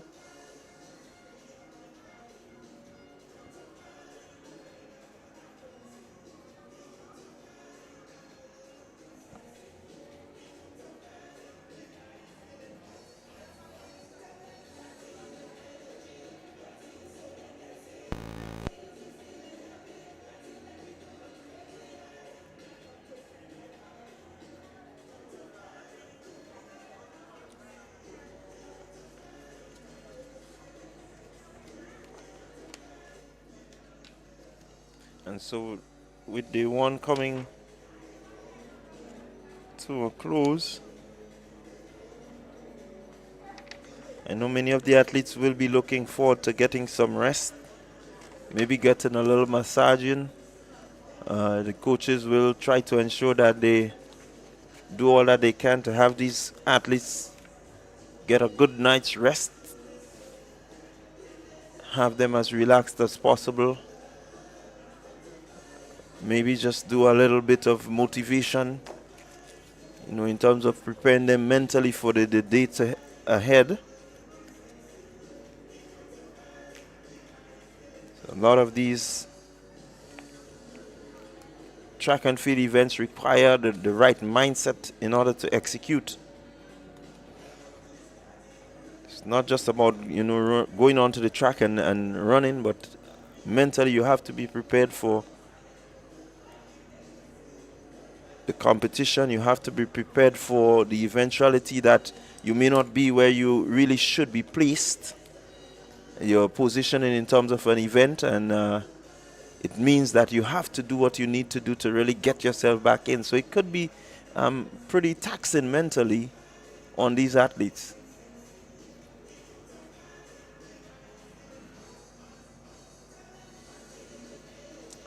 Well, are they going to run off the final event? Because it seems as though they're not putting back the starting blocks on the track, and we're getting the impression that that's not going to happen. We can't tell you anything from here because what you're seeing is what we are seeing, and no one has passed any information to us just yet. So from the look of things, it seems as though they're going to hold off on that event you just spoke about, the 4x100 meter boys. On the 20, yeah? On the 20. Or 20 plus, right? 20 plus, yeah. It seems as though they're going to hold off on that, and we're going to probably do that tomorrow, God's willing. With that being the case, it would bring us to the end. A very eventful day it has been. A late start, but nonetheless we got through it and made it to this spot. It's just after 9 o'clock, 6 after 9 o'clock, and by 9 o'clock tomorrow morning we will be back here again, bringing you all the action from the Kirani James Athletic Stadium. So as we recharge our batteries and make sure that we are ready for tomorrow, when we come back tomorrow morning, we're going to give you a full rundown as to the details. We're going to recap the day's play, of course, and give you all the details as to what would have transpired and what to look forward to. We should also have a list of the point standings by tomorrow morning, because that needs to come to us as well. And once we do that, once we have that, then we're going to share it with you. But from our broadcast booth here at the National Stadium, it's Clyde John. It's Jason Skeet. And that's the day. We see you tomorrow morning. Request, repay, repeat with Ariza's FlexiCredit Evergreen Loan Facility. Qualify for a FlexiCredit with limits up to $25,000, or use your home equity to qualify for more. Extra cash at your fingertips whenever you need it, accessed using your debit card, and managed using AMI, Ariza's mobile internet experience app. FlexiCredit allows you the flexibility to top up to your approved limit any day, anytime. Already a member? Send us a WhatsApp on 423-4987. New members join today to apply. Request, repay, repeat. Use your FlexiCredit for vacations, shopping, wedding, general expenses, and more. Ariza loan terms and conditions apply. Ariza Credit Union. Your financial freedom, your future. Take charge of your financial journey by switching to an Own Your Own loan at Ariza Credit Union. Ariza's Own Your Own loan is as unique as you are, because we know one size fits all does not fit you. With Own Your Own loan, you get unmatched benefits including lower interest rates, flexible repayment options, discounted loan and legal fees, and savings from hardware suppliers. Tailor-made options that put you in control. Switch now and step into the life you were always meant to live with Ariza's Own Your Own loan. Ariza Credit Union. Your financial freedom, your future. Call us today at 440-1759 or visit our website at arizacu.com.